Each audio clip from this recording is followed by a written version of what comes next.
The Adventures of Sherlock Holmes, a collection of 12 classic mysteries, from locked room enigmas to dangerous scandals, follow the world's greatest detective through his most iconic early cases. Which mystery will prove the most baffling? Let's find out. In this first adventure, a scandal in Bohemia, the great detective faces one of his most formidable opponents, not a criminal mastermind, but a brilliant and beautiful woman named Irene Adler. When a European king seeks Holmes's help to retrieve a compromising photograph, the detective discovers that intelligence and charm can be just as powerful as deduction and logic. This is a tale of wit, intrigue, and the one person who ever outwitted Sherlock Holmes. To Sherlock Holmes, she is always the woman. So sit back, relax, and let the mystery unfold. Part 1. To Sherlock Holmes, she is always the woman. I have seldom heard him mention her under any other name. In his eyes, she eclipses and predominates the whole of her sex. It was not that he felt any emotion akin to love for Irene Adler. All emotions, and that one particularly, were abhorrent to his cold, precise, but admirably balanced mind. He was, I take it, the most perfect reasoning and observing machine that the world has seen, but as a lover he would have placed himself in a false position. He never spoke of the softer passions, save with a jibe and a sneer. They were admirable things for the observer, excellent for drawing the veil from men's motives and actions.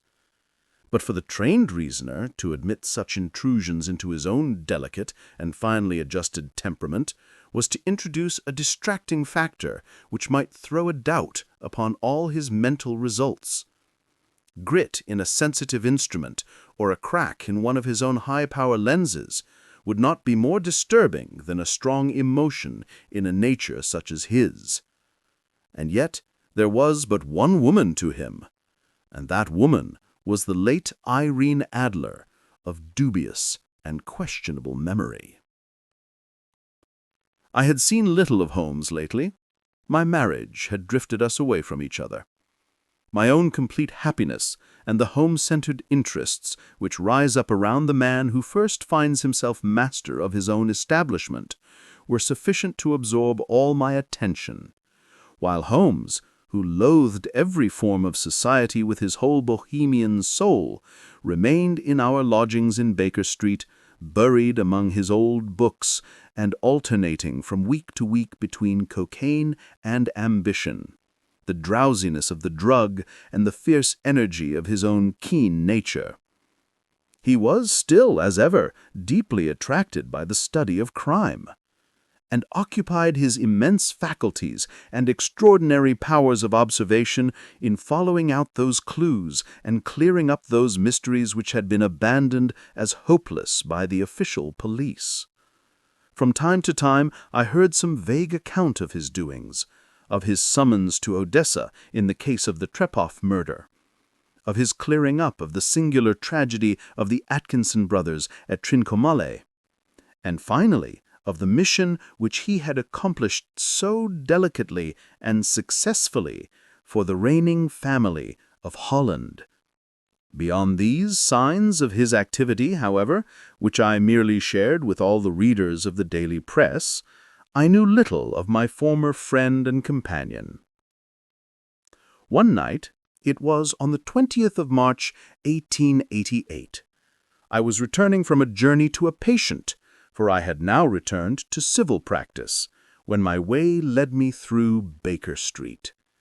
As I passed the well-remembered door, which must always be associated in my mind with my wooing and with the dark incidents of the Study in Scarlet, I was seized with a keen desire to see Holmes and to know how he was employing his extraordinary powers. His rooms were brilliantly lit, and even as I looked up, I saw his tall, spare figure pass twice in a dark silhouette against the blind. He was pacing the room swiftly, eagerly, with his head sunk upon his chest and his hands clasped behind him. To me, who knew his every mood and habit, his attitude and manner told their own story. He was at work again. He had risen out of his drug-created dreams and was hot upon the scent of some new problem. I rang the bell and was shown up to the chamber which had formerly been in part my own. His manner was not effusive. It seldom was. But he was glad, I think, to see me. With hardly a word spoken, but with a kindly eye, he waved me to an armchair, threw across his case of cigars, and indicated a spirit case and a gasogen in the corner. Then he stood before the fire and looked me over in his singular introspective fashion. "Wedlock suits you. I think, Watson, that you have put on 7½ pounds since I saw you." "7?" I answered.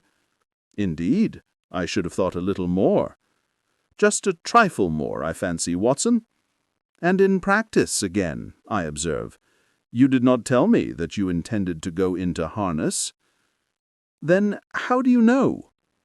"I see it. I deduce it.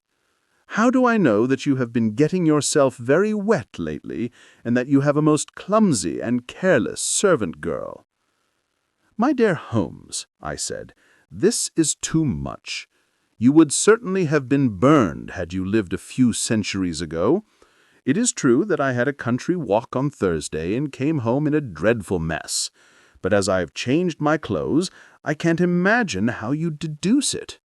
As to Mary Jane, she is incorrigible, and my wife has given her notice. But there, again, I fail to see how you work it out." He chuckled to himself and rubbed his long, nervous hands together. "It is simplicity itself," he said.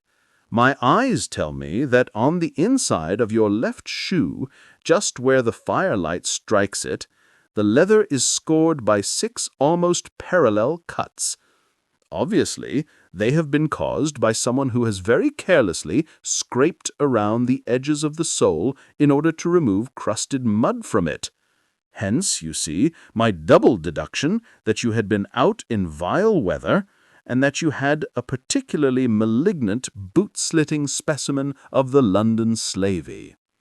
As to your practice, if a gentleman walks into my rooms smelling of iodoform, with a black mark of nitrate of silver upon his right forefinger, and a bulge on the right side of his top hat to show where he has secreted his stethoscope, I must be dull indeed if I do not pronounce him to be an active member of the medical profession." I could not help laughing at the ease with which he explained his process of deduction. "When I hear you give your reasons," I remarked, "the thing always appears to me to be so ridiculously simple that I could easily do it myself, though at each successive instance of your reasoning I am baffled until you explain your process. And yet I believe that my eyes are as good as yours." "Quite so. You see, but you do not observe. The distinction is clear. For example, you have frequently seen the steps which lead up from the hall to this room." "Frequently." "How often?" "Well, some hundreds of times." "Then how many are there?" "How many?" "I don't know." "Quite so. You have not observed, and yet you have seen. That is just my point. Now I know that there are 17 steps, because I have both seen and observed. By the way, since you are interested in these little problems, and since you are good enough to chronicle 1 or 2 of my trifling experiences, you may be interested in this." He threw over a sheet of thick, pink-tinted notepaper which had been lying open on the table. "It came by the last post," he said.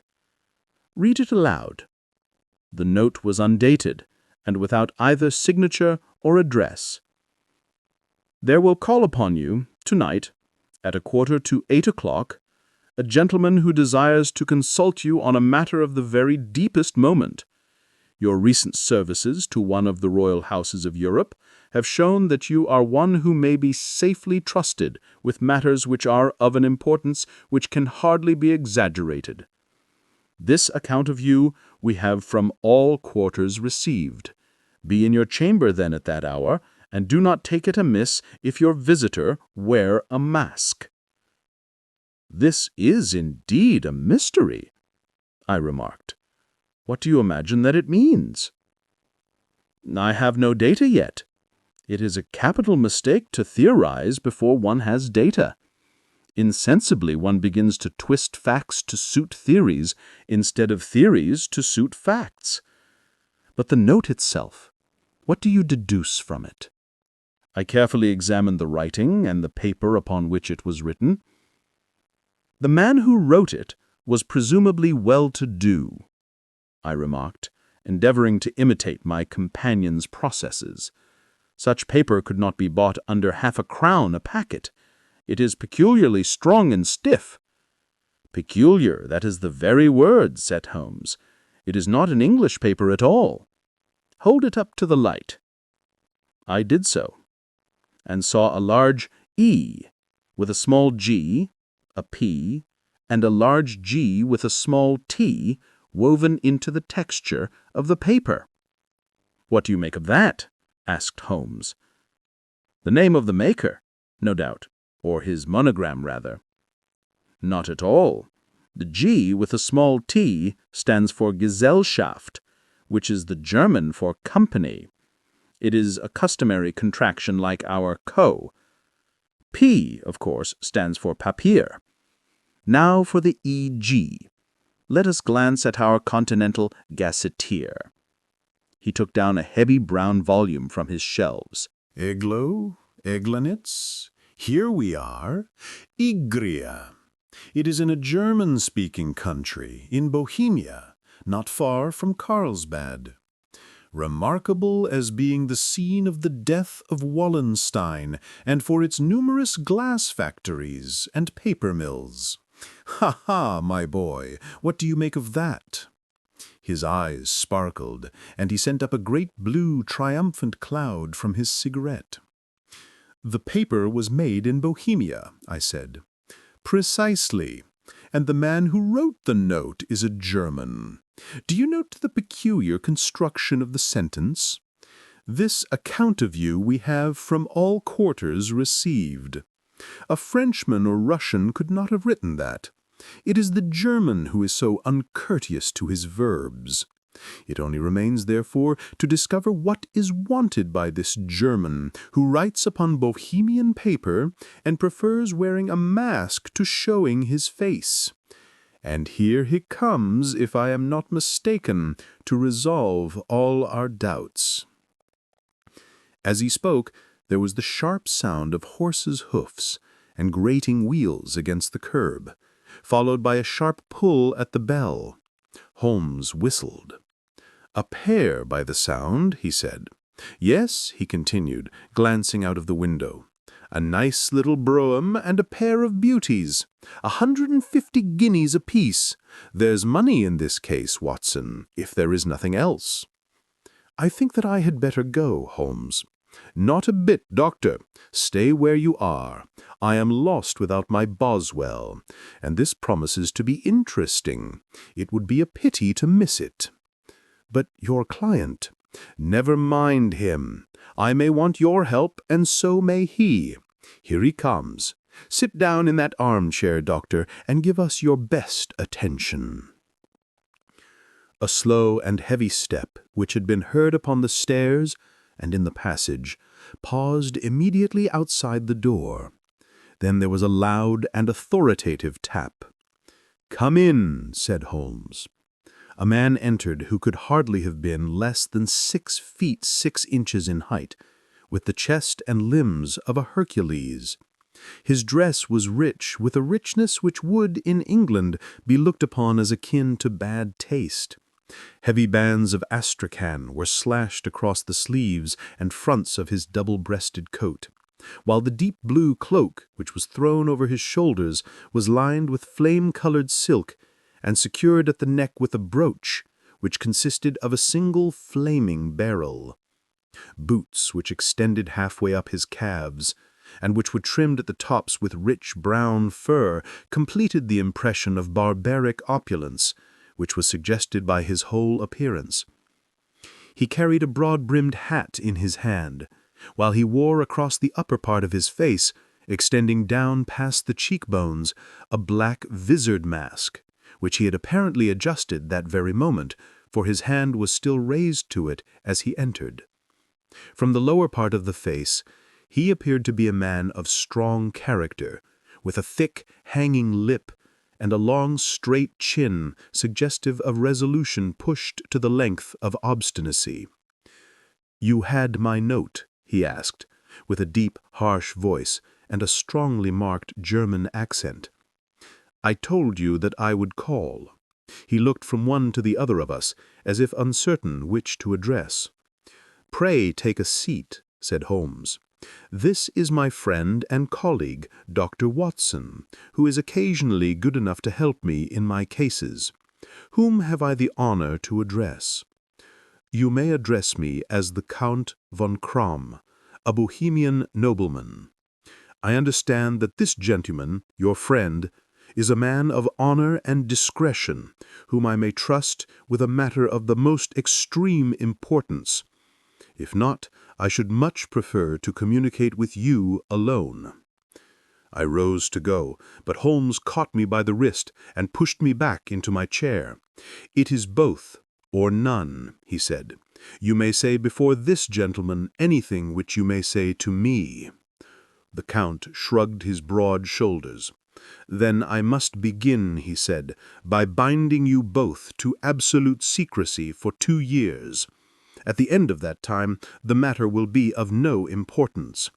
At present, it is not too much to say that it is of such weight, it may have an influence upon European history." "I promise," said Holmes. "And I." "You will excuse this mask," he said. "The august person who employs me wishes his agent to be unknown to you, and I may confess at once that the title by which I have just called myself is not exactly my own." "I was aware of it," said Holmes dryly. "The circumstances are of great delicacy, and every precaution has to be taken to quench what might grow to be an immense scandal and seriously compromise one of the reigning families of Europe. To speak plainly, the matter implicates the great house of Ormstein, hereditary kings of Bohemia." "I was also aware of that," murmured Holmes, settling himself down in his armchair and closing his eyes. Our visitor glanced with some apparent surprise at the languid, lounging figure of the man who had no doubt been depicted to him as the most incisive reasoner and most energetic agent in Europe. Holmes slowly reopened his eyes and looked impatiently at his gigantic client. "If your Majesty would condescend to state your case," he remarked, "I should be better able to advise you." The man sprang from his chair and paced up and down the room in uncontrollable agitation. Then, with a gesture of desperation, he tore the mask from his face and hurled it upon the ground. "You are right," he cried. "I am the king. Why should I attempt to conceal it?" "Why, indeed?" murmured Holmes. "Your Majesty had not spoken before I was aware that I was addressing Wilhelm Gutsreich Sigmundus von Ormstein, Grand Duke of Kassel-Felstein and hereditary King of Bohemia." "But you can understand," this strange visitor said, sitting down once more and passing his hand over his high white forehead. "You can understand that I am not accustomed to doing such business in my own person. Yet the matter was so delicate that I could not confide it to an agent without putting myself in his power. I have come incognito from Prague for the purpose of consulting you." "Then pray consult," said Holmes, shutting his eyes once more. "The facts are briefly these. Some 5 years ago, during a lengthy visit to Warsaw, I made the acquaintance of the well-known adventuress Irene Adler. The name is no doubt familiar to you. "Kindly look her up in my index, Doctor," said Holmes, without opening his eyes. For many years he had adopted a system of docketing all paragraphs concerning men and things, so that it was difficult to name a subject or a person on which he could not at once furnish information. In this case, I found her biography sandwiched in between that of a Hebrew rabbi and that of a staff commander who had written a monograph upon the deep-sea fishes. Let me see. Born in New Jersey in the year 1858. Contralto. La Scala. Prima donna, Imperial Opera of Warsaw. Yes. Retired from operatic stage. Living in London. Quite so. Your Majesty, as I understand, became entangled with this young person, wrote some compromising letters, and is now desirous of getting those letters back. Precisely so. But how? Was there a secret marriage? None. No legal papers or certificates? None. Then I fail to follow, Your Majesty. If this young person should produce her letters for blackmailing or other purposes, how is she to prove their authenticity? There is the writing. Pooh-pooh, forgery. My private notepaper, stolen. My own seal, imitated. My photograph, bought. We were both in the photograph. Oh dear, that is very bad. Your Majesty has indeed committed an indiscretion. I was mad, insane. You have compromised yourself seriously. I was only Crown Prince then. I was young. I am but 30 now. It must be recovered.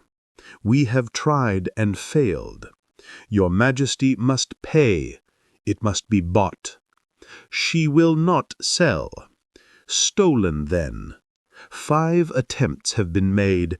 Twice burglars in my pay ransacked her house. Once we diverted her luggage when she traveled. Twice she has been waylaid. There has been no result. No sign of it? Absolutely none. Holmes laughed. It is quite a pretty little problem, he said. But a very serious one to me, returned the king reproachfully. Very indeed. And what does she propose to do with the photograph? To ruin me. But how? I am About to be married, so I have heard, to Clotilda Lofman von Saxe-Meiningen, second daughter of the King of Scandinavia. You may know the strict principles of her family. She is herself the very soul of delicacy. A shadow of a doubt as to my conduct would bring the matter to an end. And Irene Adler threatens to send them the photograph, and she will do it. I know that she will do it. You do not know her, but she has a soul of steel. She has the face of the most beautiful of women and the mind of the most resolute of men. Rather than I should marry another woman, there are no links to which she would not go. None. You are sure that she has not sent it yet? I am sure. And why? Because she has said that she would send it on the day when the betrothal was publicly proclaimed. That will be next Monday. Oh, then we have 3 days yet, said Holmes with a yawn. That is very fortunate, as I have 1 or 2 matters of importance to look into just at present. Your Majesty will, of course, stay in London for the present? Certainly. You will find me at the Langham under the name of the Count von Krumm. Then I shall drop you a line to let you know how we progress. Pray do so. I shall be all anxiety. Then, as to money, you have carte blanche. Absolutely. I tell you that I would give one of the provinces of my kingdom to have that photograph. And for present expenses?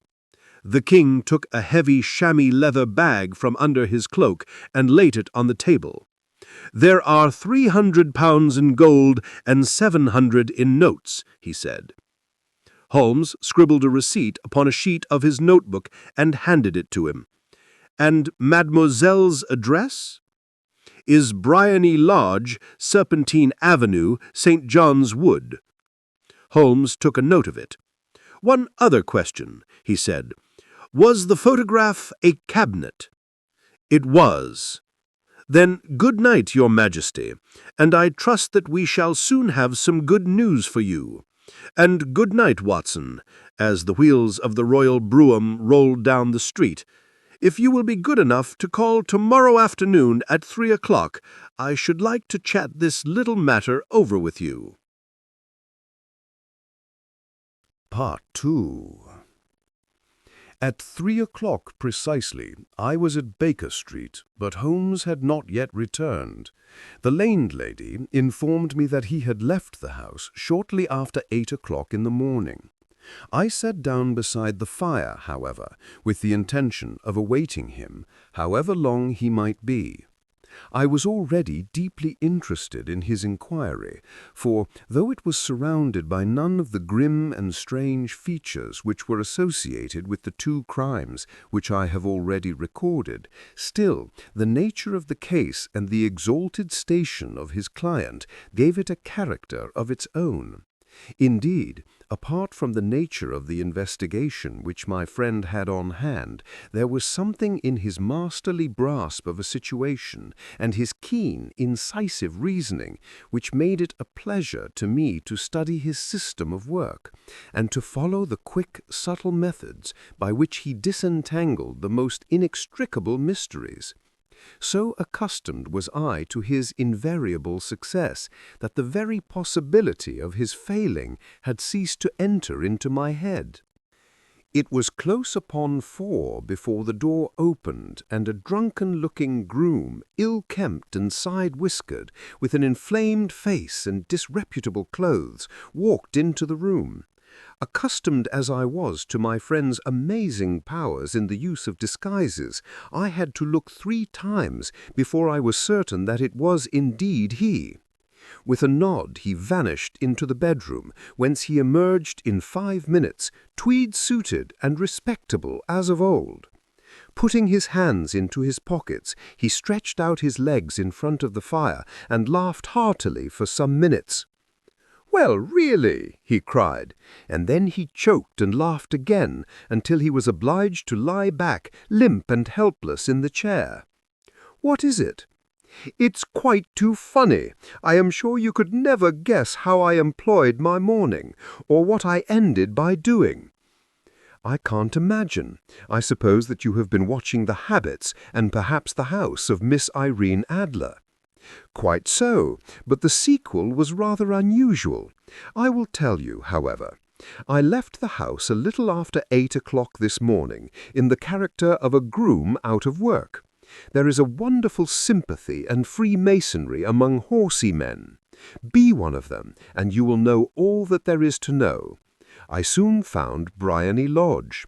It is a bijou villa with a garden at the back, but built out in front right up to the road, 2 stories. Chubb lock to the door, large sitting room on the right side, well furnished, with long windows almost to the floor, and those preposterous English window fasteners which a child could open. Behind there was nothing remarkable, save that the passage window could be reached from the top of the coach-house. I walked around it and examined it closely from every point of view, but without noting anything else of interest. I then lounged down the street and found, as I expected, that there was a mews in a lane which runs down by one wall of the garden. I lent the ostlers a hand in rubbing down their horses, and received in exchange 20p, a glass of half and half, 2 fills of shag tobacco, and as much information as I could desire about Miss Irene Adler, to say nothing of half a dozen other people in the neighborhood in whom I was not in the least interested, but whose biographies I was compelled to listen to. "And what of Irene Adler?" I asked. "Oh, she has turned all the men's heads down in that part. She is the daintiest thing under a bonnet on this planet. So say the Serpentine Muse to a man. She lives quietly, sings at concerts, drives out at 5 every day, and returns at 7 sharp for dinner. Seldom goes out at other times except when she sings. Has only 1 male visitor, but a good deal of him. He is dark, handsome, and dashing, never calls less than once a day, and often twice. He is a Mr. Godfrey Norton of the Inner Temple. See the advantages of a cabman as a confidant. They had driven him home a dozen times from Serpentine Mews, and knew all about him. When I had listened to all they had to tell, I began to walk up and down near Briony Lodge once more, and to think over my plan of campaign. This Godfrey Norton was evidently an important factor in the matter. He was a lawyer. That sounded ominous. What was the relation between them, and what the object of his repeated visits? Was she his client, his friend, or his mistress? If the former, she had probably transferred the photograph to his keeping. If the latter, it was less likely. On the issue of this question depended whether I should continue my work at Briony Lodge or turn my attention to the gentleman's chambers in the Temple. It was a delicate point, and it widened my field of inquiry. I fear that I bore you with these details, but I have to let you see my little difficulties if you are to understand the situation. "I am following you closely," I answered. I was still balancing the matter in my mind when a hansom cab drove up to Briony Lodge, and a gentleman sprang out. He was a remarkably handsome man, dark, aquiline, and moustached, evidently the man of whom I had heard.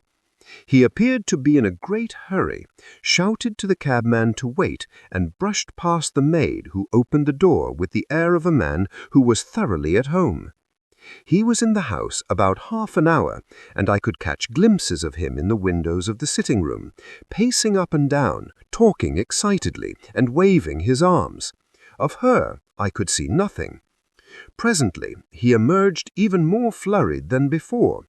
As he stepped to the cab, he pulled a gold watch from his pocket and looked at it earnestly. "Drive like the devil, first to Gross and Hankey in Regent Street, and then to the Church of St. Monica in the Edgware Road. Half a guinea if you do it in 20 minutes.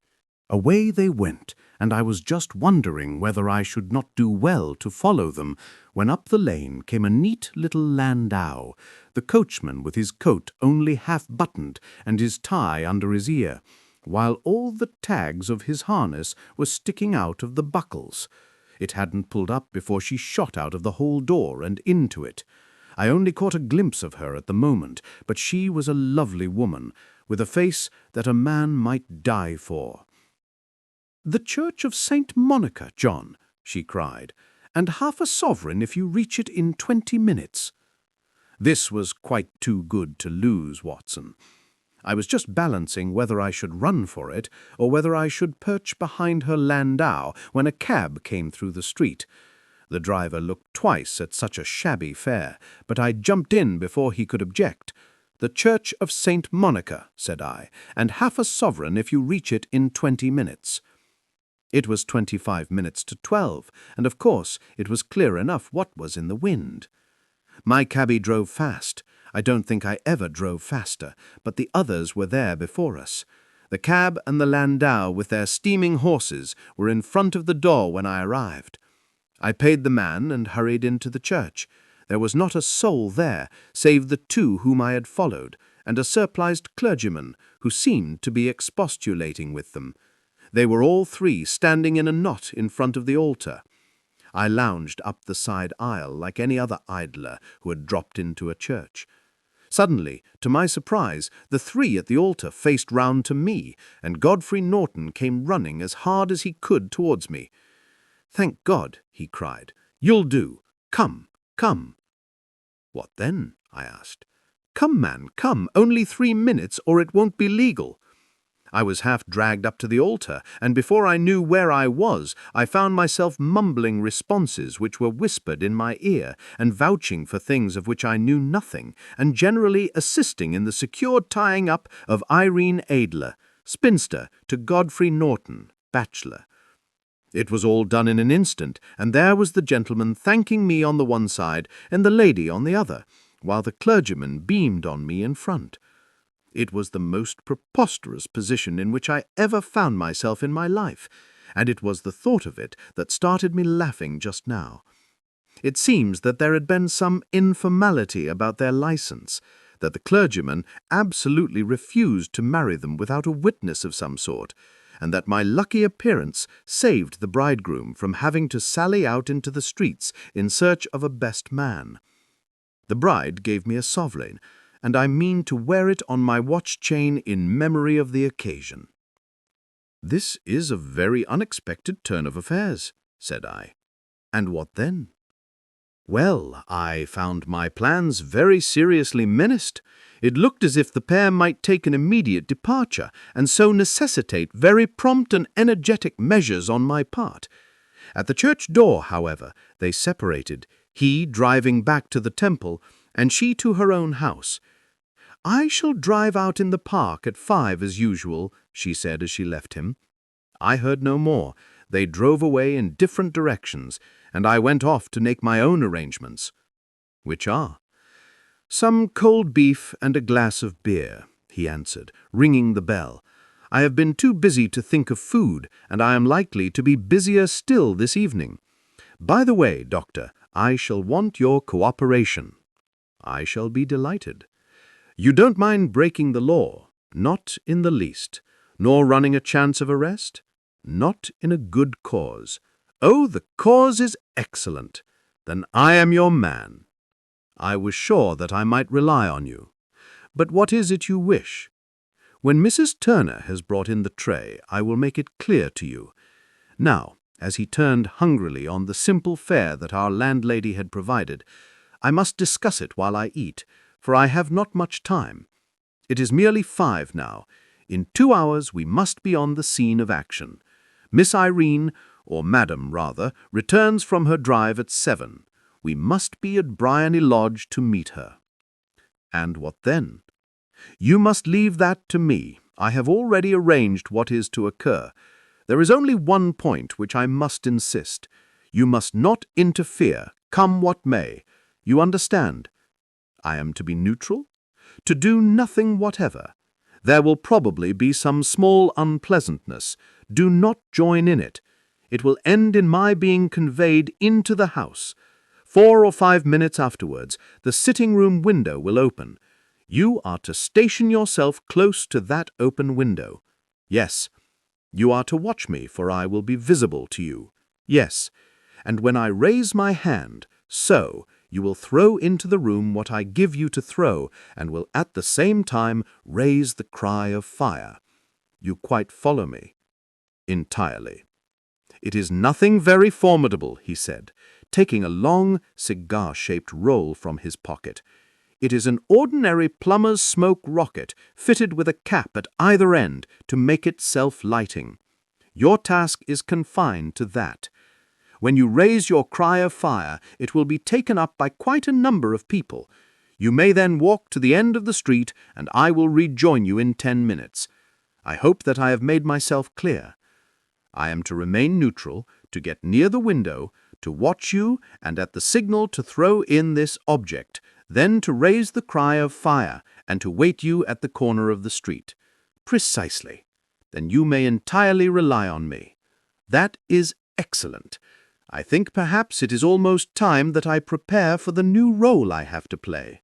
He disappeared into his bedroom and returned in a few minutes in the character of an amiable and simple-minded nonconformist clergyman. His broad black hat, His baggy trousers, his white tie, his sympathetic smile, and general look of peering and benevolent curiosity were such as Mr. John Hare alone could have equaled. It was not merely that Holmes changed his costume. His expression, his manner, his very soul seemed to vary with every fresh part that he assumed. The stage lost a fine actor, even as science lost an acute reasoner, when he became a specialist in crime. It was 6:15 when we left Baker Street, and it still wanted 10 minutes to the hour when we found ourselves in Serpentine Avenue. It was already dusk, and the lamps were just being lighted as we paced up and down in front of Briony Lodge, waiting for the coming of its occupant. The house was just such as I had pictured it from Sherlock Holmes' succinct description, but the locality appeared to be less private than I expected. On the contrary, for a small street in a quiet neighborhood, it was remarkably animated. There was a group of shabbily dressed men smoking and laughing in a corner, a scissors grinder with his wheel, 2 guardsmen who were flirting with a nurse girl, and several well-dressed young men who were lounging up and down with cigars in their mouths. "You see," remarked Holmes, as we paced to and fro in front of the house, "this marriage rather simplifies matters. The photograph becomes a double-edged weapon now. The chances are that she would be as averse to its being seen by Mr. Godfrey Norton as our client is to its coming to the eyes of his princess. Now, the question is, where are we to find the photograph?" "Where indeed? It is most unlikely that she carries it about with her. It is cabinet size, too large for easy concealment about a woman's dress. She knows that the king is capable of having her waylaid and searched. 2 attempts of the sort have already been made.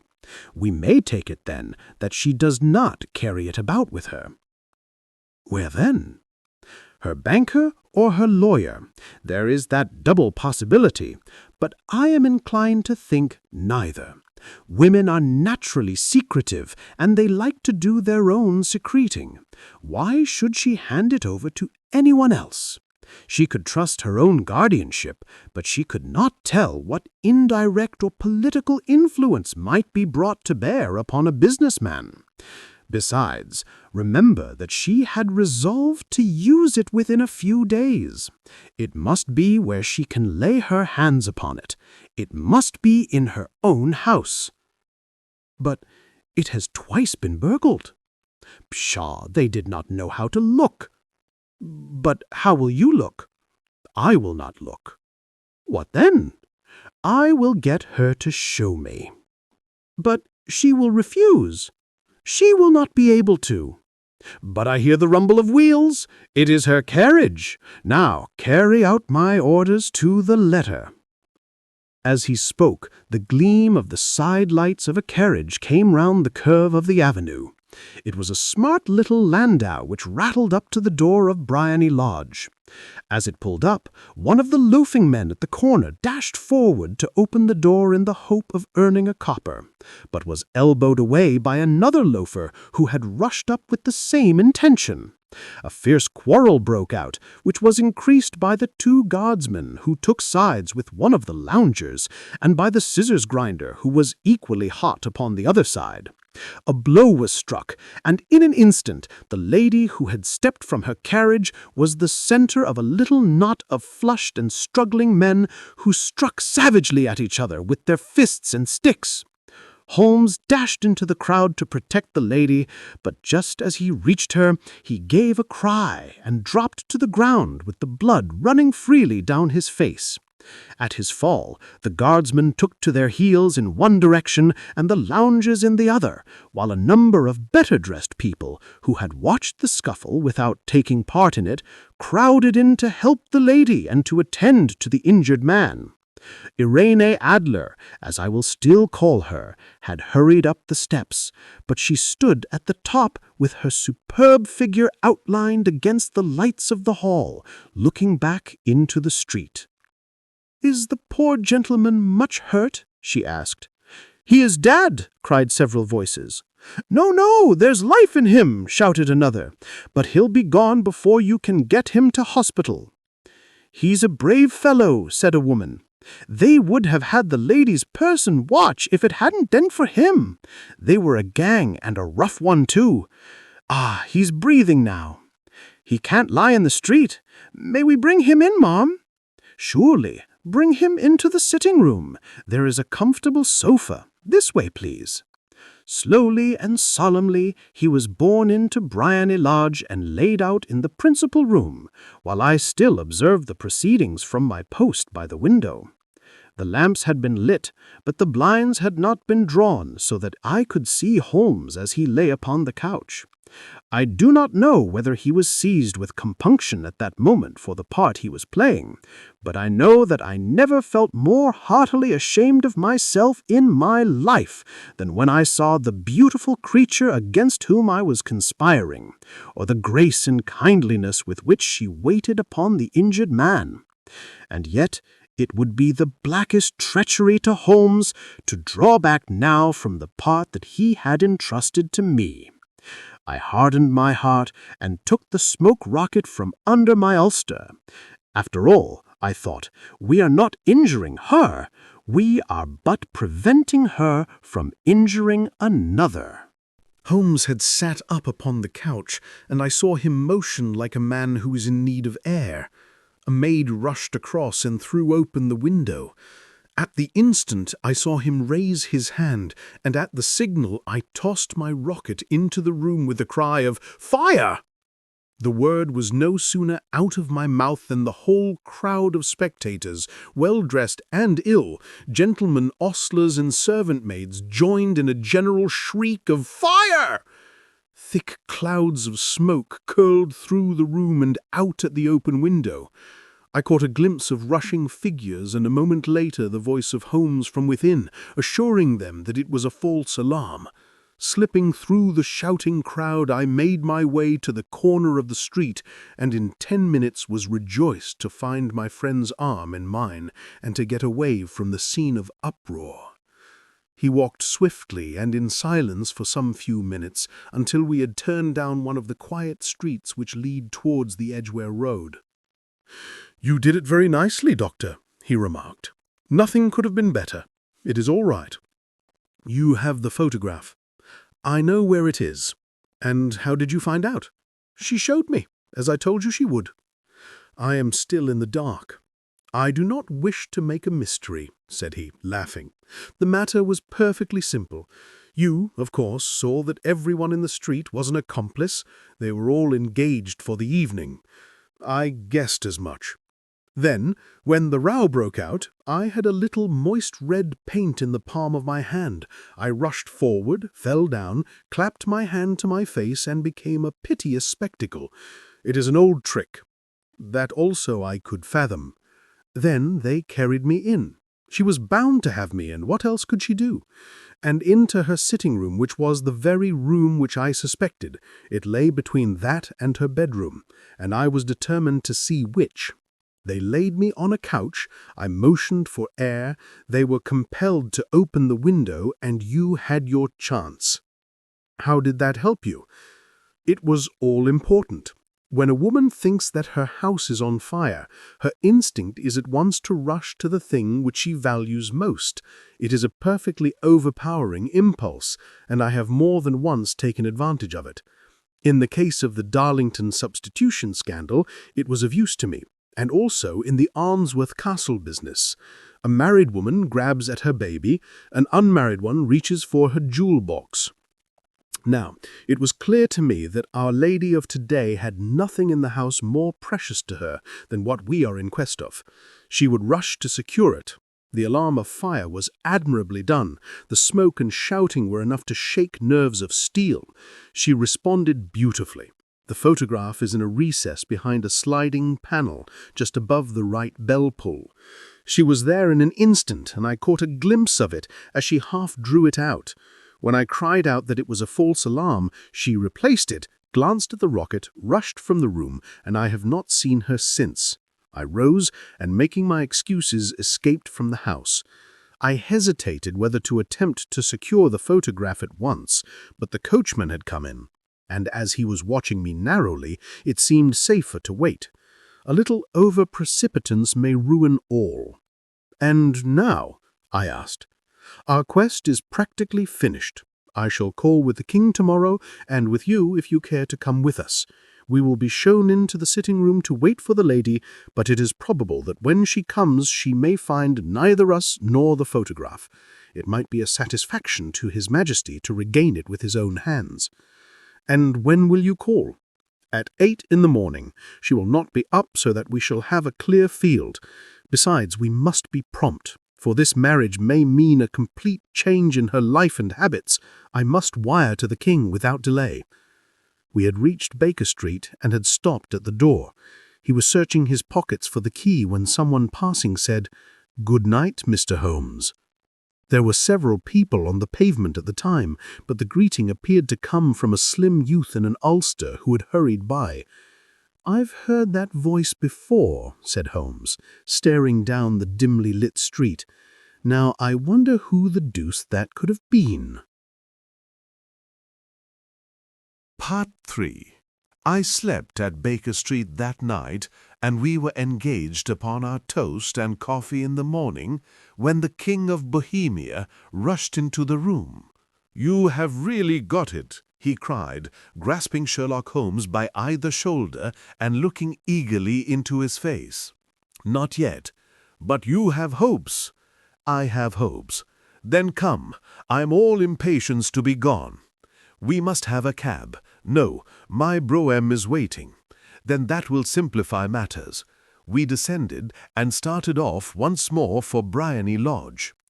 "Irene Adler is married," remarked Holmes. "Married? When?" "Yesterday." "But to whom?" "To an English lawyer named Norton." "But she could not love him." "I am in hopes that she does." "And why in hopes?" "Because it would spare your Majesty all fear of future annoyance. If the lady loves her husband, she does not love your Majesty. If she does not love your Majesty, there is no reason why she should interfere with your Majesty's plan." "It is true, and yet, well, I wish she had been of my own station. What a queen she would have made." He relapsed into a moody silence, which was not broken until we drew up in Serpentine Avenue. The door of Briony Lodge was open, and an elderly woman stood upon the steps. She watched us with a sardonic eye as we stepped from the brougham. "Mr. Sherlock Holmes, I believe," she said. "I am Mr. Holmes," answered my companion, looking at her with a questioning and a rather startled gaze. "Indeed, my mistress told me that you were likely to call. She left this morning with her husband by the 5:15 train from Charing Cross for the Continent." "What?" Sherlock Holmes staggered back, white with chagrin and surprise. "Do you mean that she has left England?" "Never to return." "And the papers?" asked the king hoarsely. "All is lost." "We shall see." He pushed past the servant and rushed into the drawing-room, followed by the king and myself. The furniture was scattered about in every direction, with dismantled shelves and open drawers, as if the lady had hurriedly ransacked them before her flight. Holmes rushed at the bell-pull, tore back a small sliding shutter, and plunging in his hand, pulled out a photograph and a letter. The photograph was of Irene Adler herself in evening dress. The letter was superscribed to Sherlock Holmes, Esquire, to be left till called for.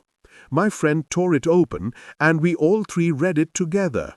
It was dated at midnight of the preceding night, and ran in this way: "My dear Mr. Sherlock Holmes, you really did it very well. You took me in completely. Until after the alarm of fire, I had not a suspicion.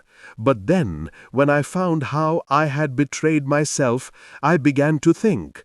I had been warned against you months ago. I had been told that if the king employed an agent, it would certainly be you, and your address had been given me. Yet, with all this, you made me reveal what you wanted to know. Even after I became suspicious, I found it hard to think evil of such a dear, kind old clergyman. But you know, I have been trained as an actress myself. Male costume is nothing new to me. I often take advantage of the freedom which it gives. I sent John, the coachman, to watch you, ran upstairs, got into my walking clothes, as I called them, and came down just as you departed. Well, I followed you to your door, and so made sure that I was really an object of interest to the celebrated Mr. Sherlock Holmes. Then I rather imprudently wished you good night, and started for the temple to see my husband. We both thought the best resource was flight, when pursued by so formidable an antagonist, so you will find the nest empty when you call tomorrow. As to the photograph, your client may rest in peace. I love and am loved by a better man than he. The king may do what he will without hindrance from one whom he has cruelly wronged. I keep it only to safeguard myself, and to preserve a weapon which will always secure me from any steps which he might take in the future. I leave a photograph which he might care to possess. And I remain, dear Mr. Sherlock Holmes, very truly yours, Irene Norton, née Adler. What a woman! Oh, what a woman! Cried the King of Bohemia, when we had all three read this epistle. Did I not tell you how quick and resolute she was? Would she not have made an admirable queen? Is it not a pity that she was not on my level? From what I've seen of the lady, she seems indeed to be on a very different level to your Majesty, said Holmes coldly. I am sorry that I have not been able to bring your Majesty's business to a more successful conclusion. On the contrary, my dear sir, cried the king, nothing could be more successful. I know that her word is inviolate. The photograph is now as safe as if it were in the fire. I am glad to hear your Majesty say so. I am immensely indebted to you. Pray tell me in what way I can reward you. This ring. He slipped an emerald snake ring from his finger and held it out upon the palm of his hand. Your Majesty has something which I should value even more highly, said Holmes. You have but to name it. This photograph? The king stared at him in amazement. Irene's photograph, he cried. Certainly, if you wish it. I thank you, your Majesty. Then there is no more to be done in the matter. I have the honor to wish you a very good morning. He bowed, and turning away without observing the hand which the king had stretched to him, he set off in my company for his chambers.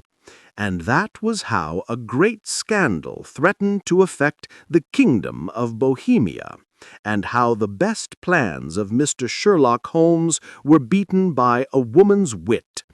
He used to make merry over the cleverness of women, but I have not heard him do it of late. And when he speaks of Irene Adler, or when he refers to her photograph, it is always under the honorable title of the woman. We continue our Sherlock Holmes series with The Red-Headed League by Sir Arthur Conan Doyle. In this brilliant mystery, a red-haired pawnbroker named Jabez Wilson arrives at Baker Street with a most unusual problem. He had been hired by a mysterious organization called the Red-Headed League to copy the encyclopedia for generous play. But suddenly, the League has vanished without a trace. What begins as a bizarre puzzle transforms into one of Holmes' most ingenious cases, revealing a criminal plot of remarkable cunning. This is a tale of deduction, deception, and one of the cleverest schemes Sherlock Holmes ever unraveled. So, sit back, relax, and let the mystery unfold. I had called upon my friend, Mr. Sherlock Holmes, one day in the autumn of last year, and found him in deep conversation with a very stout, florid-faced, elderly gentleman with fiery red hair. With an apology for my intrusion, I was about to withdraw when Holmes pulled me abruptly into the room and closed the door behind me. "You could not possibly have come at a better time, my dear Watson," he said cordially. "I was afraid that you were engaged." "So I am, very much so." "Then I can wait in the next room." "Not at all. This gentleman, Mr. Wilson, has been my partner and helper in many of my most successful cases, and I have no doubt that he will be of the utmost use to me in yours also."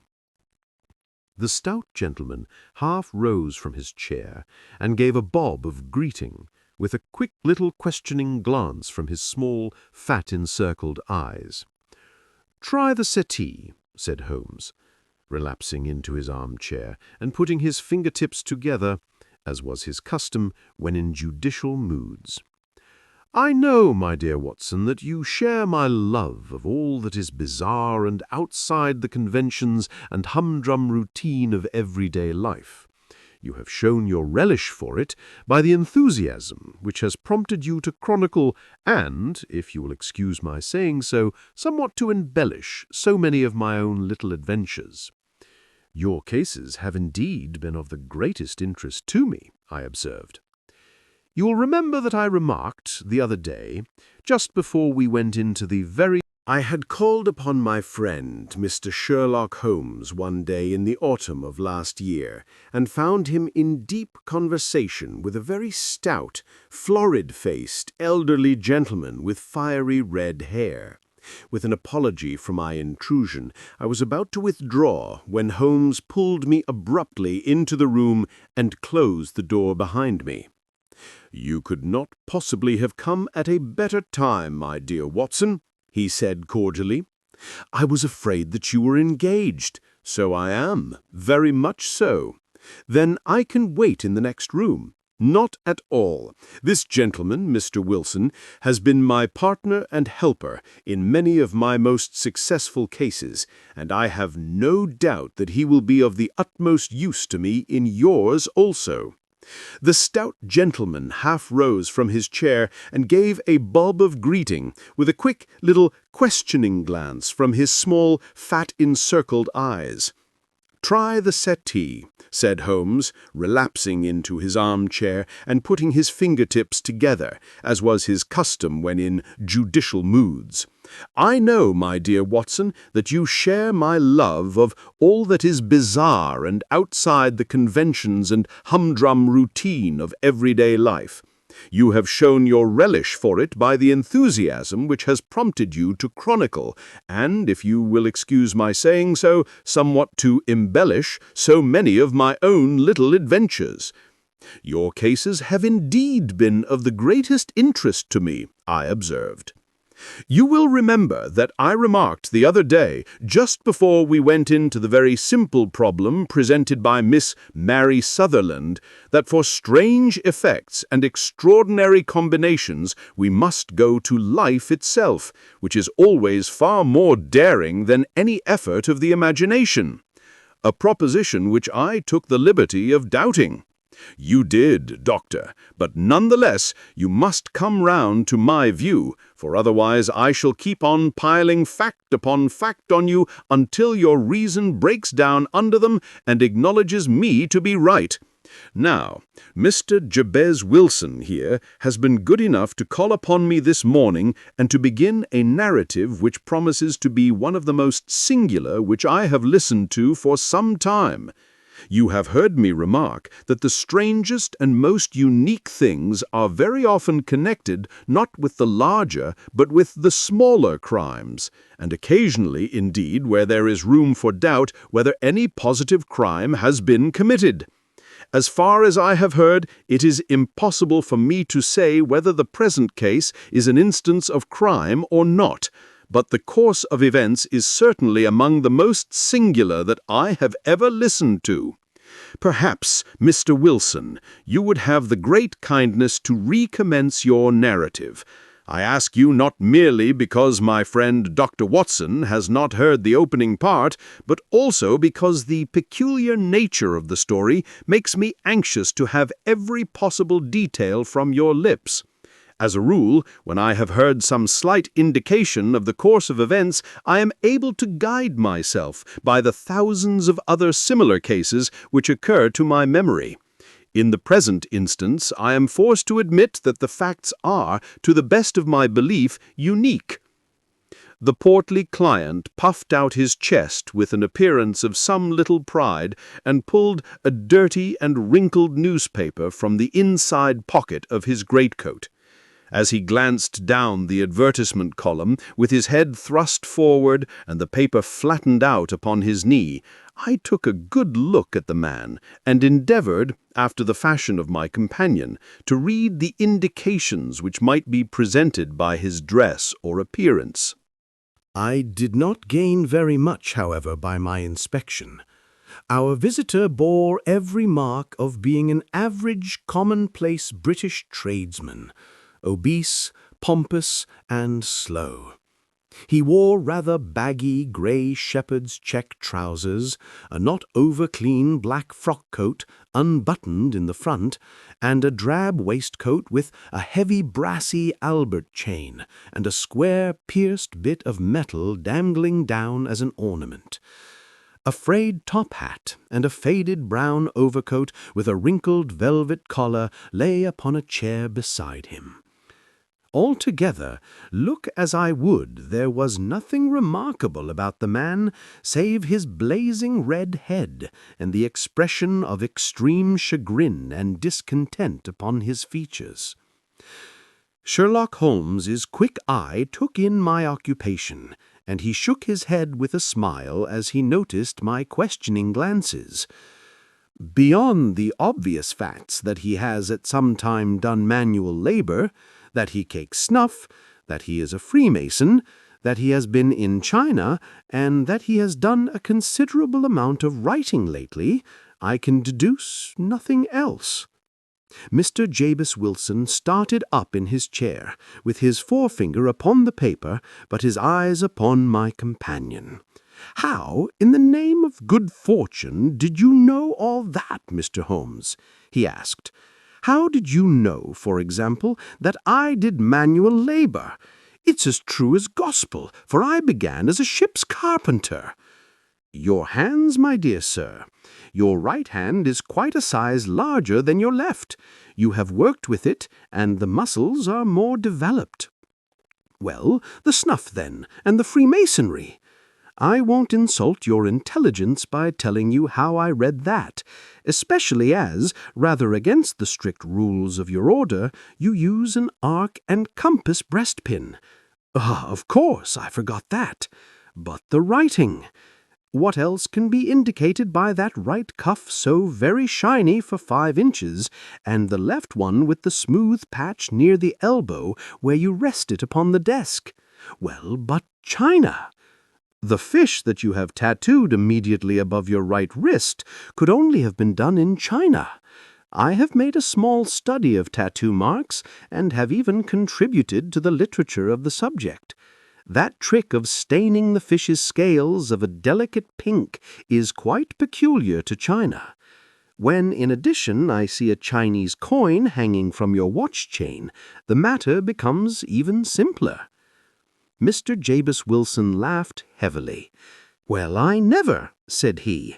"I thought at first that you had done something clever, but I see that there was nothing in it after all. I begin to think, Watson, that I make a mistake in explaining. Omne ignotum pro magnifico, you know, and my poor little reputation, such as it is, will suffer shipwreck if I am so candid. Can you not find the advertisement, Mr. Wilson?" "Yes, I have got it now," he answered with his thick red finger planted halfway down the column. "Here it is. This is what began it all. You just read it for yourself, sir." I took the paper from him and read as follows. "To the Red-Headed League. On account of the bequest of the late Ezekiah Hopkins of Lebanon, Pennsylvania, USA, there is now another vacancy open which entitles a member of the League to a salary of £4 a week for purely nominal services. All red-headed men who are sound in body and mind and above the age of 21 years old are eligible. Apply in person on Monday at 11 o'clock to Duncan Ross at the offices of the League, 7 Pope's Court, Fleet Street. What on earth does this mean? I ejaculated after I had twice read over the extraordinary announcement. Holmes chuckled and wriggled in his chair, as was his habit when in high spirits. "It is a little off the beaten track, isn't it?" said he. "And now, Mr. Wilson, off you go at scratch, and tell us all about yourself, your household, and the effect which this advertisement had upon your fortunes. You will first make a note, Doctor, of the paper and the date. It is the Morning Chronicle of April 27th, 1890, just 2 months ago. Very good. Now, Mr. Wilson." "Well, it is just as I have been telling you, Mr. Sherlock Holmes," said Jabez Wilson, mopping his forehead. "I have a small pawnbroker's business at Coburg Square near the city. It's not a very large affair, and of late years it has not done more than just give me a living. I used to be able to keep 2 assistants, but now I only keep 1. And I would have a job to pay him, but that he is willing to come for half wages so as to learn the business." "What is the name of this obliging youth?" asked Sherlock Holmes. "His name is Vincent Spaulding, and he's not such a youth either. It's hard to say his age.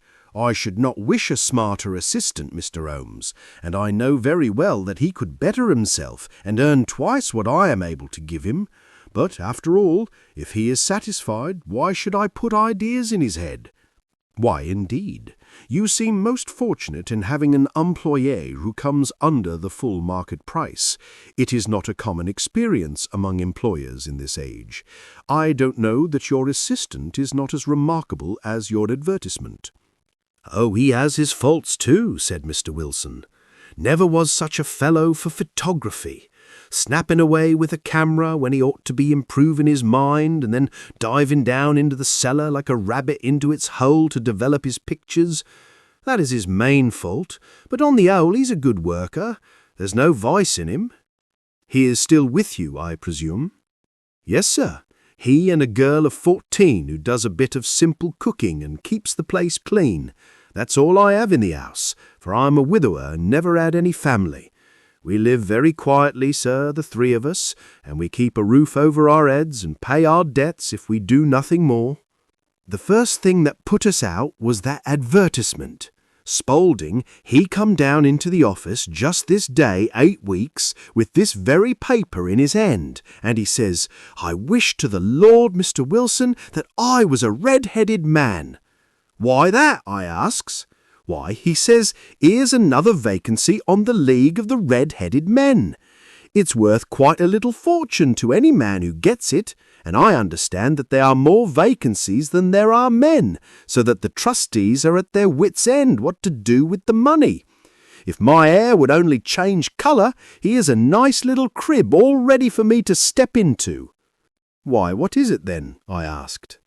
'You see, Mr. Holmes, I'm a very stay-at-home man, and as my business came to me instead of me having to go to it, I was often weeks on end without putting my foot over the doormat. In that way, I didn't know much of what was going on outside, and I was always glad of a bit of news.'" "Have you never heard of the League of the Red-Headed Men?" he asked with his eyes open. "Never. Why, I wonder at that, for you are eligible yourself for one of the vacancies." "And what are they worth?" I asked. "Oh, merely a couple of hundred a year, but the work is slight, and it need not interfere very much with one's other occupations." "Well, you can easily think that that made me prick up my ears, for the business has not been over good for some years, and an extra couple of hundred would have been very handy." "Tell me all about it," said I. "Well," he said, showing me the advertisement. "You can see for yourself that the League has a vacancy, and there is the address where you should apply for particulars. As far as I can make out, the League was founded by an American millionaire, Ezekiah Hopkins, who was very peculiar in his ways. He was himself red-headed, and he had a great sympathy for all red-headed men. So when he died, it was found that he had left his enormous fortune in the hands of trustees, with instructions to apply the interest to the providing of easy berths to men whose hair is of that color. From all I hear, it is splendid pay and very little to do." "But," I said, "there would be millions of red-headed men who would apply." "Not so many as you might think," he answered. "You see, it is really confined to Londoners and to grown men. This American had started from London when he was young, and he wanted to do the old town a good turn. Then, again, I have heard it is no use your applying if your hair is light red or dark red, or anything but real bright, blazing, fiery red. Now, if you cared to apply, Mr. Wilson, you would just walk in. But perhaps it would hardly be worth your while to put yourself out of the way for the sake of a few £100. Now, it is a fact, gentlemen, as you may see for yourselves, that my hair is of a very full and rich tint, so that it seemed to me that if there was to be any competition in the matter, I stood as good a chance as any man that I had ever met. Vincent Spaulding seemed to know so much about it that I thought he might prove useful, so I just ordered him to put up the shutters for the day and to come right away with me. He was very willing to have a holiday, so we shut the business up and started off for the address that was given us in the advertisement. I never hoped to see such a sight as that again, Mr. Holmes. From north, south, east, and west, every man who had a shade of red in his hair had tramped into the city to answer the advertisement. Fleet Street was choked with red-headed folk, and Pope's Court looked like a coster's orange barrow. I should not have thought there were so many in the whole country as were brought together by that single advertisement.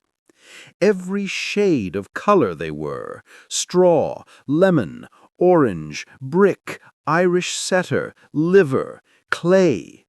But as Spaulding said, there were not many who had the real, vivid, flame-colored tint. When I saw how many were waiting, I would have given it up in despair. But Spaulding would not hear of it. How he did it, I could not imagine, but he pushed and pulled and butted until he got me through the crowd and right up to the steps which led to the office. There was a double stream upon the stair, some going up in hope and some coming back dejected. But we wedged in as well as we could and soon found ourselves in the office.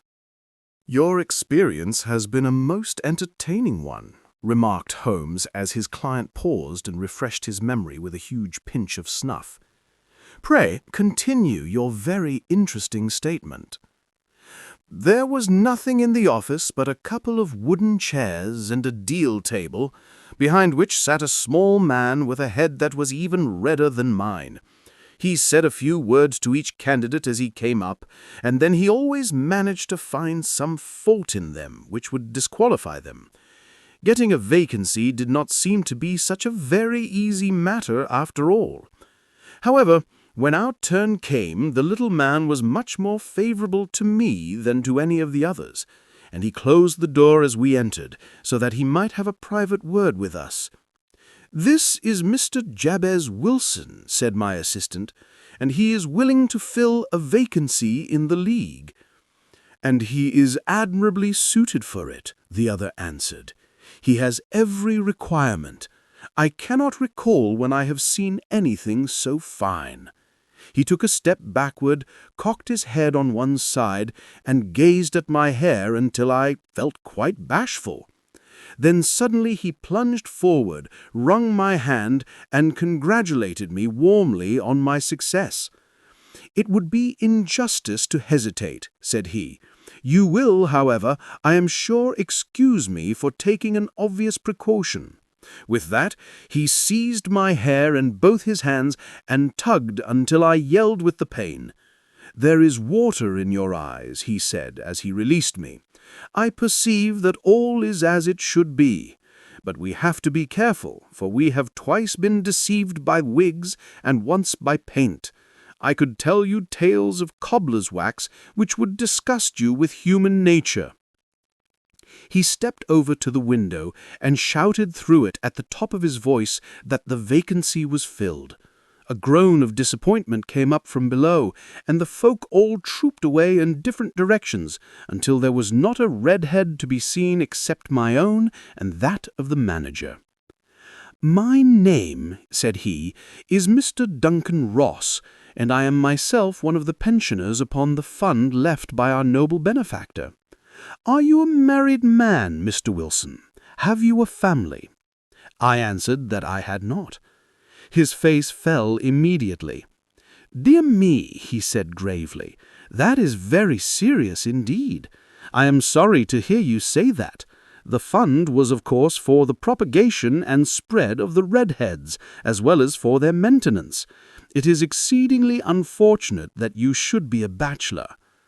My face lengthened at this, Mr. Holmes, for I thought that I was not to have the vacancy after all.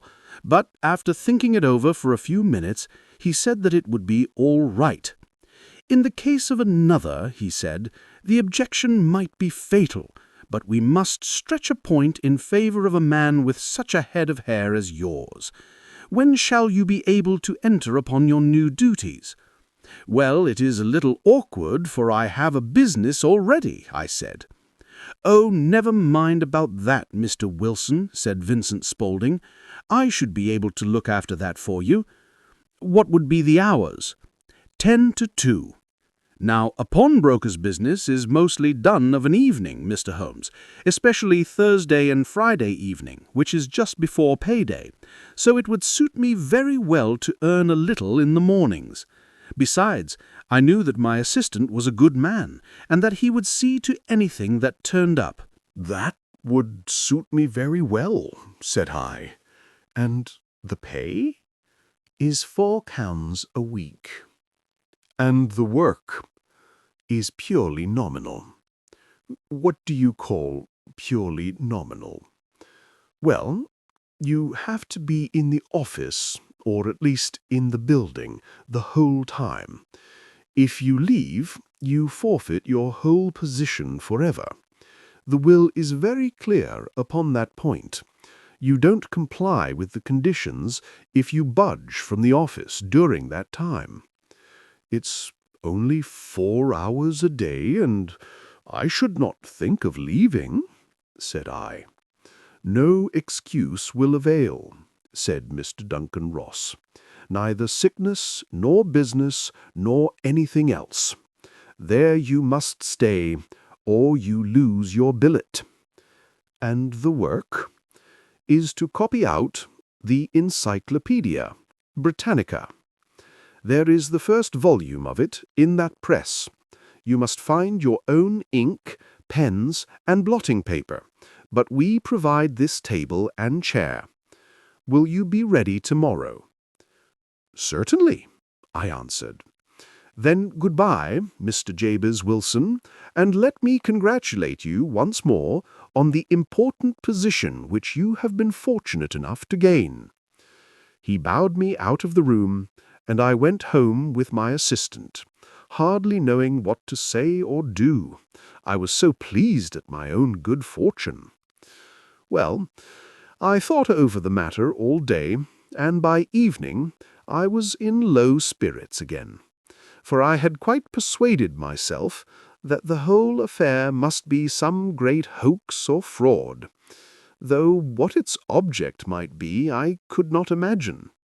It seemed altogether past belief that anyone could make such a will, or that they would pay such a sum for doing anything so simple as copying out the Encyclopaedia Britannica.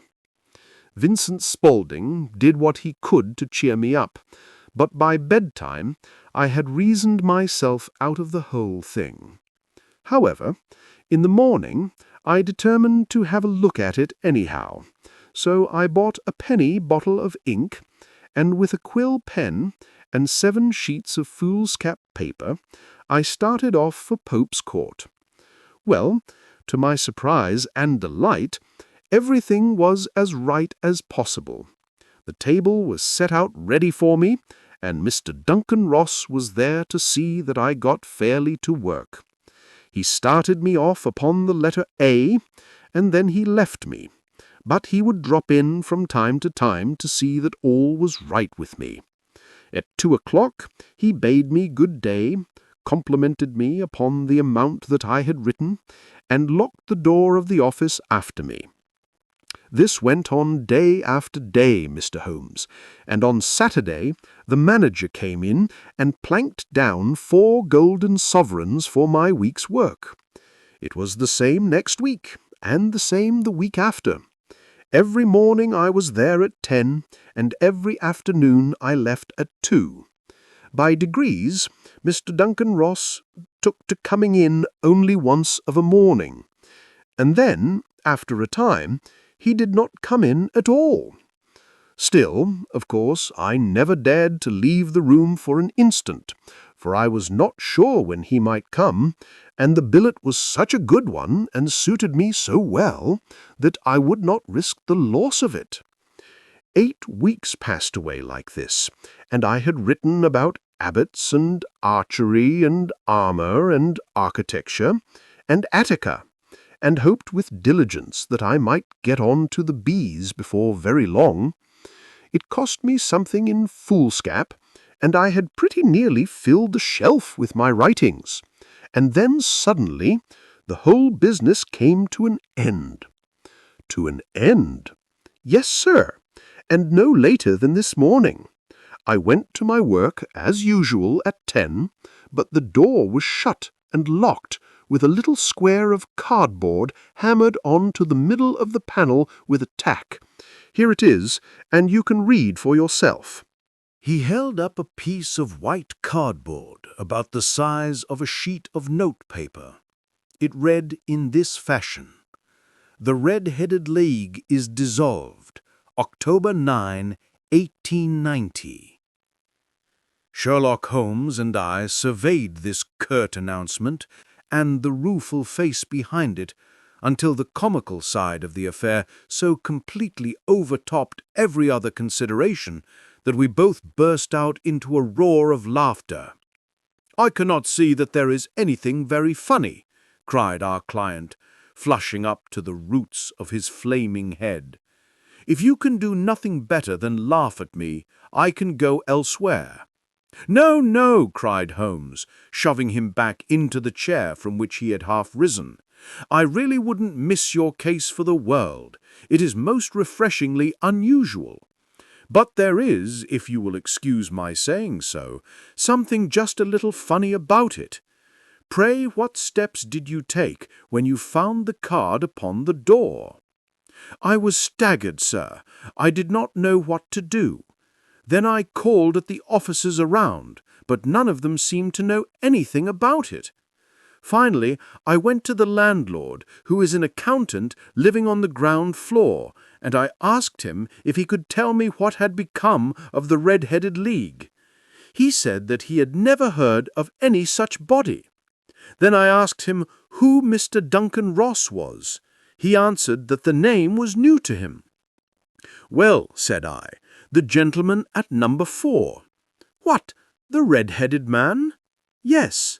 "Oh," he said, "his name was William Morris. He was a solicitor, and was using my room as a temporary convenience until his new premises were ready.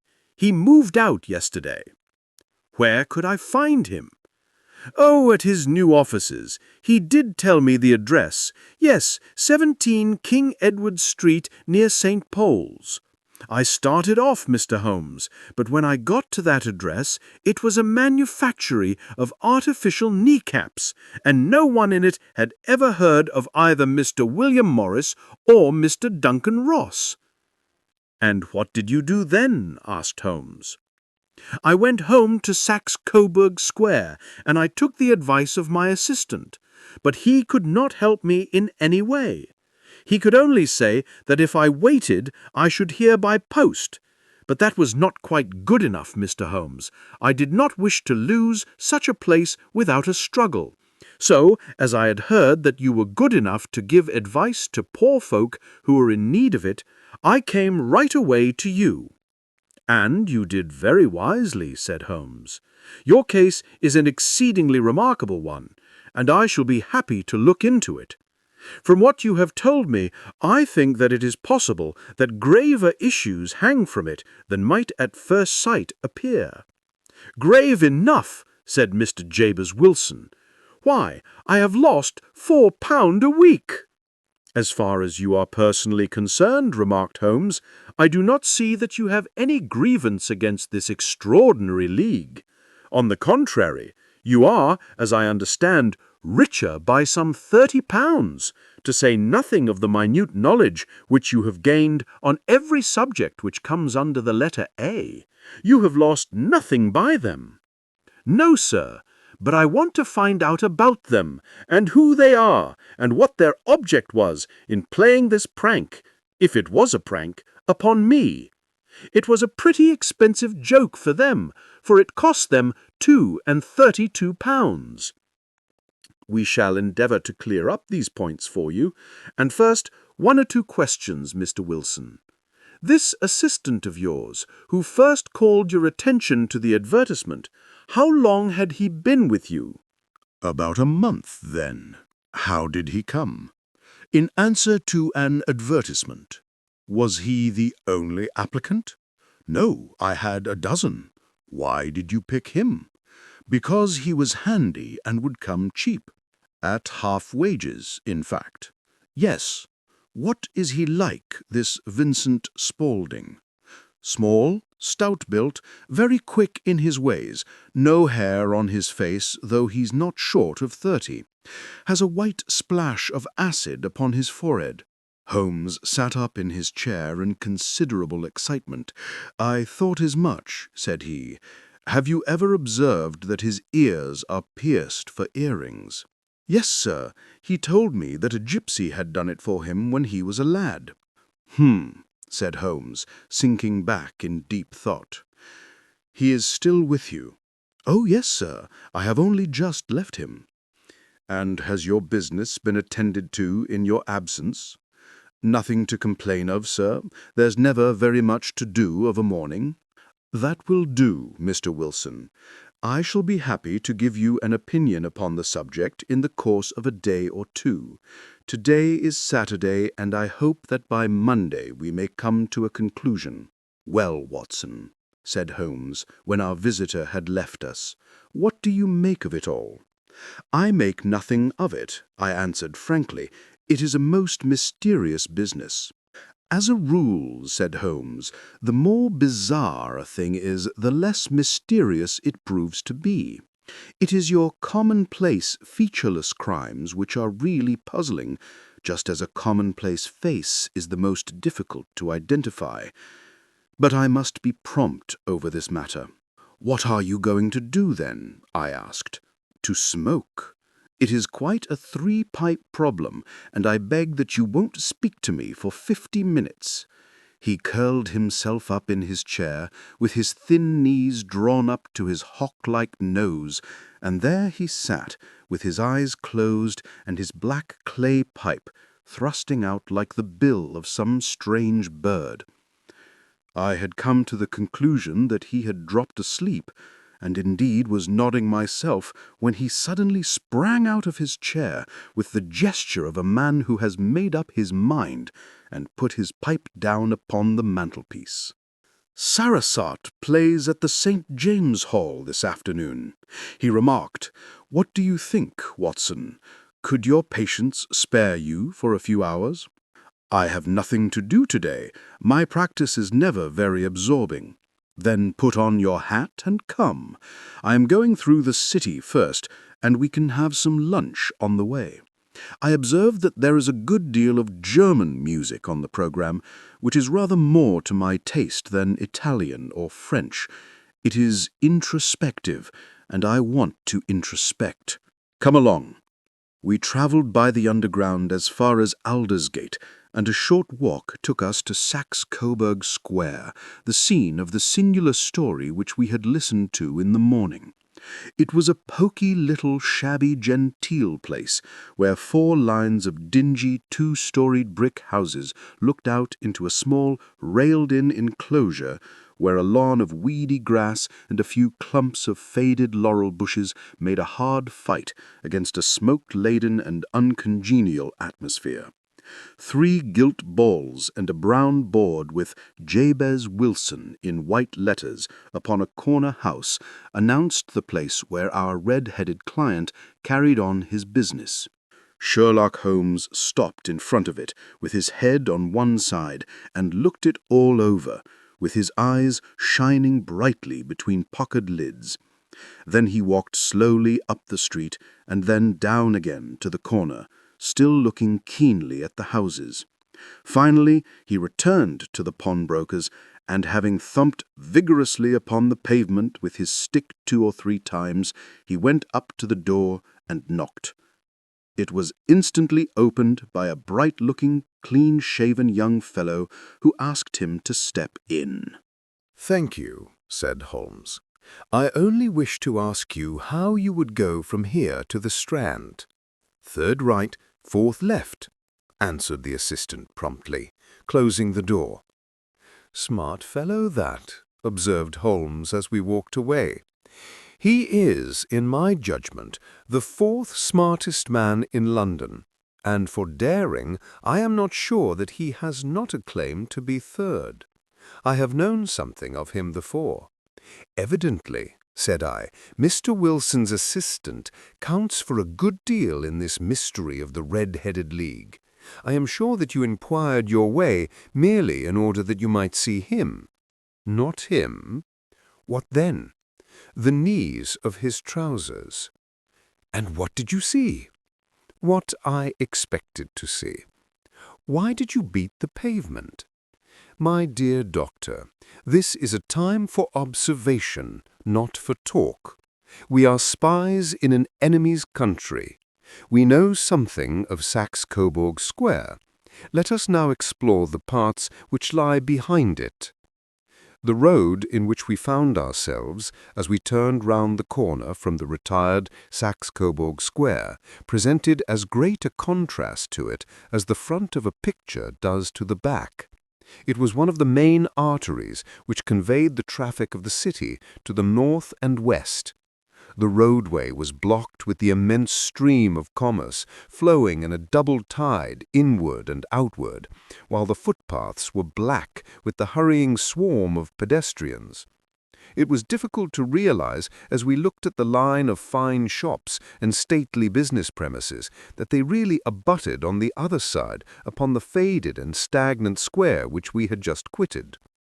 "Let me see," said Holmes, standing at the corner and glancing along the line. "I should like just to remember the order of the houses here. It is a hobby of mine to have an exact knowledge of London. There is Mortimer's, the tobacconist, the little newspaper shop, the Coburg branch of the City and Suburban Bank, the vegetarian restaurant, and Macfarlane's carriage-building depot.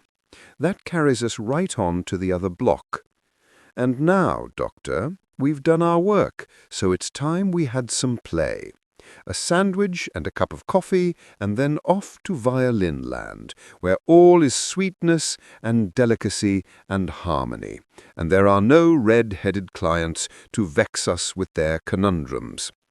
My friend was an enthusiastic musician, being himself not only a very capable performer, but a composer of no ordinary merit.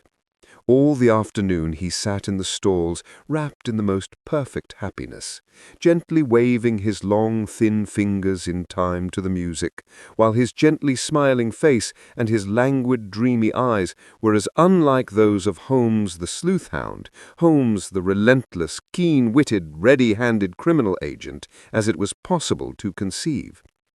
In his singular character, the dual nature alternately asserted itself, and his extreme exactness and astuteness represented, as I have often thought, the reaction against the poetic and contemplative mood which occasionally predominated in him.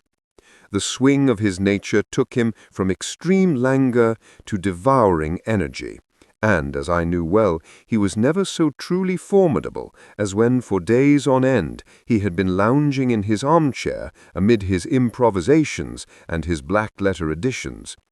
Then it was that the lust of the chase would suddenly come upon him, and that his brilliant reasoning power would rise to the level of intuition, until those who were unacquainted with his methods would look askance at him as on a man whose knowledge was not that of other mortals. When I saw him that afternoon so enwrapped in the music at St. James's Hall, I felt that an evil time might be coming upon those whom he had set himself to hunt down. "You want to go home, no doubt, Doctor?" he remarked as we emerged. "Yes, it would be as well. And I have some business to do which will take some hours. This business at Coburg Square is serious." "Why serious?" "A considerable crime is in contemplation. I have every reason to believe that we shall be in time to stop it. But today, being Saturday, rather complicates matters. I shall want your help tonight." "At what time?" 10 will be early enough. I shall be at Baker Street at 10. "Very well. And I say, Doctor, there may be some little danger, so kindly put your army revolver in your pocket." He waved his hand, turned on his heel, and disappeared in an instant among the crowd. I trust that I am not more dense than my neighbours, but I was always oppressed with a sense of my own stupidity in my dealings with Sherlock Holmes. Here I had heard what he had heard, I had seen what he had seen, and yet from his words it was evident that he saw clearly not only what had happened, but what was about to happen, while to me the whole business was still confused and grotesque. As I drove home to my house in Kensington, I thought over it all, from the extraordinary story of the red-headed copier of the encyclopedia down to the visit to Saxe-Coburg Square and the ominous words with which he had parted from me. What was this nocturnal expedition, and why should I go armed? Where were we going, and what were we to do? I had the hint from Holmes that this smooth-faced pawnbroker's assistant was a formidable man, a man who might play a deep game. I tried to puzzle it out, but gave it up in despair and set the matter aside until night should bring an explanation. It was 9:15 when I started from home and made my way across the park and so through Oxford Street to Baker Street. 2 hansoms were standing at the door, and as I entered the passage I heard the sound of voices from above. On entering his room, I found Holmes in animated conversation with 2 men, one of whom I recognized as Peter Jones, the official police agent, while the other was a long, thin, sad-faced man with a very shiny hat and oppressively respectable frock-coat. "Ah! Our party is complete," said Holmes, buttoning up his pea-jacket and taking his heavy hunting crop from the rack. "Watson, I think you know Mr. Jones of Scotland Yard. Let me introduce you to Mr. Merryweather, who is to be our companion in tonight's adventure." "We're hunting in couples again, Doctor, you see," said Jones in his consequential way. "Our friend here is a wonderful man for starting a chase. All he wants is an old dog to help him to do the running down." "I hope that a wild goose may not prove to be the end of our chase," observed Mr. Merryweather gloomily. "You may place considerable confidence in Mr. Holmes, sir," said the police agent loftily. "He has his own little methods, which are, if he won't mind my saying so, just a little too theoretical and fantastic, but he has the makings of a detective in him. It is not too much to say that once or twice, as in that business of the Sholto murder and the Agra treasure, he has been more nearly correct than the official force." "Oh, if you say so, Mr. Jones, it is all right," said the stranger with deference. "Still, I confess that I miss my rubber. It is the first Saturday night for 27 years that I have not had my rubber."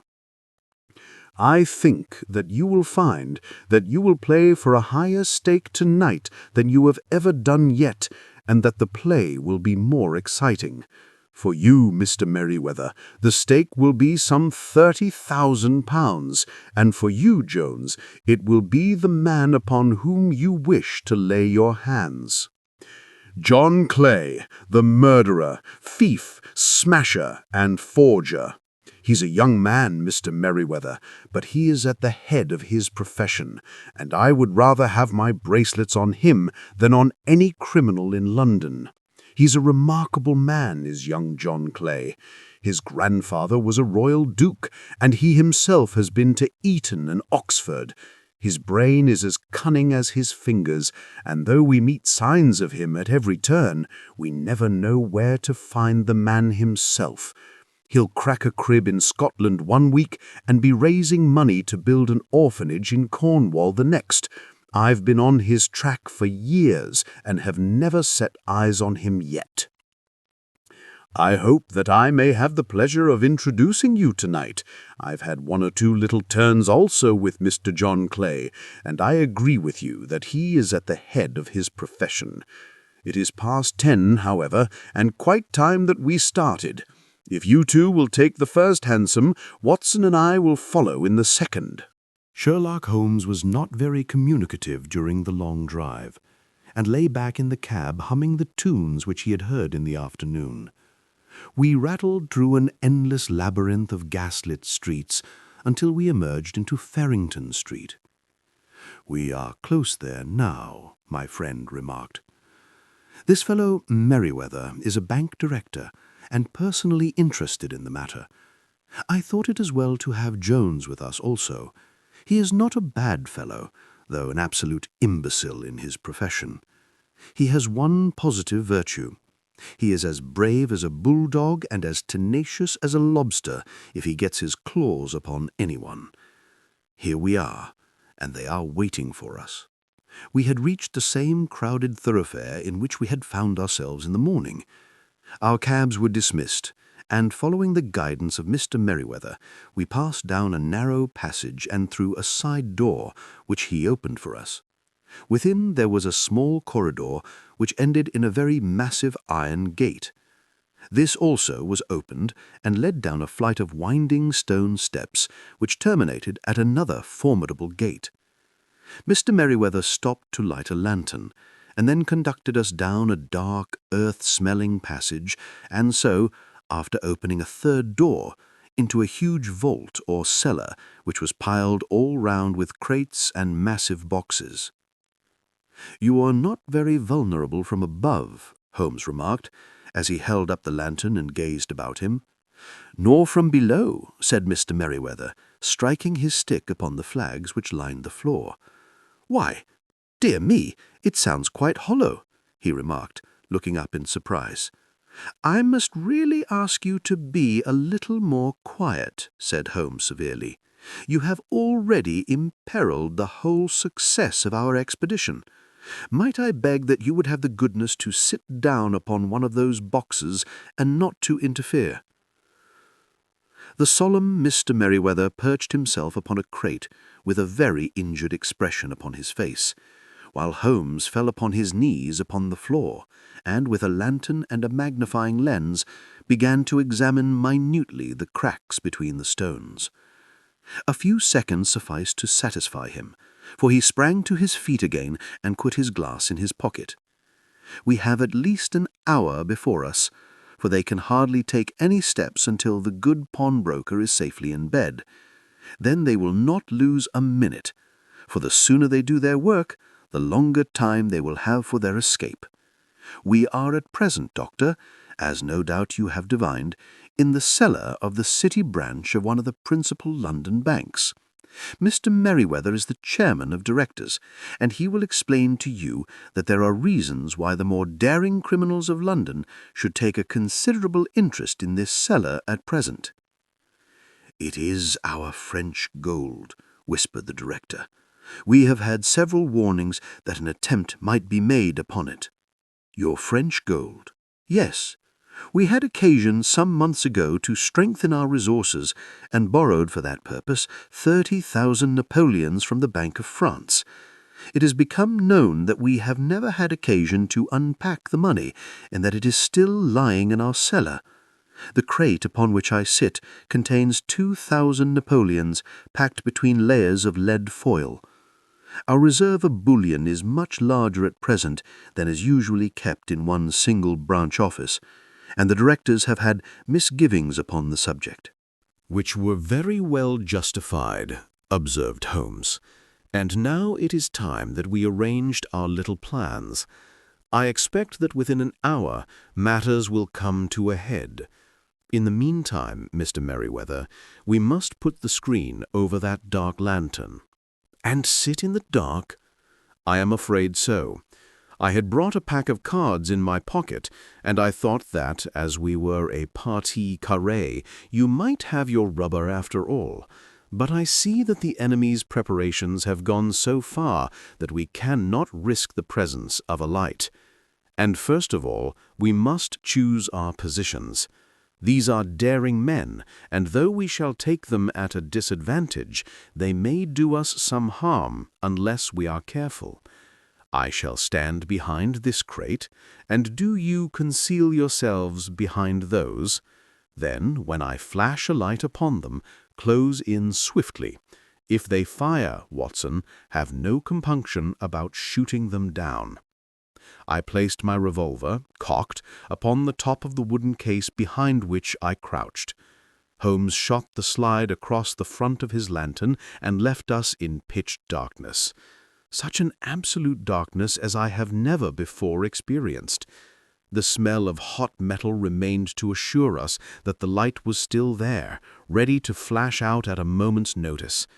To me, with my nerves worked up to a pitch of expectancy, there was something depressing and subduing in the sudden gloom and in the cold, dank air of the vault. "They have but one retreat," whispered Holmes.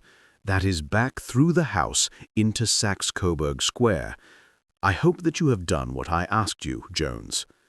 "I have an inspector and 2 officers waiting at the front door." "Then we have stopped all the holes. And now we must be silent and wait." What a time it seemed! From comparing notes afterwards, it was but an hour and a quarter, yet it appeared to me that the night must have almost gone and the dawn be breaking above us. My limbs were weary and stiff, for I feared to change my position. Yet my nerves were worked up to the highest pitch of tension, and my hearing was so acute that I could not only hear the gentle breathing of my companions, but I could distinguish the deeper, heavier in-breath of the bulky Jones from the thin, sighing note of the bank director. From my position, I could look over the case in the direction of the floor. Suddenly, my eyes caught the glint of a light. At first, it was but a lurid spark upon the stone pavement. Then it lengthened out until it became a yellow line, and then, without any warning or sound, a gash seemed to open, and a hand appeared, a white, almost womanly hand, which felt about in the center of the little area of light. For a minute or more the hand, with its writhing fingers, protruded out of the floor. Then it was withdrawn as suddenly as it appeared, and all was dark again, save the single lurid spark which marked a chink between the stones. Its disappearance, however, was but momentary. With a rending, tearing sound, one of the broad white stones turned over upon its side and left a square gaping hole through which streamed the light of a lantern. Over the edge there peeped a clean-cut, boyish face, which looked keenly about it, and then, with a hand on either side of the aperture, drew itself shoulder-high and waist-high until one knee rested upon the edge. In another instant he stood at the side of the hole and was hauling after him a companion, lithe and small like himself, with a pale face and a shock of very red hair. "It's all clear," he whispered. "Have you the chisel and the bags? Great Scott! Jump, Archie, jump, and I'll swing for it!" Sherlock Holmes had sprung out and seized the intruder by the collar. The other dived down the hole, and I heard the sound of rending cloth as Jones clutched at his skirts. The light flashed upon the barrel of a revolver, but Holmes' hunting crop came down on the man's wrist, and the pistol clinked upon the stone floor. "It's no use, John Clay," said Holmes blandly. "You have no chance at all." "So I see," the other answered with the utmost coolness. "I fancy that my pal is all right, though I see you have got his coattails. There are 3 men waiting for him at the door." "Oh, indeed. You seem to have done the thing very completely. I must compliment you." "And are you?" Holmes answered. "Your red-headed idea was very new and effective." "You'll see your pal again presently," Jones said. "He's quicker at climbing down holes than I am. Just hold out while I fix the derbies." "I beg that you will not touch me with your filthy hands," remarked our prisoner as the handcuffs clattered upon his wrists. "You may not be aware that I have royal blood in my veins. Have the goodness also, when you address me, always to say, 'Sir,' and 'please.'" "All right," said Jones with a stare and a snigger. "Well, would you please, sir, march upstairs where we can get a cab to carry your highness to the police station?" "That is better," said John Clay serenely. He made a sweeping bow to the 3 of us and walked quietly off in the custody of the detective. "Really, Mr. Holmes," said Mr. Merriweather as we followed them from the cellar, "I do not know how the bank can thank you or repay you. There is no doubt that you have detected and defeated in the most complete manner one of the most determined attempts at bank robbery that have ever come within my experience. I have had 1 or 2 little scores of my own to settle with Mr. John Clay. I have been at some small expense over this matter which I should expect the bank to refund. But beyond that, I am amply repaid by having had an experience which is in many ways unique, and by hearing the very remarkable narrative of the Red-Headed League. You see, Watson," he explained in the early hours of the morning as we sat over a glass of whiskey and soda in Baker Street, "it was perfectly obvious from the first that the only possible object of this rather fantastic business of the advertisement of the League and the copying of the encyclopedia must be to get this not-over-bright pawnbroker out of the way for a number of hours every day. It was a curious way of managing it, but really it would be difficult to suggest a better. The method was no doubt suggested to Clay's ingenious mind by the color of his accomplice's hair. The £4 a week was a lure which must draw him, and what was it to them, who were playing for thousands? They put in the advertisement, one rogue has the temporary office, the other rogue incites the man to apply for it, and together they managed to secure his absence every morning in the week. From the time that I heard of the assistant having come for half wages, it was obvious to me that he had some strong motive for securing the situation. But how could you guess what the motive was? Had there been women in the house, I should have suspected a mere vulgar intrigue. That, however, was out of the question. The man's business was a small one, and there was nothing in his house which could account for such elaborate preparations and such an expenditure as they were at. It must then be something out of the house. What could it be? I thought of the assistant's fondness for photography and his trick of vanishing into the cellar. The cellar. There was the end of this tangled clue. Then I made inquiries as to this mysterious assistant and found that I had to deal with one of the coolest and daring criminals in London. He was doing something in the cellar, something which took many hours a day for months on end. What could it be once more? I could think of nothing save that he was running a tunnel to some other building. So far I had got when we went to visit the scene of action. I surprised you by beating upon the pavement with my stick. I was ascertaining whether the cellar stretched out in front or behind. It was not in front. Then I rang the bell, and as I hoped, the assistant answered it. We had some skirmishes, but we had never set eyes upon each other before. I hardly looked at his face. His knees were what I wished to see. You must yourself have remarked how worn, wrinkled, and stained they were. They spoke of those hours of burrowing. The only remaining point was what they were burrowing for. I walked round the corner, saw the City and Suburban Bank abutted on our friend's premises, and felt that I had solved my problem. When you drove home after the concert, I called upon Scotland Yard and upon the chairman of the bank directors, with the result that you have seen. And how could you tell that they would make their attempt tonight? Well, when they closed their league offices, that was a sign that they cared no longer about Mr. Jabez Wilson's presence. In other words, that they had completed their tunnel. But it was essential that they should use it soon, as it might be discovered or the bullion might be removed. Saturday would suit them better than any other day, as it would give them 2 days for their escape. For all these reasons, I expected them to come tonight. You reasoned it out beautifully, I exclaimed in unfeigned admiration. It is so long a chain, but yet every link rings true. It saved me from ennui, he answered, yawning. Alas, I already feel it closing in upon me. My life is spent in one long effort to escape the commonplaces of existence. These little problems help me to do so. And you are a benefactor of the race, I said. He shrugged his shoulders. Well, perhaps after all it is of some little use, he remarked. L'âme c'est rien, l'âme c'est tout, as Gustave Flaubert wrote to George Sand. A Case of Identity by Arthur Conan Doyle. A young woman's fiancé vanishes before their wedding. Can Sherlock Holmes solve the mystery?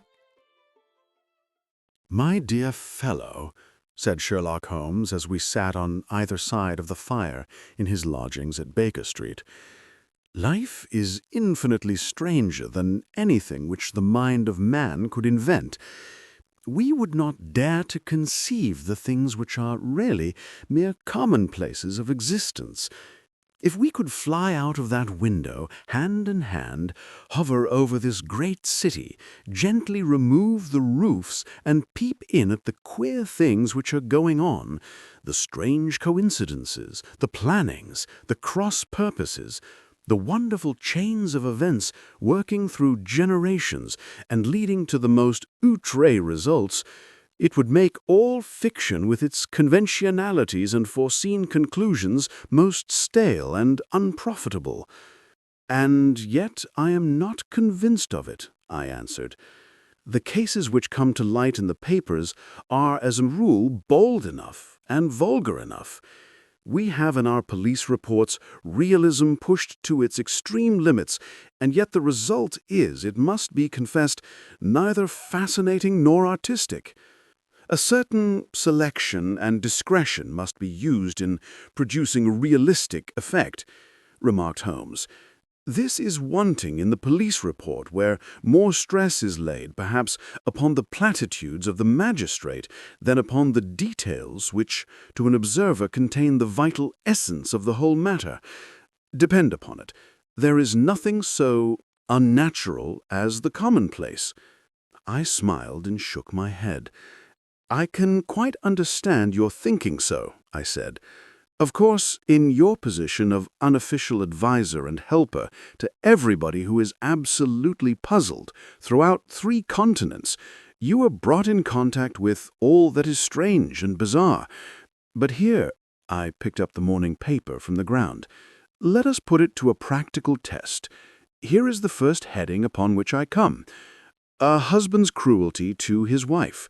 There is half a column of print, but I know without reading it that it is all perfectly familiar to me. There is, of course, the other woman, the drink, the push, the blow, the bruise, the sympathetic sister or landlady. The crudest of writers could invent nothing more crude. Indeed, your example is an unfortunate one for your argument, said Holmes. taking the paper and glancing his eye down it. "This is the Dundas separation case, and, as it happens, I was engaged in clearing up some small points in connection with it. The husband was a teetotaler. There was no other woman, and the conduct complained of was that he had drifted into the habit of winding up every meal by taking out his false teeth and hurling them at his wife, which, you will allow, is not an action likely to occur to the imagination of the average storyteller. Take a pinch of snuff, Doctor, and acknowledge that I have scored over you in your example." He held out his snuff-box of old gold with a great amethyst in the center of the lid.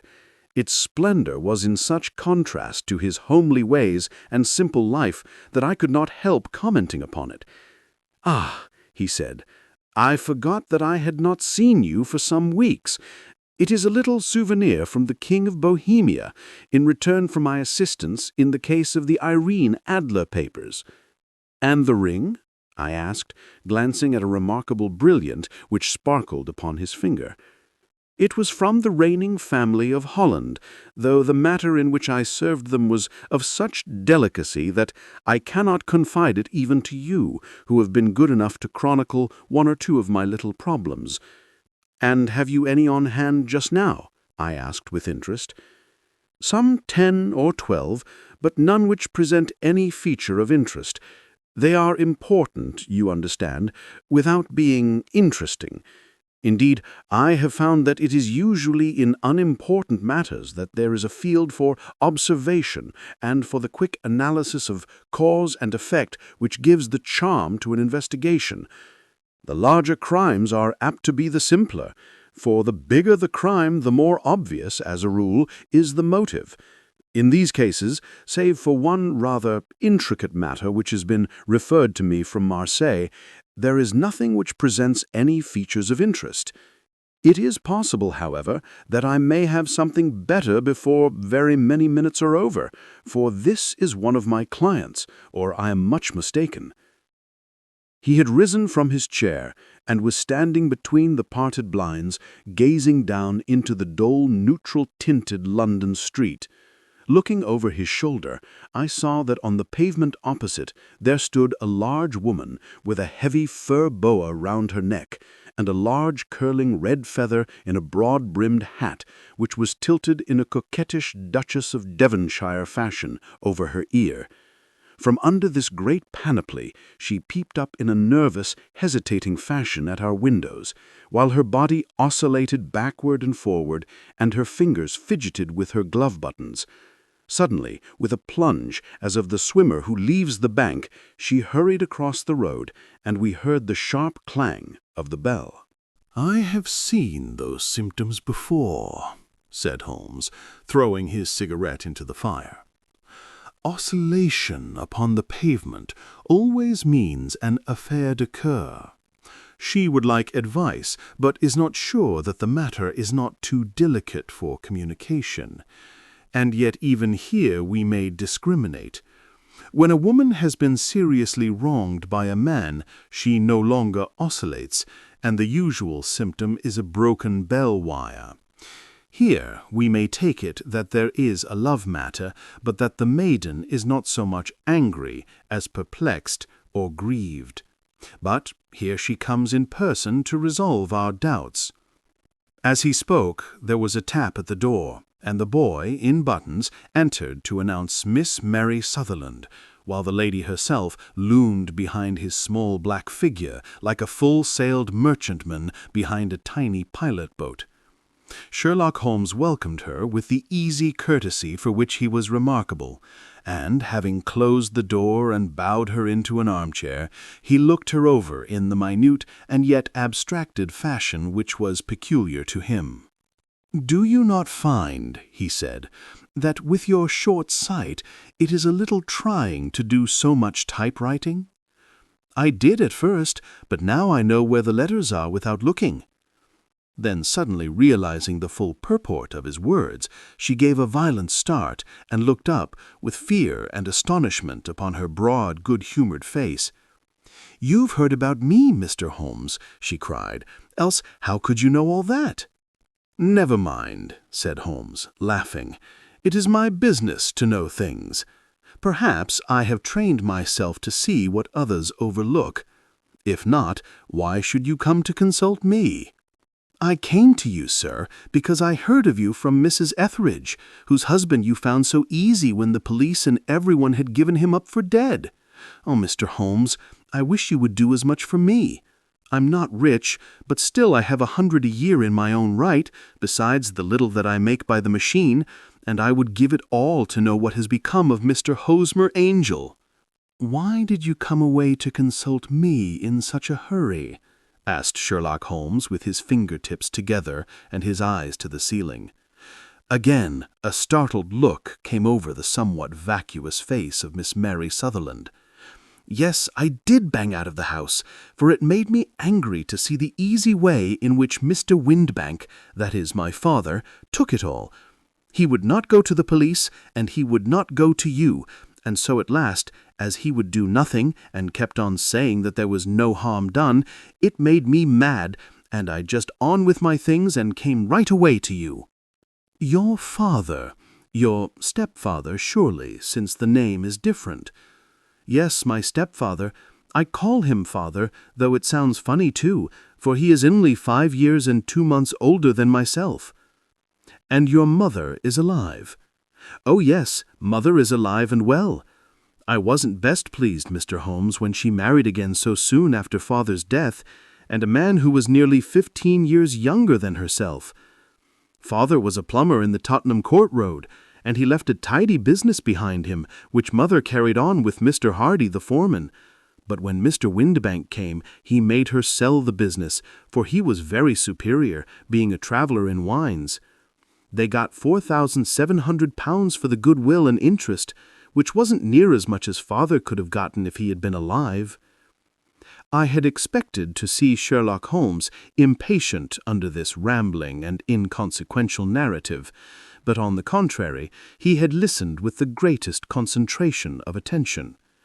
"Your own little income, does it come out of the business?" "Oh, no, sir.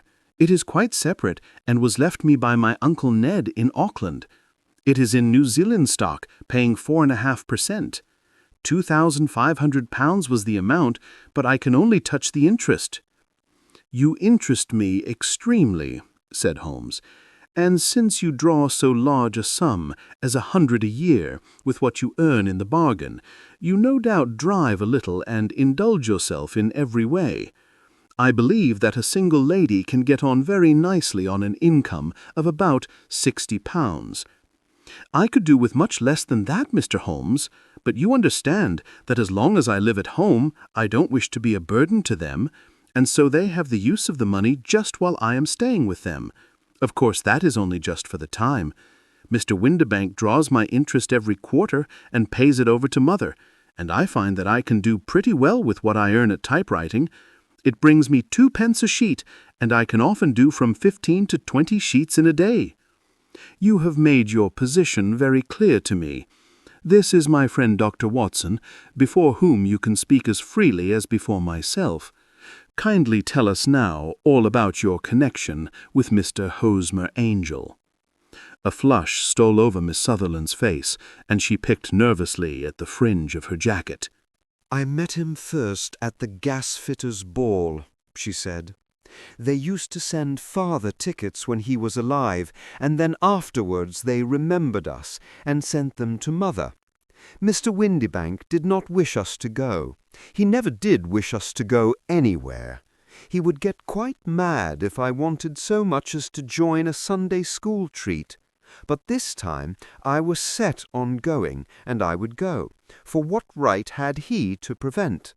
He said the folk were not fit for us to know when all father's friends were to be there. And he said that I had nothing fit to wear when I had my purple plush that I had never so much as taken out of the drawer. At last, when nothing else would do, he went off to France upon the business of the firm. But we went, mother and I, with Mr. Hardy, who used to be our foreman, and it was there I met Mr. Hosmer Angel." "I suppose," said Holmes, "that when Mr. Windibank came back from France, he was very annoyed at your having gone to the ball." "Oh, well, he was very good about it. He laughed, I remember, and shrugged his shoulders, and said there was no use denying anything to a woman, for she would have her way." "I see. Then at the gas-fitters' ball you met, as I understand, a gentleman called Mr. Hosmer Angel." "Yes, sir.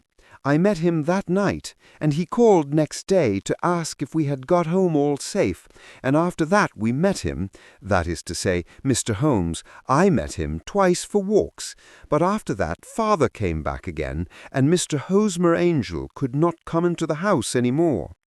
"No?" "Well, you know, father didn't like anything of the sort. He wouldn't have any visitors if he could help it, and he used to say that a woman should be happy in her own family circle. But then, as I used to say to mother, a woman wants her own circle to begin with, and I had not got mine yet." "But how about Mr. Hosmer Angel? Did he make no attempt to see you?" "Well, father was going off to France again in a week, and Hosmer wrote and said that it would be safer and better not to see each other until he had gone. We could write in the meantime, and he used to write every day. I took the letters in the morning, so there was no need for father to know." "Were you engaged to the gentleman at this time?" "Oh, yes, Mr. Holmes. We were engaged after the first walk that we took. Hosmer, Mr. Angel, was a cashier in an office in Leadenhall Street, and—" "What office?" "That's the worst of it, Mr. Holmes. I don't know." "Where did he live, then?" "He slept on the premises." "And you don't know his address?" "No, except that it was Leadenhall Street." "Where did you address your letters, then?" "To the Leadenhall post office, to be left till called for. He said that if they were sent to the office, he would be chaffed by all the other clerks about having letters from a lady. So I offered to typewrite them like he did his, but he wouldn't have that, for he said that when I wrote them, they seemed to come from me, but when they were typewritten, he always felt that the machine had come between us. That will just show you how fond he was of me, Mr. Holmes, and the little things that he would think of." "It was most suggestive," said Holmes. "It has long been an axiom of mine that the little things are the infinitely most important. Can you remember any other little things about Mr. Hosmer Angel?" "He was a very shy man, Mr. Holmes. He would rather walk with me in the evening than in the daylight, for he said that he hated to be conspicuous. Very retiring and gentlemanly he was. Even his voice was gentle.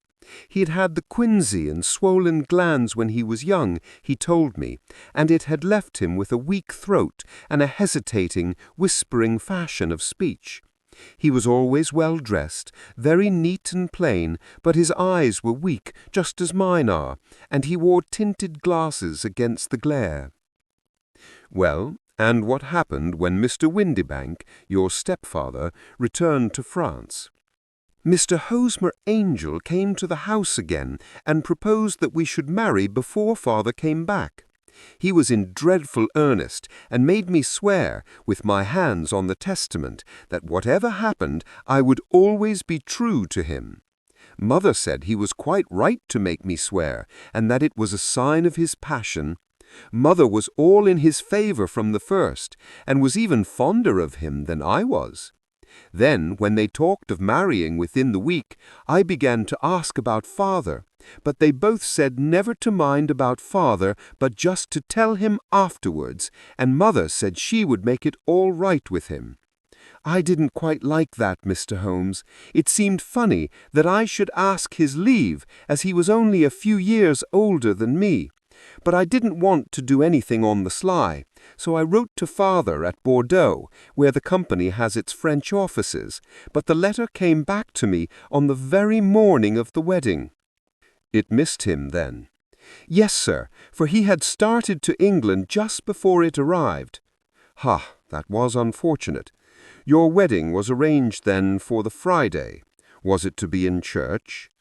Yes, sir, but very quietly. It was to be at St. Saviour's, near King's Cross, and we were to have breakfast afterwards at the St. Pancras Hotel.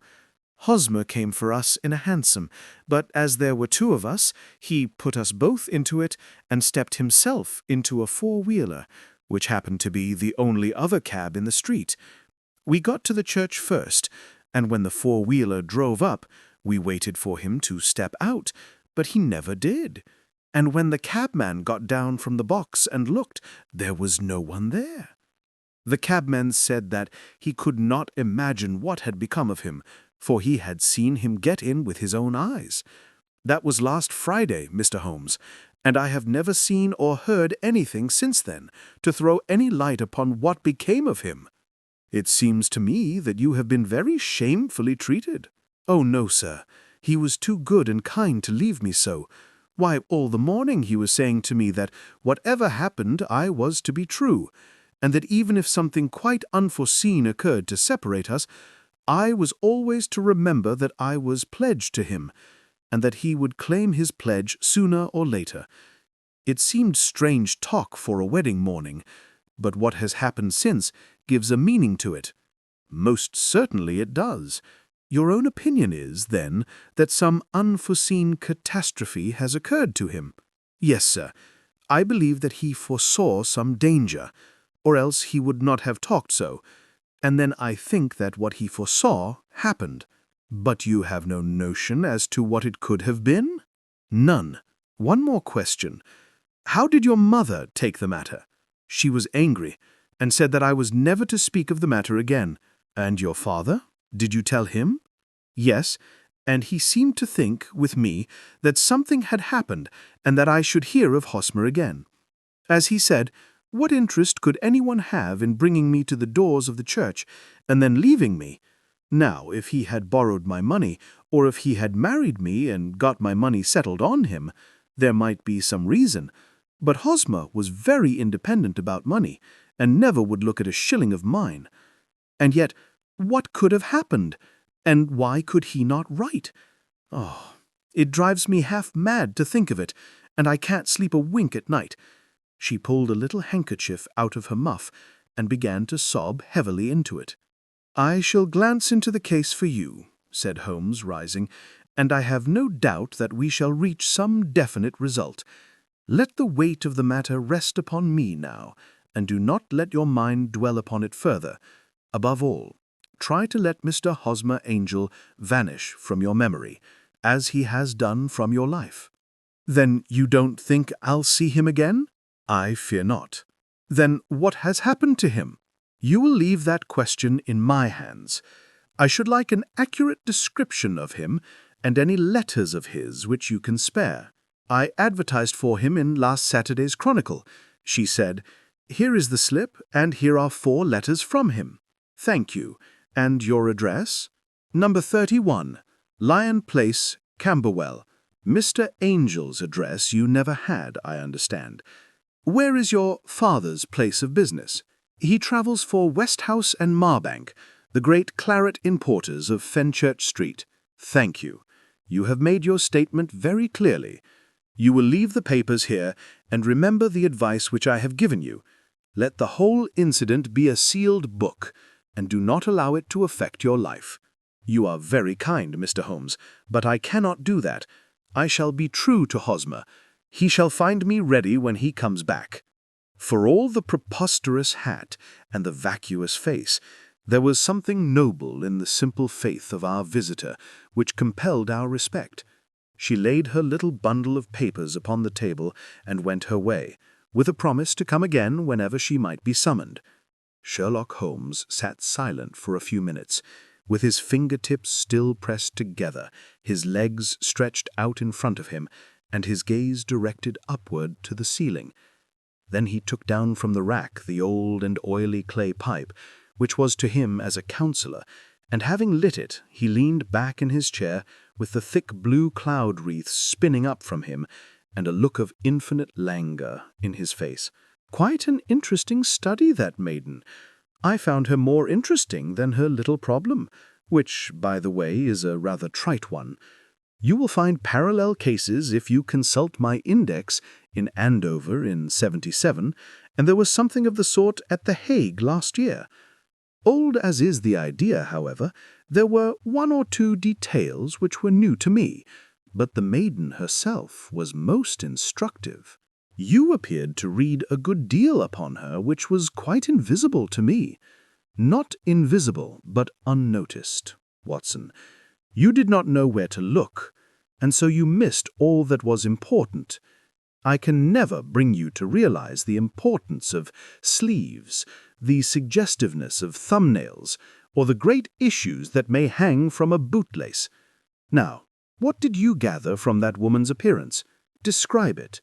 Well, she had a slate-colored, broad-brimmed straw hat with a feather of a brickish red. Her jacket was black, with black beads sewn upon it, and a fringe of little black jet ornaments. Her dress was brown, rather darker than coffee color, with a little purple plush at the neck and sleeves. Her gloves were grayish, and were worn through at the right forefinger. Her boots I didn't observe. She had small round hanging gold earrings, and a general air of being fairly well-to-do in a vulgar, comfortable, easy-going way. Sherlock Holmes clapped his hands softly together and chuckled. "Upon my word, Watson, you are coming along wonderfully. You have really done very well indeed. It is true that you have missed everything of importance, but you have hit upon the method, and you have a quick eye for color. Never trust general impressions, my boy, but concentrate yourself upon details. My first glance is always at a woman's sleeve. In a man, it is perhaps better first to take the knee of the trouser. As you observe, this woman had plush upon her sleeves, which is a most useful material for showing traces. The double line a little above the wrist, where the typewriter presses against the table, was beautifully defined. The sewing machine of the hand type leaves a similar mark, but only on the left arm and on the side of it farthest from the thumb, instead of being right across the broadest part as this was.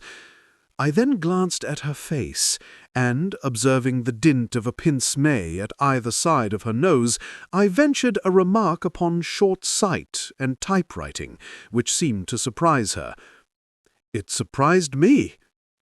But surely it was obvious. I was then much surprised and interested on glancing down to observe that, though the boots which she was wearing were not unlike each other, they were really odd ones, the one having a slightly decorated toe-cap, and the other a plain one. One was buttoned only in the 2 lower buttons out of 5, and the other at the 1st, 3rd, and 5th. Now, when you see that a young lady, otherwise neatly dressed, has come away from home with odd boots, half-buttoned, it is no great deduction to say that she came away in a hurry. "And what else?" I asked, keenly interested, as I always was, by my friend's incisive reasoning. I noted, in passing, that she had written a note before leaving home, but after being fully dressed. You observed that her right glove was torn at the forefinger, but you did not apparently see that both glove and finger were stained with violet ink. She had written in a hurry and dipped her pen too deep. It must have been this morning, or the mark would not remain clear upon the finger. All this is amusing, though rather elementary, but I must go back to business, Watson. Would you mind reading me the advertised description of Mr. Hosmer Angel? I held the little printed slip to the light. "Missing," it said, "on the morning of the 14th, a gentleman named Hosmer Angel, about 5 foot 7 inches in height, strongly built, sallow complexion, black hair, a little bald in the center, bushy black side whiskers and moustache, tinted glasses, slight infirmity of speech. was dressed when last seen in black frock coat faced with silk, black waistcoat, gold Albert chain, and grey Harris tweed trousers with brown gaiters over elastic-sided boots, known to have been employed in an office in Leadenhall Street. Anybody bringing, etc., etc. "That will do," said Holmes. "As to the letters," he continued, glancing over them, "they are very commonplace. Absolutely no clue in them to Mr. Angel, save that he quotes Balzac once. There is one remarkable point, however, which will no doubt strike you." "They are typewritten," I remarked. "Not only that, but the signature is typewritten. Look at the neat little Hosmer Angel at the bottom. There is a date, you see, but no superscription except Leadenhall Street, which is rather vague. The point about the signature is very suggestive. In fact, we may call it conclusive." "Of what?" "My dear fellow, is it possible you do not see how strongly it bears upon the case?"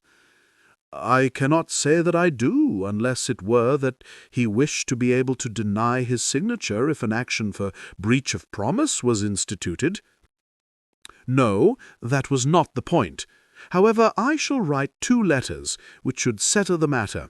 One is to a firm in the city, the other is to the young lady's stepfather, Mr. Windibank, asking him whether he could meet us here at 6 o'clock tomorrow evening. It is just as well that we should do business with the male relatives. And now, Doctor, we can do nothing until the answers to those letters come, so we may put our little problem upon the shelf for the interim." I had had so many reasons to believe in my friend's subtle powers of reasoning and extraordinary energy in action that I felt that he must have some solid grounds for the assured and easy demeanor with which he treated the singular mystery which he had been called upon to fathom. Once only had I known him to fail, in the case of the King of Bohemia and of the Irene Adler photograph. But when I looked back to the weird business of the Sign of 4 and the extraordinary circumstances connected with the study in scarlet, I felt that it would be a strange tangle indeed which he could not unravel. I left him then, still puffing at his black clay pipe, with the conviction that when I came again on the next evening, I would find that he held in his hands all the clues which would lead up to the identity of the disappearing bridegroom of Miss Mary Sutherland. A professional case of great gravity was engaging my own attention at the time, and the whole of next day I was busy at the bedside of the sufferer. It was not until close upon 6 o'clock that I found myself free and was able to spring into a hansom and drive to Baker Street, half afraid that I might be too late to assist at the denouement of the little mystery. I found Sherlock Holmes alone, however, half asleep, with his long, thin form curled up in the recesses of his armchair. A formidable array of bottles and test tubes, with the pungent, cleanly smell of hydrochloric acid, told me that he had spent his day in the chemical work which was so dear to him. "Well, have you solved it?" I asked as I entered. "Yes, it was the bisulfate of baryta." No, the mystery," I cried. "Oh, that! I thought of the salt that I have been working upon. There was never any mystery in the matter, though, as I said yesterday, some of the details are of interest. The only drawback is that there is no law, I fear, that can touch the scoundrel." "Who was he, then? And what was his object in deserting Miss Mary Sutherland?" The question was hardly out of my mouth, and Holmes had not yet opened his lips to reply, when we heard a heavy footfall in the passage and a tap at the door. "This is the girl's stepfather, Mr. James Windibank," said Holmes. "He has written to me to say that he would be here at 6. Come in."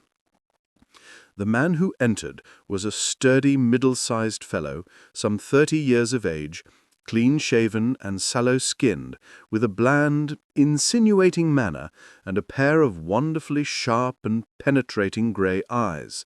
He shot a questioning glance at each of us, placed his shiny top hat upon the sideboard, and with a slight bow sidled down into the nearest chair. "Good evening, Mr. James Windibank. I think that this typewritten letter is from you, in which you made an appointment with me for 6 o'clock. "Yes, sir. I am afraid that I am a little late, but I am not quite my own master, you know. I am sorry that Miss Sutherland has troubled you about this little matter, for I think it is far better not to wash linen of the sort in public. It was quite against my wishes that she came, but she is a very excitable, impulsive girl, as you may have noticed, and she is not easily controlled when she has made up her mind on a point. Of course, I did not mind you so much, as you are not connected with the official police, but it is not pleasant to have a family misfortune like this noised abroad. Besides, it is a useless expense, for how could you possibly find this Housemarque angel?" "On the contrary," said Holmes quietly, "I have every reason to believe that I will succeed in discovering Mr. Housemarque angel." Mr. Windibank gave a violent start and dropped his gloves. "I am delighted to hear it." "It is a curious thing," remarked Holmes, "that a typewriter has really quite as much individuality as a man's handwriting. Unless they are quite new, no two of them write exactly alike. Some letters get more worn than others, and some wear only on one side. Now you remark in this note of yours, Mr. Windibank, that in every case there is some little slurring over of the E and a slight defect in the tail of the R. There are 14 other characteristics, but those are the more obvious. We do all our correspondence with this machine at the office, and no doubt it is a little worn," our visitor answered, glancing keenly at Holmes with his bright little eyes. "And now I will show you what is really a very interesting study, Mr. Windibank. I think of writing another little monograph some of these days on the typewriter and its relation to crime. It is a subject to which I have devoted some little attention. I have here 4 letters which purport to come from the missing man. They are all typewritten. In each case, not only are the E's slurred and the R's tailless, but you will observe, if you care to use my magnifying lens, that the 14 other characteristics to which I have alluded are there as well." Mr. Windibank sprang out of his chair and picked up his hat. "I cannot waste time over this sort of fantastic talk, Mr. Holmes," he said. "If you can catch the man, catch him, and let me know when you have done it." "Certainly," said Holmes, stepping over and turning the key in the door. "I let you know, then, that I have caught him." "What? Where?" shouted Mr. Windibank, turning white to his lips and glancing about him like a rat in a trap. "Oh, it won't do. Really, it won't," said Holmes suavely. "There is no possible getting out of it, Mr. Windibank. It is quite too transparent, and it was a very bad compliment when you said that it was impossible for me to solve so simple a question. That's right. Sit down and let us talk it over." Our visitor collapsed into a chair with a ghastly face and a glitter of moisture on his brow. It's not actionable," he stammered. "I am very much afraid that it is not, but between ourselves, Windibank, it was as cruel and selfish and heartless a trick in a petty way as ever came before me. Now, let me just run over the course of events, and you will contradict me if I go wrong." The man sat huddled up in his chair, with his head sunk upon his breast, like one who is utterly crushed. Holmes stuck his feet up on the corner of the mantelpiece and, leaning back with his hands in his pockets, began talking, rather to himself, as it seemed, than to us. The man married a woman very much older than himself for her money. He enjoyed the use of the money of the daughter as long as she lived with them. It was a considerable sum for people in their position, and the loss of it would have made a serious difference. It was worth an effort to preserve it. The daughter was of a good, amiable disposition, but affectionate and warm-hearted in her ways, so that it was evident that with her fair personal advantages and her little income, she would not be allowed to remain single long. Now her marriage would mean, of course, the loss of 100 a year, so what does her stepfather do to prevent it? He takes the obvious course of keeping her at home and forbidding her to seek the company of people of her own age. But soon he found that that would not answer forever. She became restive, insisted upon her rights, and finally announced her positive intention of going to a certain ball. What does her clever stepfather do then? He conceives an idea more creditable to his head than to his heart. With the connivance and assistance of his wife, he disguised himself, covered those keen eyes with tinted glasses, masked the face with a moustache and a pair of bushy whiskers, sunk that clear voice into an insinuating whisper, and doubly secure on account of the girl's short sight, he appears as Mr. Hosmer Angel, and keeps off other lovers by making love himself. "It was only a joke at first," groaned our visitor. "We never thought that she would have been so carried away." "Very likely not. However that may be, the young lady was very decidedly carried away, and having quite made up her mind that her stepfather was in France, the suspicion of treachery never for an instant entered her mind. She was flattered by the gentleman's attentions, and the effect was increased by the loudly expressed admiration of her mother.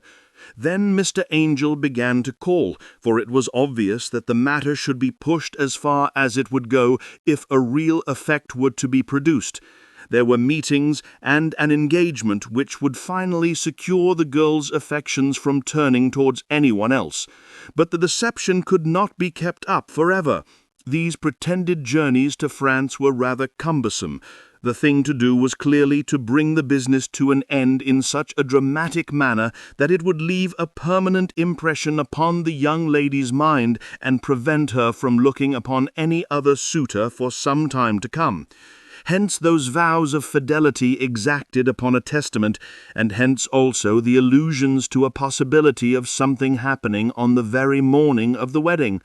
James Windibank wished Miss Sutherland to be so bound to Hosmer Angel and so uncertain as to his fate that for 10 years to come, at any rate, she would not listen to another man. As far as the church door he brought her, and then, as he could go no farther, he conveniently vanished away by the old trick of stepping in at one door of a four-wheeler and out the other. I think that was the chain of events, Mr. Windibank." Our visitor had recovered something of his assurance while Holmes had been talking, and he rose from his chair now with a cold sneer upon his pale face. "It may be so, or it may not, Mr. Holmes," he said, "but if you are so very sharp, you ought to be sharp enough to know that it is you who are breaking the law now, and not me. I have done nothing actionable from the first, but as long as you keep that door locked, you lay yourself open to an action for assault and illegal constraint." "The law cannot, as you say, touch you," said Holmes, unlocking and throwing open the door. "Yet there never was a man who deserved punishment more. If the young lady has a brother or a friend, he ought to lay a whip across your shoulders. By Jove," he continued, flushing up at the sight of the bitter sneer upon the man's face, "it is not part of my duties to my client, but here's a hunting crop handy, and I think I shall just treat myself to—" He took 2 swift steps to the whip, but before he could grasp it, there was a wild clatter of steps upon the stairs, the heavy hall door banged, and from the window we could see Mr. James Windibank running at the top of his speed down the road. "There's a cold-blooded scoundrel," said Holmes, laughing as he threw himself down into his chair once more. "That fellow will rise from crime to crime until he does something very bad, and ends on a gallows. The case has, in some respects, been not entirely devoid of interest." "I cannot now entirely see all the steps of your reasoning," I remarked. Well, of course, it was obvious from the first that this Mr. Hosmer Angel must have some strong object for his curious conduct, and it was equally clear that the only man who really profited by the incident, as far as we could see, was the stepfather. Then the fact that the two men were never together, but that the one always appeared when the other was away, was suggestive. So were the tinted spectacles and the curious voice, which both hinted at a disguise, as did the bushy whiskers. My suspicions were all confirmed by his peculiar action in typewriting his signature, which of course inferred that his handwriting was so familiar to her that she would recognize even the smallest sample of it. You see, all these isolated facts, together with many minor ones, all pointed in the same direction. And how did you verify them? Having once spotted my man, it was easy to get corroboration. I knew the firm for which this man worked.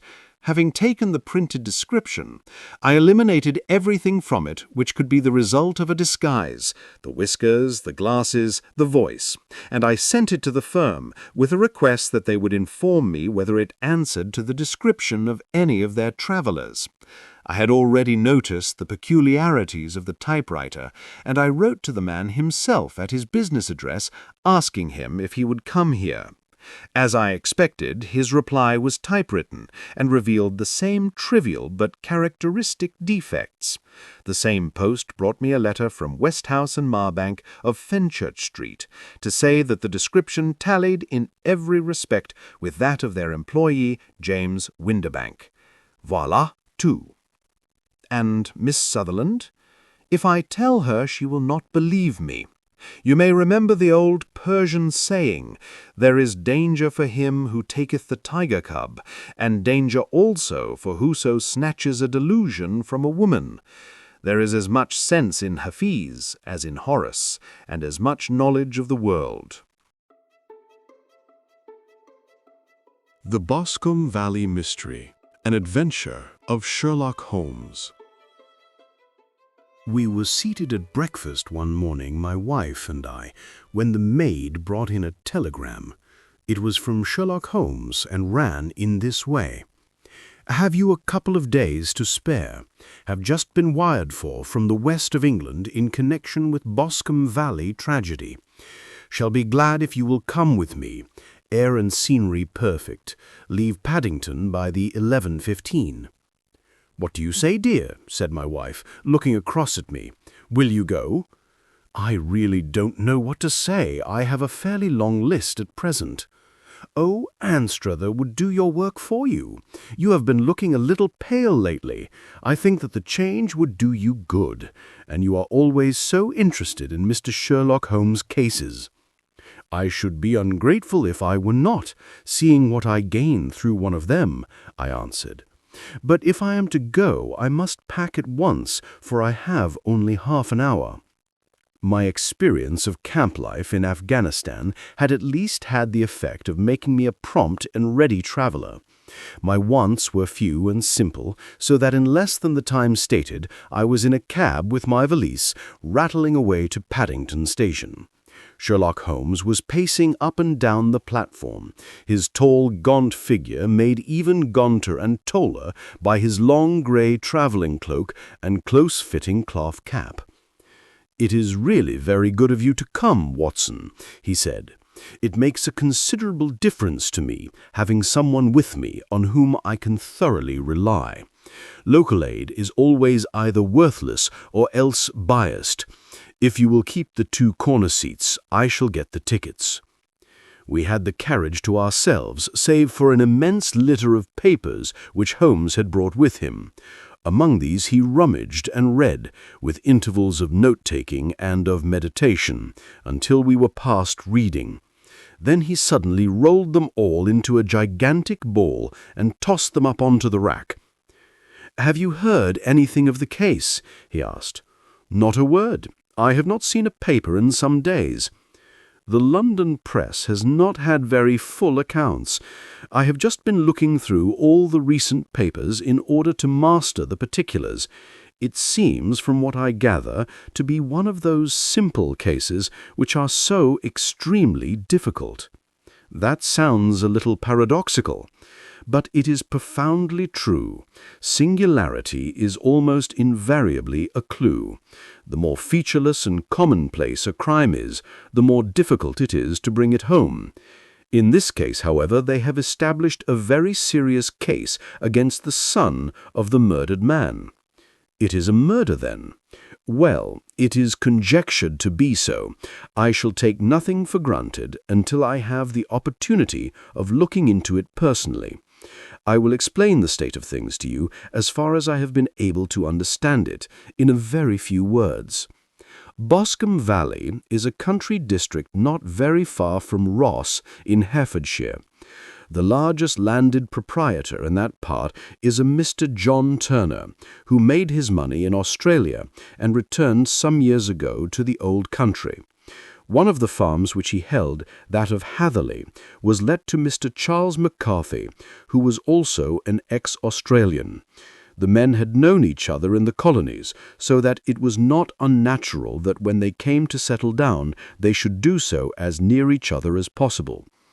Turner was apparently the richer man, so McCarthy became his tenant, but still remained, it seems, upon terms of perfect equality, as they were frequently together. McCarthy had one son, a lad of 18, and Turner had an only daughter of the same age, but neither of them had wives living. They appeared to have avoided the society of the neighboring English families and to have led retired lives, though both the McCarthys were fond of sport and were frequently seen at the race meetings of the neighborhood. McCarthy kept 2 servants, a man and a girl. Turner had a considerable household, some half-dozen at the least. That is as much as I have been able to gather about the families. Now for the facts. On June 3rd, that is, on Monday last, McCarthy left his house at Hatherley about 3 in the afternoon and walked down to the Boscombe Pool, which is a small lake formed by the spreading out of the stream which runs down the Boscombe Valley. He had been out with his serving man in the morning at Ross, and he had told the man that he must hurry, as he had an appointment of importance to keep at 3. From that appointment he never came back alive. From Hatherley farmhouse to the Boscombe Pool is 1/4 of a mile, and 2 people saw him as he passed over this ground. One was an old woman, whose name is not mentioned, and the other was William Crowder, a gamekeeper in the employ of Mr. Turner. Both these witnesses depose that Mr. McCarthy was walking alone. The gamekeeper adds that within a few minutes of his seeing Mr. McCarthy pass, he had seen his son, Mr. James McCarthy, going the same way with a gun under his arm. To the best of his belief, the father was actually in sight at the time, and the son was following him. He thought no more of the matter until he heard in the evening of the tragedy that had occurred. The 2 McCarthys were seen after the time when William Crowder, the gamekeeper, lost sight of them. The Boscombe Pool is thickly wooded round, with just a fringe of grass and of reeds round the edge. A girl of 14, Patience Moran, who is the daughter of the lodge-keeper of the Boscombe Valley estate, was in one of the woods picking flowers. She states that while she was there, she saw at the border of the wood and close by the lake Mr. McCarthy and his son, and that they appeared to be having a violent quarrel. She heard Mr. McCarthy the elder using very strong language to his son, and she saw the latter raise up his hand as if to strike his father. She was so frightened by their violence that she ran away and told her mother when she reached home that she had left the 2 McCarthys quarrelling near Boscombe Pool, and that she was afraid that they were going to fight. She had hardly said the words when young Mr. McCarthy came running up to the lodge to say that he had found his father dead in the wood, and to ask for the help of the lodge-keeper.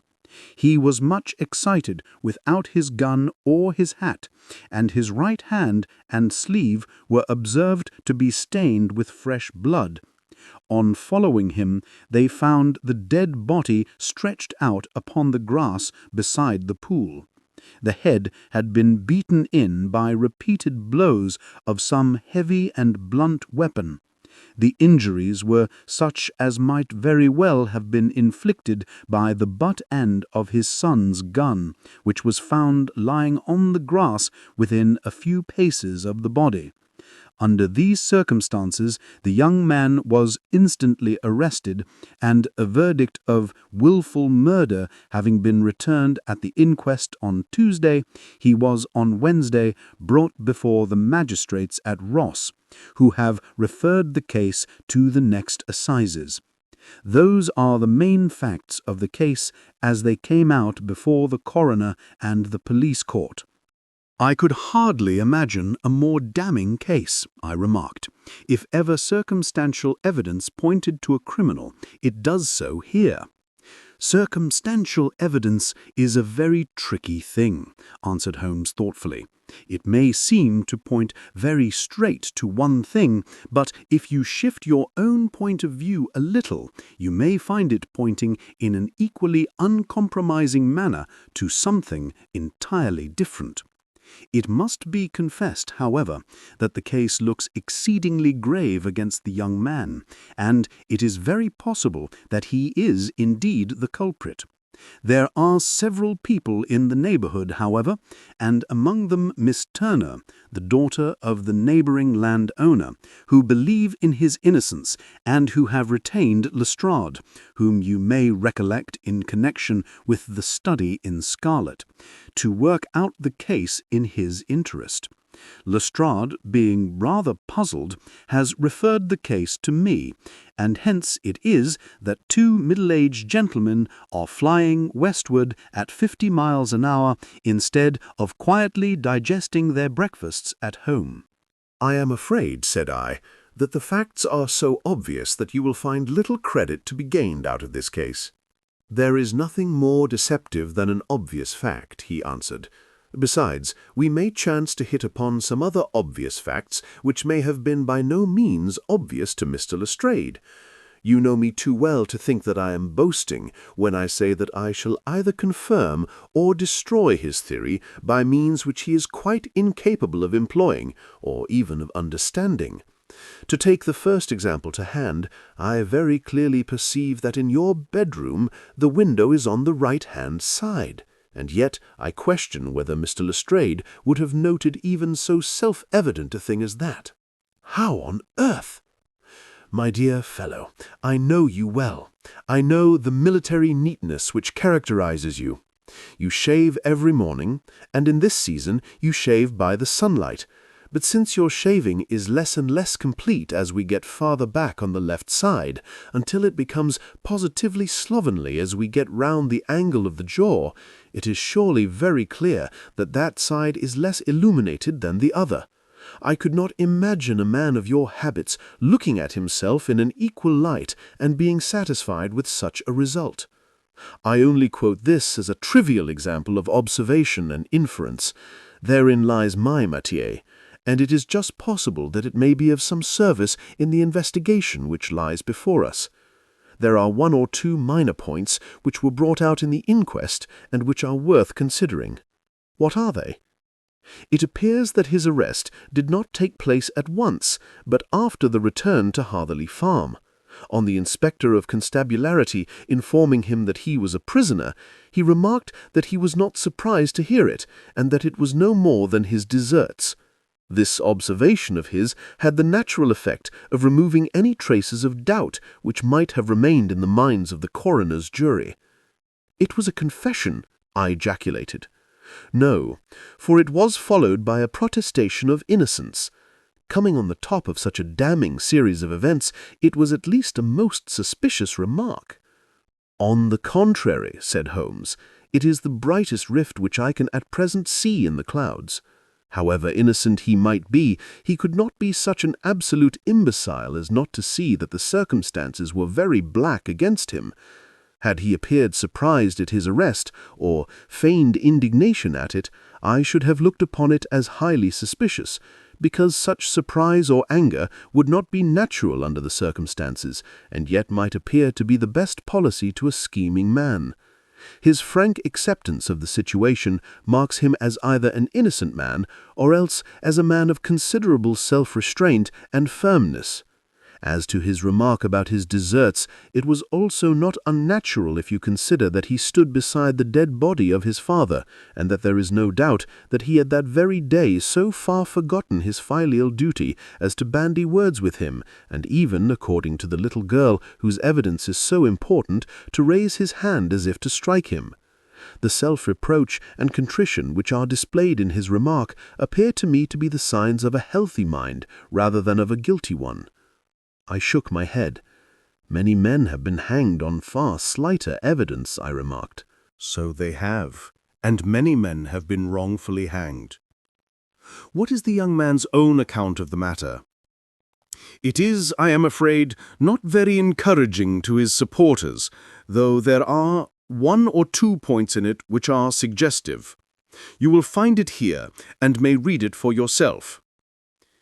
He picked out from his bundle a copy of the local Herefordshire paper, and having turned down the sheet, he pointed out the paragraph in which the unfortunate young man had given his own statement of what had occurred.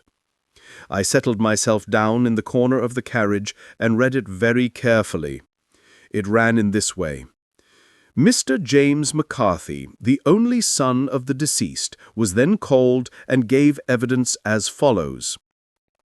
I had been away from home for 3 days at Bristol, and had only just returned upon the morning of last Monday, the 3rd. My father was absent from home at the time of my arrival, and I was informed by the maid that he had driven over to Ross with John Cobb, the groom. Shortly after my return, I heard the wheels of his trap in the yard, and, looking out of my window, I saw him get out and walk rapidly out of the yard, though I was not aware in which direction he was going. I then took my gun and strolled out in the direction of the Boscombe pool, with the intention of visiting the rabbit warren, which is upon the other side. On my way, I saw William Crowder, the gamekeeper, as he had stated in his evidence, but he is mistaken in thinking that I was following my father. I had no idea that he was in front of me. When about 100 yards from the pool, I heard a cry of "Coo-ee!", which was a usual signal between my father and myself. I then hurried forward and found him standing by the pool. He appeared to be much surprised at seeing me, and asked me rather roughly what I was doing there. A conversation ensued, which led to high words and almost to blows, for my father was a man of a very violent temper. Seeing that his passion was becoming ungovernable, I left him and returned towards Hatherley Farm. I had not gone more than 150 yards, however, when I heard a hideous outcry behind me, which caused me to run back again. I found my father expiring upon the ground, with his head terribly injured.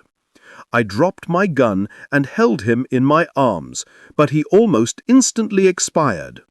I knelt beside him for a few minutes, and then made my way to Mr. Turner's lodge-keeper, his house being the nearest, to ask for assistance. I saw no one near my father when I returned, and I have no idea how he came by his injuries. He was not a popular man, being somewhat cold and forbidding in his manners, but he had, as far as I know, no active enemies. I know nothing further of the matter. The Coroner: Did your father make any statement to you before he died? Witness: He mumbled a few words, but I could only catch some allusion to a rat. The Coroner: What did you understand by that? Witness: It conveyed no meaning to me. I thought that he was delirious. The Coroner: What was the point upon which you and your father had this final quarrel? Witness: I should prefer not to answer. The coroner. I am afraid that I must press it. Witness. It is really impossible for me to tell you. I can assure you that it has nothing to do with the sad tragedy which followed. The coroner. That is for the court to decide. I need not point out to you that your refusal to answer will prejudice your case considerably in any future proceedings which may arise. Witness. I must still refuse. The coroner. I understand that the cry of "Cooey" was a common signal between you and your father. Witness. It was. The coroner. How was it then that he uttered it before he saw you, and before he even knew that you had returned from Bristol? Witness. With considerable confusion. I do not know. A juryman. Did you see nothing which aroused your suspicions when you returned on hearing the cry and found your father fatally injured? Witness. Nothing definite. The coroner. What do you mean? Witness. I was so disturbed and excited as I rushed out into the open that I could think of nothing except of my father. Yet I have a vague impression that as I ran forward, something lay upon the ground to the left of me. It seemed to me to be something grey in colour, a coat of some sort, or a plaid perhaps. When I rose from my father, I looked round for it, but it was gone. Do you mean that it disappeared before you went for help? Yes, it was gone. You cannot say what it was? No, I had a feeling something was there. How far from the body? 12 yards or so. And how far from the edge of the wood? About the same. Then if it was removed, it was while you were within 12 yards of it? Yes, but with my back towards it. This concluded the examination of the witness. I see, said I, as I glanced down the column, that the coroner in his concluding remarks was rather severe upon young McCarthy.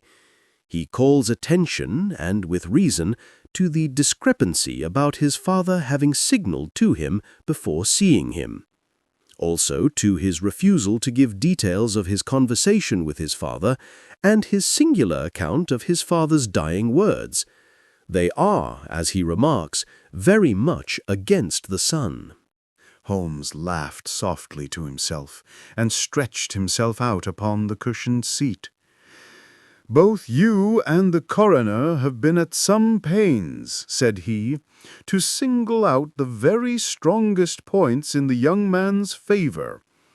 Don't you see that you alternately give him credit for having too much imagination and too little? Too little if he could not invent a cause of quarrel which would give him the sympathy of the jury. Too much if he evolved from his own inner consciousness anything so outré as a dying reference to a rat and the incident of the vanishing cloth. No, sir, I shall approach this case from the point of view that what this young man says is true, and we shall see whither that hypothesis will lead us.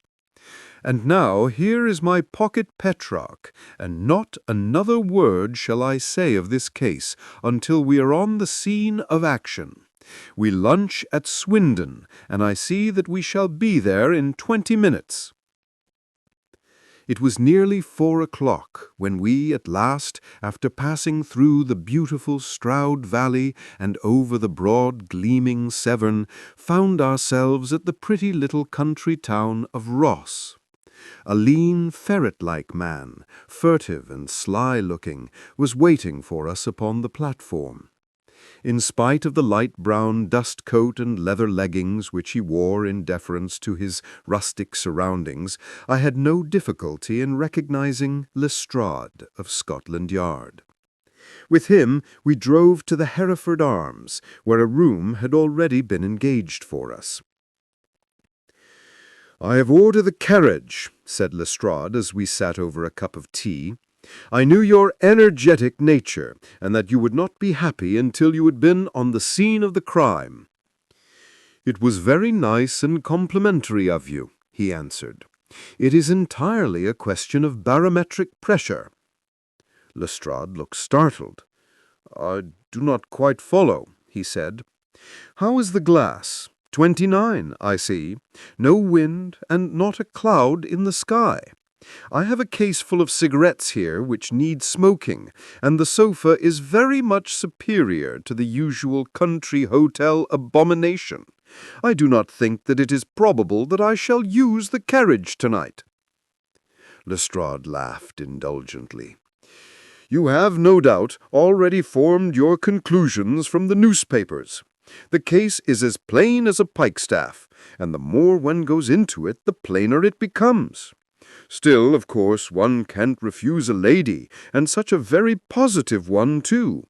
She has heard of you, and would have your opinion, though I repeatedly told her that there was nothing which you could do which I had not already done. Why, bless my soul, here is a carriage at the door." He had hardly spoken before there rushed into the room one of the most lovely young women that I have ever seen in my life. Her violet eyes shining, her lips parted, a pink flush upon her cheeks, all thought of her natural reserve lost in her overpowering excitement and concern. "Oh, Mr. Sherlock Holmes!" she cried, glancing from one of us to the other, and finally, with a woman's quick intuition, fastening upon my companion. "I am so glad that you have come. I have driven down to tell you so. I know that James didn't do it. I know it, and I want you to start upon your work knowing it too. Never let yourself doubt upon that point. We have known each other since we were little children, and I know his faults as no one else does. But he is too tender-hearted to hurt a fly. Such a charge is absurd to anyone who really knows him." "I hope we may clear him, Miss Turner," said Sherlock Holmes. "You may rely upon my doing all that I can." "But you have read the evidence. You have formed some conclusion. Do you not see some loophole, some flaw? Do you not yourself think that he is innocent?" "I think that it is very probable." "There now," she cried, throwing back her head and looking defiantly at Lestrade. "You hear? He gives me hopes." Lestrade shrugged his shoulders. "I am afraid that my colleague has been a little quick in forming his conclusions," he said. "But he is right. Oh, I know that he is right. James never did it. And about his quarrel with his father, I am sure that the reason why he would not speak about it to the coroner was because I was concerned in it." "In what way?" asked Holmes. "It is no time for me to hide anything. James and his father had many disagreements about me. Mr. McCarthy was very anxious that there should be a marriage between us. James and I have always loved each other as brother and sister, but of course he is young and has seen very little of life yet, and, well, he naturally did not wish to do anything like that yet. So there were quarrels, and this, I am sure, was one of them." "And your father? Was he in favor of such a union?" "No, he was averse to it also. No one but Mr. McCarthy was in favor of it." A quick blush passed over her fresh young face as Holmes shot one of his keen, questioning glances at her. "Thank you for this information," he said. "May I see your father if I call tomorrow? I am afraid the doctor won't allow it." "The doctor?" "Yes, have you not heard? Poor father has never been strong for years back, but this has broken him down completely. He has taken to his bed, and Dr. Willows says that he is a wreck and that his nervous system is shattered. Mr. McCarthy was the only man alive who had known Dad in the old days in Victoria." "Ah, in Victoria. That is important." "Yes, at the mines." "Quite so. At the gold mines, where, as I understand, Mr. Turner made his money." "Yes, certainly." "Thank you, Miss Turner. You have been of material assistance to me. You will tell me if you have any news tomorrow. No doubt you will go to the prison to see James. Oh, if you do, Mr. Holmes, Do tell him that I know him to be innocent." "I will, Miss Turner." "I must go home now, for Dad is very ill, and he misses me so if I leave him. Goodbye, and God help you in your undertaking." She hurried from the room as impulsively as she had entered, and we heard the wheels of her carriage rattle off down the street. "I am ashamed of you, Holmes," said Lestrade with dignity, after a few minutes' silence. "Why should you raise up hopes which you are bound to disappoint? I am not over-tender of heart, but I call it cruel.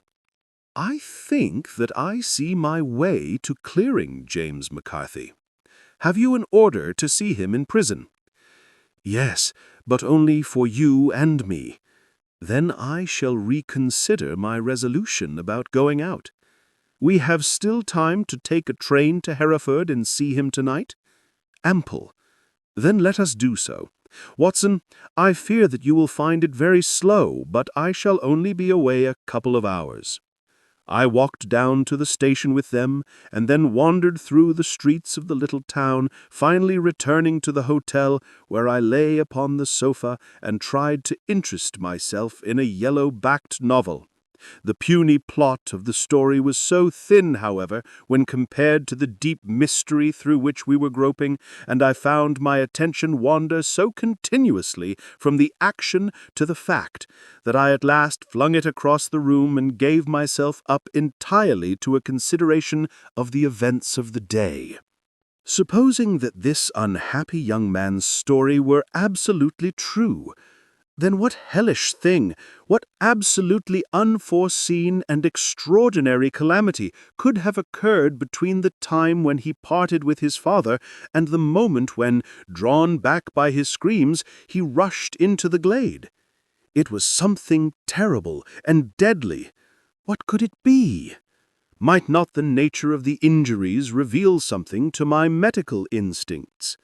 I rang the bell and called for the weekly county paper, which contained a verbatim account of the inquest. In the surgeon's deposition it was stated that the posterior third of the left parietal bone and the left half of the occipital bone had been shattered by a heavy blow from a blunt weapon. I marked the spot upon my own head. Clearly, such a blow must have been struck from behind. That was to some extent in favor of the accused, as when seen quarreling he was face to face with his father.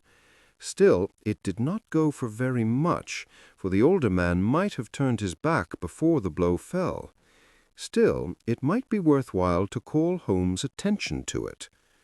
Then there was the peculiar dying reference to a rat. What could that mean? It could not be delirium.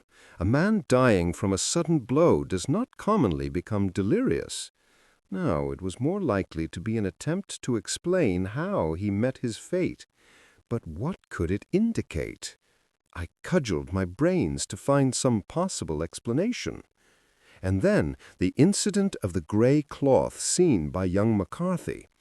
If that were true, the murderer must have dropped some part of his dress, presumably his overcoat, in his flight, and must have had the hardihood to return and carry it away at the instant when the son was kneeling with his back turned not a dozen paces off. What a tissue of mysteries and improbabilities the whole thing was! I did not wonder at Lestrade's opinion, and yet I had so much faith in Sherlock Holmes' insight that I could not lose hope, as long as every fresh fact seemed to strengthen his conviction of young McCarthy's innocence. It was late before Sherlock Holmes returned. He came back alone, for Lestrade was staying in lodgings in the town. "The glass still keeps very high. It is of importance that it should not rain before we are able to go over the ground. On the other hand, a man should be at his very best and keenest for such nice work as that, and I did not wish to do it when fagged by a long journey. I have seen young McCarthy." "And what did you learn from him?" "Nothing." "Could he throw no light?" "None at all. I was inclined to think at one time that he knew who had done it and was screening him or her, but I am convinced now that he is as puzzled as everyone else.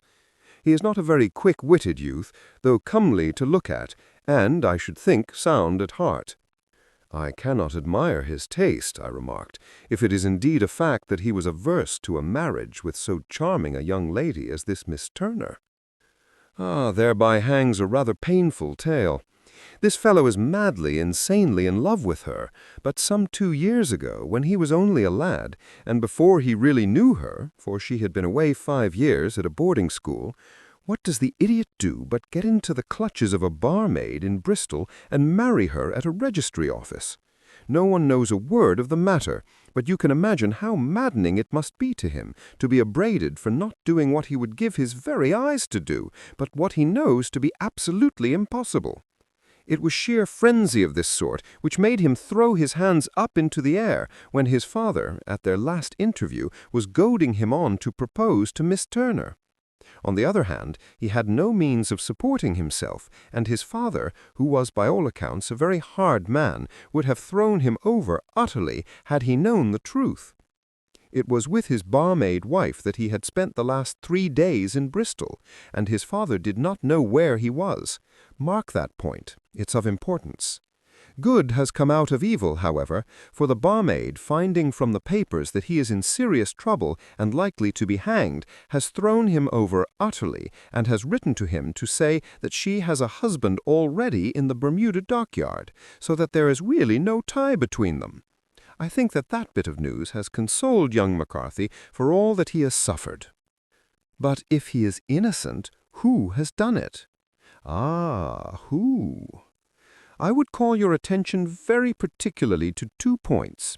One is that the murdered man had an appointment with someone at the pool, and that someone could not have been his son, for his son was away, and he did not know when he would return. The other is that the murdered man was heard to cry cooee before he knew that his son had returned. Those are the crucial points upon which the case depends. And now, let us talk about George Meredith, if you please, and we shall leave all minor matters until tomorrow." There was no rain, as Holmes had foretold, and the morning broke bright and cloudless. At 9 o'clock Lestrade called for us with the carriage, and we set off for Hatherley Farm and the Boscombe Pool. "There is serious news this morning," Lestrade observed. "It is said that Mr. Turner of the Hall is so ill that his life is despaired of." "An elderly man, I presume?" said Holmes. "About 60, but his constitution has been shattered by his life abroad, and he has been in failing health for some time. This business has had a very bad effect upon him. He was an old friend of McCarthy's, and, I may add, a great benefactor to him, for I have learned that he gave him Hatherley Farm rent-free." "Indeed? That is interesting," said Holmes. "Oh, yes, in 100 other ways he has helped him. Everybody about here speaks of his kindness to him." "Really? Does it not strike you as a little singular that this McCarthy, who appears to have had little of his own, and to have been under such obligations to Turner, should still talk of marrying his son to Turner's daughter, who is, presumably, heiress to the estate, and that in such a very cocksure manner, as if it were merely a case of a proposal and all else would follow? It is the more strange, since we know that Turner himself was averse to the idea. The daughter told us as much. Do you not deduce something from that?" "We have got to the deductions and the inferences," said Lestrade, winking at me. "I find it hard enough to tackle facts, Holmes, without flying away after theories and fancies." "You are right," said Holmes demurely. "You do find it very hard to tackle the facts." "Anyhow, I have grasped one fact which you seem to find difficult to get hold of," replied Lestrade with some warmth, "and that is that McCarthy Sr. met his death from McCarthy Jr., and that all theories to the contrary are the merest moonshine." "Well, moonshine is a brighter thing than fog," said Holmes, laughing. "But I am very much mistaken if this is not Hatherley Farm upon the left. Yes, that is it. It was a widespread, comfortable-looking building, 2-storied, slate-roofed, with great yellow blotches of lichen upon the grey walls. The drawn blinds and the smokeless chimneys, however, gave it a stricken look, as though the weight of this horror still lay heavy upon it.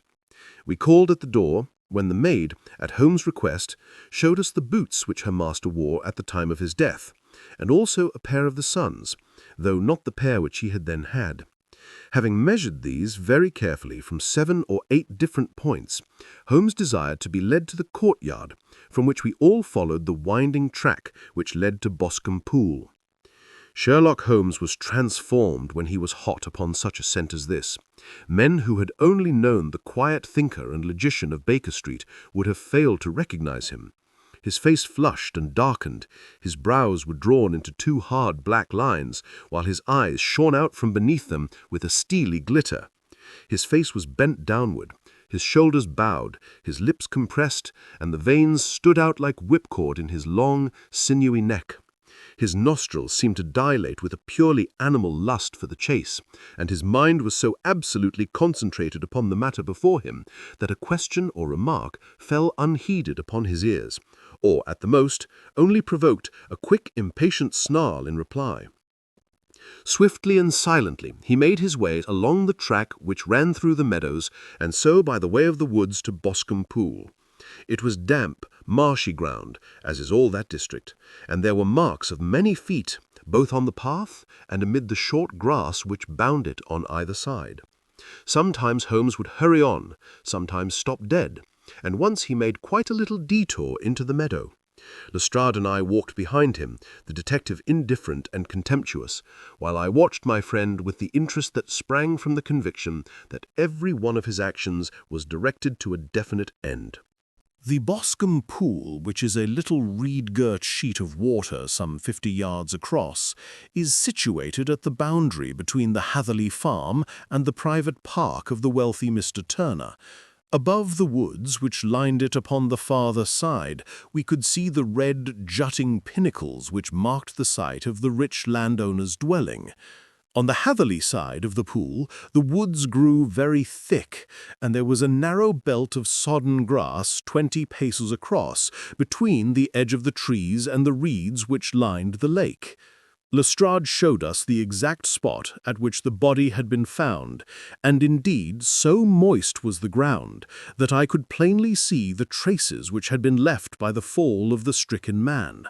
To Holmes, as I could see by his eager face and peering eyes, very many other things were to be read upon the trampled grass. He ran round like a dog who is picking up a scent, and then turned upon my companion. "What did you go into the pool for?" he asked. "I fished about with a rake.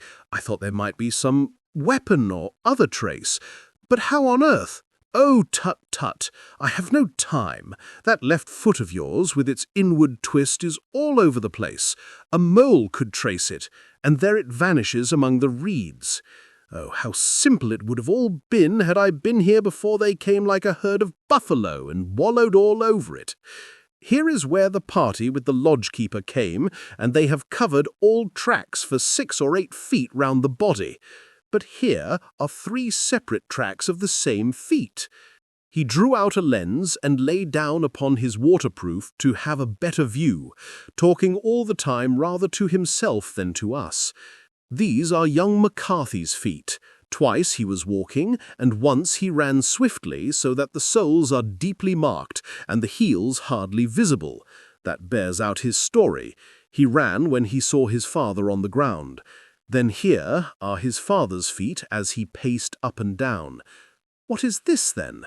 It is the butt end of the gun, as the son stood listening. And this, ha! What have we here? Tiptoes, square, 2 quite unusual boots. They come, they go, they come again. Of course, that was for the cloak. Now, where did they come from? He ran up and down, sometimes losing, sometimes finding the track, until we were well within the edge of the wood and under the shadow of a great beech, the largest tree in the neighborhood. Holmes traced his way to the farther side of this and lay down once more upon his face with a little cry of satisfaction. For a long time he remained there, turning over the leaves and dried sticks, gathering up what seemed to me to be dust into an envelope, and examining with his lens not only the ground, but even the bark of the tree as far as he could reach. A jagged stone was lying among the moss, and this also he carefully examined and retained. Then he followed a pathway through the wood until he came to the high road, where all traces were lost. "It has been a case of considerable interest," he remarked, returning to his natural manner. "I fancy that this grey house on the right must be the lodge. I think that I will go in and have a word with Moran, and perhaps write a little note. Having done that, we may drive back to our luncheon. You may walk to the cab, and I shall be with you presently." It was about 10 minutes before we regained our cab and drove back into Ross, Holmes still carrying with him the stone which he had picked up in the wood. "This may interest you, Lestrade," he remarked, holding it out. "The murder was done with it." "I see no marks." "There are none." "How do you know, then?" "The grass was growing under it. It had only lain there a few days. There was no sign of a place whence it had been taken. It corresponds with the injuries. There is no sign of any other weapon." "And the murderer?" "Is a tall man, left-handed, limps with the right leg, wears thick-soled shooting boots and a grey cloak, smokes Indian cigars, uses a cigar holder, and carries a blunt penknife in his pocket. There are several other indications, but these may be enough to aid us in our search." Lestrade laughed. "I am afraid that I am still a skeptic," he said. "Theories are all very well, but we have to deal with a hard-headed British jury." "Nous verrons," answered Holmes calmly. "You work your own method, and I shall work mine. I shall be busy this afternoon, and shall probably return to London by the evening train." "And leave your case unfinished?" "No, finished." "But the mystery?" "It is solved." "Who is the criminal, then?" "The gentleman I describe."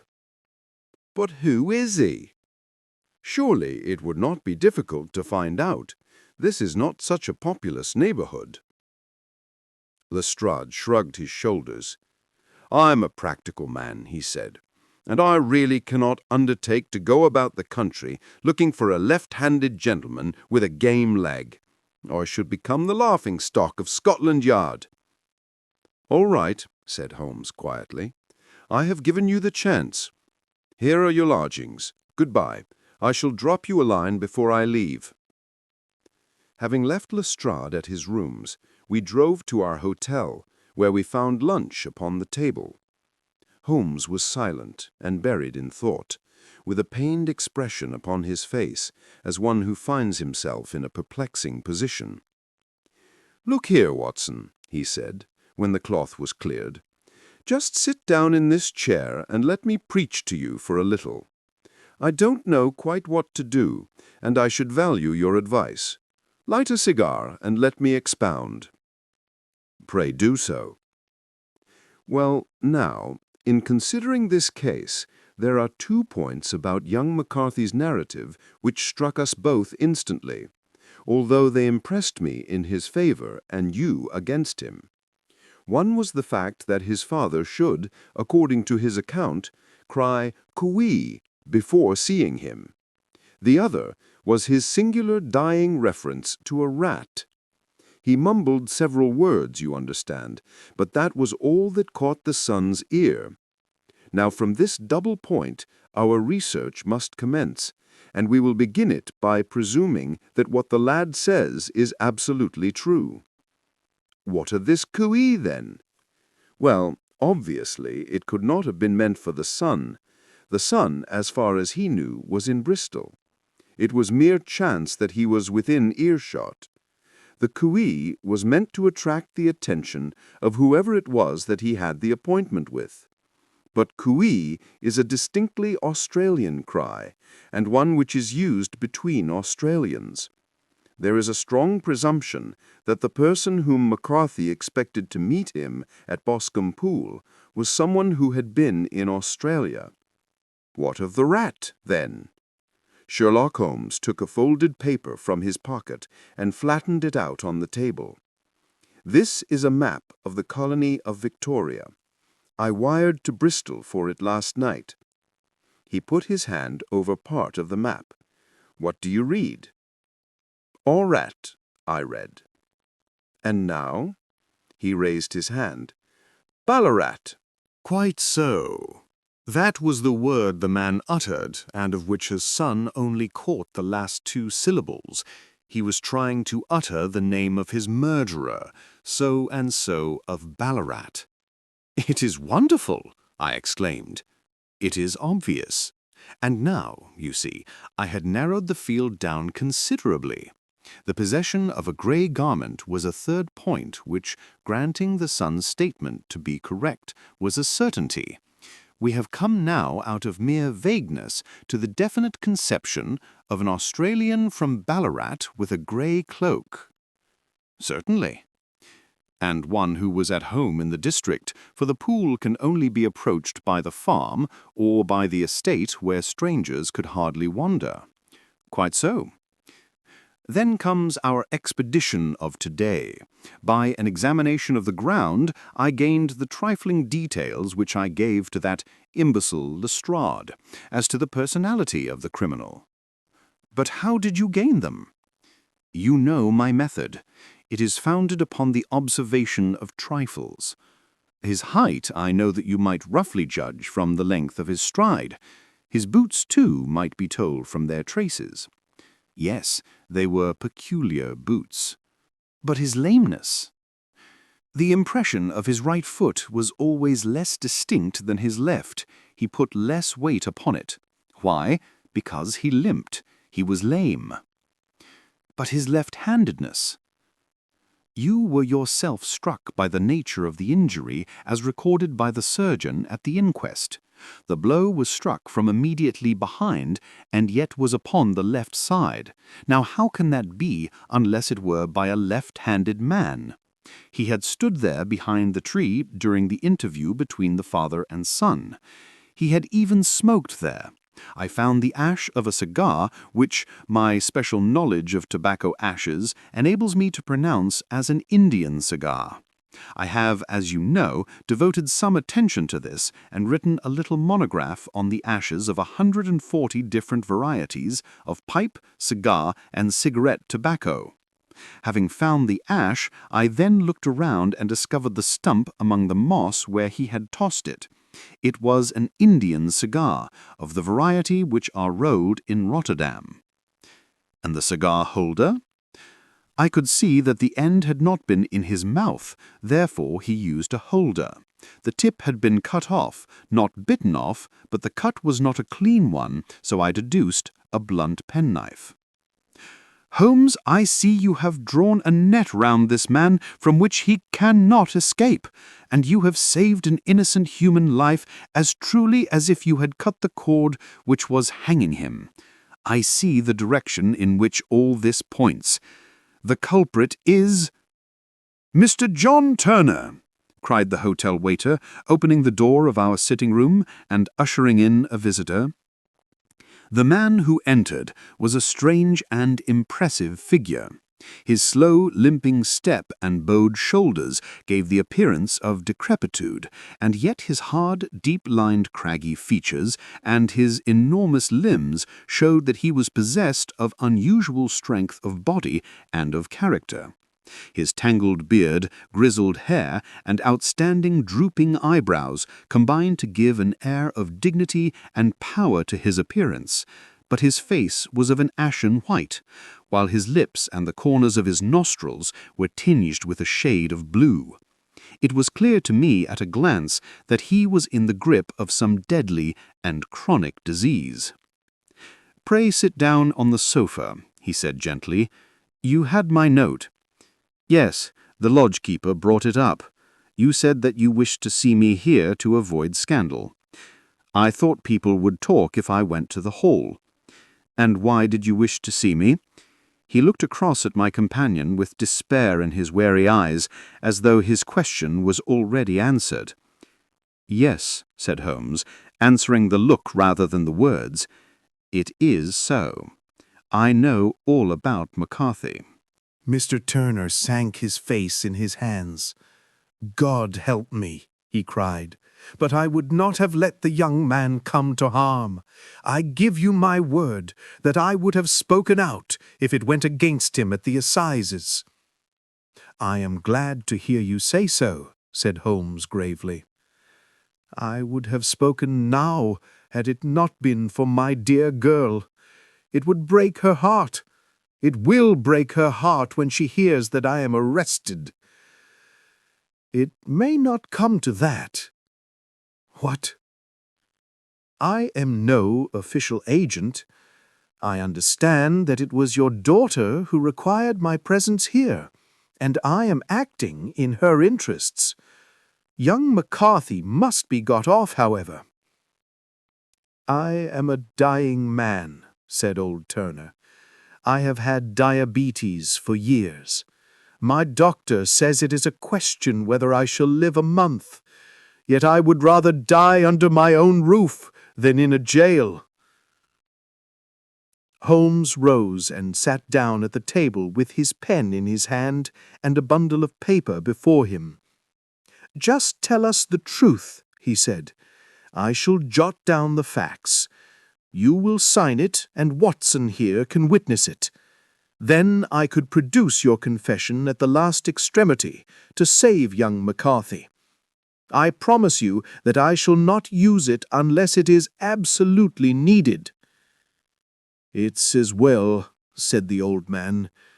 "It's a question whether I shall live to the assizes, so it matters little to me, but I should wish to spare Alice the shock.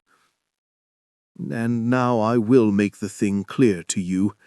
It has been a long time in the acting, but will not take me long to tell. You didn't know this dead man McCarthy. He was a devil incarnate, I tell you that. God keep you out of the clutches of such a man as he. His grip has been upon me these 20 years, and he has blasted my life. I'll tell you first how I came to be in his power. It was in the early 60s at the diggings. I was a young chap then, hot-blooded and reckless, ready to turn my hand at anything. I got among bad companions, took to drink, had no luck with my claim, took to the bush, and in a word became what you would call over here a highway robber. There were 6 of us, and we had a wild, free life of it, sticking up a station from time to time or stopping the wagons on the road to the diggings. Black Jack of Ballarat was the name I went under, and our party is still remembered in the colony as the Ballarat Gang. One day a gold convoy came down from Ballarat to Melbourne, and we lay in wait for it and attacked it. There were 6 troopers and 6 of us, so it was a close thing, but we emptied 4 of their saddles at the first volley. 3 of our boys were killed, however, before we got the swag. I put my pistol to the head of the wagon driver, who was this very man McCarthy. I wished to the Lord that I had shot him then, but I spared him, though I saw his wicked little eyes fixed on my face as though to remember every feature. We got away with the gold, became wealthy men, and made our way over to England without being suspected. There I parted from my old pals and determined to settle down to a quiet and respectable life. I bought this estate, which chanced to be in the market, and I set myself to do a little good with my money to make up for the way in which I had earned it. I married too, and though my wife died young, she left me my dear little Alice. Even when she was just a baby, her wee hand seemed to lead me down the right path as nothing else had ever done. In a word, I turned over a new leaf and did my best to make up for the past. All was going well when McCarthy laid his grip upon me. I had gone up to town about an investment, and I met him in Regent Street with hardly a coat to his back or a boot to his foot. "Here we are, Jack," says he, touching me on the arm. "We'll be as good as a family to you. There's 2 of us, me and my son, and you can have the keeping of us. If you don't, it's a fine law-abiding country is England, and there's always a policeman within hail." Well, down they came to the West Country. There was no shaking them off, and there they have lived rent-free on my best land ever since. There was no rest for me, no peace, no forgetfulness. Turn where I would, there was his cunning, grinning face at my elbow. It grew worse as Alice grew up, for he soon saw I was more afraid of her knowing my past than of the police. Whatever he wanted he must have, and whatever it was I gave him without question, land, money, houses, until at last he asked a thing which I could not give. He asked for Alice. His son, you see, had grown up, and so had my girl, and as I was known to be in weak health, it seemed a fine stroke to him that his lad should step into the whole property. But there I was firm.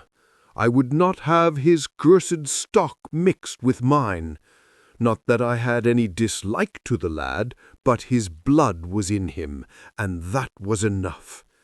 I stood firm. McCarthy threatened. I braved him to do his worst. We were to meet at the pool midway between our houses to talk it over. When I went down there, I found him talking with his son, so I smoked a cigar and waited behind a tree until he should be alone. But as I listened to his talk, all that was black and bitter in me seemed to come uppermost. He was urging his son to marry my daughter with his little regard for what she might think, as if she were a slut from off the streets. It drove me mad to think that I and all that I held most dear should be in the power of such a man as this. Could I not snap the bond? I was already a dying and a desperate man. Though clear of mind and fairly strong of limb, I knew that my own fate was sealed. But my memory and my girl, both could be saved if I could but silence that foul tongue. I did it, Mr. Holmes. I would do it again. Deeply as I have sinned, I have led a life of martyrdom to atone for it. But that my girl should be entangled in the same meshes which held me was more than I could suffer. I struck him down with no more compunction than if he had been some foul and venomous beast. His cry brought back his son, but I had gained the cover of the wood, though I was forced to go back to fetch the cloak which I had dropped in my flight. That is the true story, gentlemen, of all that occurred. "Well, it is not for me to judge you," said Holmes, as the old man signed the statement which had been drawn out. "I pray that we may never be exposed to such a temptation." "I pray not, sir. And what do you intend to do?" "In view of your health, nothing. You are yourself aware that you will soon have to answer for your deed at a higher court than the assizes. I will keep your confession, and if McCarthy is condemned, I shall be forced to use it. If not, it shall never be seen by mortal eye, and your secret, whether you be alive or dead, shall be safe with us." "Farewell, then," said the old man solemnly. "Your own deathbeds, when they come, will be the easier for the thought of the peace which you have given to mine." Tottering and shaking in all his giant frame, he stumbled slowly from the room. "God help us," said Holmes, after a long silence. "Why does fate play such tricks with poor helpless worms? I never hear of such a case as this, that I do not think of Baxter's words, and say, there, but for the grace of God, goes Sherlock Holmes.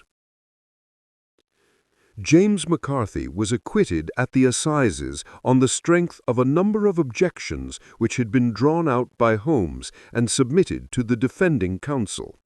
Old Turner lived for 7 months after our interview, but he is now dead, and there is every prospect that the son and daughter may come to live happily together in ignorance of the black cloud which rests upon their past.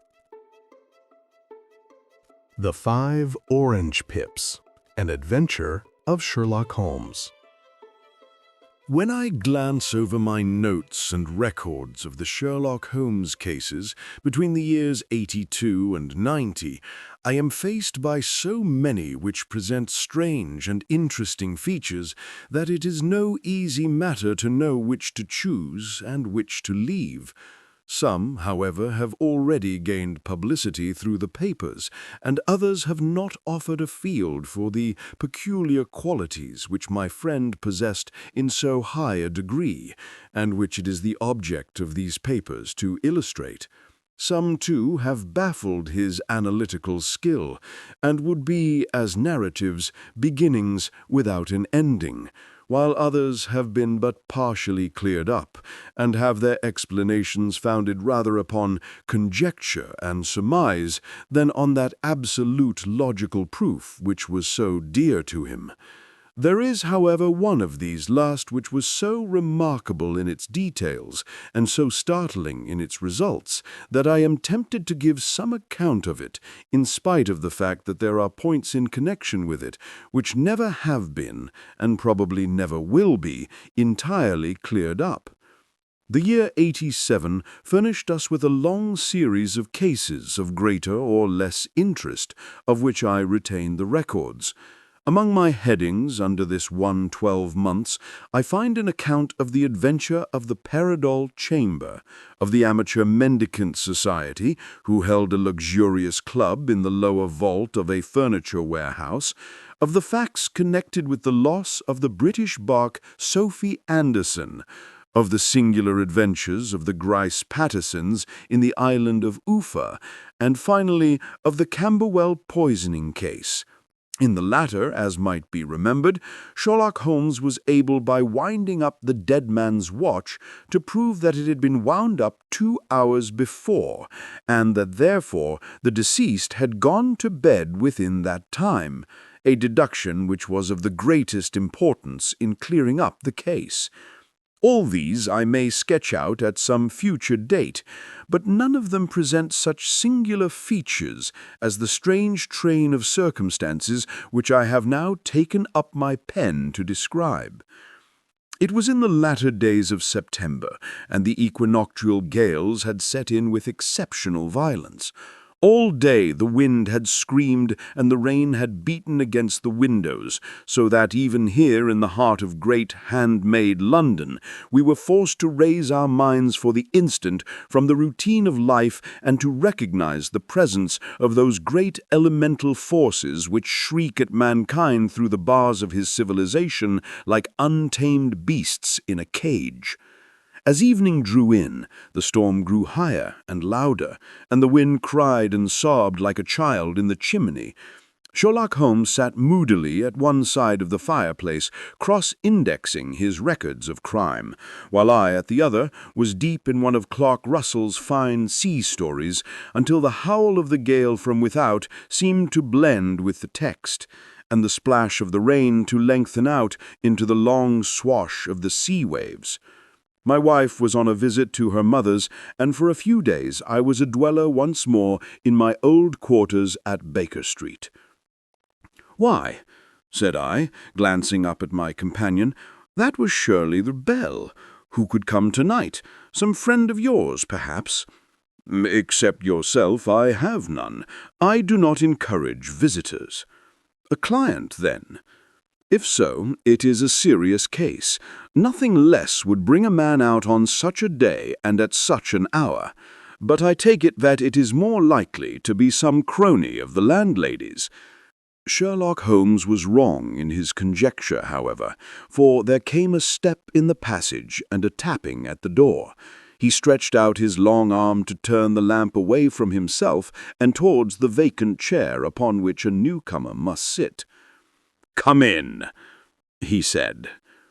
The man who entered was young, some 22 at the outside, well-groomed and trimly clad, with something of refinement and delicacy in his bearing. The streaming umbrella which he held in his hand and his long, shining waterproof told of the fierce weather through which he had come. He looked about him anxiously in the glare of the lamp, and I could see that his face was pale and his eyes heavy, like those of a man who is weighed down with some great anxiety. "I owe you an apology," he said, raising his golden pince-nez to his eyes. "I trust that I am not intruding. I fear that I have brought some traces of the storm and rain into your snug chamber." "Give me your coat and umbrella," said Holmes. "They may rest here on the hook and will be dry presently. You have come up from the southwest, I see." "Yes, from Horsham. That clay and chalk mixture which I see upon your toe-caps is quite distinctive. I have come for advice. That is easily got. And help. That is not always so easy. I have heard of you, Mr. Holmes. I heard from Major Prendergast how you saved him in the Tankerville Club scandal." "Ah, of course. He was wrongfully accused of cheating at cards. He said that you could solve anything. He said too much. That you are never beaten. I have been beaten 4 times, 3 times by men and once by a woman. But what is that compared with the number of your successes? It is true that I have been generally successful. Then you may be so with me. I beg that you will draw your chair up to the fire and favor me with some details as to your case. It is no ordinary one. None of those which come to me are. I am the last court of appeal. And yet I question, sir, whether in all your experience you have ever listened to a more mysterious and inexplicable chain of events than those which have happened in my own family." "You fill me with interest," said Holmes. "Pray give us the essential facts from the commencement, and I can afterwards question you as to those details which seem to me to be most important." The young man pulled his chair up and pushed his wet feet out towards the blaze. "My name," he said, "is John Openshaw, but my own affairs have, as far as I can understand, little to do with this awful business. It is a hereditary matter, so in order to give you an idea of the facts, I must go back to the commencement of the affair. You must know that my grandfather had 2 sons, my uncle Elias and my father Joseph. My father had a small factory at Coventry, which he enlarged at the time of the invention of bicycling. He was a patentee of the Openshaw unbreakable tire, and his business met with such success that he was able to sell it and to retire upon a handsome competence. My uncle Elias emigrated to America when he was a young man and became a planter in Florida, where he was reported to have done very well. At the time of the war, he fought in Jackson's army and afterwards under Hood, where he rose to be a colonel. When Lee laid down his arms, my uncle returned to his plantation, where he remained for 3 or 4 years. About 1869 or 1870, he came back to Europe and took a small estate in Sussex, near Horsham. He had made a very considerable fortune in the States, and his reason for leaving them was his aversion to the Negroes and his dislike of the Republican policy in extending the franchise to them. He was a singular man, fierce and quick-tempered, very foul-mouthed when he was angry, and of a most retiring disposition. During all the years that he lived at Horsham, I doubt if he ever set foot in the town. He had a garden and 2 or 3 fields round his house, and there he would take his exercise, though very often, for weeks on end, he would never leave his room. He drank a great deal of brandy and smoked very heavily, but he would see no society and did not want any friends, not even his own brother. He didn't mind me. In fact, he took a fancy to me, for at the time when he saw me first, I was a youngster of 12 or so. This would be in the year 1878, after he had been 8 or 9 years in England. He begged my father to let me live with him, and he was very kind to me in his way. When he was sober, he used to be fond of playing backgammon and draughts with me, and he would make me his representative both with the servants and with the tradespeople, so that by the time that I was 16, I was quite master of the house. I kept all the keys, and could go where I liked and do what I liked, so long as I did not disturb him in his privacy. There was one singular exception, however, for he had a single room, a lumber room up among the attics, which was invariably locked, and which he would never permit either me or anyone else to enter. With a boy's curiosity, I have peeped through the keyhole, but I was never able to see more than such a collection of old trunks and bundles as would be expected in such a room. One day, it was in March 1883, a letter with a foreign stamp lay upon the table in front of the Colonel's plate. It was not a common thing for him to receive letters, for his bills were all paid in ready money, and he had no friends of any sort. "From India," he said as he took it up. "Pondicherry postmark. What can this be?" Opening it hurriedly, out there jumped 5 little dried orange pips, which pattered down upon his plate. I began to laugh at this, but the laugh was struck from my lips at the sight of his face. His lip had fallen. His eyes were protruding, his skin the color of putty, and he glared at the envelope which he still held in his trembling hand. "K, K, K!" he shrieked, and then, my God, my sins have overtaken me!" "What is it, uncle?" I cried.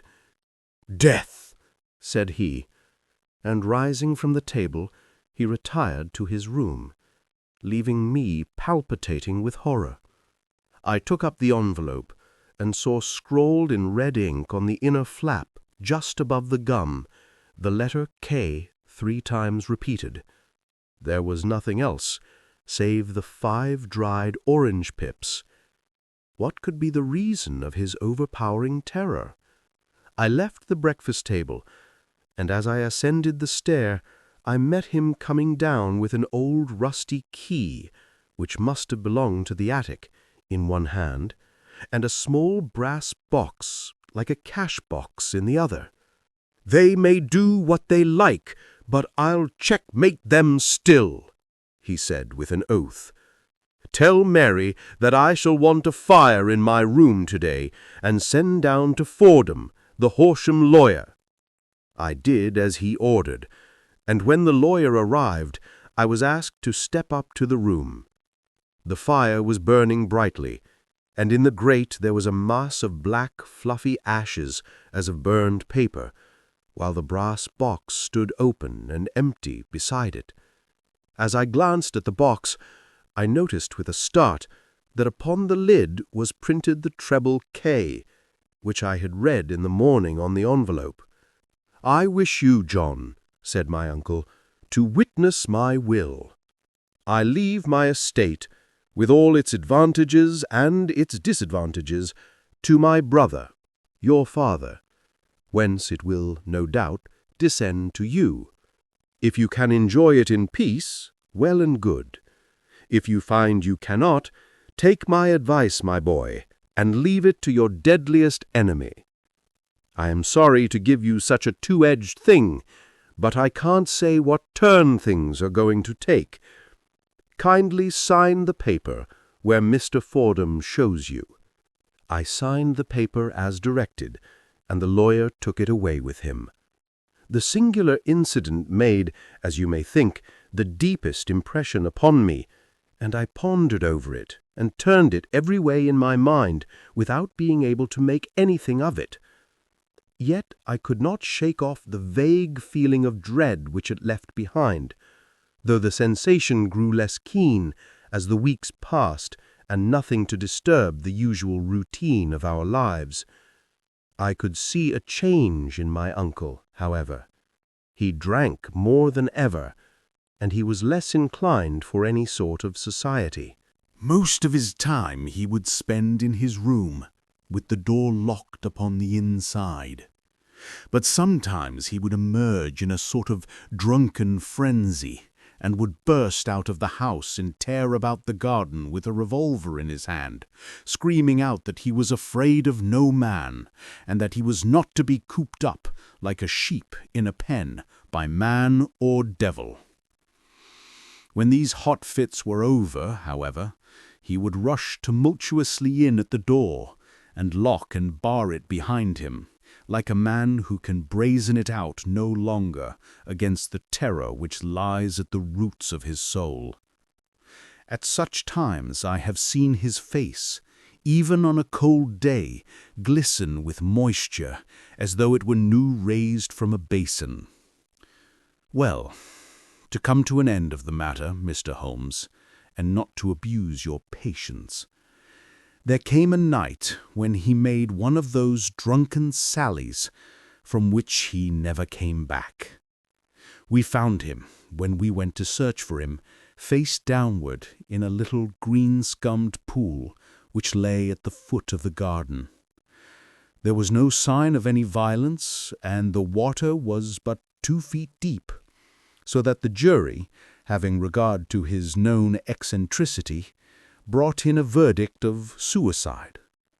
But I, who knew how he winced from the very thought of death, had much ado to persuade myself that he had gone out of his way to meet it. The matter passed, however, and my father entered into possession of the estate, and of some £14,000 which lay to his credit at the bank. "One moment," Holmes interposed. "Your statement is, I foresee, one of the most remarkable to which I have ever listened. Let me have the date of the reception by your uncle of the letter, and the date of his supposed suicide." "The letter arrived on March 10th, 1883. His death was 7 weeks later, upon the night of May 2nd. "Thank you. Pray proceed."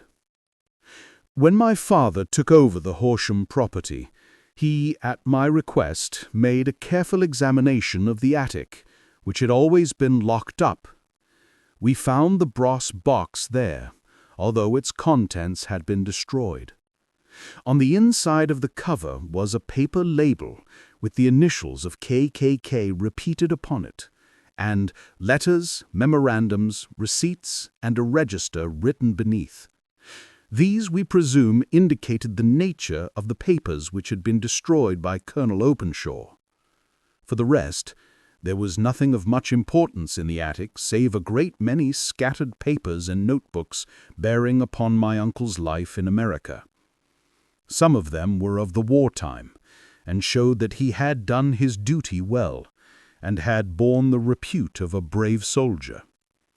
Others were of a date during the reconstruction of the Southern states, and were mostly concerned with politics, for he had evidently taken a strong part in opposing the carpet-bag politicians who had been sent down from the North.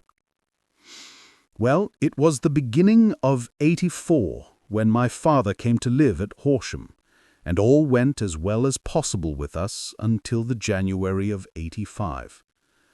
On the 4th day after the New Year, I heard my father give a sharp cry of surprise as we sat together at the breakfast table. There he was, sitting with a newly opened envelope in one hand and 5 dried orange pips in the outstretched palm of the other one. He had always laughed at what he called my cock and bull story about the colonel, but he looked very scared and puzzled now that the same thing had come upon himself. "Why, what on earth does this mean, John?" he stammered. My heart had turned to lead. "It is KKK," I said. He looked inside the envelope. "So it is," he cried. "Here are the very letters. But what is written above them?" "Put the papers on the sundial," I read, peeping over his shoulder. "What papers? What sundial?" he asked. "The sundial in the garden. There is no other," I said. "But the papers must be those that are destroyed." "Pooh," he said, gripping hard at his courage. "We are in a civilized land here, and we can't have tomfoolery of this kind. Where does the thing come from?" "From Dundee," I answered, glancing at the postmark. "Some preposterous practical joke," he said. "What have I to do with sundials and papers? I shall take no notice of such nonsense." "I should certainly speak to the police," I said. "And be laughed at for my pains? Nothing of the sort." "Then let me do so?" "No, I forbid you. I won't have a fuss made about such nonsense."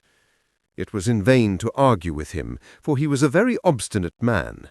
I went about, however, with a heart which was full of forebodings. On the third day after the coming of the letter, my father went from home to visit an old friend of his, Major Freebody, who is in command of one of the forts upon Portsdown Hill.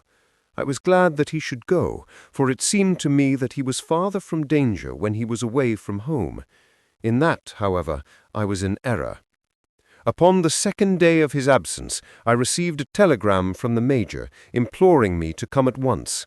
My father had fallen over one of the deep chalk pits which abound in the neighborhood, and was lying senseless with a shattered skull. I hurried to him, but he passed away without having ever recovered his consciousness. He had, as it appears, been returning from Fareham in the twilight, and as the country was unknown to him and the chalk pit unfenced, the jury had no hesitation in bringing in a verdict of death from accidental causes. Carefully as I examined every fact connected with his death, I was unable to find anything which could suggest the idea of murder. There were no signs of violence, no footmarks, no robbery, no record of strangers having been seen on the roads. And yet, I need not tell you that my mind was far from at ease, and that I was well nigh certain that some foul plot had been woven around him. In this sinister way, I came into my inheritance. You will ask me why I did not dispose of it. I answer because I was well convinced that our troubles were in some way dependent on an incident in my uncle's life, and that the danger would be as pressing in one house as in another. It was in January 85 that my poor father met his end, and 2 years and 8 months have elapsed since then. During that time I have lived happily and wholesome, and I had begun to hope that this curse had passed away from the family, and that it had ended with the last generation. I had begun to take comfort too soon, however. Yesterday morning the blow fell in the very shape in which it had come upon my father. The young man took from his vestcoat a crumpled envelope, and, turning to the table, he shook out upon it 5 little dried orange pips. "This is the envelope," he continued. "The postmark is London, Eastern Division. Within are the very words which were on my father's last message, K, K, K, and then put the papers on the sundial." "What have you done?" asked Holmes. "Nothing." "Nothing?" To tell the truth, he sank his face into his thin, white hands. "I have felt helpless. I have felt like one of those poor rabbits when the snake is writhing towards it. I seem to be in the grasp of some resistless, inexorable evil which no foresight and no precautions can guard against." "Tut, tut," cried Holmes. "You must act, man, or you are lost. Nothing but energy can save you. This is no time for despair." "I have seen the police." "Ah, but they listened to my story with a smile. I am convinced that the inspector has formed the opinion that the letters are all practical jokes, and that the deaths of my relations were really accidents, as the jury stated, and were not to be connected with the warmings." Holmes shook his clenched hands in the air. "Incredible imbecility!" he cried. "They have, however, allowed me a policeman who may remain in the house with me." "Has he come with you tonight?" No, his orders were to stay in the house. Again Holmes raved in the air. "Why did you come to me?" he said. "And above all, why did you not come at once?" "I did not know. It was only today that I spoke to Major Prendergast about my troubles, and was advised by him to come to you. It is really 2 days since you had the letter. We should have acted before this. You have no further evidence, I suppose, than that which you have placed before us, no suggestive detail which might help us." "There is one thing," said John Openshaw. He rummaged in his coat pocket, and drawing out a piece of discoloured, blue-tinted paper, he laid it out upon the table.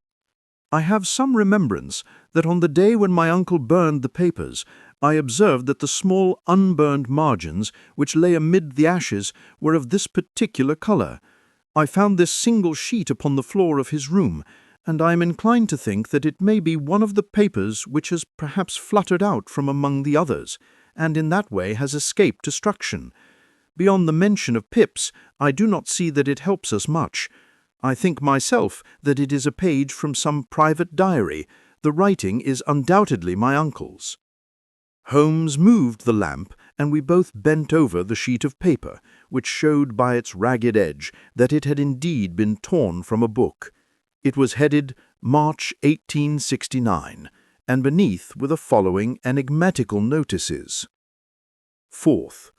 Hudson came. Same old platform. 7th. Set the pips on Macaulay, Paramore, and John Swain of St. Augustine. 9th. Macaulay cleared. 10th. John Swain cleared. 12th. Visited Paramore. All well. "Thank you," said Holmes, folding up the paper and returning it to our visitor. "And now you must on no account lose another instant. We cannot spare time even to discuss what you have told me.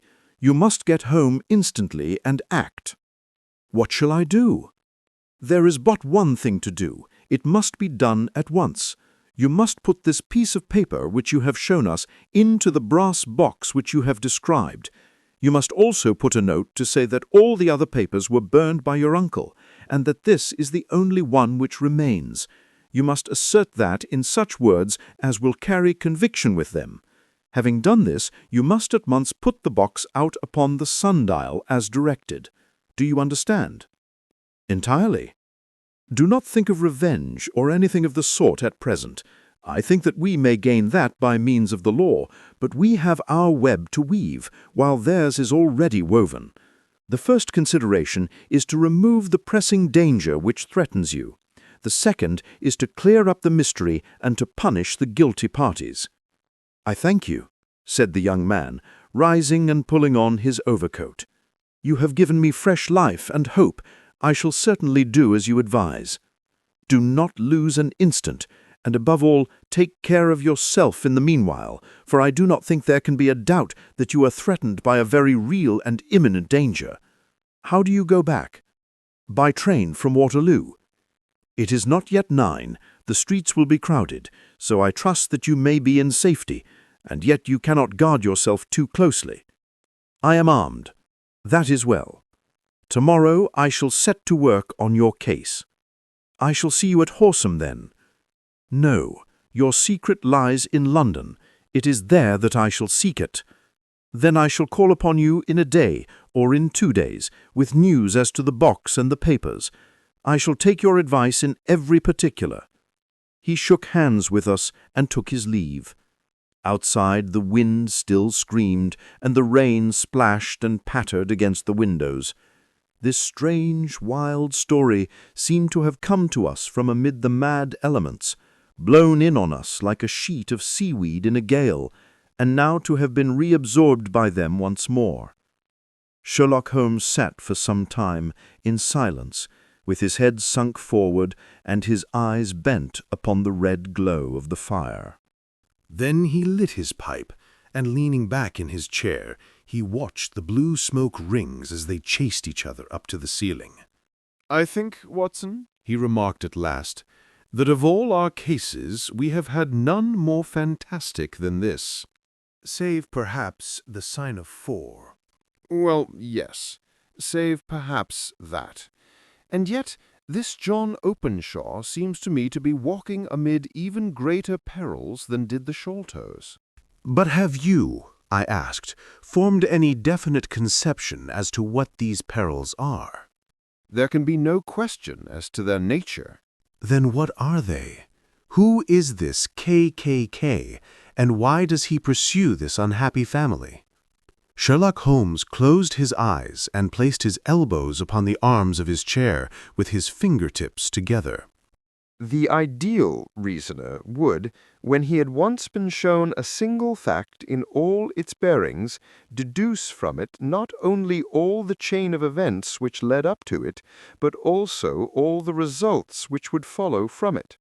As Cuvier could correctly describe a whole animal by the contemplation of a single bone, so the observer who has thoroughly understood one link in a series of incidents should be able to accurately state all the other ones, both before and after. We have not yet grasped the results which the reason alone can attain to. Problems may be solved in the study which have baffled all those who have sought a solution by the aid of their senses. To carry the art, however, to its highest pitch, it is necessary that the reasoner should be able to utilize all the facts which have come to his knowledge. And this in itself implies, as you will readily see, a possession of all knowledge, which even in these days of free education and encyclopedias is a somewhat rare accomplishment. It is not so impossible, however, that a man should possess all knowledge which is likely to be useful to him in his work, and this I have endeavored in my case to do. If I remember rightly, you on one occasion, in the early days of our friendship, defined my limits in a very precise fashion. Yes, I answered, laughing. It was a singular document. Philosophy, astronomy, and politics were marked at 0, I remember. Botany, variable. Geology, profound as regards the mudstains from any region within 50 miles of town. Chemistry, eccentric. Anatomy, unsystematic. Sensational literature and crime records, unique. Violin player, boxer, swordsman, lawyer, and self-poisoner by cocaine and tobacco. Those, I think, were the main points of my analysis. Holmes grinned at the last item. Well, he said, I say now, as I said then, that a man should keep his little brain attic stocked with all the furniture that he is likely to use, and the rest he can put away in the lumber room of his library, where he can get it if he wants it. Now, for such a case as the one which has been submitted to us tonight, we need certainly to muster all our resources. Kindly hand me down the letter K of the American Encyclopedia which stands on the shelf beside you. Thank you. Now, let us consider the situation and see what may be deduced from it. In the first place, we may start with a strong presumption that Colonel Openshaw had some very strong reason for leaving America. Men at his time of life do not change all their habits and exchange willingly the charming climate of Florida for the lonely life of an English provincial town. His extreme love of solitude in England suggests the idea that he was in fear of someone or something. So we may assume as a working hypothesis that it was fear of someone or something which drove him from America. As to what it was he feared, we can only deduce that by considering the formidable letters which were received by himself and his successors. Did you remark the postmarks of those letters?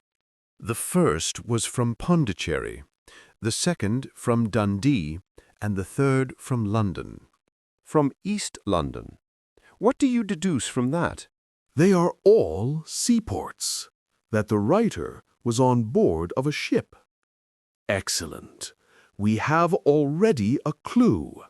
There can be no doubt that the probability, the strong probability, is that the writer was on board of a ship.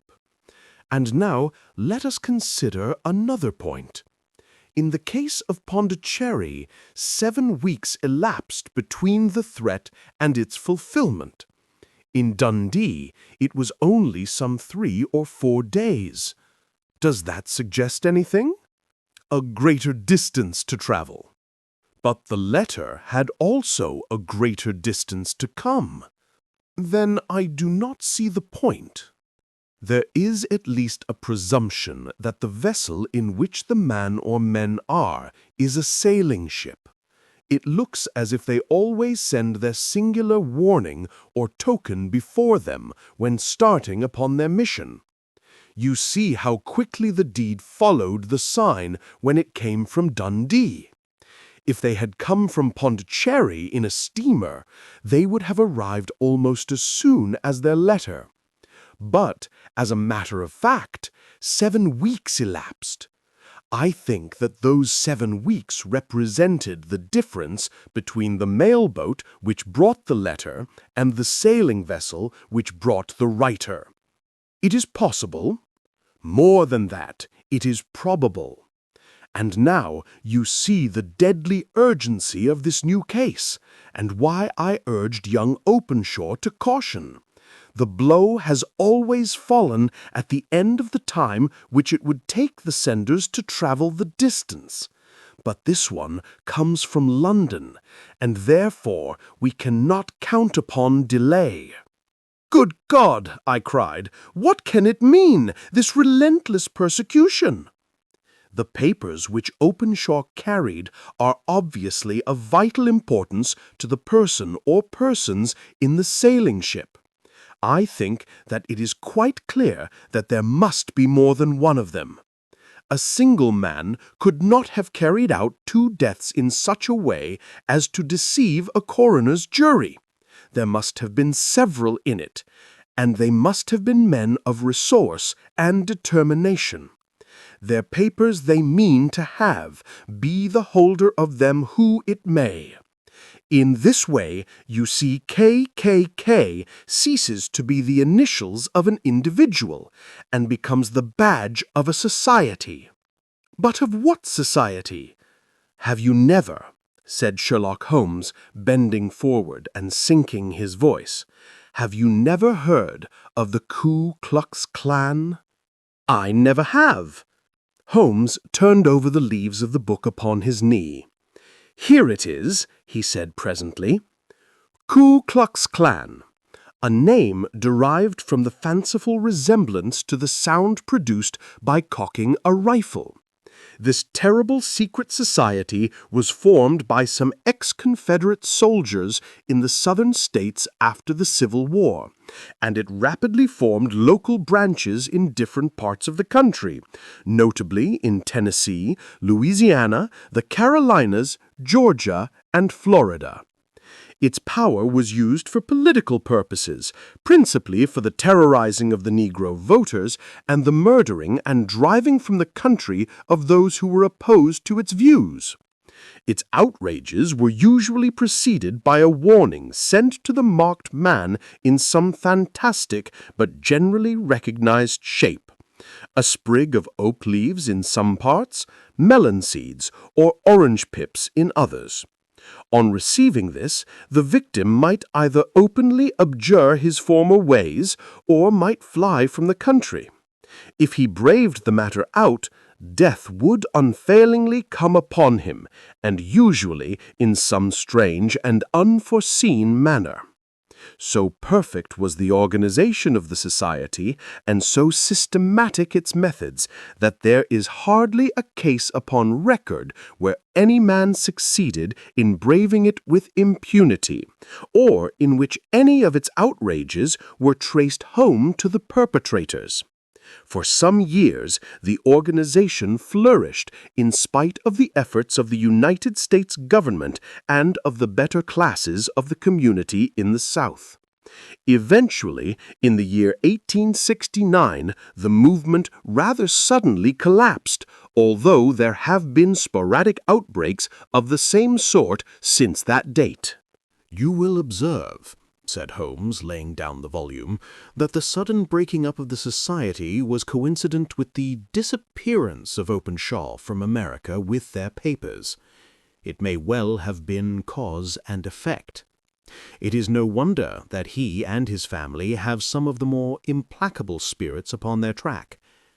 You can understand that this register and diary may implicate some of the first men in the South, and that there may be many who will not sleep easy at night until it is recovered.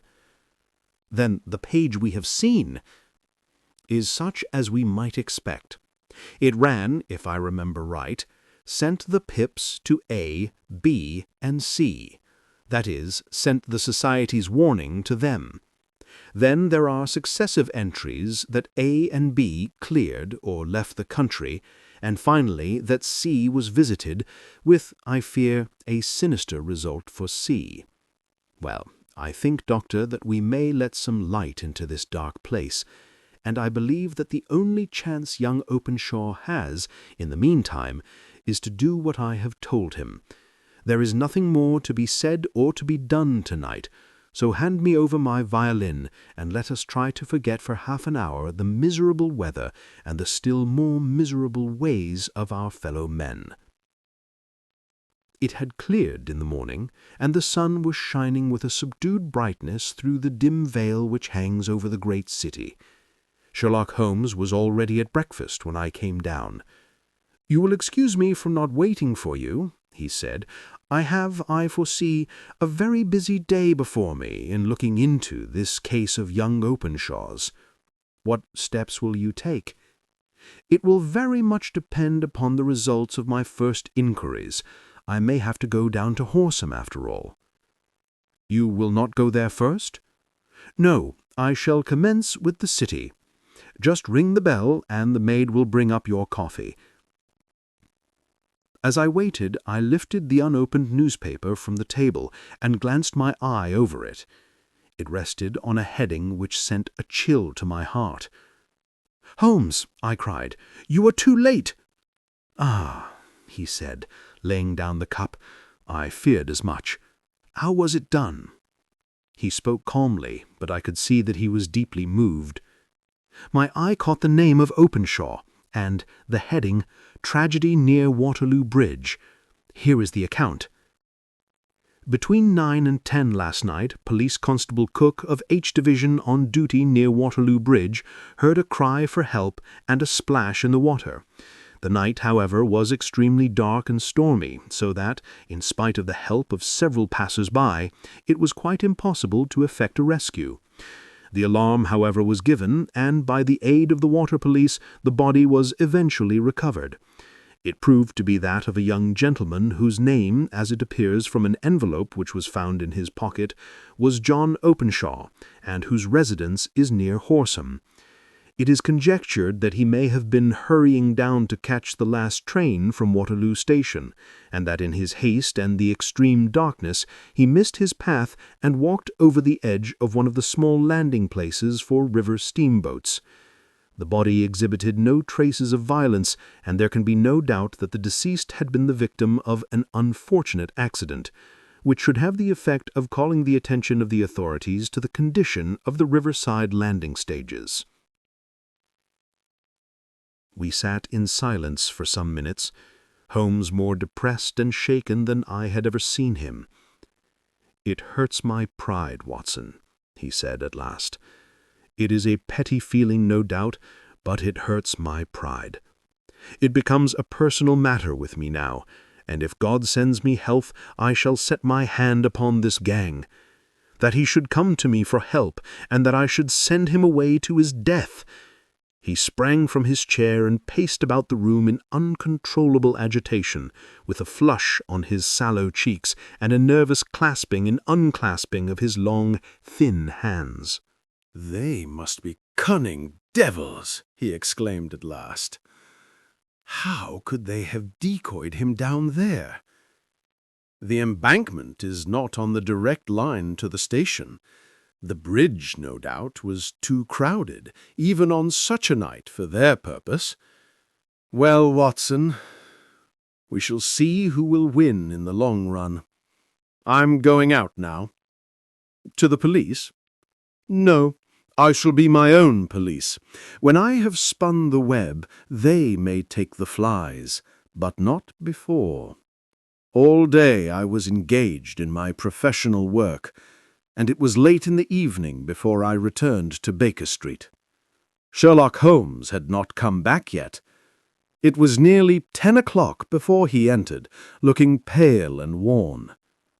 He walked up to the sideboard, and tearing a piece from the loaf, he devoured it voraciously, washing it down with a long draught of water. "You are hungry," I remarked. "Starving. It had escaped my memory. I have had nothing since breakfast." "Nothing?" "Not a bite. I had no time to think of it."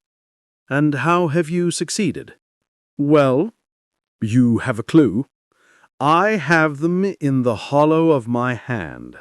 Young Openshaw shall not long remain unavenged. Why, Watson, let us put their own devilish trademark upon them. It is well thought of." "What do you mean?" He took an orange from the cupboard, and tearing it to pieces, he squeezed out the pips upon the table. Of these he took 5 and thrust them into an envelope. On the inside of the flap he wrote S.H. for J.O. Then he sealed it and addressed it to Captain James Calhoun, Bark Lone Star, Savannah, Georgia. "That will await him when he enters port," said he, chuckling. "It may give him a sleepless night. He will find it as sure a precursor of his fate as Openshaw did before him." "And who is this Captain Calhoun?" "The leader of the gang. I shall have the others, but he first." "How did you trace it, then?" He took a large sheet of paper from his pocket, all covered with dates and names. "I have spent the whole day," he said, "over Lloyd's registers and files of the old papers, following the future career of every vessel which touched at Pondicherry in January and February in '83. There were 36 ships of fair tonnage which were reported there during those months. Of these, one, the Lone Star, instantly attracted my attention, since, although it was reported as having cleared from London, the name is that which is given to one of the states of the Union. Texas, I think. I was not and am not sure which, but I knew that the ship must have an American origin. What then? I searched the Dundee records, and when I found that the bark Lone Star was there in January in '85, my suspicion became a certainty. I then inquired as to the vessels which lay at present in the port of London. Yes, the Lone Star had arrived here last week. I went down to the Albert Dock and found that she had been taken down the river by the early tide this morning, homeward bound to Savannah. I wired to Gravesend and learned that she had passed some time ago, and as the wind is easterly, I have no doubt that she is now past the Good Ones and not very far from the Isle of Wight. What will you do then? Oh, I have my hand upon him. He and the 2 mates are, as I learn, the only native-born Americans in the ship. The others are Finns and Germans. I know also that they were all 3 away from the ship last night. I had it from the stevedore who has been loading their cargo. By the time that their sailing ship reaches Savannah, the mail boat will have carried this letter, and the cable will have informed the police of Savannah that these 3 gentlemen are badly wanted here upon a charge of murder.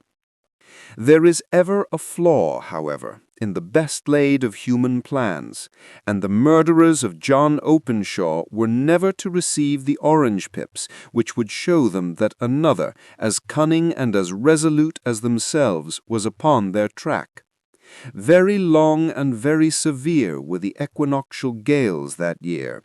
We waited long for news of the Lone Star of Savannah, but none ever reached us. We did at last hear that somewhere far out in the Atlantic a shattered sternpost of a boat was seen, swinging in the trough of a wave, with the letters L.S. carved upon it. And that is all which we shall ever know of the fate of the Lone Star of Savannah. In this Sherlock Holmes adventure, a worried wife seeks help after her husband vanishes from an opium den, drawing Holmes into a baffling case involving a mysterious beggar with a twisted lip. What secret is hidden behind this strange disappearance? Let's discover the story together. Isa Whitney, brother of the late Elias Whitney, D.D., principal of the Theological College of St. George's, was much addicted to opium. The habit grew upon him, as I understand, from some foolish freak when he was at college, for having read Quincy's description of his dreams and sensations, he had drenched his tobacco with laudanum in an attempt to produce the same effects. He found, as so many more have done, that the practice is easier to attain than to get rid of, and for many years he continued to be a slave to the drug, an object of mingled horror and pity to his friends and relatives. I can see him now, with yellow, pasty face, drooping lids and pinpoint pupils, all huddled in a chair, the wreck and ruin of a noble man. One night, it was in June, '89, there came a ring to my bell, about the hour when a man gives his first yawn and glances at the clock. I sat up in my chair, and my wife laid her needlework down in her lap and made a little face of disappointment. "A patient," she said. "You'll have to go out." I groaned, for I was newly come back from a weary day. We heard the door open, a few hurried words, and then quick steps upon the linoleum. Our own door flew open, and a lady, clad in some dark-colored stuff, with a black veil, entered the room. "You will excuse my calling so late," she began, and then suddenly losing her self-control, she ran forward, threw her arms about my wife's neck, and sobbed upon her shoulder. "Oh, I'm in such trouble," she cried. "I do so want a little help." "Why," said my wife, pulling up her veil, "it is Kate Whitney! How you startled me, Kate! I had no idea who you were when you came in." "I didn't know what to do, so I came straight to you. That was always the way. Folk who were in grief came to my wife like birds to a lighthouse. It was very sweet of you to come. Now, you must have some wine and water, and sit here comfortably and tell us all about it. Or should you rather that I sent James off to bed?" "Oh, no, I want the doctor's advice and help too. It's about Isa. He has not been home for 2 days. I am so frightened about him." It was not the first time that she had spoken to us of her husband's trouble, to me as a doctor, to my wife as an old friend and school companion. We soothed and comforted her by such words as we could find. Did she know where her husband was? Was it possible that we could bring him back to her? It seems that it was. She had the surest information that of late he had, when the fit was on him, made use of an opium den in the farthest east of the city. Hitherto his orgies had always been confined to one day, and he had come back twitching and shattered in the evening. But now the spell had been upon him 48 hours, and he lay there, doubtless among the dregs of the docks, breathing in the poison or sleeping off the effects. There he was to be found, she was sure of it, at the Bar of Gold, in Upper Swandam Lane. But what was she to do? How could she, a young and timid woman, make her way into such a place and pluck her husband out from among the ruffians who surrounded him? There was the case, and of course there was but one way out of it. Might I not escort her to this place? And then, as a second thought, why should she come at all? I was Isa Whitney's medical adviser, and as such I had influence over him. I could manage it better if I were alone. I promised her on my word that I would send him home in a cab within 2 hours if he were indeed at the address which she had given me. And so in 10 minutes I had left my armchair and cheery sitting-room behind me and was speeding eastward in a hansom, on a strange errand, as it seemed to me at the time, though the future only could show how strange it was to be. But there was no great difficulty in the first stage of my adventure. Upper Swandam Lane is a vile alley lurking behind the high wharves which lined the north side of the river to the east of London Bridge. Between a slop shop and a gin shop, approached by a steep flight of steps leading down to a black gap like the mouth of a cave, I found the den of which I was in search. Ordering my cab to wait, I passed down the steps, worn hollow in the centre by the ceaseless tread of drunken feet, and by the light of a flickering oil lamp above the door, I found the latch and made my way into a long, low room, thick and heavy with the brown opium smoke, and terraced with wooden berths like the forecastle of an emigrant ship. Through the gloom, one could dimly catch a glimpse of bodies lying in strange, fantastic poses, bowed shoulders, bent knees, heads thrown back, and chins pointing upward, with here and there a dark, lackluster eye turned upon the newcomer. Out of the black shadows there glimmered little red circles of light, now bright, now faint, as the burning poison waxed or waned in the bowls of the metal pipes. The most lay silent, but some muttered to themselves, and others talked together in a strange, low, monotonous voice, their conversation coming in gushes, and then suddenly tailing off into silence, each mumbling out his own thoughts and paying little heed to the words of his neighbour. At the farther end was a small brazier of burning charcoal, beside which, on a three-legged wooden stool, there sat a tall, thin old man, with his jaw resting upon his two fists and his elbows upon his knees, staring into the fire. As I entered, a sallow Malay attendant had hurried up with a pipe for me and a supply of the drug, beckoning me to an empty berth. "Thank you. I have not come to stay," said I. "There is a friend of mine here, Mr. Isa Whitney, and I wish to speak with him." There was a movement and an exclamation from my right, and peering through the gloom, I saw Whitney, pale, haggard, and unkempt, staring out at me. "My God, it's Watson," he said. He was in a pitiable state of reaction, with every nerve in a twitter. "I say, Watson, what o'clock is it?" "Nearly 11. "Of what day?" "Of Friday, June 19th. "Good heavens! I thought it was Wednesday." "It is Wednesday. What are you frightening a chap for?" He sank his face onto his arms and began to sob in a high treble key. "I tell you that it is Friday, man. Your wife has been waiting these 2 days for you. You should be ashamed of yourself." "So I am. But you've got mixed, Watson, for I have only been here a few hours. 3 pipes, 4 pipes, I forget how many. But I'll go home with you. I wouldn't frighten Kate. Poor little Kate. Give me your hand. Have you a cab?" "Yes, I have one waiting." "Then I shall go in it. But I must owe something. Find what I owe, Watson. I am all off colour. I can do nothing for myself." I walked down the narrow passage between the double row of sleepers, holding my breath to keep out the vile, stupefying fumes of the drug, and looking about for the manager. As I passed the tall man who sat by the brazier, I felt a sudden pluck at my skirt, and a low voice whispered, "Walk past me, and then look back at me."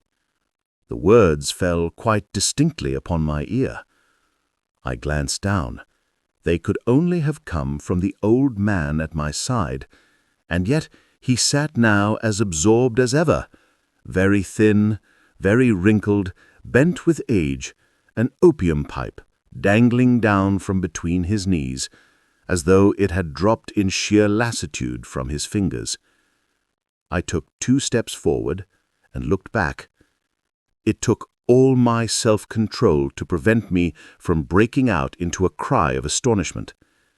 He had turned his back so that none could see him but I.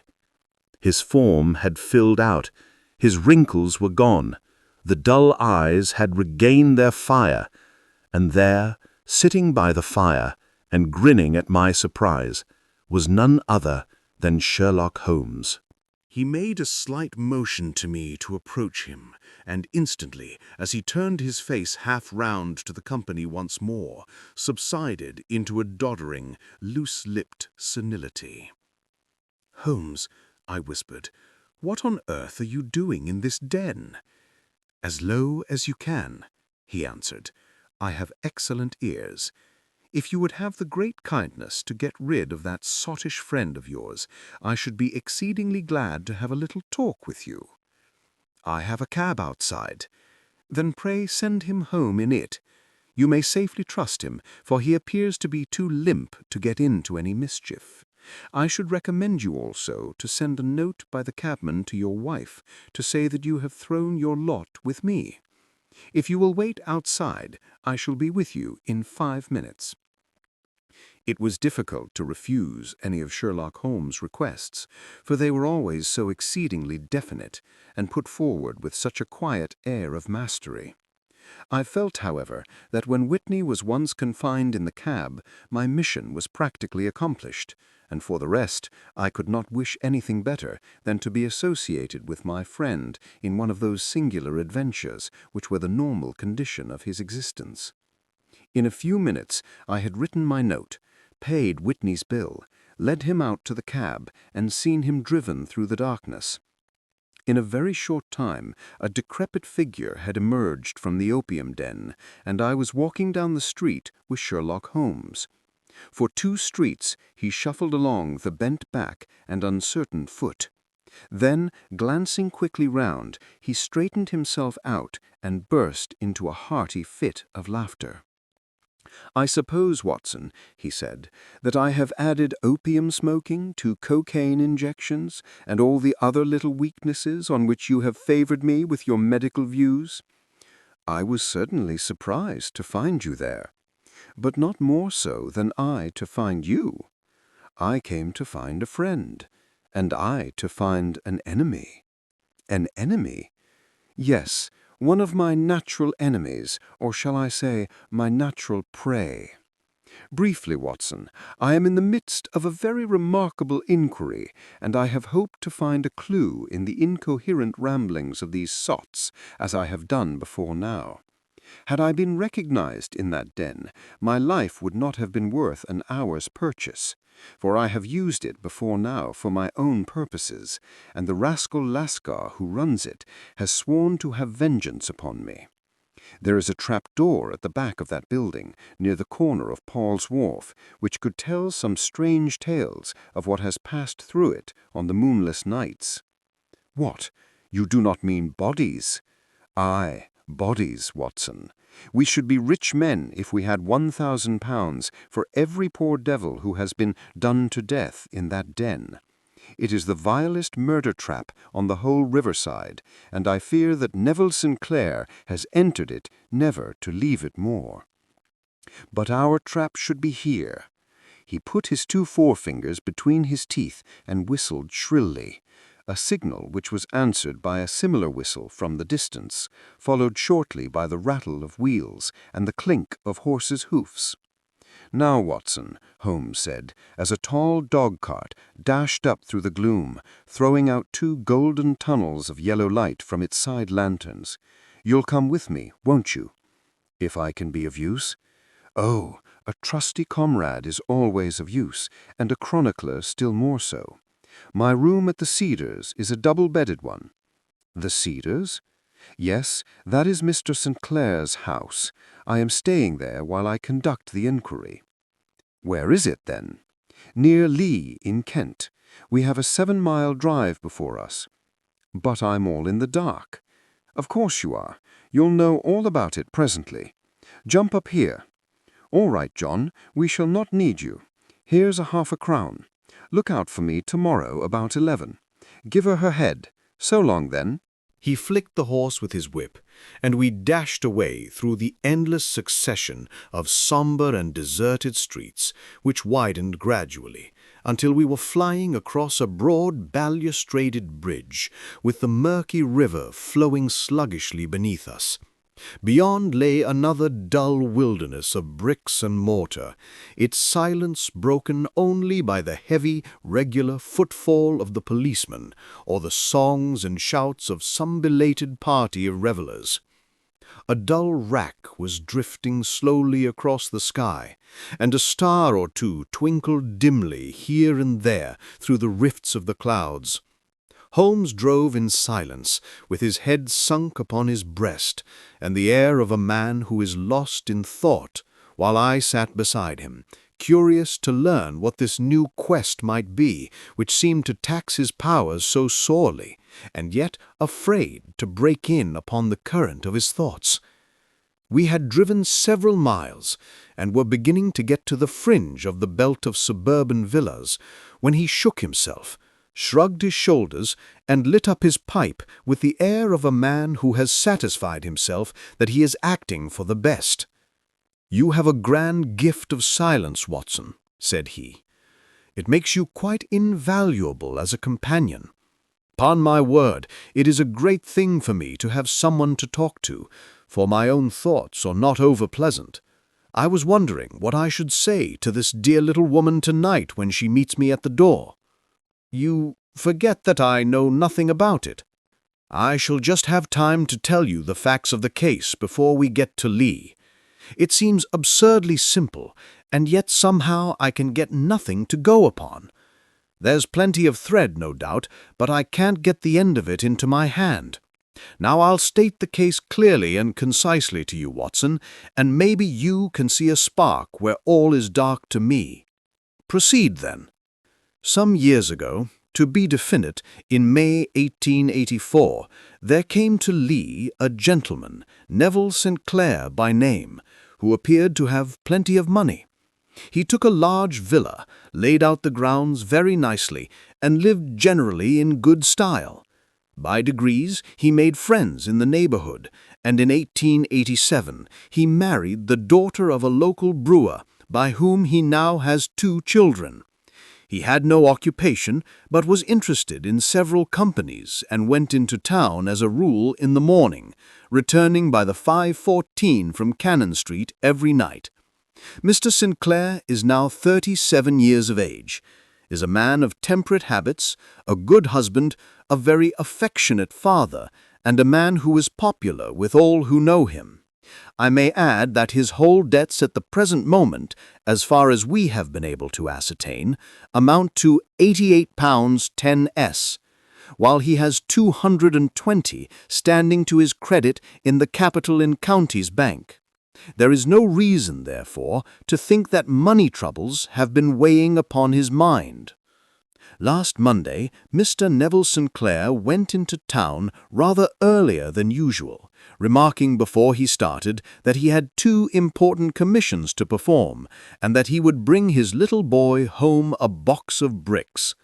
Now, by the merest chance, his wife received a telegram upon this same Monday, very shortly after his departure, to the effect that a small parcel of considerable value, which she had been expecting, was waiting for her at the offices of the Aberdeen Shipping Company.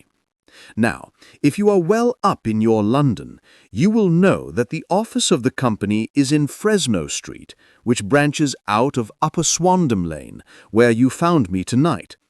Mrs. St. Clair had her lunch, started for the city, did some shopping, proceeded to the company's office, got her packet, and found herself at exactly 4:35, walking through Swandam Lane on her way back to the station. Have you followed me so far? It is very clear.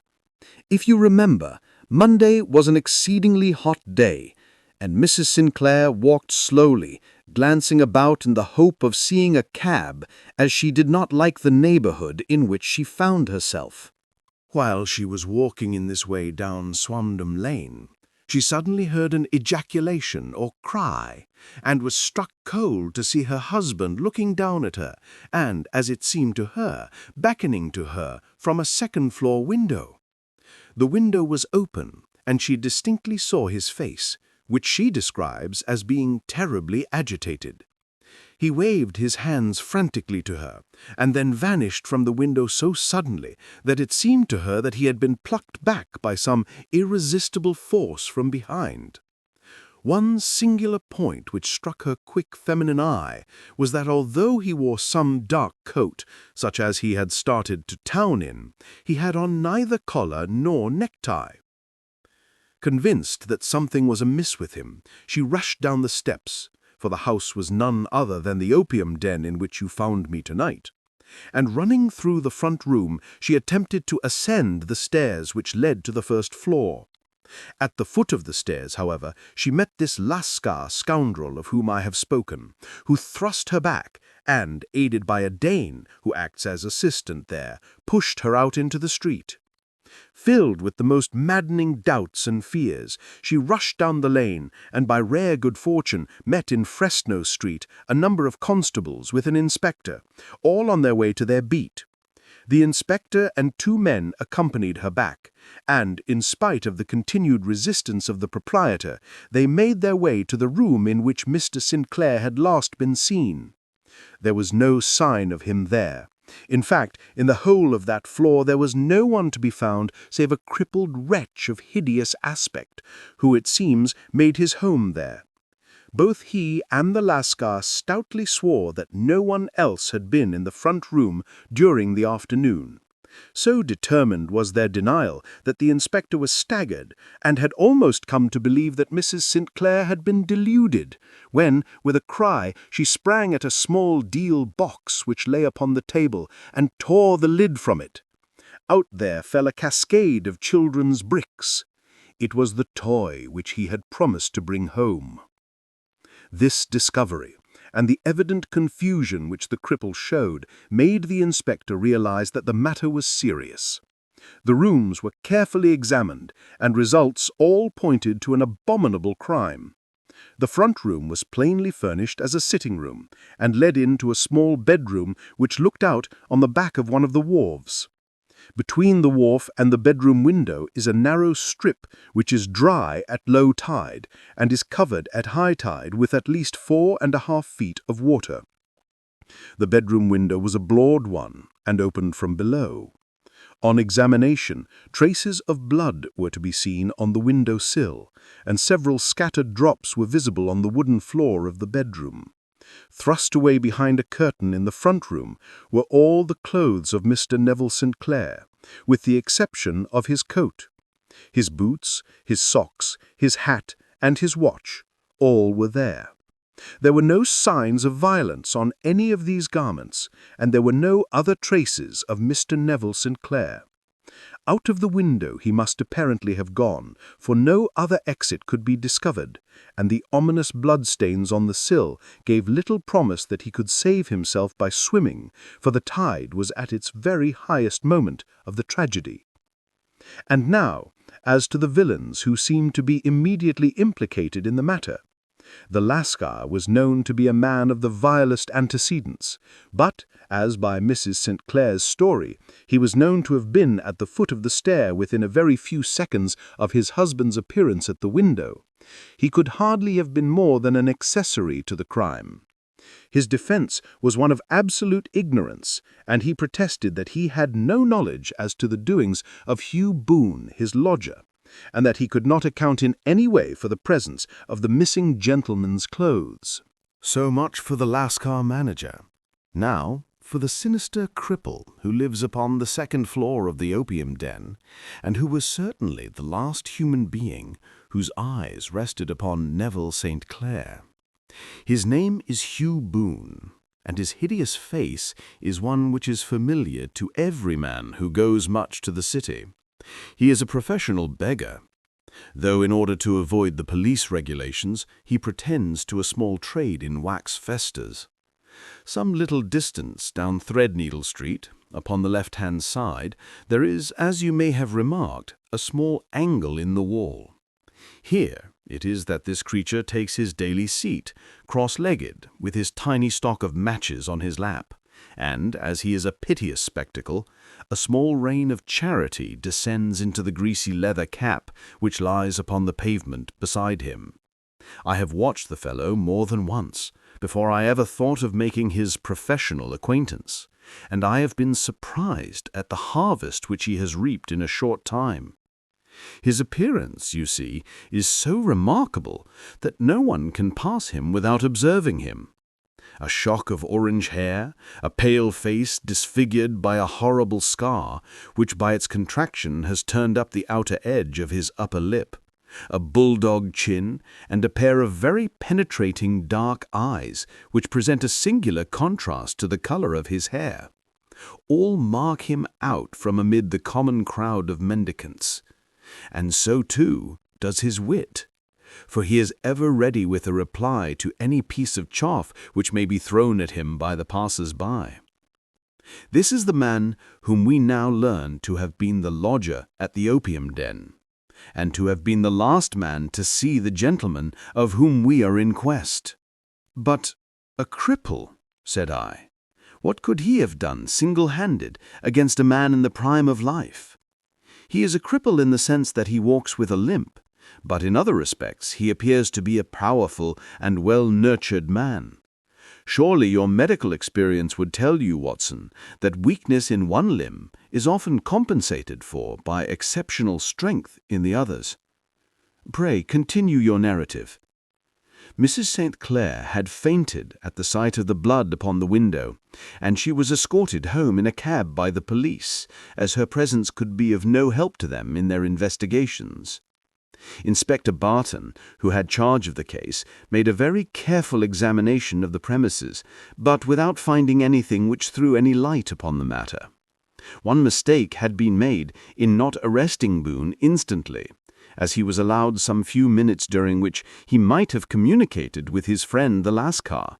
But this fault was soon remedied, and he was seized and searched without anything being found which could incriminate him.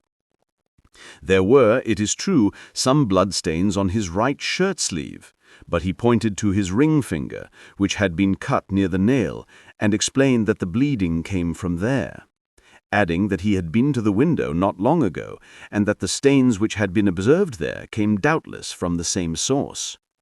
He denied strenuously having ever seen Mr. Neville St. Clair, and swore that the presence of the clothes in his room was as much a mystery to him as to the police.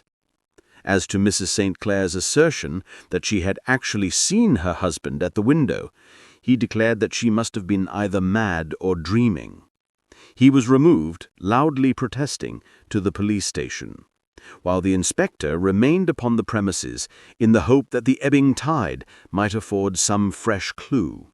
And it did, though they hardly found upon the mud-bank what they had feared to find. It was Neville St. Clair's coat, and not Neville St. Clair, which lay uncovered as the tide receded. And what do you think they found in the pockets? I cannot imagine. No, I don't think you would guess. Every pocket stuffed with pennies and halfpennies, 421 pennies and 270 halfpennies. It was no wonder that it had not been swept away by the tide. But a human body is a different matter. There is a fierce eddy between the wharf and the house. It seemed likely enough that the weighted coat had remained when the stripped body had been sucked away into the river. But I understand that all the other clothes were found in the room. Would the body be dressed in a coat alone? No, sir, but the facts might be met speciously enough. Suppose that this man Boone had thrust Neville St. Clair through the window. There is no human eye which could have seen the deed. What would he do then? It would, of course, instantly strike him that he must get rid of the telltale garments. He would seize the coat then and be in the act of throwing it out, when it would occur to him that it would swim and not sink. He has little time, for he has heard the scuffle downstairs when the wife tried to force her way up, and perhaps he has already heard from his Lascar confederate that the police are hurrying up the street. There is not an instant to be lost. He rushes to some secret hoard where he has accumulated the fruits of his beggary, and he stuffs all the coins upon which he can lay his hands into the pockets to make sure of the coat's sinking.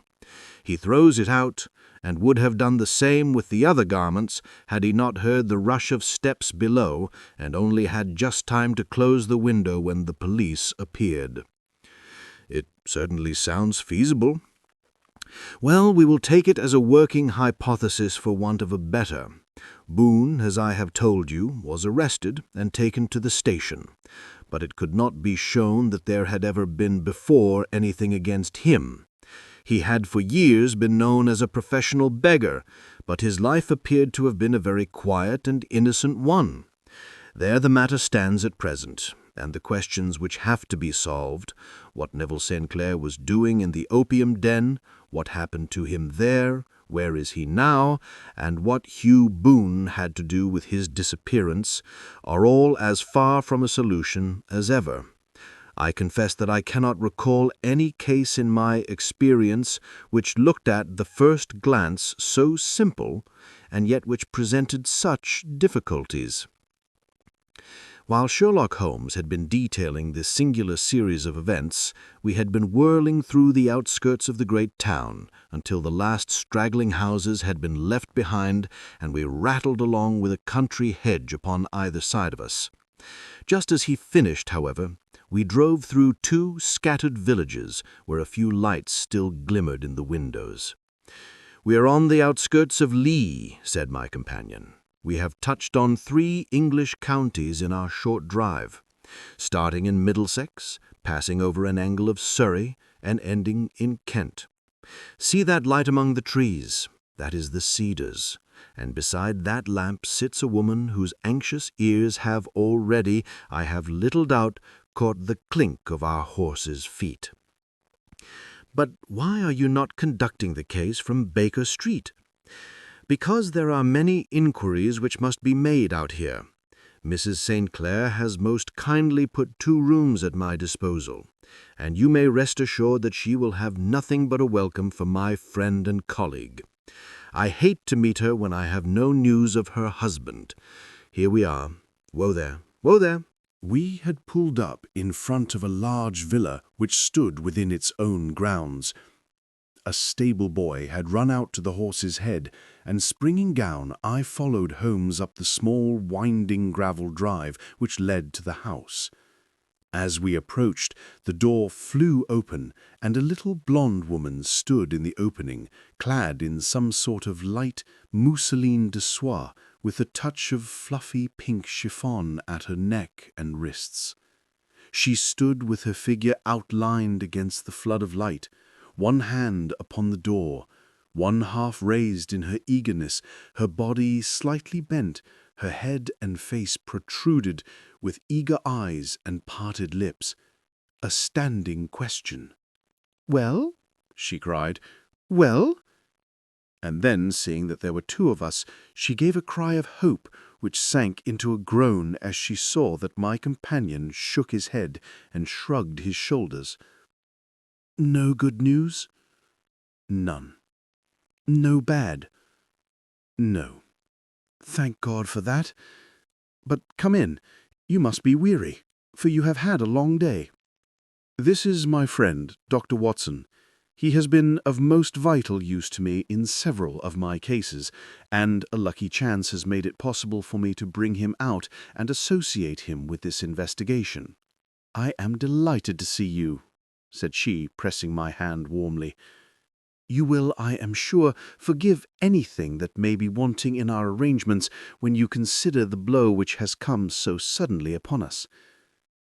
"My dear madame," I said, "I am an old campaigner, and if I were not, I can very well see that no apology is needed. If I can be of any assistance either to you or to my friend here, I shall be indeed happy.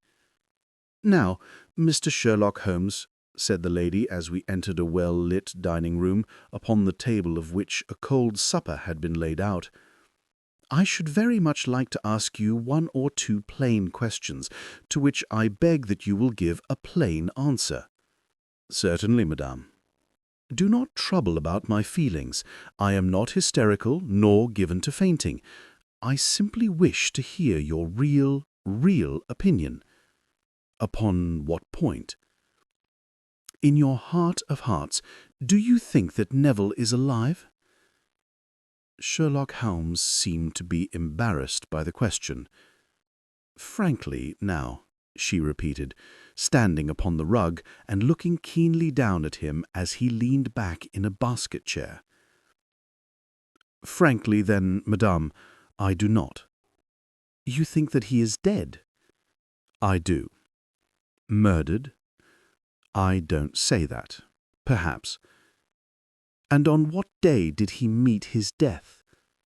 "On Monday." "Then perhaps, Mr. Holmes, you will be good enough to explain how it is that I have received a letter from him today." Sherlock Holmes sprang out of his chair as if he had been galvanized. "What?" he roared. "Yes, today." She stood smiling, holding up a little slip of paper in the air. "May I see it?" "Certainly." He snatched it from her in his eagerness, and smoothing it out upon the table, he drew over the lamp and examined it intently. I had left my chair and was gazing at it over his shoulder. The envelope was a very coarse one, and was stamped with the Gravesend postmark, and with the date of that very day, or rather of the day before, for it was considerably after midnight. "Coarse writing," murmured Holmes. "Surely this is not your husband's writing, madame?" "No, but the enclosure is." I perceive also that whoever addressed the envelope had to go and inquire as to the address. "How can you tell that?" "The name, you see, is in perfectly black ink, which has dried itself. The rest is of the greyish colour, which shows that blotting paper has been used. If it had been written straight off and then blotted, none would be of a deep black shade. This man has written the name, and there has then been a pause before he wrote the address, which can only mean that he was not familiar with it. It is, of course, a trifle, but there is nothing so important as trifles. Let us now see the letter. Ha! There has been an enclosure here." Yes, there was a ring, his signet ring. "And you are sure that this is your husband's hand?" "One of his hands." "One?" "His hand when he wrote hurriedly. It is very unlike his usual writing, and yet I know it well." "Dearest, do not be frightened. All will come well. There is a huge error which it may take some little time to rectify. Wait in patience. Neville." Written in pencil upon the fly-leaf of a book, octavo size, no watermark. Posted today in Gravesend, by a man with a dirty thumb. And the flap has been gummed, if I'm not very much in error, by a person who had been chewing tobacco. And you have no doubt that it is your husband's hand, madame? None. Neville wrote those words. And they were posted today in Gravesend. Well, Mrs. St. Clair, the clouds lighten, though I should not venture to say that the danger is over. But he must be alive, Mr. Holmes. Unless this is a clever forgery to put us on the wrong scent. The ring, after all, proves nothing. It may have been taken from him. No, it is. It is his very own writing. Very well. It may, however, have been written on Monday and only posted today. That is possible. If so, much may have happened between. Oh, you must not discourage me, Mr. Holmes. I know that all is well with him. There is so keen a sympathy between us that I should know if evil came upon him. On the very day that I saw him last, he cut himself in the bedroom, and yet I, in the dining room, rushed upstairs instantly, with the utmost certainty that something had happened.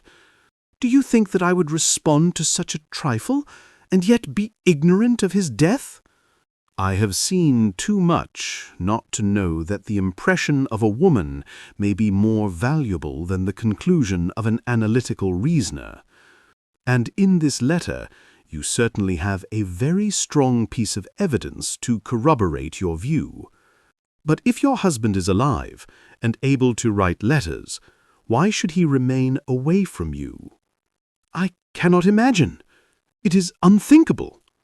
And on Monday he made no remarks before leaving you? No.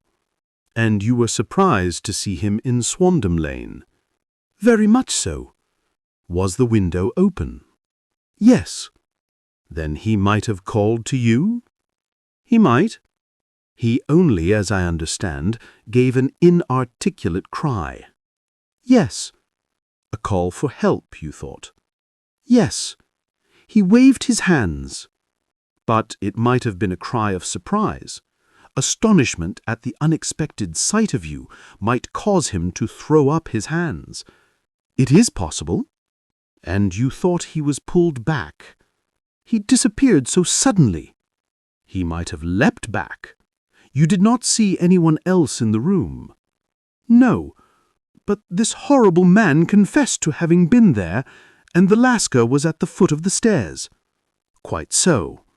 Your husband, as far as you could see, had his ordinary clothes on, but without his collar or tie. I distinctly saw his bare throat. Had he ever spoken of Swandam Lane? Never.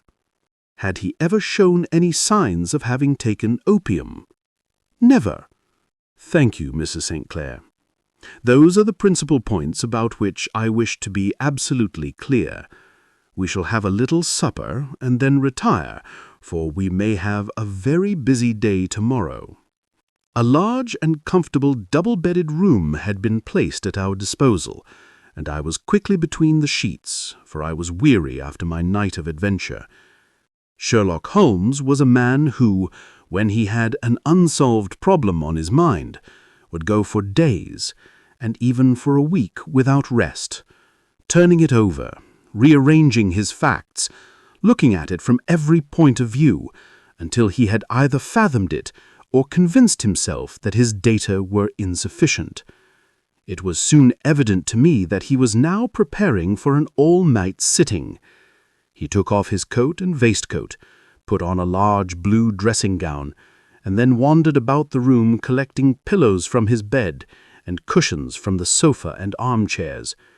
With these he constructed a sort of Eastern divan, upon which he perched himself cross-legged, with an ounce of shag tobacco and a box of matches laid out in front of him. In the dim light of the lamp, I saw him sitting there, an old briar pipe between his lips, his eyes fixed vacantly upon the corner of the ceiling, the blue smoke curling up from him, silent, motionless, with the light shining upon his strong-set aquiline features.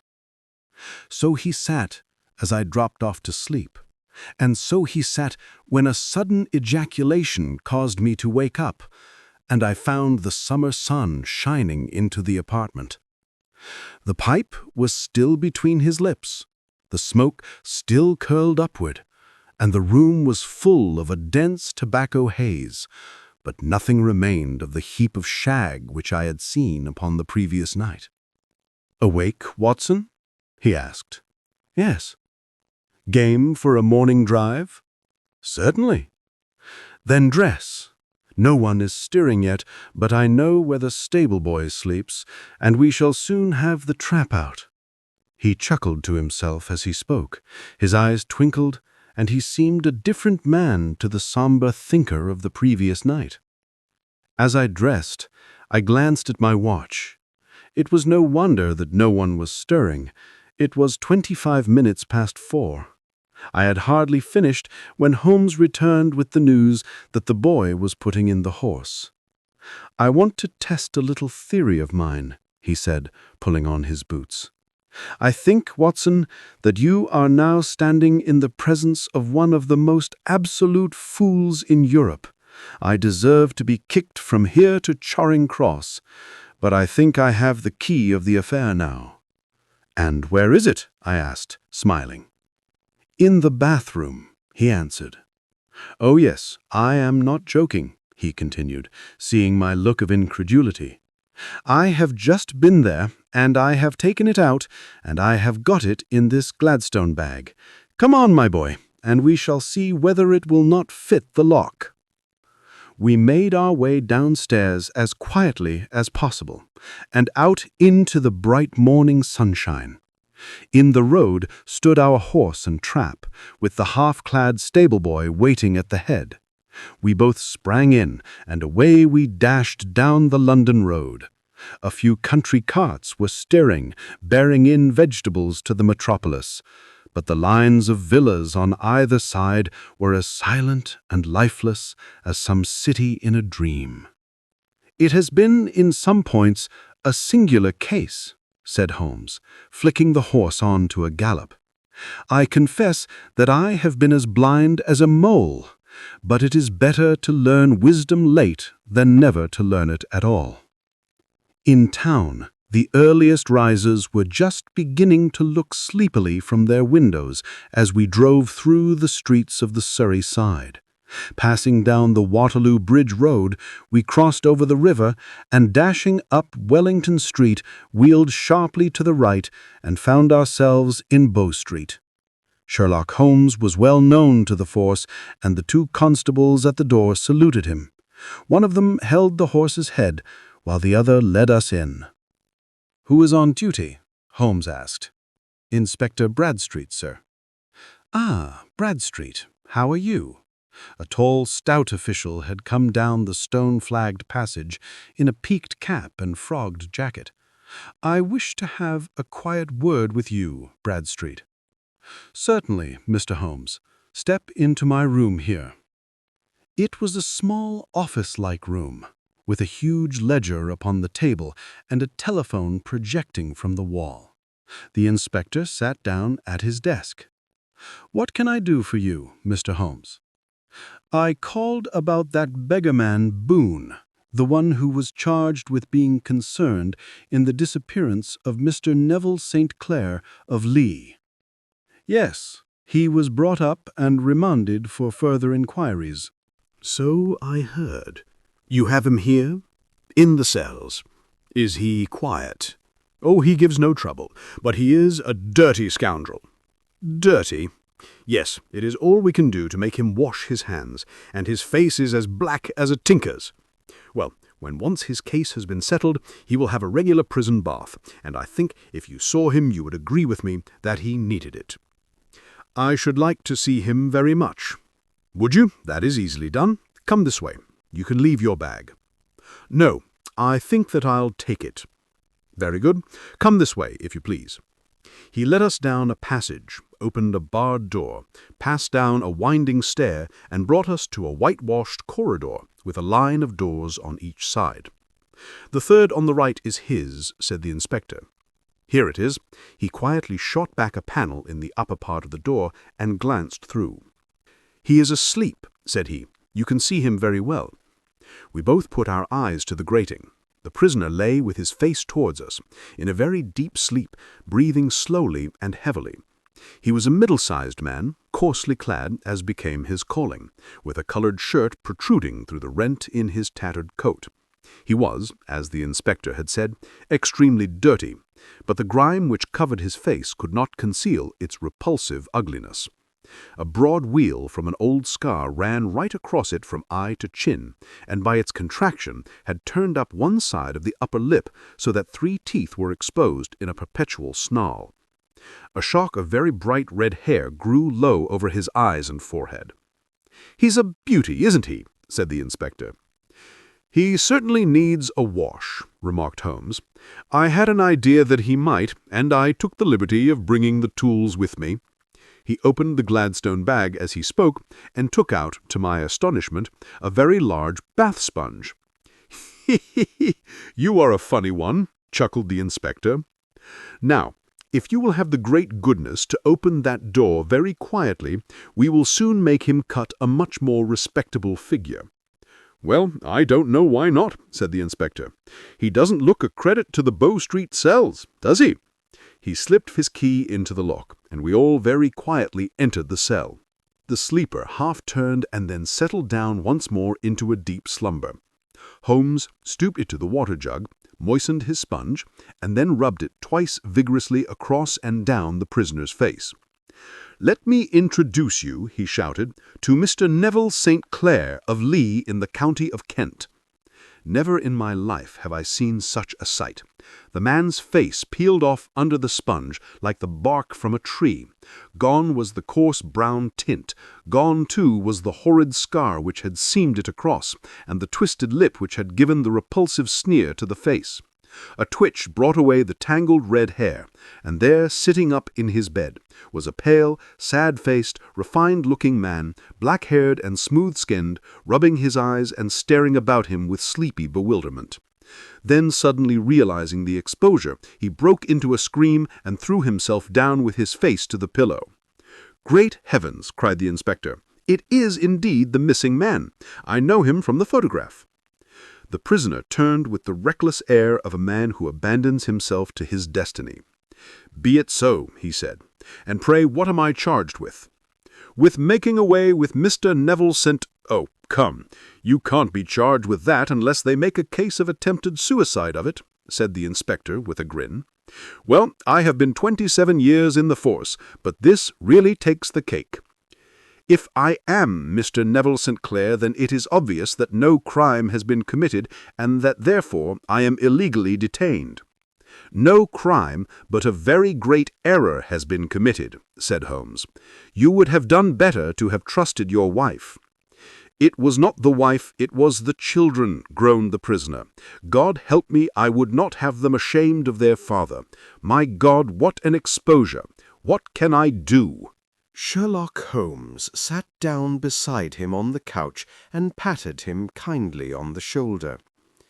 "If you leave it to a court of law to clear the matter up," said he, "of course you can hardly avoid publicity.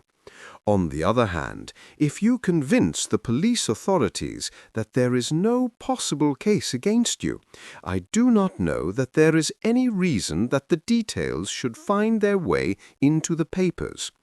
Inspector Bradstreet would, I am sure, make notes upon anything which you might tell us and submit it to the proper authorities.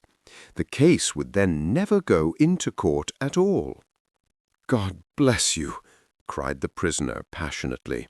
"I would have endured imprisonment, aye, even execution, rather than have left my miserable secret as a family blot to my children. You are the first who have ever heard my story. My father was a schoolmaster in Chesterfield, where I received an excellent education. I travelled in my youth, took to the stage, and finally became a reporter on an evening paper in London. One day my editor wished to have a series of articles upon begging in the metropolis, and I volunteered to supply them. There was the point from which all my adventures started. It was only by trying begging as an amateur that I could get the facts upon which to base my articles. When an actor, I had, of course, learned all the secrets of making up, and had been famous in the green room for my skill. I took advantage now of my attainments. I painted my face, and to make myself as pitiable as possible, I made a good scar and fixed one side of my lip in a twist by the aid of a small slip of flesh-coloured plaster. Then, with a red head of hair and an appropriate dress, I took my station in the business part of the city, ostensibly as a match-seller, but really as a beggar. For 7 hours I plied my trade, and when I returned home in the evening, I found to my surprise that I had received no less than 26 shillings and 4 pence. I wrote my articles and thought little more of the matter until some time later I backed a bill for a friend and had a writ served upon me for £25. I was at my wits' end where to get the money, but a sudden idea came to me. I begged a fortnight's grace from the creditor, asked for a holiday from my employers, and spent the time in begging in the city under my disguise. In 10 days I had the money and had paid the debt. Well, you can imagine how hard it was to settle down to arduous work at £2 a week when I knew that I could earn as much in a day by smearing my face with a little paint, laying my cap on the ground and sitting still. It was a long fight between my pride and the money, but the dollars won at last, and I threw up reporting and sat day after day in the corner which I had first chosen, inspiring pity by my ghastly face and filling my pockets with coppers. Only one man knew my secret. He was the keeper of a low den in which I used to lodge in Swandam Lane, where I could every morning emerge as a squalid beggar, and in the evenings transform myself into a well-dressed man about town. This fellow, a Lascar, was well paid by me for his rooms, so that I knew that my secret was safe in his possession. Well, very soon I found that I was saving considerable sums of money. I do not mean that any beggar in the streets of London could earn £700 a year, which is less than my average takings, but I had exceptional advantages in my power of making up, and also in a facility of repartee, which improved by practice and made me quite a recognized character in the city. All day a stream of pennies, varied by silver, poured in upon me, and it was a very bad day in which I failed to take £2. As I grew richer, I grew more ambitious, took a house in the country, and eventually married, without anyone having a suspicion as to my real occupation. My dear wife knew that I had business in the city. She little knew what. Last Monday I had finished for the day and was dressing in my room above the opium den when I looked out of my window and saw, to my horror and astonishment, that my wife was standing in the street, with her eyes fixed full upon me. I gave a cry of surprise, threw up my arms to cover my face, and rushing to my confidant, the Lascar, entreated him to prevent anyone from coming up to me. I heard her voice downstairs, but I knew that she could not ascend. Swiftly I threw off my clothes, pulled on those of a beggar, and put on my pigments and wig. Even a wife's eyes could not pierce so complete a disguise.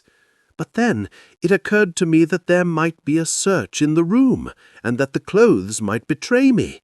I threw open the window, reopening by my violence a small cut which I had inflicted upon myself in the bedroom that morning.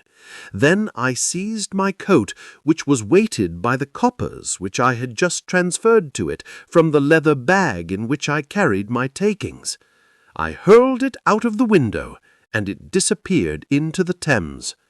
The other clothes would have followed, but at that moment there was a rush of constables up the stair, and a few minutes after I found, rather, I confess to my relief, that instead of being identified as Mr. Neville St. Clair, I was arrested as his murderer.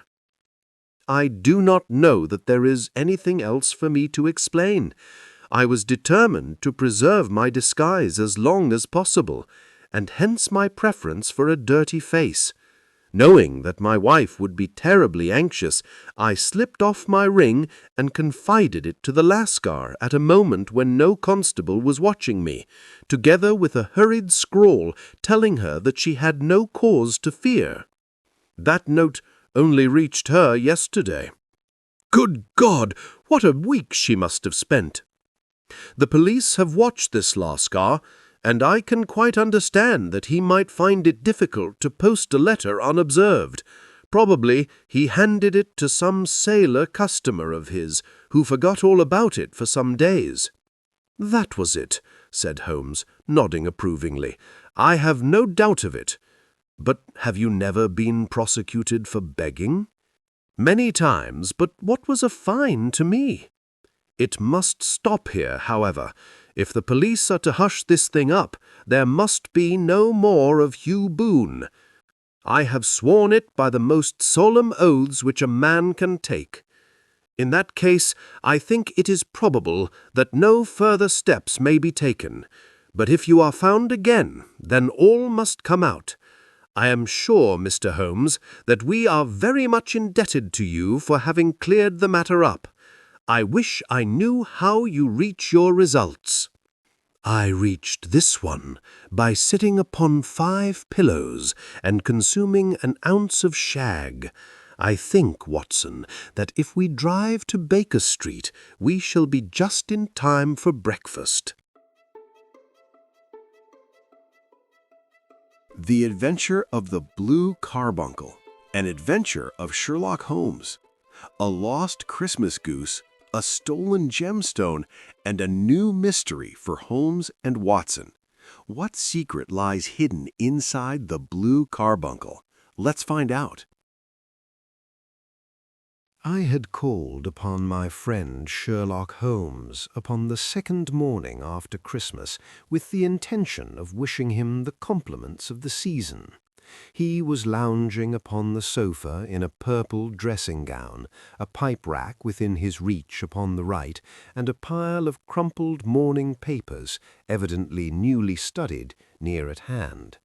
Beside the couch was a wooden chair, and on the angle of the back hung a very seedy and disreputable hard felt hat, much the worse for wear and cracked in several places.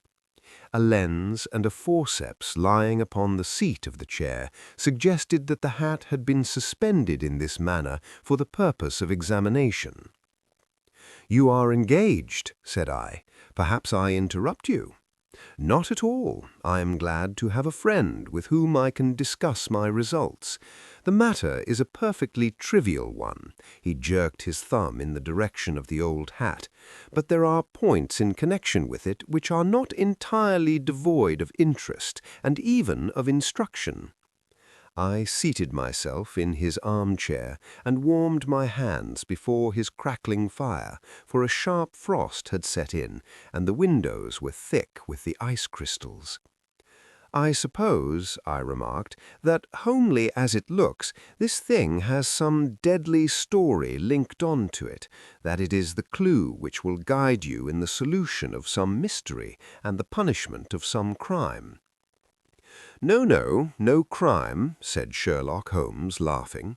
"Only one of those whimsical little incidents which will happen when you have 4,000,000 human beings all jostling each other within the space of a few square miles.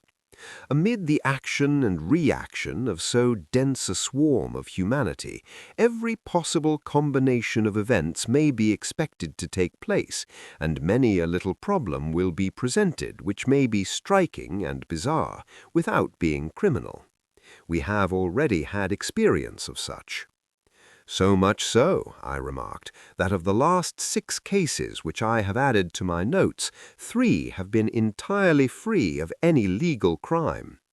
"Precisely. You allude to my attempt to recover the Irene Adler papers, to the singular case of Miss Mary Sutherland, and to the adventure of the man with the twisted lip. Well, I have no doubt that this small matter will fall into the same innocent category. You know Peterson, the commissionaire?" "Yes. It is to him that this trophy belongs." "It is his hat?" No. He found it. Its owner is unknown. I beg that you will look upon it not as a battered billycock, but as an intellectual problem. And first as to how it came here. It arrived upon Christmas morning in company with a good fat goose, which is, I have no doubt, roasting in front of Peterson's fire at this moment. The facts are these. About 4 o'clock on Christmas morning, Peterson, who, as you know, is a very honest fellow, was returning from some small jollification and was making his way homeward down Tottenham Court Road. In front of him he saw a tallish man walking with a slight stagger and carrying a white goose slung over his shoulder. As he reached the corner of Goodge Street, a row broke out between this stranger and a little knot of roughs. One of the latter knocked off his hat, on which he raised his stick to defend himself, and swinging it over his head, smashed the shop window behind him. Peterson had rushed forward to protect the stranger from his assailant, but the man, shocked at having broken the window, and seeing an official-looking person in uniform rushing towards him, dropped his goose, took to his heels, and vanished amid the labyrinth of small streets which lie at the back of Tottenham Court Road.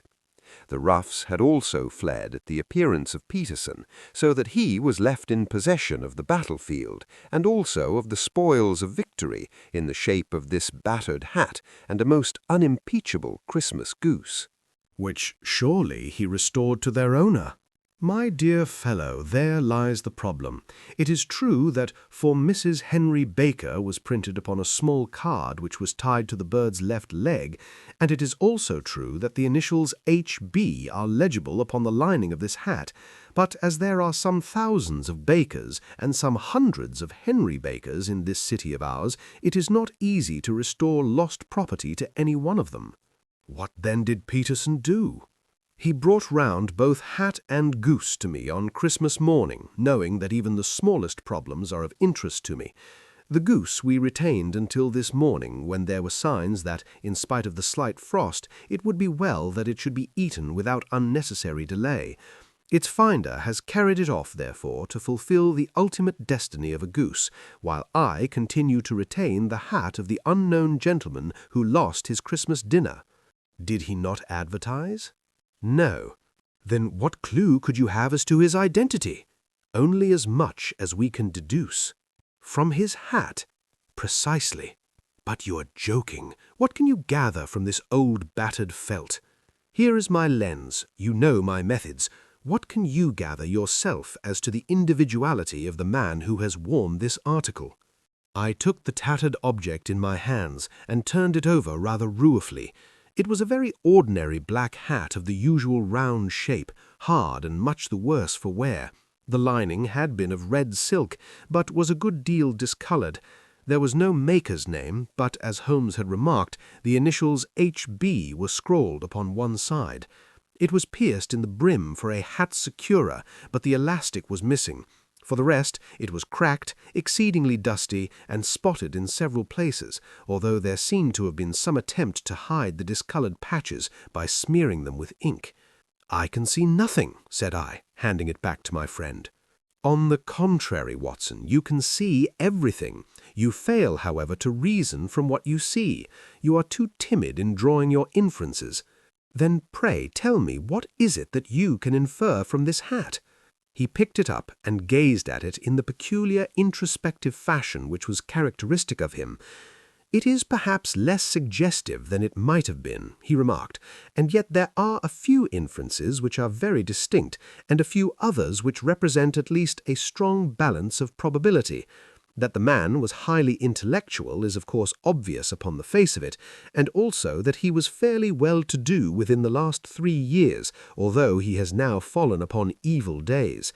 He had foresight, but has less now than formerly, pointing to a moral retrogression, which, when taken with the decline of his fortunes, seems to indicate some evil influence, probably drink, at work upon him. This may account also for the obvious fact that his wife has ceased to love him." "My dear Holmes!" "He has, however, retained some degree of self-respect," he continued, disregarding my remonstrance. "He is a man who leads a sedentary life, goes out little, is out of training entirely, is middle-aged, has grizzled hair which he has had cut within the last few days, and which he anoints with lime cream. These are the more patent facts which are to be deduced from his hat. Also, by the way, that it is extremely improbable that he has gas laid on in his house." "You are certainly joking, Holmes." "Not in the least. Is it possible that even now, when I give you these results, you are unable to see how they are attained? I have no doubt that I am very stupid, but I must confess that I am unable to follow you. For example, how did you deduce that this man was intellectual?" For answer, Holmes clapped the hat upon his head. It came right over the forehead and settled upon the bridge of his nose. "It is a question of cubic capacity," said he. "A man with so large a brain must have something in it." "The decline of his fortunes, then?" "This hat is 3 years old. These flat brims curled at the edge came in then. It is a hat of the very best quality. Look at the band of ribbed silk and the excellent lining. If this man could afford to buy so expensive a hat 3 years ago and has had no hat since, then he has assuredly gone down in the world." "Well, that is clear enough, certainly. But how about the foresight and the moral retrogression?" Sherlock Holmes laughed. "Here is the foresight," said he, putting his finger upon the little disc and loop of the hat securer. "They are never sold upon hats. If this man ordered one, it is a sign of a certain amount of foresight, since he went out of his way to take this precaution against the wind. But since we see that he has broken the elastic and has not troubled to replace it, it is obvious that he has less foresight now than formerly, which is a distinct proof of a weakening nature. On the other hand, he has endeavored to conceal some of these stains on the felt by daubing them with ink, which is a sign that he has not entirely lost his self-respect." "Your reasoning is certainly plausible."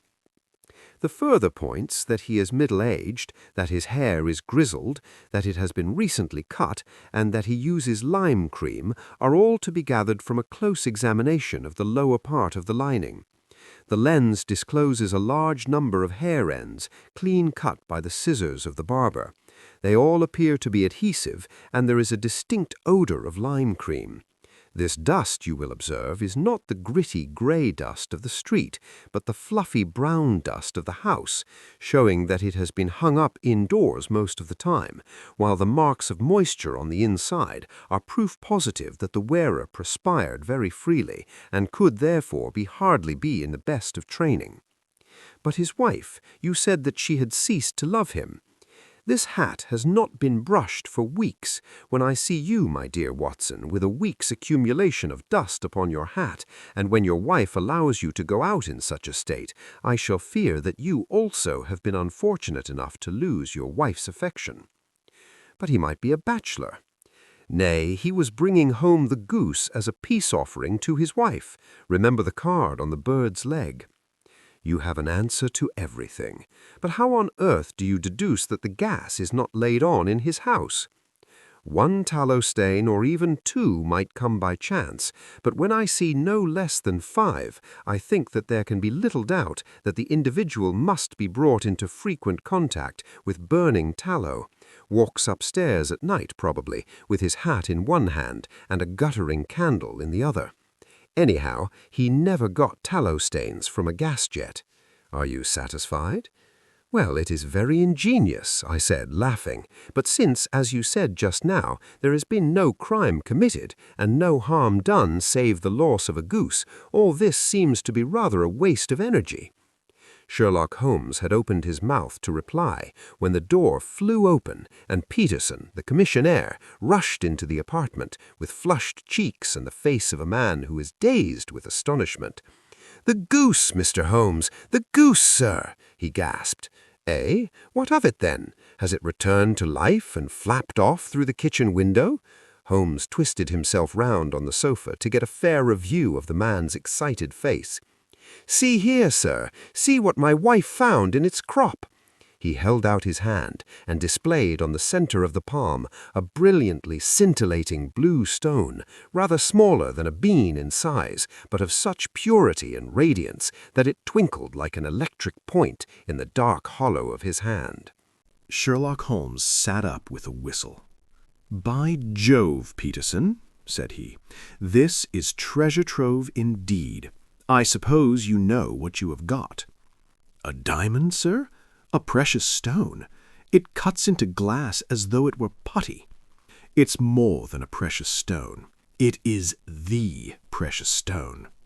"Not the Countess of Morcar's Blue Carbuncle!" I ejaculated. "Precisely so.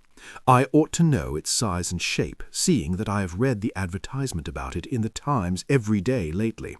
It is absolutely unique, and its value can only be conjectured, but the reward offered of £1,000 is certainly not within a 20th part of the market price." £1,000! Great Lord of mercy! The commissionaire plumped down into a chair and stared from one to the other of us.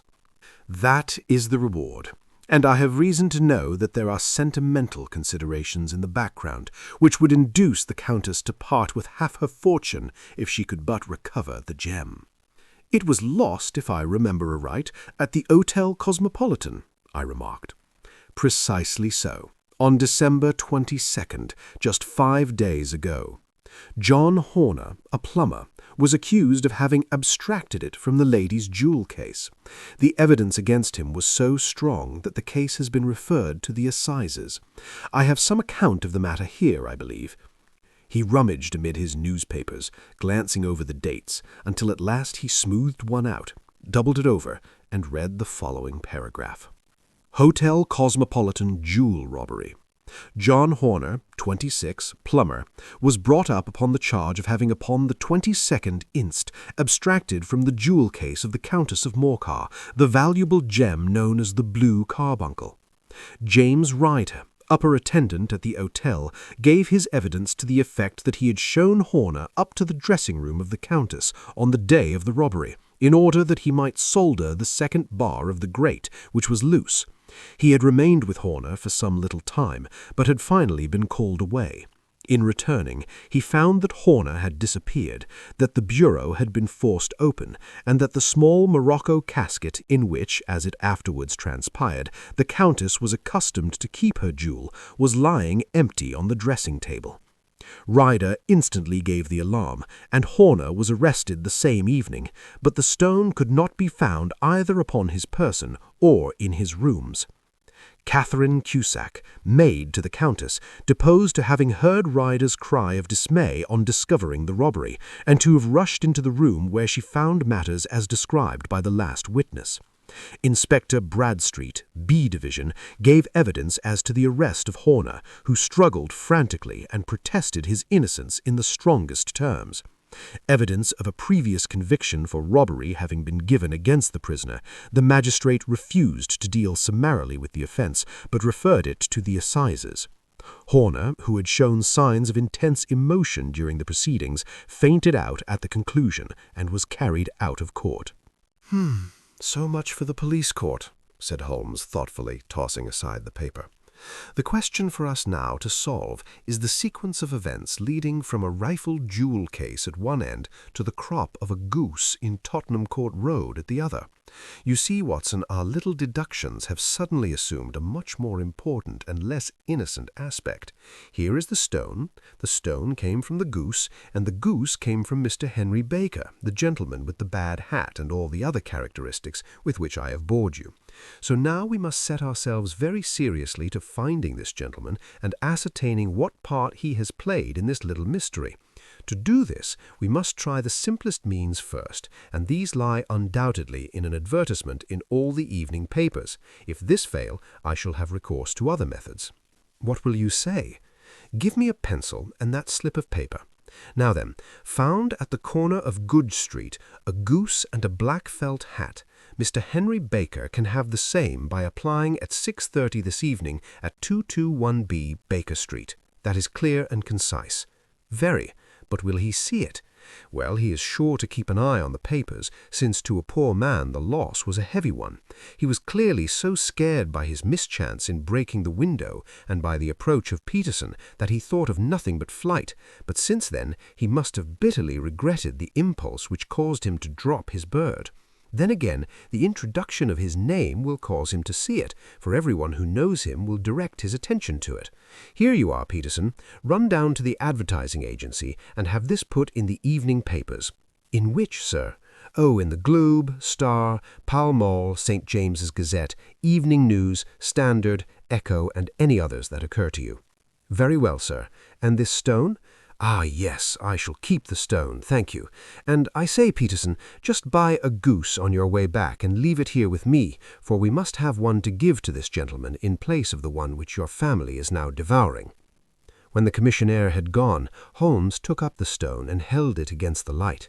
"It's a bonny thing," said he. "Just see how it glints and sparkles. Of course, it is a nucleus and focus of crime. Every good stone is. They are the devil's pet baits. In the larger and older jewels, every facet may stand for a bloody deed. This stone is not yet 20 years old. It was found in the banks of the Amoy River in southern China, and is remarkable in having every characteristic of the carbuncle, save that it is blue in shade instead of ruby red. In spite of its youth, it has already a sinister history. There have been 2 murders, a vitriol throwing, a suicide, and several robberies brought about for the sake of this 40-grain weight of crystallized charcoal. Who would think that so pretty a toy would be a purveyor to the gallows and the prison? I'll lock it up in my strong-box now and drop a line to the Countess to say that we have it.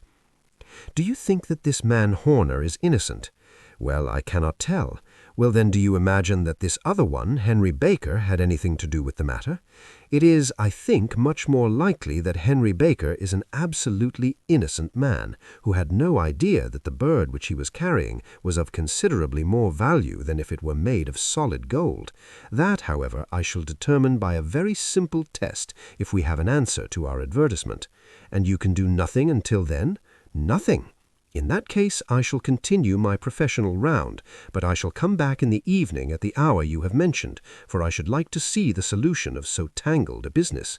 Very glad to see you. I dine at 7. There is a woodcock, I believe. By the way, in view of recent occurrences, perhaps I ought to ask Mrs. Hudson to examine its crop. I had been delayed at a case, and it was a little after 6:30 when I found myself in Baker Street once more. As I approached the house, I saw a tall man in a Scotch bonnet, with a coat which was buttoned up to his chin, waiting outside in the bright semicircle which was thrown from the fanlight. Just as I arrived, the door was opened, and we were shown up together to Holmes's room. "Mr. Henry Baker, I believe," said he, rising from his armchair and greeting his visitor with the easy air of geniality which he could so readily assume. "Pray take this chair by the fire, Mr. Baker. It is a cold night, and I observe that your circulation is more adapted for summer than for winter. Ah, Watson, you have just come at the right time. Is that your hat, Mr. Baker?" "Yes, sir, that is undoubtedly my hat." He was a large man with rounded shoulders, a massive head, and a broad, intelligent face, sloping down to a pointed beard of grizzled brown. A touch of red in nose and cheeks, with a slight tremor of his extended hand, recalled Holmes's surmise as to his habits. His rusty black frock coat was buttoned up right in front, with the collar turned up, and his lank wrists protruded from his sleeves without a sign of cuff or shirt. He spoke in a slow staccato fashion, choosing his words with care, and gave the impression generally of a man of learning and letters who had had ill usage at the hands of fortune. "We have retained these things for some days," said Holmes, "because we expected to see an advertisement from you giving your address. I am at a loss to know why you did not advertise." Our visitor gave a rather shamefaced laugh. "Shillings have not been so plentiful with me as they once were," he remarked. "I had no doubt that the gang of roughs who assaulted me had carried off both my hat and the bird. I did not care to spend more money in a hopeless attempt at recovering them." "Very naturally. By the way, about the bird, we were compelled to eat it." "To eat it?" Our visitor half rose from his chair in his excitement. "Yes, it would have been of no use to anyone had we not done so. But I presume that this other goose upon the sideboard, which is about the same weight and perfectly fresh, will answer your purpose equally well." "Oh, certainly, certainly," answered Mr. Baker with a sigh of relief. "Of course, we still have the feathers, legs, crop, and so on of your own bird, so if you wish—" The man burst into a hearty laugh. "They might be useful to me as relics of my adventure," said he, "but beyond that, I hardly see what use the disjecta membra of my late acquaintance are going to be to me. No, sir, I think that with your permission I will confine my attentions to the excellent bird which I perceive upon the sideboard." Sherlock Holmes glanced sharply across at me with a slight shrug of his shoulders. "There is your hat, then, and there your bird. By the way, would it bore you to tell me where you got the other one from? I am somewhat of a fowl fancier, and I have seldom seen a better-grown goose." "Certainly, sir," said Baker, who had risen and tucked his newly gained property under his arm. "There are a few of us who frequent the Alpha Inn near the museum. We are to be found in the museum itself during the day, you understand. This year our good host, Windgate by name, instituted a goose club, by which, on consideration of some few pence every week, we were each to receive a bird at Christmas. My pence were duly paid, and the rest is familiar to you. I am much indebted to you, sir, for a Scotch bonnet is fitted neither to my years nor my gravity." With a comical pomposity of manner he bowed solemnly to both of us and strode off upon his way. "So much for Mr. Henry Baker," said Holmes, when he had closed the door behind him. "It is quite certain that he knows nothing whatever about the matter. Are you hungry, Watson?" "Not particularly." Then I suggest that we turn our dinner into a supper and follow up this clue while it is still hot. By all means. It was a bitter night, so we drew on our ulsters and wrapped cravats about our throats. Outside, the stars were shining coldly in a cloudless sky, and the breath of the passers-by blew out into smoke like so many pistol shots. Our footfalls rang out crisply and loudly as we swung through the Doctor's Quarter, Wimpole Street, Harley Street, and so through Wigmore Street into Oxford Street. In a quarter of an hour we were in Bloomsbury at the Alpha Inn, which is a small public house at the corner of one of the streets which runs down into Holborn. Holmes pushed open the door of the private bar and ordered 2 glasses of beer from the ruddy-faced, white-aproned landlord. "Your beer should be excellent if it is as good as your geese," said he. "My geese?" The man seemed surprised. "Yes, I was speaking only half an hour ago to Mr. Henry Baker, who was a member of your goose club." "Ah, yes, I see.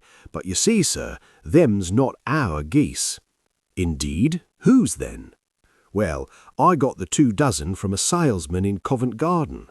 "Indeed? I know some of them. Which was it?" "Breckenridge is his name."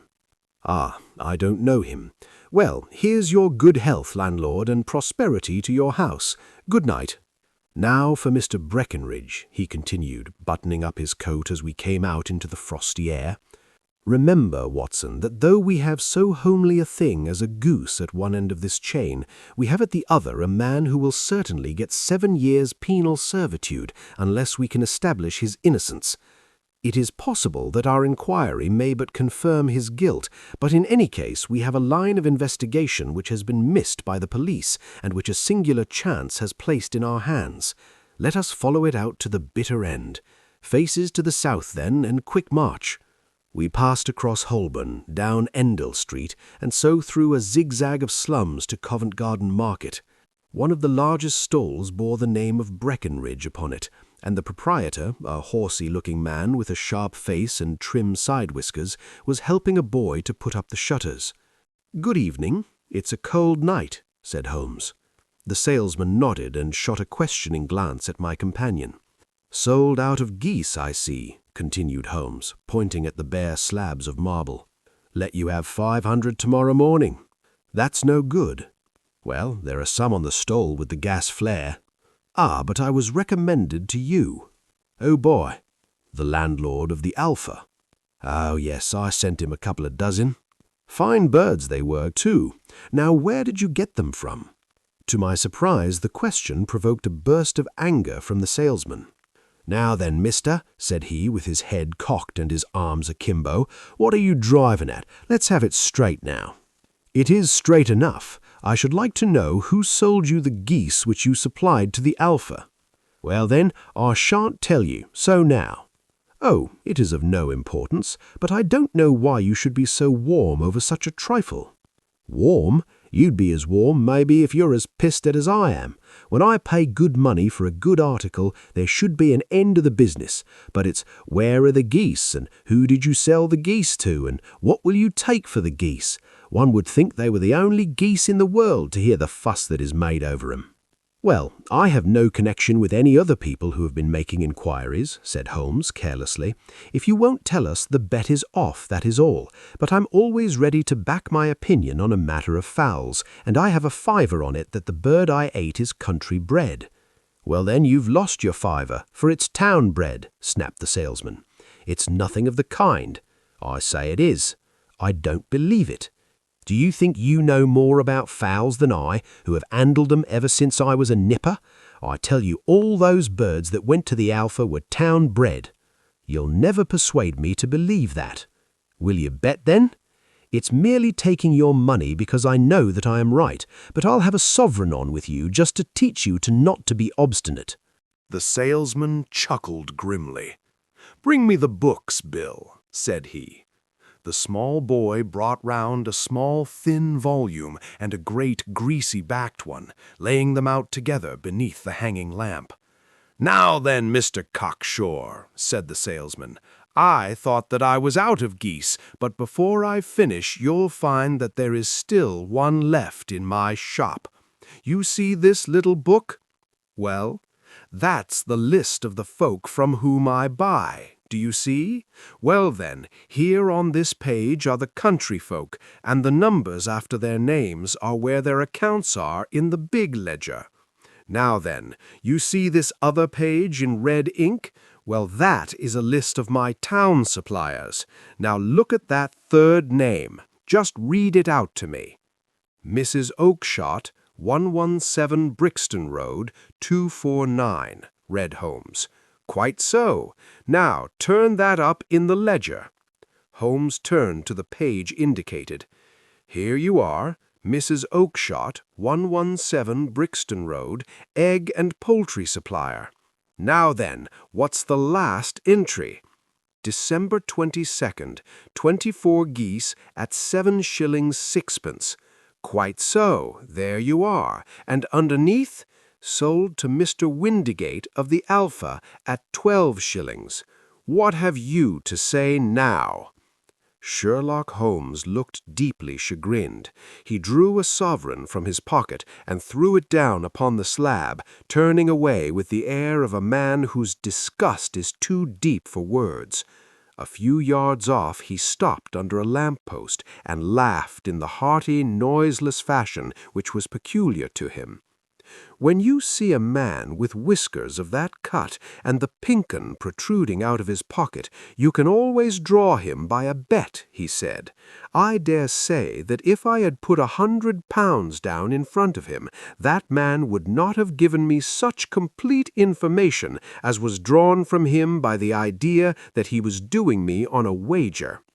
Well, Watson, we are, I fancy, nearing the end of our quest, and the only point which remains to be determined is whether we should go on to this Mrs. Oakshott tonight, or whether we should reserve it for tomorrow. It is clear from what that surly fellow said that there are others besides ourselves who are anxious about the matter, and I should— His remarks were suddenly cut short by a loud hubbub, which broke out from the stall which we had just left. Turning round, we saw a little rat-faced fellow standing in the center of the yellow light which was thrown by the swinging lamp, while Breckenridge, the salesman, framed in the door of his stall, was shaking his fists fiercely at the cringing figure. I've had enough of you and your geese. I wish you were all at the devil together. If you come pestering me any more with your silly talk, I'll set the dog at you. You bring Mrs. Oakshott here, and I'll answer her. But what have you to do with it? Did I buy the geese off you? No, but one of them was mine all the same, whined the little man. Well, then, ask Mrs. Oakshott for it. She told me to ask you. Well, you can ask the King of Prussia for all I care. I've had enough of it. Get out of this. He rushed fiercely forward, and the inquirer flitted away into the darkness. "Ah, this may save us a visit to Brixton Road," whispered Holmes. "Come with me, and we will see what is to be made of this fellow." Striding through the scattered knots of people who lounged round the flaring stalls, my companion speedily overtook the little man and touched him upon the shoulder. He sprang around, and I could see in the gaslight that every vestige of color had been driven from his face. "Who are you, then? What do you want?" he asked in a quavering voice. "You will excuse me," said Holmes blandly, "but I could not help overhearing the questions which you put to the salesman just now. I think that I could be of assistance to you." "You? Who are you? How could you know anything of the matter?" "My name is Sherlock Holmes. It is my business to know what other people don't know." "But you can know nothing of this." "Excuse me, I know everything of it.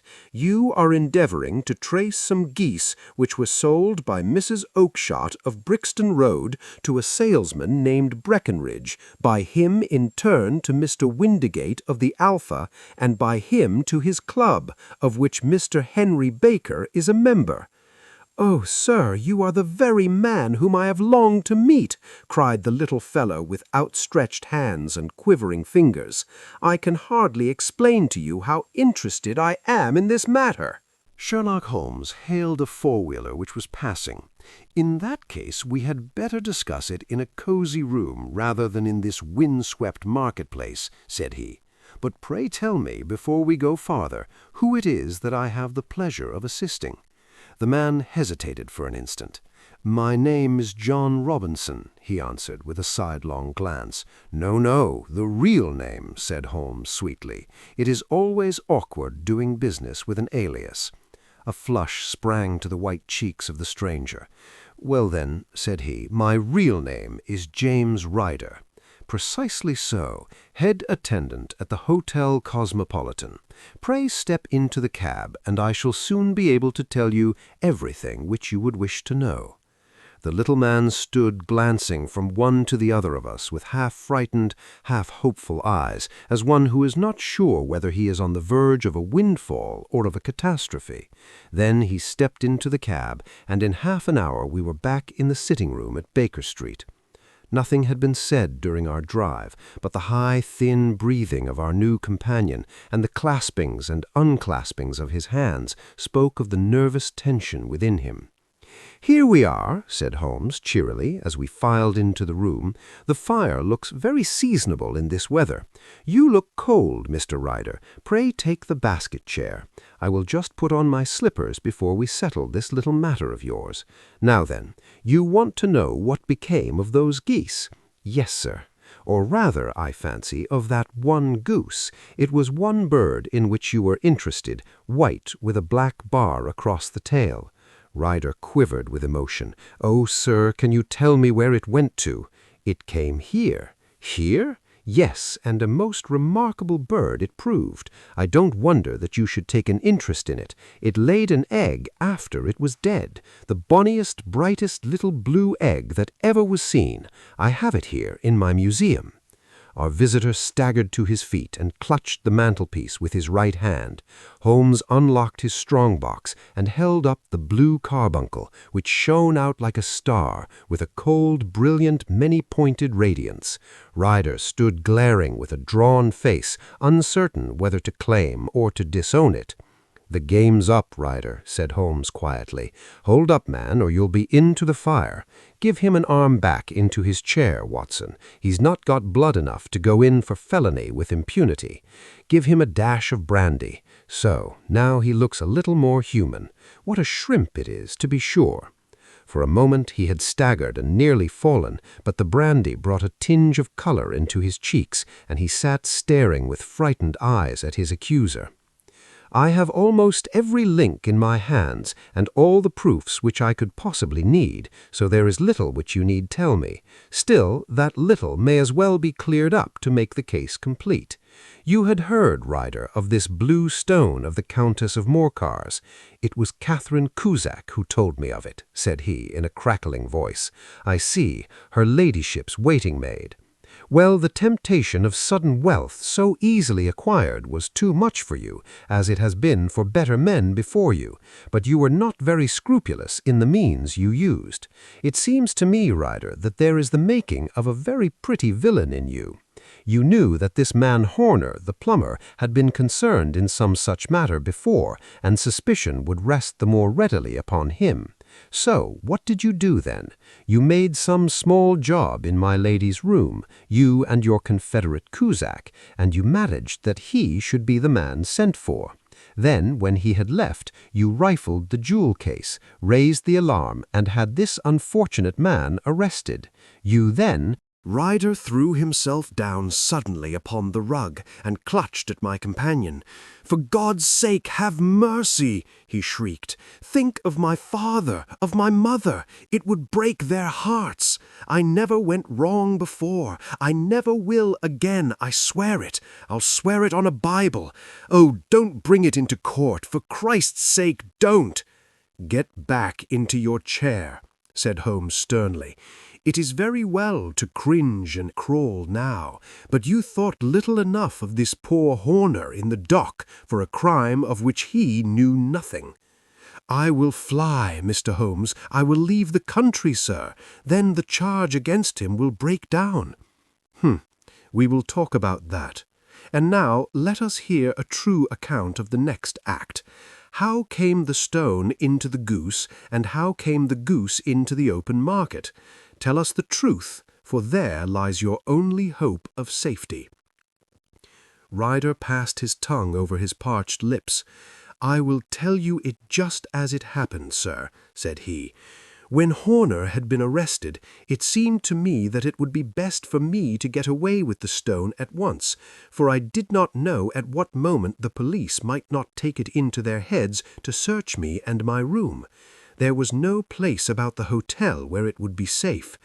I went out as if on some commission, and I made for my sister's house.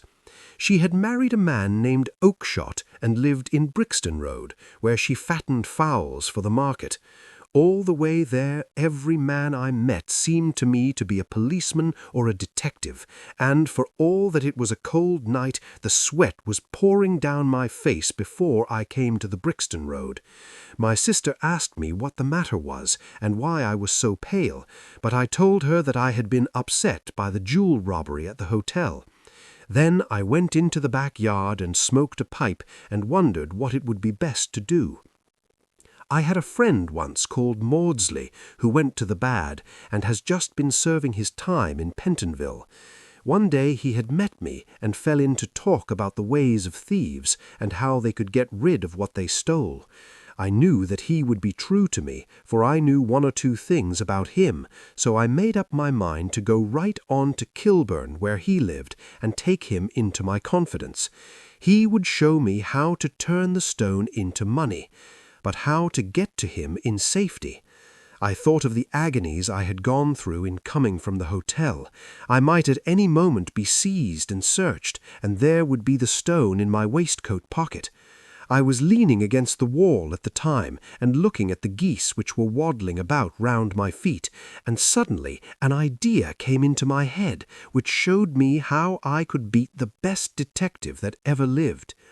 My sister had told me some weeks before that I might have the pick of her geese for a Christmas present, and I knew that she was always as good as her word. I would take my goose now, and in it I would carry my stone to Kilburn. There was a little shed in the yard, and behind this I drove one of the birds, a fine big one, white with a barred tail. I caught it, and prying its bill open, I thrust the stone down its throat as far as my finger could reach. The bird gave a gulp, and I felt the stone pass along its gullet and down into its crop, but the creature flapped and struggled, and out came my sister to know what the matter was. As I turned to speak to her, the brute broke loose and fluttered off among the others. "Whatever were you doing with that bird, Jem?" says she. "Well," said I, "you said you'd give me one for Christmas, and I was feeling which was the fattest." "Oh," says she, "we've set yours aside for you. Jem's bird, we call it. It's the big white one over yonder. There's 26 of them, which makes one for you, and one for us, and 24 for the market." "Thank you, Maggie," says I, "but if it is all the same to you, I'd rather have that one I was handling just now." "The other is a good 3 pound heavier," said she, "and we fattened it expressly for you." "Never mind, I'll have the other, and I'll take it now," said I. "Oh, just as you like," said she, a little huffed. "Which is it you want, then?" "That white one with the barred tail, right in the middle of the flock." "Oh, very well. Kill it and take it with you." Well, I did what she said, Mr. Holmes, and I carried the bird all the way to Kilburn. I told my pal what I had done, for he was a man that it was easy to tell a thing like that to. He laughed until he choked, and we got a knife and opened the goose. My heart turned to water, for there was no sign of the stone, and I knew that some terrible mistake had occurred. I left the bird, rushed back to my sisters, and hurried into the backyard. There was not a bird to be seen there. "Where are they all, Maggie?" I cried. "Gone to the dealers, Jem." "Which dealers?" "Breckenridge, of Covent Garden." "But was there another one with a barred tail, the same as the one I chose?" "Yes, Jem, there were 2 barred-tailed ones, and I could never tell them apart." Well, then, of course, I saw it all, and I ran off as hard as my feet would carry me to this man Breckenridge. But he had sold the lot at once, and not one word would he tell me as to where they had gone. You heard him yourselves tonight. Well, he has always answered me like that. My sister thinks that I am going mad. Sometimes I think that I myself am. And now I am myself a branded thief without ever having touched the wealth for which I sold my character. God help me! God help me!" He burst into convulsive sobbing, with his face buried in his hands. There was a long silence, broken only by his heavy breathing and by the measured tapping of Sherlock Holmes's fingertips upon the edge of the table. Then my friend rose and threw open the door. "Get out," he said. "What, sir? Oh, heaven bless you!" "No more words. Get out." And no more words were needed. There was a rush, a clatter upon the stairs, the bang of a door, and the crisp rattle of running footfalls from the street. "After all, Watson," said Holmes, reaching up his hand for his clay pipe, "I am not retained by the police to supply their deficiencies. If Harner were in danger, it would be another thing, but this fellow will not appear against him, and the case must collapse. I suppose that I am commuting a felony, but it is just possible that I am saving a soul. This fellow will not go wrong again. He is too terribly frightened. Send him to jail now, and you make him a jailbird for life. Besides, it is the season of forgiveness. Chance has put in our way a most singular and whimsical problem, and its solution is its own reward. If you will have the goodness to touch the bell, Doctor, we will begin another investigation in which also a bird will be the chief feature." The Adventure of the Speckled Band, an adventure of Sherlock Holmes. A terrified young woman seeks Holmes's help after her sister's mysterious death in a locked room. What deadly secret hides within the walls of Stoke Moran? Let's find out. On glancing over my notes of the 70-odd cases in which I have during the last 8 years studied the methods of my friend Sherlock Holmes, I find many tragic, some comic, a large number merely strange, but none commonplace, for working as he did rather for the love of his art than for the acquirement of wealth, he refused to associate himself with any investigation which did not tend towards the unusual and even the fantastic. Of all these varied cases, however, I cannot recall any which presented more singular features than that which was associated with the well-known Surrey family of the Roylotts of Stoke Moran. The events in question occurred in the early days of my association with Holmes, when we were sharing rooms as bachelors in Baker Street. It is possible that I might have placed them upon record before, but a promise of secrecy was made at the time, from which I have only been freed during the last month by the untimely death of the lady to whom the pledge was given. It is perhaps as well that the facts should now come to light, for I have reasons to know that there are widespread rumours as to the death of Dr. Grimesby Roylott, which tend to make the matter even more terrible than the truth. It was early in April in the year 83 that I woke one morning to find Sherlock Holmes standing, fully dressed, by the side of my bed. He was a late riser as a rule, and as the clock on the mantelpiece showed me that it was only 7:15, I blinked up at him in some surprise, and perhaps just a little resentment, for I was myself regular in my habits. "Very sorry to knock you up, Watson," said he, "but it's the common lot this morning. Mrs. Hudson has been knocked up," she retorted, upon me, "and I on you." "What is it, then? A fire?" "No, a client. It seems that a young lady has arrived in a considerable state of excitement who insists upon seeing me. She is waiting now in the sitting-room. Now, when young ladies wander about the metropolis at this hour of the morning and knock sleepy people up out of their beds, I presume that it is something very pressing which they have to communicate. Should it prove to be an interesting case, you would, I am sure, wish to follow it from the outset. I thought, at any rate, that I should call you and give you the chance. My dear fellow, I would not miss it for anything." I had no keener pleasure than in following Holmes in his professional investigations, and in admiring the rapid deductions, as swift as intuitions, and yet always founded on a logical basis, with which he unravelled the problems which were submitted to him. I rapidly threw on my clothes, and was ready in a few minutes to accompany my friend down to the sitting-room. A lady dressed in black and heavily veiled, who had been sitting in the window, rose as we entered. "Good morning, madam," said Holmes cheerily.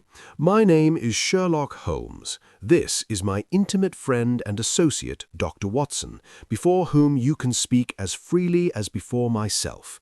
Ha! I am glad to see that Mrs. Hudson has had the good sense to light the fire. Pray, draw up to it, and I shall order you a cup of hot coffee, for I observe that you are shivering." "It is not cold which makes me shiver," said the woman in a low voice, changing her seat as requested. "What then?" "It is fear, Mr. Holmes. It is terror." She raised her veil as she spoke, and we could see that she was indeed in a pitiable state of agitation, her face all drawn and grey, with restless, frightened eyes, like those of some hunted animal. Her features and figure were those of a woman of 30, but her hair was shot with premature grey, and her expression was weary and haggard. Sherlock Holmes ran her over with one of his quick, all-comprehensive glances. "You must not fear," said he soothingly, bending forward and patting her forearm. "We shall soon set matters right, I have no doubt. You have come in by train this morning, I see. You know me, then?"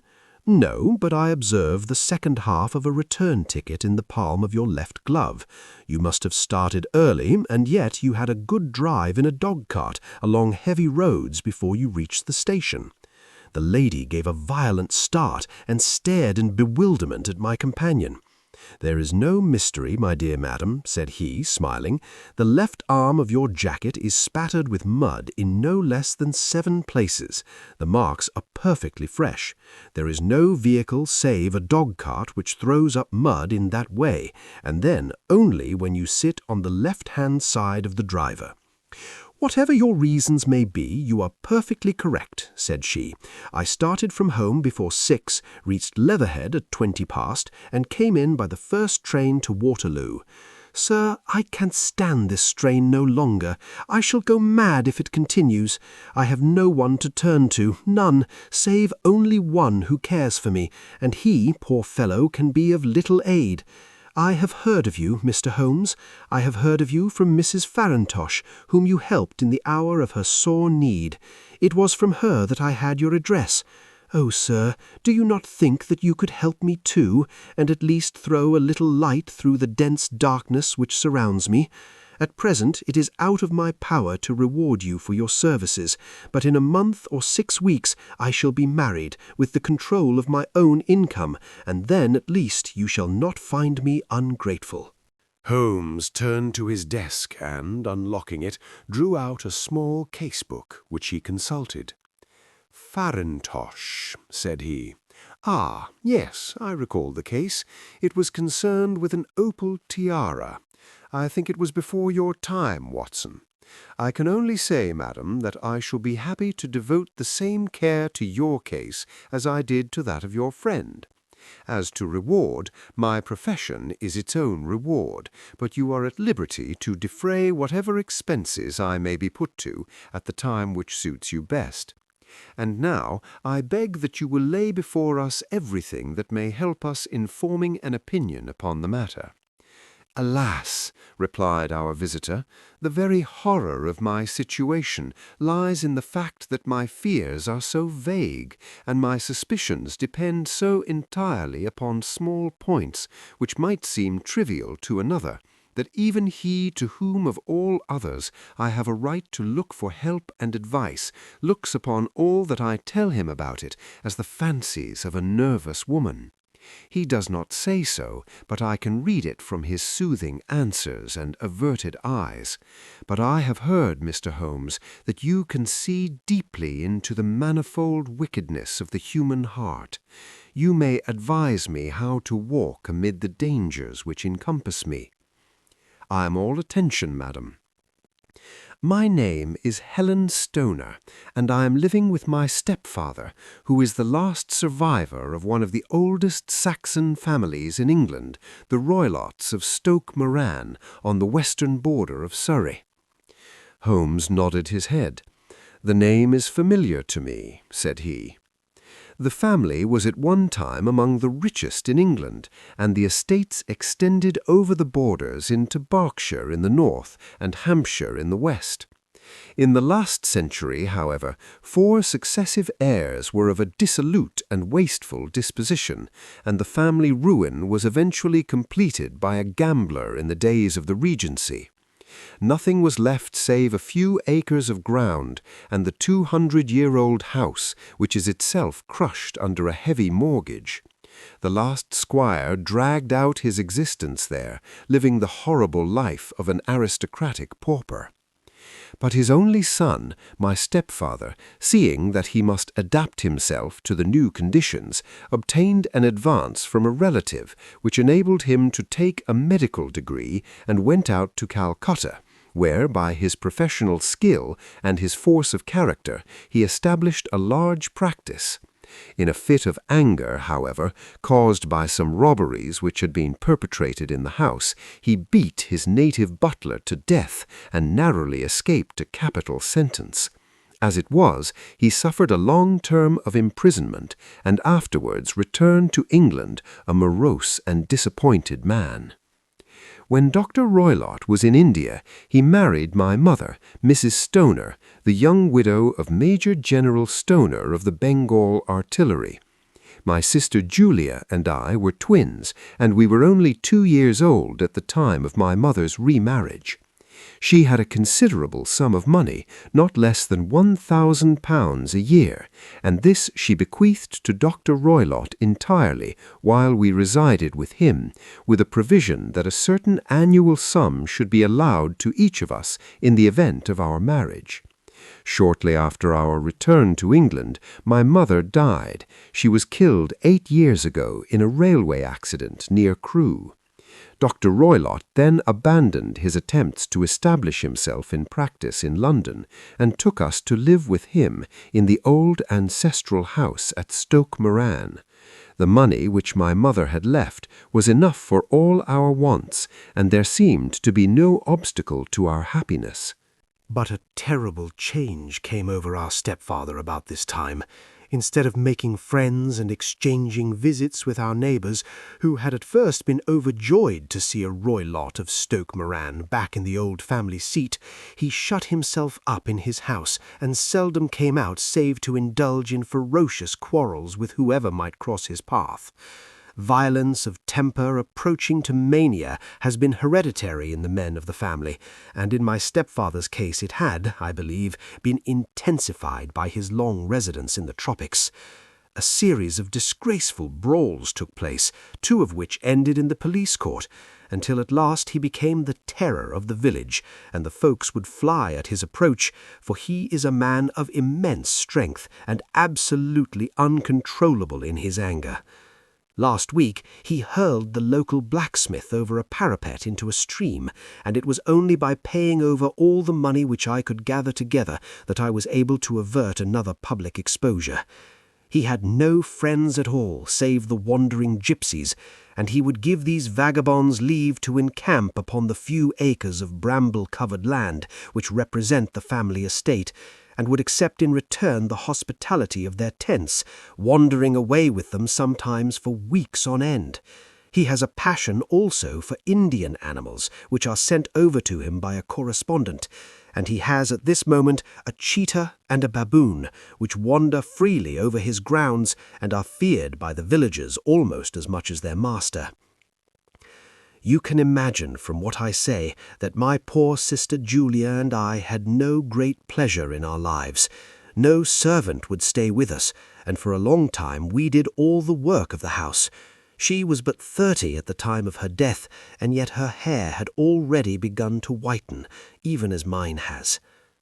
Your sister is dead, then? She died just 2 years ago, and it is of her death that I wish to speak to you. You can understand that living the life which I have described, we were little likely to see anyone of our own age and position. We had, however, an aunt, my mother's maiden sister, Miss Honoria Westphale, who lives near Harrow, and we were occasionally allowed to pay short visits at this lady's house. Julia went there at Christmas 2 years ago, and met there a half-pay major of Marines, to whom she became engaged. My stepfather learned of the engagement when my sister returned, and offered no objection to the marriage.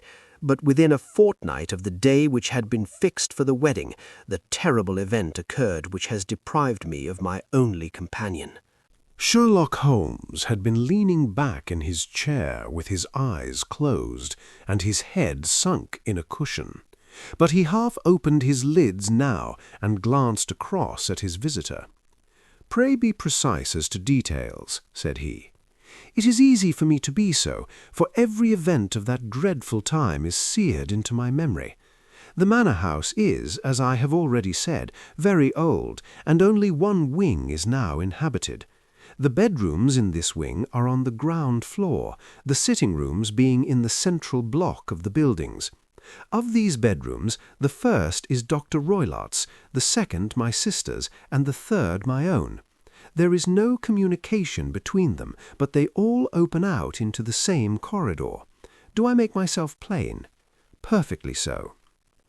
The windows of the 3 rooms open out on the lawn. That fatal night, Dr. Roylott had gone to his room early, though we knew that he had not retired to rest, for my sister was troubled by the smell of the strong Indian cigars which it was his custom to smoke. She left her room, therefore, and came into mine, where she sat for some time, chatting about her approaching wedding. At 11 o'clock she rose to leave me, but she paused at the door and looked back. "Tell me, Helen," she said, "have you ever heard anyone whistle in the dead of the night?" "Never," said I. "I suppose that you could not possibly whistle yourself in your sleep?" "Certainly not. But why?" "Because during the last few nights I have always, about 3 in the morning, heard a low, clear whistle. I am a light sleeper, and it has awakened me. I cannot tell where it came from, perhaps from the next room, perhaps from the lawn. I thought that I would just ask you whether you had heard it." "No, I have not. It must be those wretched gypsies in the plantation." "Very likely, and yet if it were on the lawn, I wonder that you did not hear it also." "Ah, but I sleep more heavily than you." "Well, it is of no great consequence at any rate." She smiled back at me, closed my door, and a few moments later I heard her key turn in the lock. "Indeed," said Holmes. "Was it your custom always to lock yourselves in at night?" "Always." "And why?" "I think that I mentioned to you that the doctor kept a cheetah and a baboon. We had no feeling of security unless our doors were locked." "Quite so. Pray proceed with your statement." "I could not sleep that night. A vague feeling of impending misfortune impressed me. My sister and I, you will recollect, were twins, and you know how subtle are the links which bind two souls which are so closely allied. It was a wild night. The wind was howling outside, and the rain was beating and splashing against the windows. Suddenly, amid all the hubbub of the gale, there burst forth the wild scream of a terrified woman. I knew that it was my sister's voice. I sprang from my bed, wrapped a shawl round me, and rushed into the corridor. As I opened my door, I seemed to hear a low whistle, such as my sister described, and a few moments later a clanging sound, as if a mass of metal had fallen. As I ran down the passage, my sister's door was unlocked and revolved slowly upon its hinges. I stared at it horror-stricken, not knowing what was about to issue from it. By the light of the corridor lamp, I saw my sister appear at the opening, her face blanched with terror, her hands groping for help, her whole figure swaying to and fro like that of a drunkard. I ran to her and threw my arms round her, but at that moment her knees seemed to give way, and she fell to the ground. She writhed as one who is in terrible pain, and her limbs were dreadfully convulsed. At first I thought that she had not recognized me, but as I bent over her, she suddenly shrieked out in a voice which I shall never forget, "Oh, my God, Helen, it was the band, the Speckled Band!" There was something else which she would fain have said, and she stabbed with her finger in the direction of the doctor's room, but a fresh convulsion seized her and choked her words.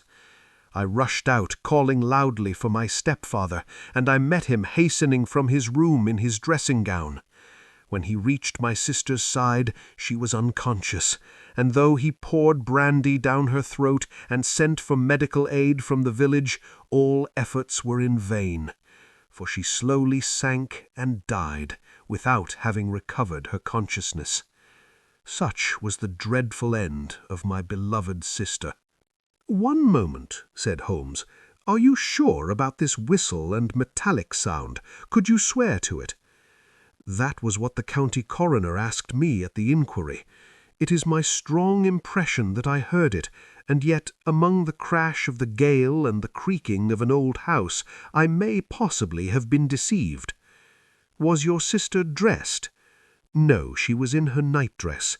In her right hand was found the charred stump of a match, and in her left a matchbox, showing that she had struck a light and looked about her when the alarm took place. That is important. And what conclusions did the coroner come to?" He investigated the case with great care, for Dr. Roylott's conduct had long been notorious in the county, but he was unable to find any satisfactory cause of death. My evidence showed that the door had been fastened upon the inner side, and the windows were blocked by old-fashioned shutters with broad iron bars, which were secured every night. The walls were carefully sounded, and were shown to be quite solid all round, and the flooring was also thoroughly examined, with the same result.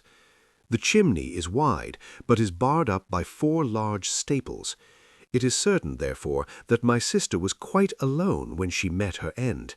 Besides, there were no marks of any violence upon her. How about poison? The doctors examined her for it, but without success. What do you think that this unfortunate lady died of, then? It is my belief that she died of pure fear and nervous shock, though what it was that frightened her I cannot imagine. Were the gypsies in the plantation at the time? Yes, there are nearly always some there. Ah, and what did you gather from this allusion to a band, a speckled band? Sometimes I have thought that it was merely the wild talk of delirium, sometimes that it may have referred to some band of people, perhaps to these very gypsies in the plantation. I do not know whether the spotted handkerchiefs which so many of them wear over their heads might have suggested the strange adjective which she used. Sherlock shook his head like a man who is far from being satisfied. "These are very deep waters," said he. "Pray go on with your narrative." 2 years have passed since then, and my life has, until lately, been lonelier than ever. A month ago, however, a dear friend, whom I have known for many years, has done the honor to ask my hand in marriage. His name is Armitage, Percy Armitage, the second son of Mr. Armitage, of Crane Water, near Reading. My stepfather has offered no opposition to the match, and we are to be married in the course of the spring. 2 days ago, some repairs were started in the west wing of the building, and my bedroom wall has been pierced, so that I have had to move into the chamber in which my sister died, and to sleep in the very bed in which she slept. Imagine, then, my thrill of terror when last night, as I lay awake, thinking over her terrible fate, I suddenly heard in the silence of the night the low whistle which had been the herald of her own death. I sprang up and lit the lamp, but nothing was to be seen in the room. I was too shaken to go to bed again, however, so I dressed, and as soon as it was daylight, I slipped down, got a dog-cart at the Crown Inn, which is opposite, and drove to Leatherhead, from whence I have come on this morning with the one object of seeing you and asking your advice. "You have done wisely," said my friend, "but have you told me all?" "Yes, all." "Miss Roylott, you have not. You're screening your stepfather." "Why? What do you mean?" For answer, Sherlock Holmes pushed back the frill of black lace which fringed the hand that lay upon our visitor's knee. 5 little livid spots, the marks of 4 fingers and a thumb, were printed upon the white wrist. "You have been cruelly used," said Holmes. The lady colored deeply and covered over her injured wrist. "He is a hard man," she said, "and perhaps he hardly knows his own strength." There was a long silence, during which Holmes leaned his chin upon his hands and stared into the crackling fire. "This is a very deep business," he said at last. "There are 1,000 details which I should desire to know before I decide upon our course of action, yet we have not a moment to lose. If we were to come to Stoke Moran today, would it be possible for us to see over these rooms without the knowledge of your stepfather? As it happens, he spoke of coming into town today upon some most important business. It is probable that he will be away all day, and that there would be nothing to disturb you. We have a housekeeper now, but she is old and foolish, and I could easily get her out of the way." "Excellent. You are not averse to this trip, Watson?" "By no means." "Then we shall both come. What are you going to do yourself?" "I have 1 or 2 things which I would wish to do now that I am in town, but I shall return by the 12 o'clock train so as to be there in time for your coming. And you may expect us early in the afternoon. I have myself some small business matters to attend to. Will you not wait and breakfast?" "No, I must go. My heart is lightened already since I have confided my trouble to you. I shall look forward to seeing you again this afternoon." She dropped her thick black veil over her face and glided from the room. "And what do you think of it all, Watson?" asked Sherlock Holmes, leaning back in his chair. "It seems to me to be a most dark and sinister business." "Dark enough and sinister enough. Yet if the lady is correct in saying that the flooring and walls are sound, and that the door, window, and chimney are impassable, then her sister must have been undoubtedly alone when she met her mysterious end. What becomes, then, of these nocturnal whistles, and what of the very peculiar words of the dying woman? I cannot think. When you combine the ideas of whistles at night, the presence of a band of gypsies who are on intimate terms with this old doctor, the fact that we have every reason to believe that the doctor has an interest in preventing her stepdaughter's marriage, the dying allusion to a band, and finally the fact that Miss Helen Stoner heard a metallic clang, which might have been caused by one of those metal bars that secured the shutters falling back into its place, I think that there is good ground to think that the mystery may be cleared along those lines. But what then did the gypsies do? I cannot imagine. I see many objections to any such theory. And so do I. It is precisely for that reason that we are going to Stoke Moran this day. I want to see whether the objections are fatal, or if they may be explained away. But what in the name of the devil? The ejaculation had been drawn from my companion by the fact that our door had been suddenly dashed open and that a huge man had framed himself in the aperture. His costume was a peculiar mixture of the professional and of the agricultural, having a black top hat, a long frock coat, and a pair of high gaiters with a hunting crop swinging in his hand. So tall was he that his hat actually brushed the crossbar of the doorway, and his breadth seemed to span it across from side to side. A large face, seared with 1,000 wrinkles, burned yellow with the sun, and marked with every evil passion, was turned from one to the other of us, while his deep-set, bile-shot eyes and his high, thin, fleshless nose gave him somewhat the resemblance to a fierce old bird of prey. "Which of you is Holmes?" asked this apparition. "My name, sir, but you have the advantage of me," said my companion quietly. "I am Dr. Grimesby Roylott of Stoke Moran." "Indeed, doctor," said Holmes blandly. "Pray take a seat." "I will do nothing of the kind. My stepdaughter has been here. I have traced her. What has she been saying to you?" "It is a little cold for the time of the year," said Holmes. "What has she been saying to you?" screamed the old man furiously.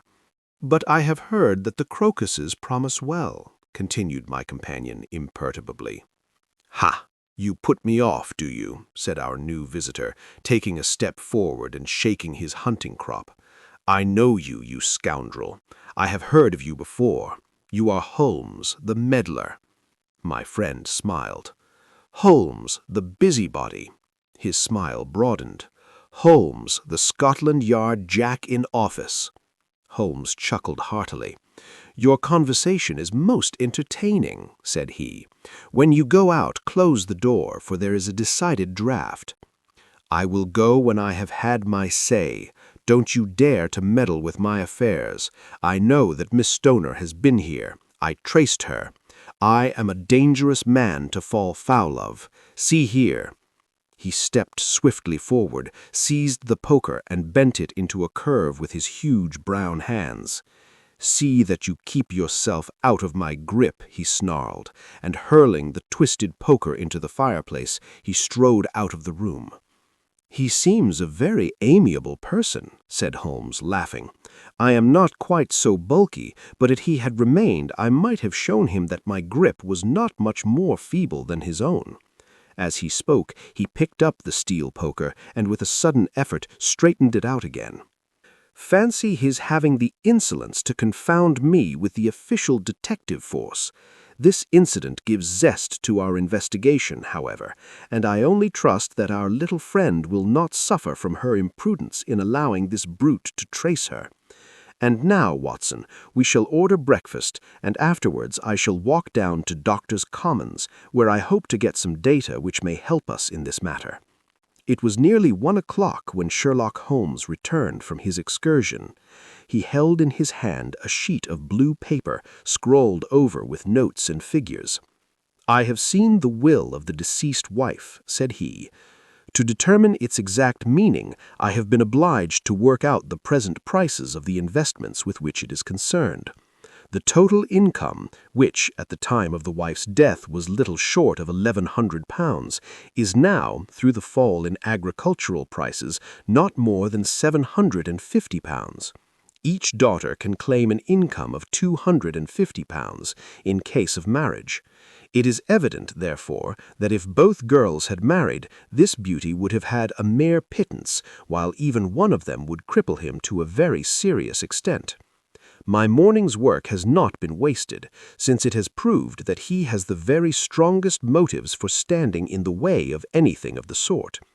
And now, Watson, this is too serious for dawdling, especially as the old man is aware that we are interesting ourselves in his affairs. So, if you are ready, we shall call a cab and drive to Waterloo. I should be very much obliged if you would slip your revolver into your pocket. An Ely's No. 2 is an excellent argument with gentlemen who can twist steel pokers into knots. That and a toothbrush are, I think, all that we need." At Waterloo, we were fortunate in catching a train for Leatherhead, where we hired a trap at the station inn and drove for 4 or 5 miles through the lovely Surrey lanes. It was a perfect day, with a bright sun and a few fleecy clouds in the heavens. The trees and wayside hedges were just throwing out their first green shoots, and the air was full of the pleasant smell of the moist earth. To me, at least, there was a strange contrast between the sweet promise of the spring and this sinister quest upon which we were engaged. My companion sat in the front of the trap, his arms folded, his hat pulled down over his eyes, and his chin sunk upon his breast, buried in the deepest thought. Suddenly, however, he started, tapped me on the shoulder, and pointed over the meadows. "Look there," said he. A heavily timbered park stretched up in a gentle slope, thickening into a grove at the highest point. From amid the branches there jutted out the grey gables and high roof-tree of a very old mansion. "Stoke Moran?" said he. "Yes, sir, that be the house of Dr. Grimesby Roylott," remarked the driver. "There is some building going on there," said Holmes. "That is where we are going." "There's the village," said the driver, pointing to a cluster of roofs some distance to the left. "But if you want to get to the house, you'll find it shorter to get over this stile, and so by the footpath over the fields. There it is, where the lady is walking." "And the lady, I fancy, is Miss Stoner." Holmes shaded his eyes. "Yes, I think we had better do as you suggest." We got off, paid our fare, and the trap rattled back on its way to Leatherhead. "I thought it as well," said Holmes, as we climbed the stile, "that this fellow should think we had come here as architects or on some definite business. It may stop his gossip. Good afternoon, Miss Stoner. You see that we have been as good as our word." Our client of the morning had hurried forward to meet us with a face which spoke her joy. "I have been waiting so eagerly for you," she cried, shaking hands with us warmly. "All has turned out splendidly. Dr. Roylott has gone to town, and it is unlikely that he will be back before evening." "We have had the pleasure of making the doctor's acquaintance," said Holmes, and in a few words he sketched out what had occurred. Miss Stoner turned white to the lips as she listened. "Good heavens!" she cried. "He has followed me, then?" "So it appears." "He is so cunning that I never know when I am safe from him. What will he say when he returns?" "He must guard himself, for he may find that there is someone more cunning than himself upon his track. You must lock yourself up from him tonight. If he is violent, we shall take you away to your aunt's at Harrow. Now, we must make the best use of our time, so kindly take us at once to the rooms which we are to examine." The building was of grey, lichen-blotched stone, with a high central portion and 2 curving wings, like the claws of a crab, thrown out on each side.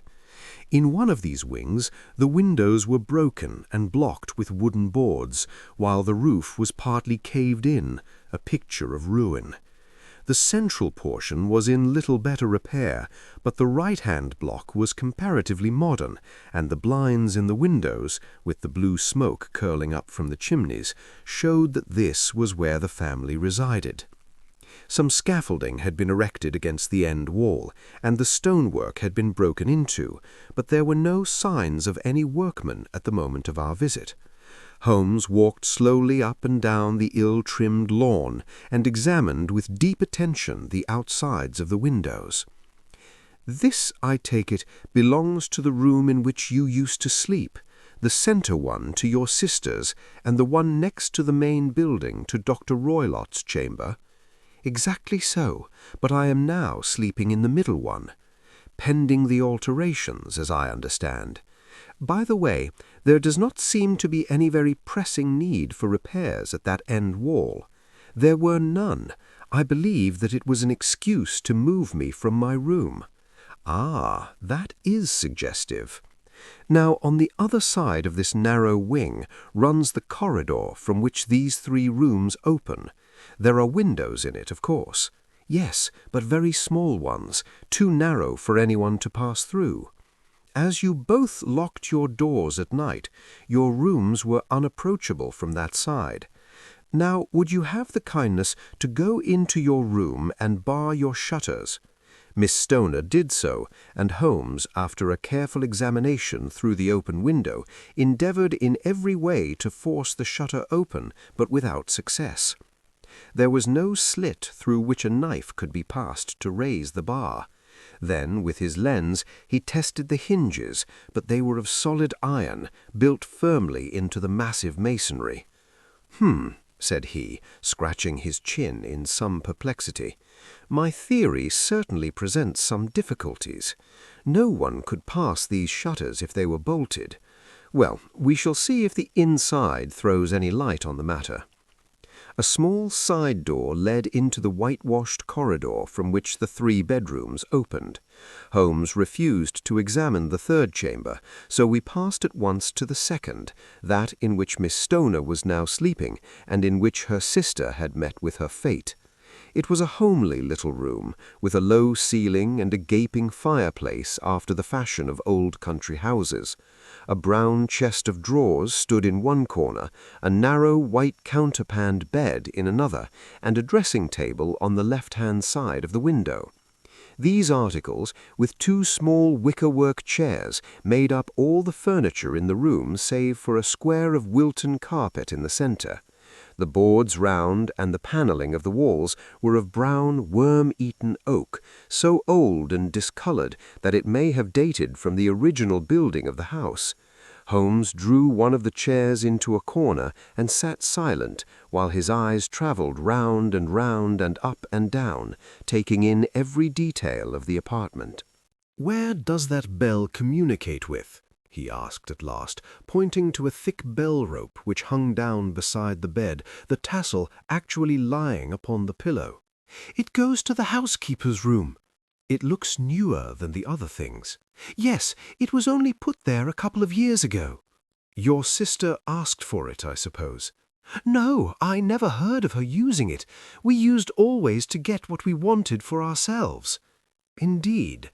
It seemed unnecessary to put so nice a bell-pull there. You will excuse me for a few minutes while I satisfy myself as to this floor." He threw himself down upon his face with his lens in his hand and crawled swiftly backward and forward, examining minutely the cracks between the boards. Then he did the same with the woodwork with which the chamber was panelled. Finally, he walked over to the bed and spent some time in staring at it and in running his eye up and down the wall. Finally, he took the bell rope in his hand and gave it a brisk tug. "Why, it's a dummy," said he. "Won't it ring?" "No, it is not even attached to a wire. This is very interesting. You can see now that it is fastened to a hook just above where the little opening for the ventilator is." "How very absurd! I never noticed that before."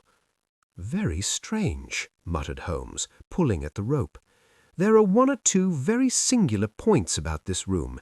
For example, what a fool a builder must be to open a ventilator into another room, when, with the same trouble, he might have communicated with the outside air." "That is also quite modern," said the lady. "Done about the same time as the bell rope," remarked Holmes. "Yes, there were several little changes carried out about that time. They seem to have been of a most interesting character, dummy bell ropes and ventilators which do not ventilate. With your permission, Miss Stoner, we shall now carry our researches into the inner apartment." Dr. Grimesby Roylott's chamber was larger than that of his stepdaughter, but was as plainly furnished. A camp bed, a small wooden shelf full of books, mostly of a technical character, an armchair beside the bed, a plain wooden chair against the wall, a round table, and a large iron safe were the principal things which met the eye.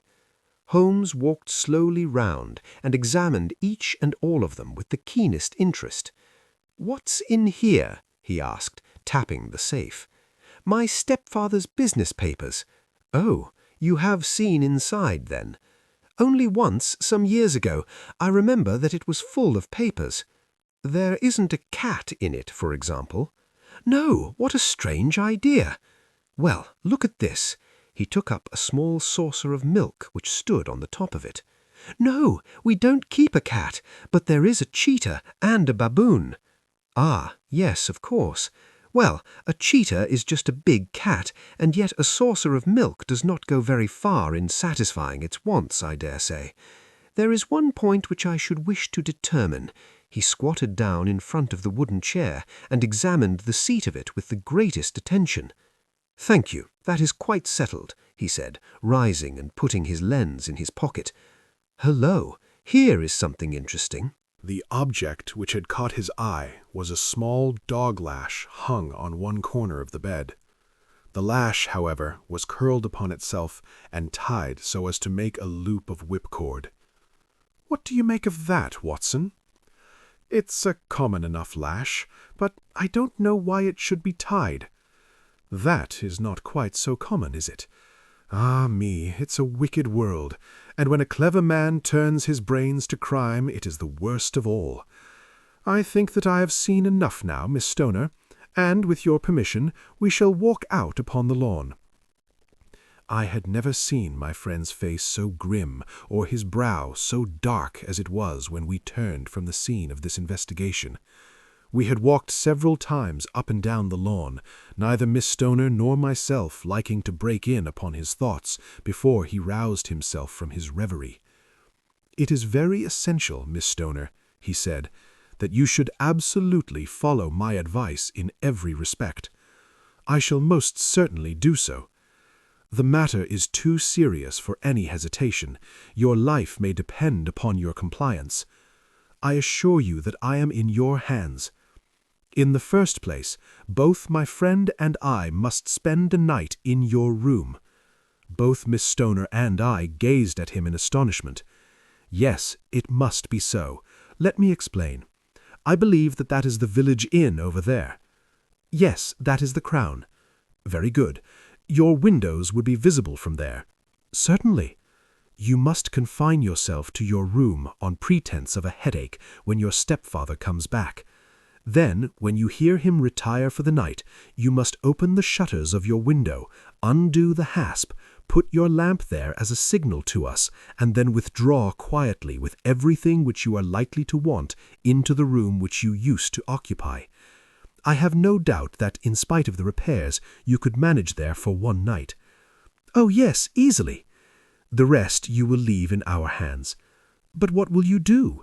"We shall spend the night in your room, and we shall investigate the cause of this noise which has disturbed you." "I believe, Mr. Holmes, that you have already made up your mind," said Miss Stoner, laying her hand upon my companion's sleeve. "Perhaps I have. Then for pity's sake tell me what was the cause of my sister's death. I should prefer to have clearer proofs before I speak. You can at least tell me whether my own thought is correct, and if she died from some sudden fright." "No, I do not think so. I think that there was probably some more tangible cause. And now, Miss Stoner, we must leave you, for if Dr. Roylott returned and saw us, our journey would be in vain. Goodbye, and be brave, for if you will do what I have told you, you may rest assured that we shall soon drive away the dangers that threaten you." Sherlock Holmes and I had no difficulty in engaging a bedroom and sitting-room at the Crown Inn. They were on the upper floor, and from our window we could command the view of the avenue gate and of the inhabited wing of Stoke Moran Manor House. At dusk we saw Dr. Grimesby Roylott drive past, his huge form looming up beside the little figure of the lad who drove him.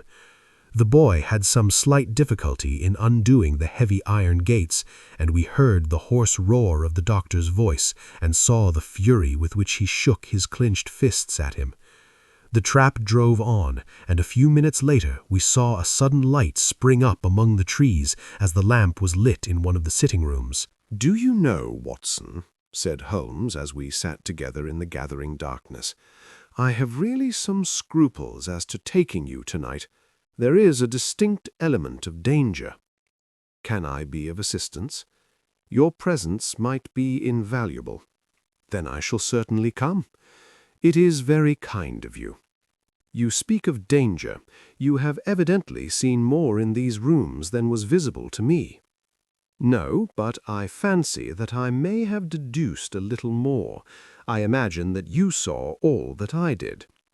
I saw nothing remarkable save the bell rope, and what purpose that could answer, I confess, is more than I can imagine. You saw the ventilator, too. Yes, but I do not think that it is such a very unusual thing to have a small opening between two rooms. It was so small that a rat could hardly pass through. I knew that we should find a ventilator before ever we came to Stoke Moran. My dear Holmes! Oh, yes, I did. You remember, in her statement, she said that her sister could smell Dr. Roylott's cigar. Now, of course, that suggested at once that there must be a communication between the two rooms. It could only be a small one, or it would have been remarked upon at the coroner's inquiry. I deduced a ventilator. But what harm can there be in that?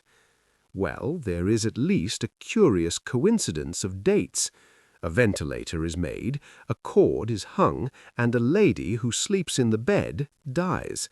Does not that strike you? I cannot as yet see any connection. Did you observe anything very peculiar about that bed? No. It was clamped to the floor. Did you ever see a bed fastened like that before? I cannot say that I have. The lady could not move her bed. It must always be in the same relative position to the ventilator and to the rope, or so we may call it, since it was clearly never meant for a bell pull. Holmes, I cried, I seem to see dimly what you are hinting at. We are only just in time to prevent some subtle and horrible crime. Subtle enough and horrible enough. When a doctor does go wrong, he is the first of criminals. He has nerve and he has knowledge. Palmer and Pritchard were among the heads of their profession. This man strikes even deeper, but I think, Watson, that we shall be able to strike deeper still. But we shall have horrors enough before the night is over. For goodness' sake, let us have a quiet pipe and turn our minds for a few hours to something more cheerful. About 9 o'clock the light among the trees was extinguished, and all was dark in the direction of the manor house. 2 hours passed slowly away, and then, suddenly, just at the stroke of 11, a single bright light shone out right in front of us. "That is our signal," said Holmes, springing to his feet. "It comes from the middle window." As we passed out, he exchanged a few words with the landlord, explaining that we were going on a late visit to an acquaintance, and that it was possible that we might spend the night there. A moment later we were out on the dark road, a chill wind blowing in our faces, and one yellow light twinkling in front of us through the gloom to guide us on our sombre errand. There was little difficulty in entering the grounds, for unrepaired breaches gaped in the old park wall. Making our way among the trees, we reached the lawn, crossed it, and were about to enter through the window, when out from a clump of laurel bushes there darted what seemed to be a hideous and distorted child, who threw itself upon the grass with writhing limbs, and then ran swiftly across the lawn into the darkness. "My God," I whispered, "did you see it?" Holmes was for the moment as startled as I. His hand closed like a vice upon my wrist in his agitation. Then he broke into a low laugh and put his lips to my ear. "It is a nice household," he murmured. "That is the baboon." I had forgotten the strange pets which the doctor affected. There was a cheetah, too. Perhaps we might find it upon our shoulders at any moment. I confess that I felt easier in my mind when, after following Holmes's example and slipping off my shoes, I found myself inside the bedroom. My companion noiselessly closed the shutters, moved the lamp onto the table, and cast his eyes round the room. All was as we had seen it in the daytime.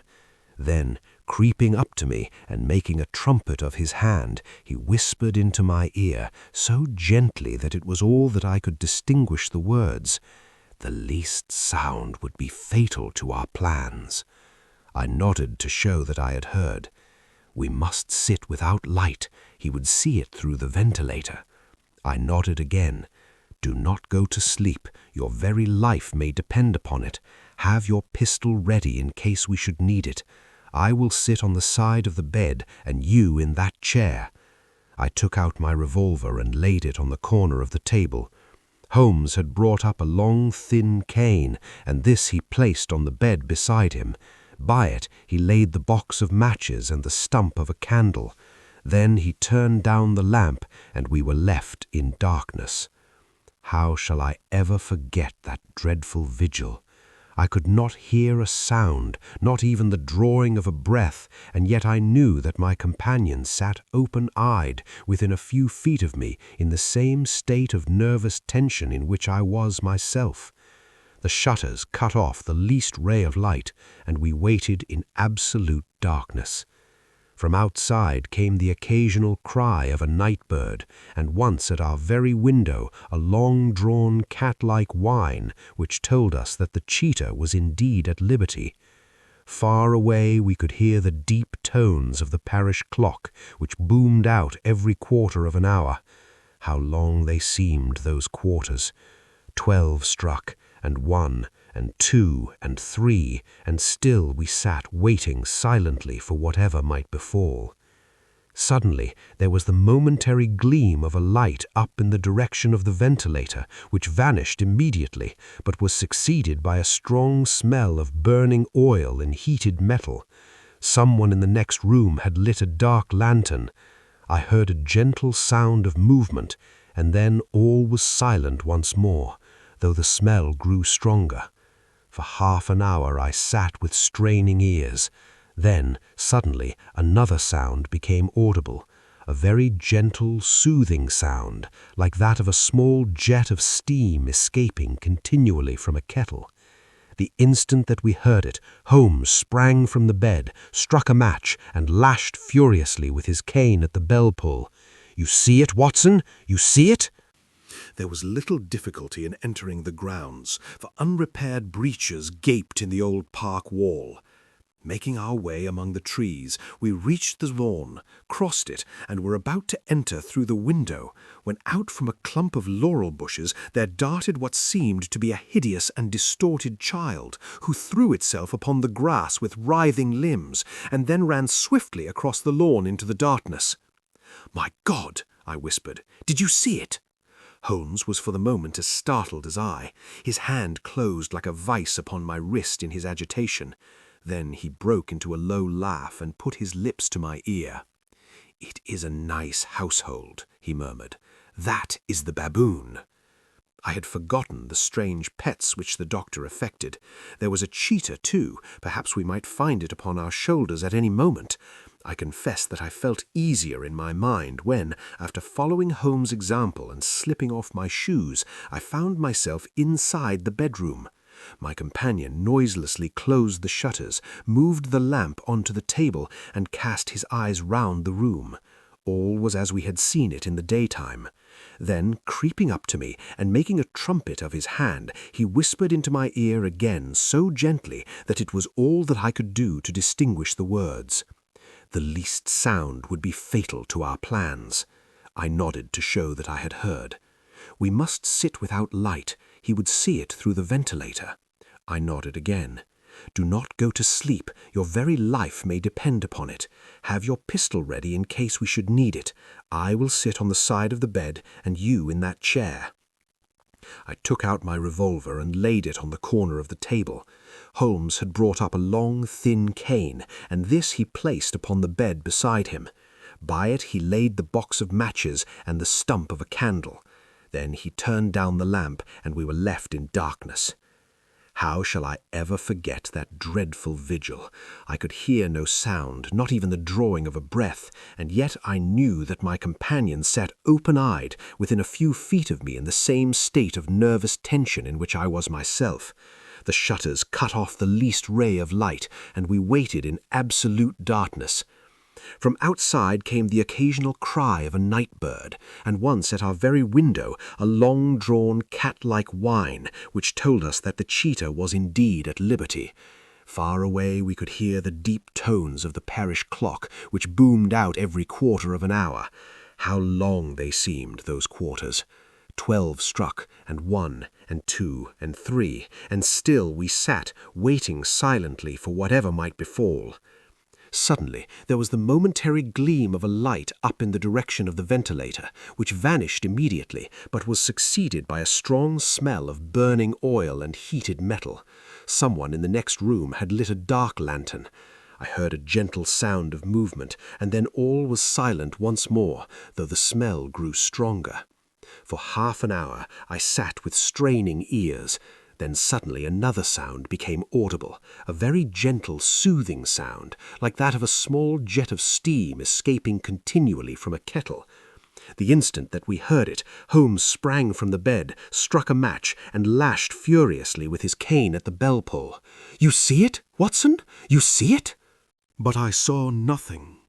At the moment when Holmes struck the light, I heard a low, clear whistle, but the sudden glare flashing into my weary eyes made it impossible for me to tell what it was at which my friend lashed so savagely. I could, however, see that his face was deadly pale and filled with horror and loathing. He had ceased to strike and was gazing up at the ventilator when suddenly there broke from the silence of the night the most horrible cry to which I have ever listened. It swelled up louder and louder, a hoarse yell of pain and fear and anger, all mingled in the one dreadful shriek. They say that away down in the village, and even in the distant parsonage, that cry raised the sleepers from their beds. It struck cold to our hearts, and I stood gazing at Holmes, and he at me, until the last echoes of it had died away into the silence from which it rose. "What can it mean?" I gasped. "It means that it is all over," Holmes answered, "and perhaps after all it is for the best. Take your pistol, and we will enter Dr. Roylott's room." With a grave face he lit the lamp and led the way down the corridor. Twice he struck at the chamber door without any reply from within. Then he turned the handle and entered, I at his heels with the cocked pistol in my hand. It was a singular sight which met our eyes. On the table stood a dark lantern with the shutter half open, throwing a brilliant beam of light upon the iron safe, the door of which was ajar. Beside this table, on the wooden chair, sat Dr. Grimesby Roylott, clad in a long grey dressing-gown, his bare ankles protruding beneath, and his feet thrust into red heelless Turkish slippers. Across his lap lay the short stock with the long lash which we had noticed during the day. His chin was cocked upward, and his eyes were fixed in a dreadful, rigid stare at the corner of the ceiling. Round his brow he had a peculiar yellow band with brownish speckles, which seemed to be bound tightly round his head. As we entered he made neither sound nor motion. "The band! The speckled band!" whispered Holmes. I took a step forward. In an instant his strange headgear began to move, and there reared itself from among his hair the squat diamond-shaped head and puffed neck of a loathsome serpent. "It is a swamp adder," cried Holmes, "the deadliest snake in India. He has died within 10 seconds of being bitten. Violence does, in truth, recoil upon the violent, and the schemer falls into the pit which he digs for another. Let us thrust this creature back into its den, and we can then remove Miss Stoner to some place of shelter, and let the county police know what has happened." As he spoke, he drew the dog-whip swiftly from the dead man's lap, and throwing the noose round the reptile's neck, he drew it from its horrid perch, and carrying it at arm's length, threw it into the iron safe, which he closed upon it. Such are the true facts of the death of Dr. Grimesby Roylott of Stoke Moran. It is not necessary that I should prolong a narrative which has already run to too great a length by telling how we broke the sad news to the terrified girl, how we conveyed her by the morning train to the care of her good aunt at Harrow, of how the slow process of official inquiry came to the conclusion that the doctor met his fate while indiscreetly playing with a dangerous pet. The little which I had yet to learn of the case was told me by Sherlock Holmes as we traveled back next day. I had, said he, come to an entirely erroneous conclusion, which shows, my dear Watson, how dangerous it always is to reason from insufficient data. The presence of the gypsies and the use of the word band, which was used by the poor girl, no doubt to explain the appearance which she had caught a hurried glimpse of by the light of her match, were sufficient to put me upon an entirely wrong scent. I can only claim the merit that I instantly reconsidered my position when, however, it became clear to me that whatever danger threatened an occupant of the room could not come either from the window or the door. My attention was speedily drawn, as I have already remarked to you, to this ventilator and to the bell rope which hung down to the bed. The discovery that this was a dummy and that the bed was clamped to the floor instantly gave rise to the suspicion that the rope was there as a bridge for something passing through the hole and coming to the bed. The idea of a snake instantly occurred to me, and when I coupled it with my knowledge that the doctor was furnished with a supply of creatures from India, I felt that I was probably on the right track. The rapidity with which such a poison would take effect would also, from his point of view, be an advantage. It would be a sharp-eyed coroner, indeed, who could distinguish the two little dark punctures which would show where the poison fangs had done their work. Then I thought of the whistle. Of course, he must recall the snake before the morning light revealed it to the victim. He had trained it, probably by the use of the milk which we saw, to return to him when summoned. He would put it through this ventilator at the hour that he thought best, with the certainty that it would crawl down the rope and land on the bed. It might or might not bite the occupant. Perhaps she might escape every night for a week, but sooner or later she must fall a victim. I had come to these conclusions before ever I entered his room.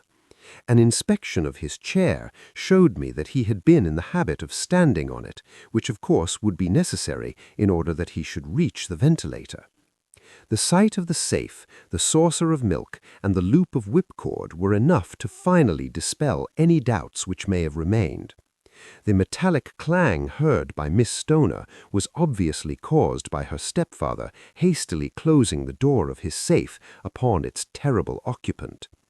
Having once made my mind, you know, the steps which I took in order to put the matter to the proof, I heard the creature hiss, as I have no doubt that you did also, and I instantly lit the light and attacked it, with the result of driving it through the ventilator, and also with the result of causing it to turn upon its master at the other side.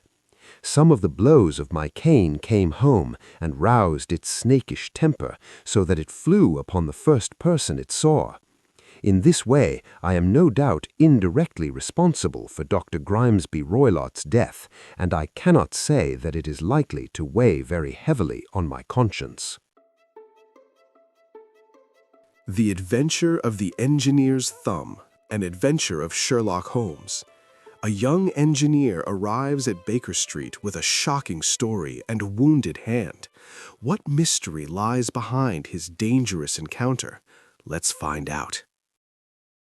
Of all the problems which have been submitted to my friend Mr. Sherlock Holmes for solution during the years of our intimacy, there were only two which I was the means of introducing to his notice, that of Mr. Hatherley's thumb and that of Colonel Warburton's madness.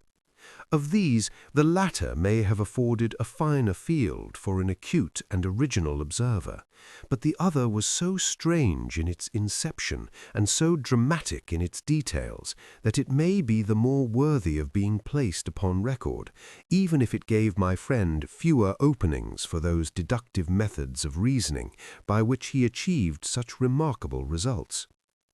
The story has, I believe, been told more than once in the newspapers, but like all such narratives, its effect is much less striking when set forth en bloc in a single half-column of print than when the facts slowly evolve before your own eyes and the mystery clears gradually away as each new discovery furnishes a step which leads on to the complete truth. At the time, the circumstances made a deep impression upon me, and the lapse of 2 years has hardly served to weaken the effect. It was in the summer of '89, not long after my marriage, that the events occurred which I am now about to summarize. I had returned to civil practice and had finally abandoned Holmes in his Baker Street rooms, although I continually visited him and occasionally even persuaded him to forego his Bohemian habits so far as to come and visit us. My practice had steadily increased, and as I happened to live at no very great distance from Paddington Station, I got a few patients from among the officials. One of these, whom I had cured of a painful and lingering disease, was never weary of advertising my virtues and of endeavoring to send me on every sufferer over whom he might have any influence. One morning, at a little before 7 o'clock, I was awakened by the maid tapping at the door to announce that 2 men had come from Paddington and were waiting in the consulting room. I dressed hurriedly, for I knew by experience that railway cases were seldom trivial, and hastened downstairs. As I descended, my old ally, the guard, came out of the room and closed the door tightly behind him. "You've got him here," he whispered, jerking his thumb over his shoulder. "He's all right." "What is it, then?" I asked, for his manner suggested that it was some strange creature which he had caged up in my room. "It's a new patient," he whispered.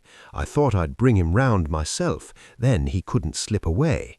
There he is, all safe and sound. I must go now, Doctor. I have my duties just the same as you." And off he went, this trusty tout, without even giving me time to thank him. I entered my consulting room and found a gentleman seated by the table. He was quietly dressed in a suit of heather tweed, with a soft cloth cap which he had laid down upon my books. Round one of his hands he had a handkerchief wrapped, which was mottled all over with bloodstains. He was young, not more than 25, I should say, with a strong masculine face, but he was exceedingly pale, and gave me the impression of a man who was suffering from some strong agitation which it took all his strength of mind to control. "I am sorry to knock you up so early, Doctor," said he, "but I have had a very serious accident during the night. I came in by train this morning, and on inquiring at Paddington as to where I might find a doctor, a worthy fellow very kindly escorted me here. I gave the maid a card, but I see that she has left it upon the side table. I took it up and glanced at it. Mr. Victor Hatherley, hydraulic engineer, 16A Victoria Street, 3rd floor. That was the name, style, and abode of my morning visitor. "I regret that I have kept you waiting," said I, sitting down in my library chair. "You are fresh from a night journey, I understand, which is in itself a monotonous occupation."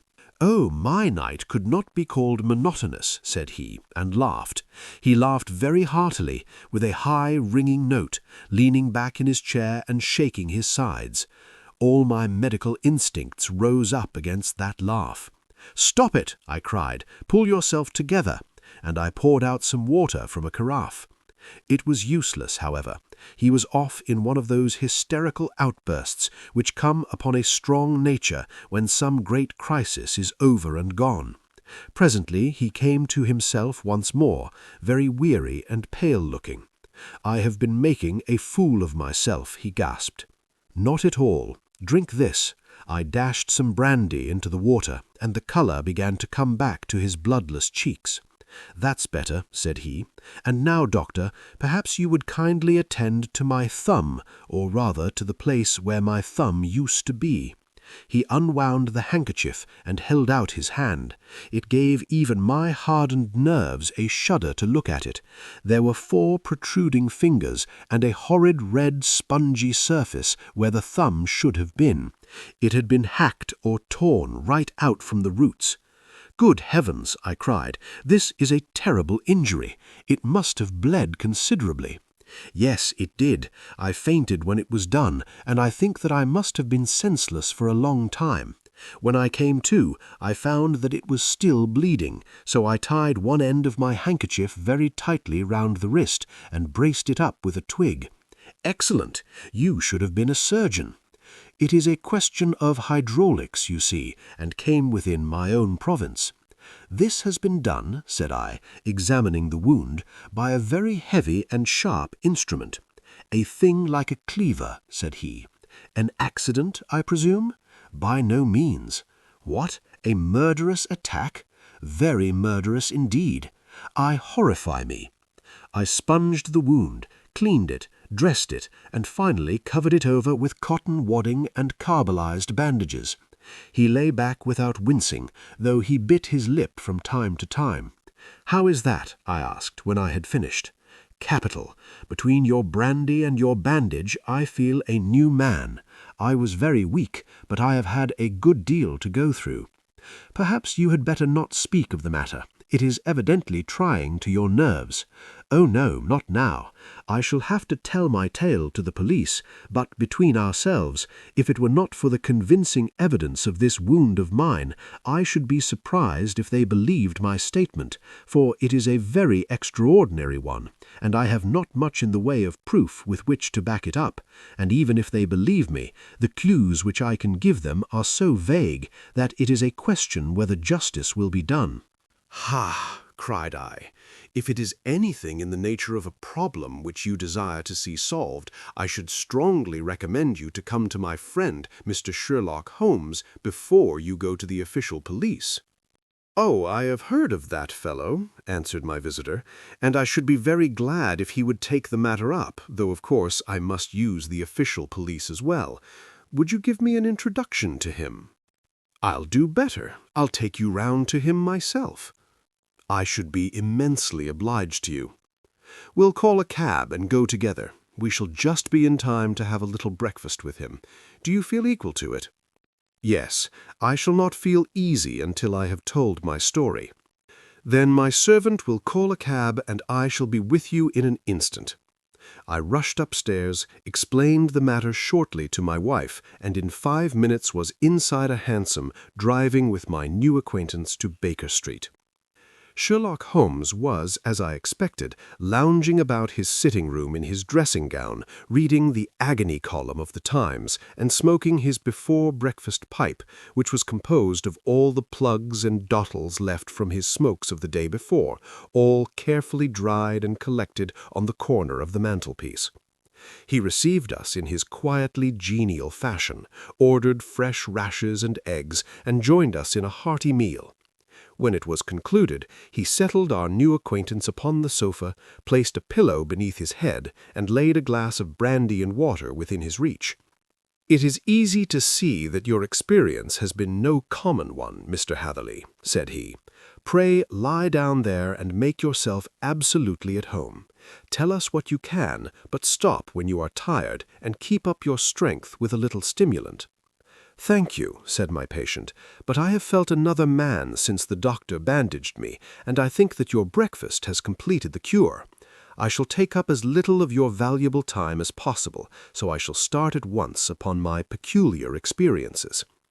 Holmes sat in his big armchair with the weary, heavy-lidded expression which veiled his keen and eager nature, while I sat opposite to him, and we listened in silence to the strange story which our visitor detailed to us. "You must know," said he, "that I am an orphan and a bachelor, residing alone in lodgings in London. By profession I am a hydraulic engineer, and I have had considerable experience of my work during the 7 years that I was apprenticed to Venner and Matherson, the well-known firm of Greenwich. 2 years ago, having served my time and also come into a fair sum of money through my poor father's death, I determined to start in business for myself and took professional chambers in Victoria Street. I suppose that everyone finds his first independent start in business a dreary experience. To me, it has been exceptionally so. During 2 years, I have had 3 consultations and 1 small job, and that is absolutely all that my profession has brought me. My gross takings amount to £27 10s. Every day from 9 in the morning until 4 in the afternoon, I waited in my little den until at last my heart began to sink, and I came to believe that I should never have any practice at all. Yesterday, however, just as I was thinking of leaving the office, my clerk entered to say there was a gentleman waiting who wished to see me upon business. He brought up a card, too, with the name of Colonel Lysander Stark engraved upon it. Close at his heels came the colonel himself, a man rather over the middle size, but of an exceeding thinness. I do not think that I have ever seen so thin a man. His whole face sharpened away into nose and chin, and the skin of his cheeks was drawn quite tense over his outstanding bones. Yet this emaciation seemed to be his natural habit, and due to no disease, for his eye was bright, his step brisk, and his bearing assured. He was plainly but neatly dressed, and his age, I should judge, would be nearer 40 than 30. "Mr. Hatherley," said he, with something of a German accent, "you have been recommended to me, Mr. Hatherley, as being a man who is not only proficient in his profession, but is also discreet and capable of preserving a secret." I bowed, feeling as flattered as any young man would at such an address. "May I ask who it was who gave me so good a character?" "Well, perhaps it is better that I should not tell you that just at this moment. I have it from the same source that you are both an orphan and a bachelor, and are residing alone in London." "That is quite correct," I answered, "but you will excuse me if I say that I cannot see how all this bears on my professional qualifications. I understand that it was on a professional matter that you wished to speak to me." "Undoubtedly so. But you will find that all I say is really to the point. I have a professional commission for you, but absolute secrecy is quite essential. Absolute secrecy, you understand. And of course we may expect that more from a man who is alone than from one who lives in the bosom of his family." "If I promise to keep a secret," I said, "you may absolutely depend upon my doing so." He looked very hard at me as I spoke, and it seemed to me that I had never seen so suspicious and questioning an eye. "Do you promise, then?" said he at last. "Yes, I promise. Absolute and complete silence before, during, and after. No reference to the matter at all, either in word or writing. I have already given you my word." "Very good." He suddenly sprang up, and darting like lightning across the room, he flung open the door. The passage outside was empty. "That's all right," he said, coming back. "I know that clerks are sometimes curious as to their master's affairs. Now we can talk in safety." He drew up his chair very close to mine, and began to stare at me with the same questioning and thoughtful look. A feeling of repulsion and of something akin to fear had begun to rise within me at the strange antics of this fleshless man. Even my dread of losing a client could not restrain me from showing my impatience. "I beg that you will state your business, sir," I said. "My time is of value." Heaven forgive me for that last sentence, but the words came to my lips. "How would 50 guineas for a night's work suit you?" he asked. "Most admirably." "I say a night's work, but an hour's would be nearer the mark. I simply want your opinion about a hydraulic stamping machine which has got out of gear. If you show us what is wrong, we shall soon set it right ourselves. What do you think of such a commission as that? The work appears to be light and the pay munificent." Precisely so. We shall want you to come tonight by the last train. Where to? To Ayford in Berkshire. It is a little place near the borders of Oxfordshire and within 7 miles of Reading. There is a train from Paddington which would bring you there at about 11:15. Very good. I shall come down in a carriage to meet you. There is a drive, then? Yes, our little place is quite out in the country. It is a good 7 miles from Ayford Station. Then we can hardly get there before midnight. I suppose there would be no chance of a train back? I should be compelled to stop the night. Yes, we could easily give you a shakedown. That is very awkward. Could I not come at some more convenient hour? We have judged it best that you should come late. It is to recompense you for any inconvenience that we are paying you, a young and unknown professional, a fee which would buy an opinion from the very heads of your profession. Still, of course, if you would like to draw out of the business, there is plenty of time to do so. I thought of the 50 guineas and of how very useful they would be to me. Not at all, said I. I shall be very happy to accommodate myself to your wishes. I should like, however, to understand a little more clearly what it is that you wish me to do. Quite so. It is very natural that the pledge of secrecy which we have exacted from you should have aroused your curiosity. I have no wish to commit you to anything without you having it all laid before you. I suppose we are absolutely safe from eavesdroppers? Entirely. Then the matter stands thus. You are probably aware that fuller's earth is a valuable product and that it is only found in 1 or 2 places in England. I have heard so.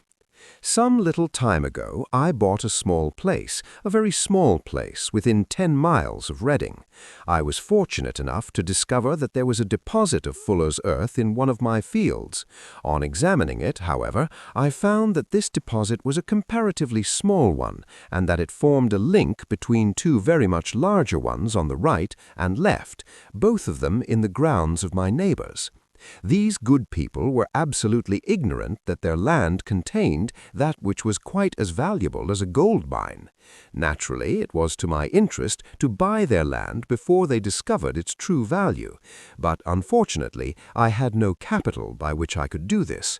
I took a few of my friends into the secret, however, and they suggested that we should quietly and secretly work our own little deposit, and that in this way we should earn the money which would enable us to buy the neighboring fields.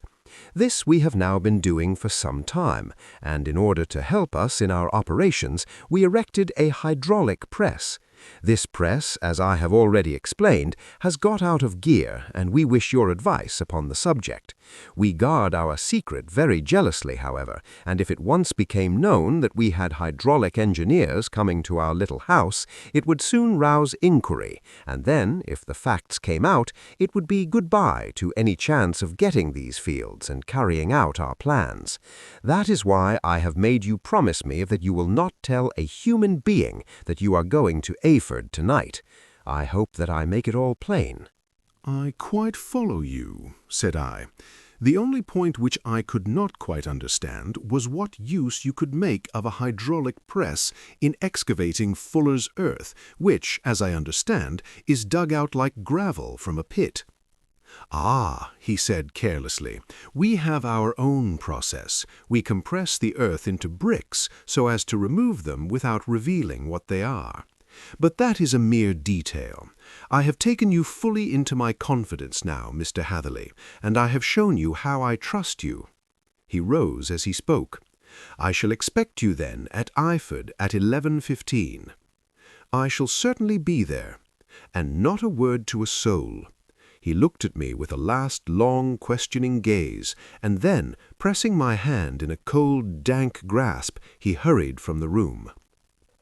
Well, when I came to think it all over in cool blood, I was very much astonished, as you may both think, at this sudden commission which had been entrusted to me. On the one hand, of course, I was glad, for the fee was at least tenfold what I should have asked had I set a price upon my own services, and it was possible that this order might lead to other ones. On the other hand, the face and manner of my patron had made an unpleasant impression upon me, and I could not think that his explanation of the fuller's earth was sufficient to explain the necessity for my coming at midnight and his extreme anxiety lest I should tell anyone of my errand. However, I threw all fears to the winds, ate a hearty supper, drove to Paddington, and started off, having obeyed to the letter the injunction as to holding my tongue. At Reading I had to change not only my carriage, but my station. However, I was in time for the last train to Eyford, and I reached the little dim-lit station after 11 o'clock. I was the only passenger who got out there, and there was no one on the platform save a single sleepy porter with a lantern. As I passed out through the wicket gate, however, I found my acquaintance of the morning waiting in the shadow upon the other side. Without a word, he grasped my arm and hurried me into a carriage, the door of which was standing open. He drew up the windows on either side, tapped on the woodwork, and away we went as fast as the horse could go. "One horse?" interjected Holmes. "Yes, only one. Did you observe the colour?" "Yes, I saw it by the side-lights when I was stepping into the carriage. It was a chestnut." "Tired-looking or fresh?" "Oh, fresh and glossy." "Thank you. I am sorry to interrupt you. Pray continue your most interesting statement." Away we went then, and we drove for at least an hour. Colonel Lysander Stark had said that it was only 7 miles, but I should think from the rate that we seemed to go, and from the time that we took, that it must have been nearer 12. He sat at my side in silence all the time, and I was aware more than once when I glanced in his direction that he was looking at me with great intensity. The country roads seemed to be not very good in that part of the world, for we lurched and jolted terribly. I tried to look out of the windows to see something of where we were, but they were made of frosted glass, and I could make out nothing save the occasional bright blur of a passing light. Now and then I hazarded some remark to break the monotony of the journey, but the colonel answered only in monosyllables, and the conversation soon flagged. At last, however, the bumping of the road was exchanged for the crisp smoothness of a gravel drive, and the carriage came to a stand.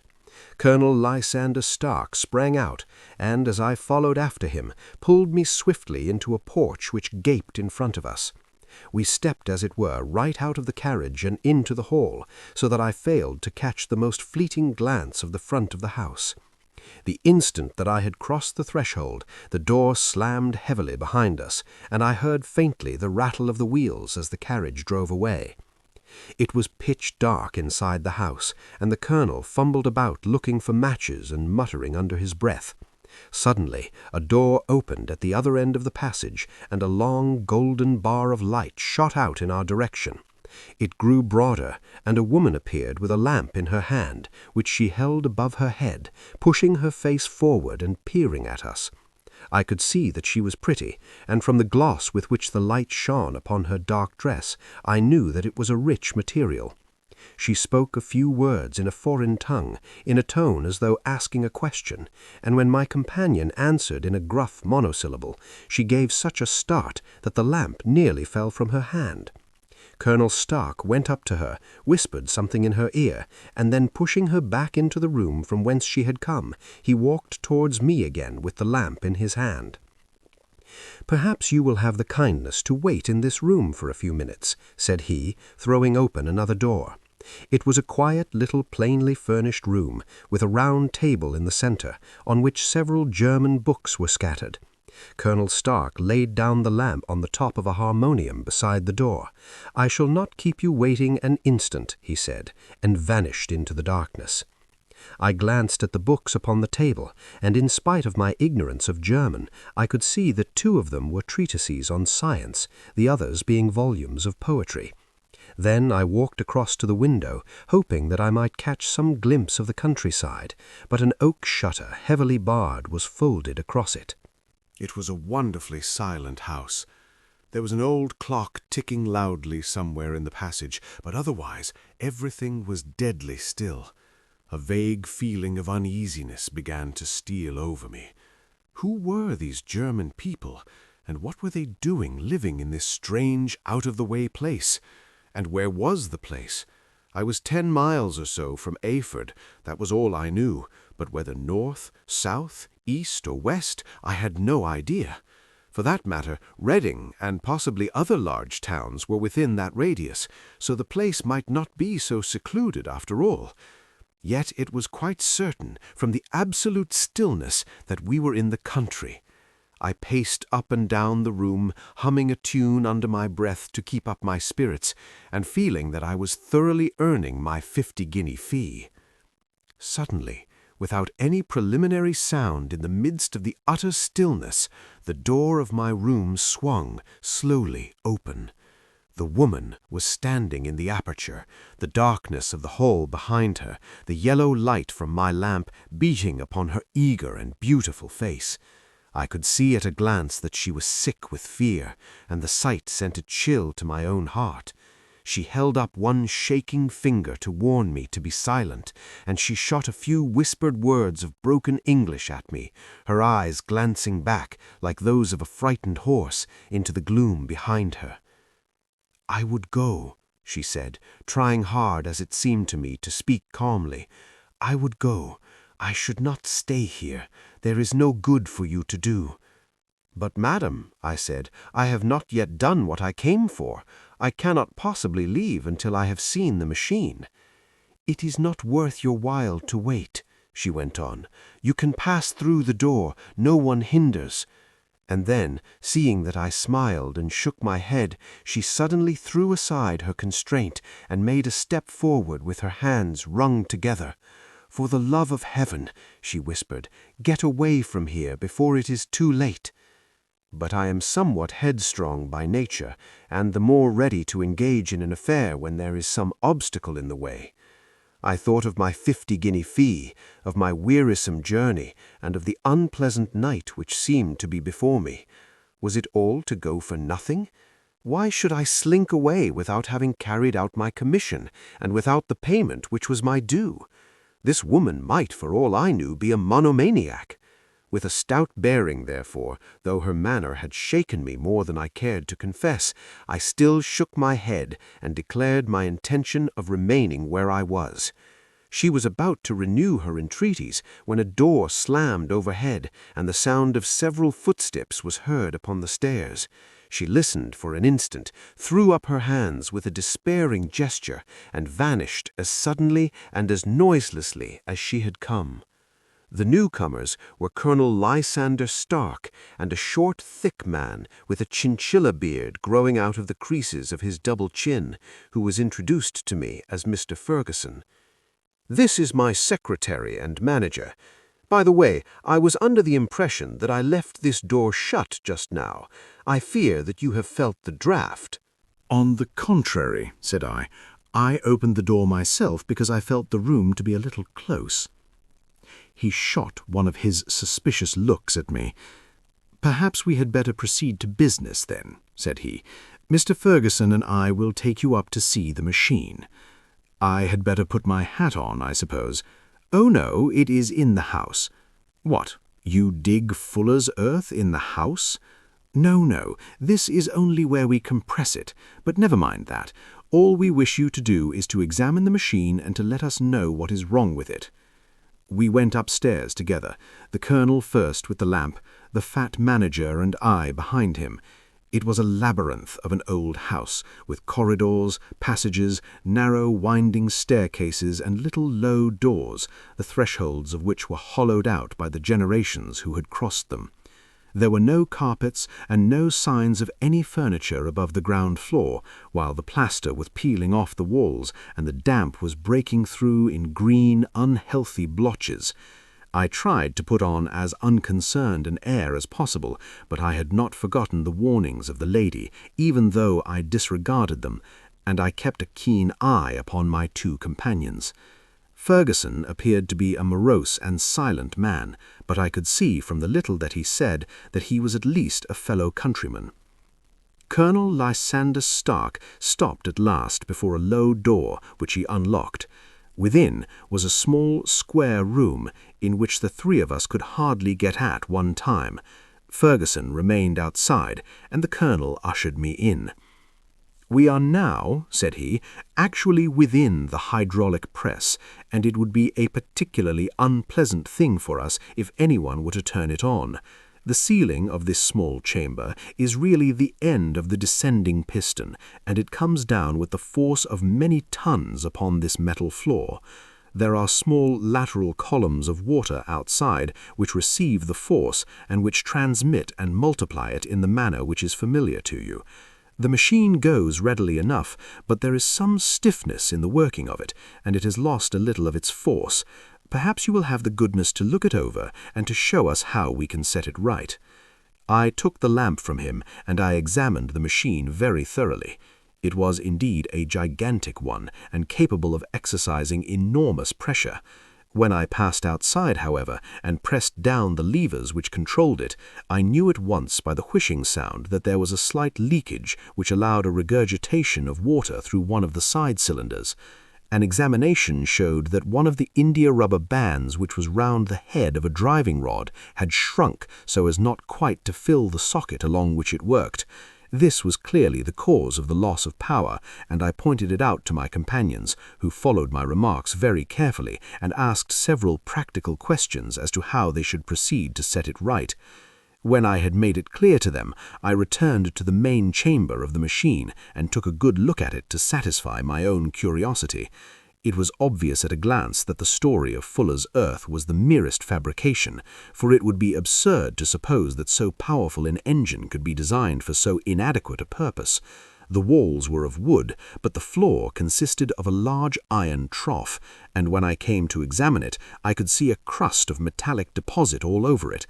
I had stooped and was scraping at it to see exactly what it was, when I heard a muttered exclamation in German and saw the cadaverous face of the colonel looking down at me.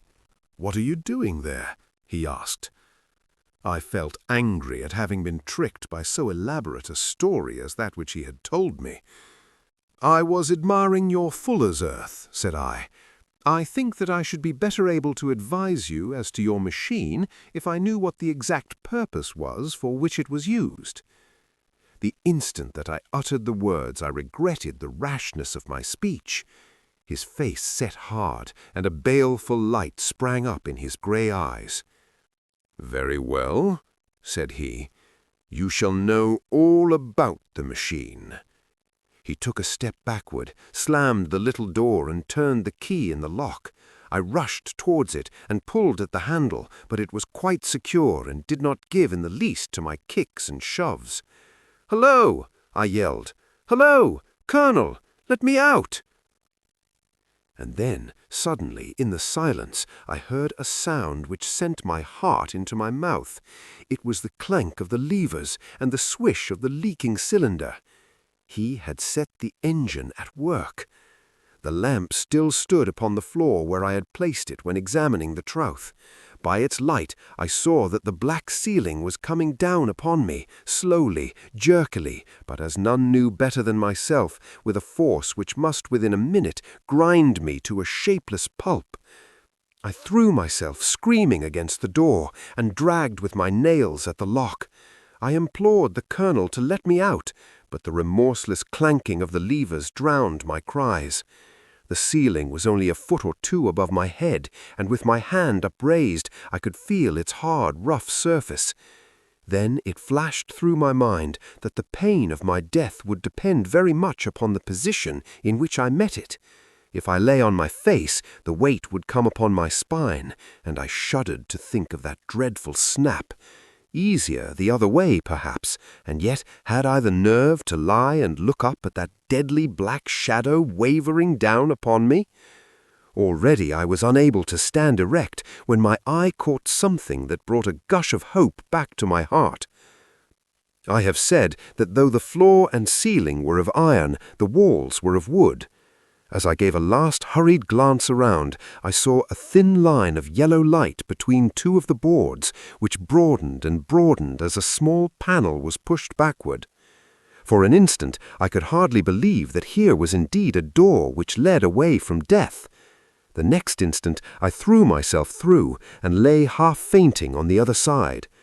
The panel had closed again behind me, but the crash of the lamp and a few moments afterwards the clang of the 2 slabs of metal told me how narrow had been my escape.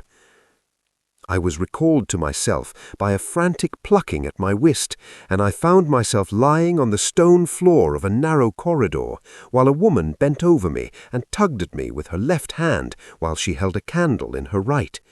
It was the same good friends whose warning I had so foolishly rejected.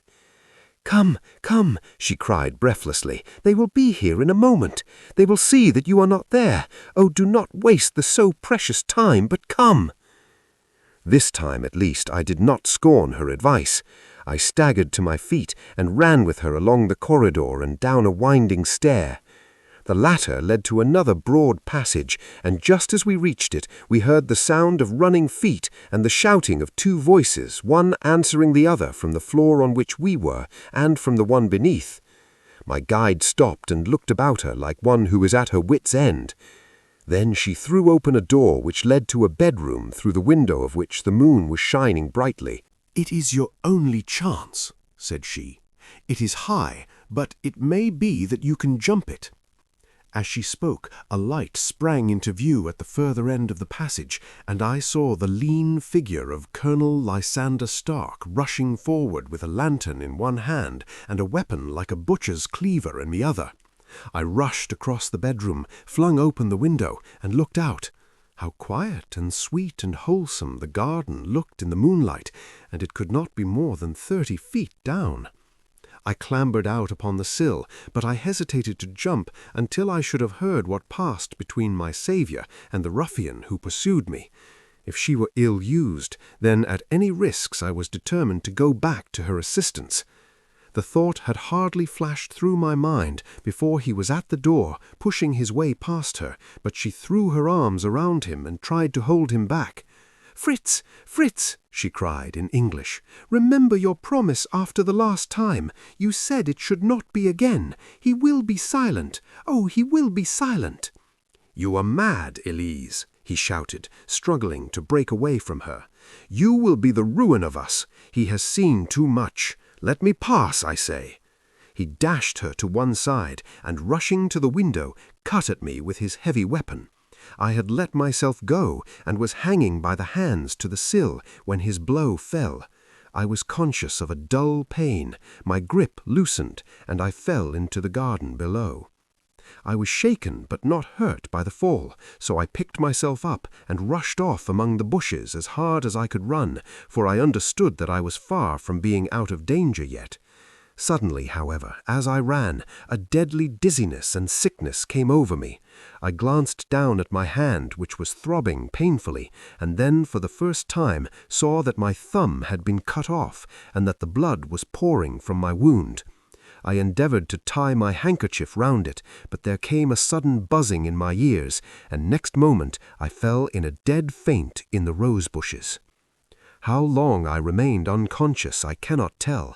It must have been a very long time, for the moon had sunk and a bright morning was breaking when I came to myself. My clothes were all sodden with dew, and my coat sleeve was drenched with blood from my wounded thumb. The smarting of it recalled in an instant all the particulars of my night's adventure, and I sprang to my feet with the feeling that I might hardly yet be safe from my pursuers. But to my astonishment, when I came to look around me, neither house nor garden were to be seen.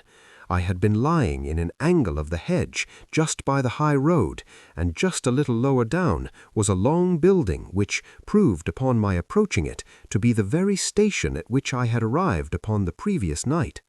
Were it not for the ugly wound on my hand, all that had passed during those dreadful hours might have been an evil dream. Half dazed, I went into the station and asked about the morning train. There would be one to Reading in less than an hour. The same porter was on duty, I found, as had been there when I arrived. I inquired of him whether he had ever heard of Colonel Lysander Stark. The name was strange to him. Had he observed a carriage the night before waiting for me? No, he had not. Was there a police station anywhere near? There was one about 3 miles off. It was too far for me to go, weak and ill as I was. I determined to wait until I got back to town before telling my story to the police. It was a little past 6 when I arrived, so I went first to have my wound dressed, and then the doctor was kind enough to bring me along here. I put the case into your hands, and shall do exactly what you advise." We both sat in silence for some little time after listening to this extraordinary narrative.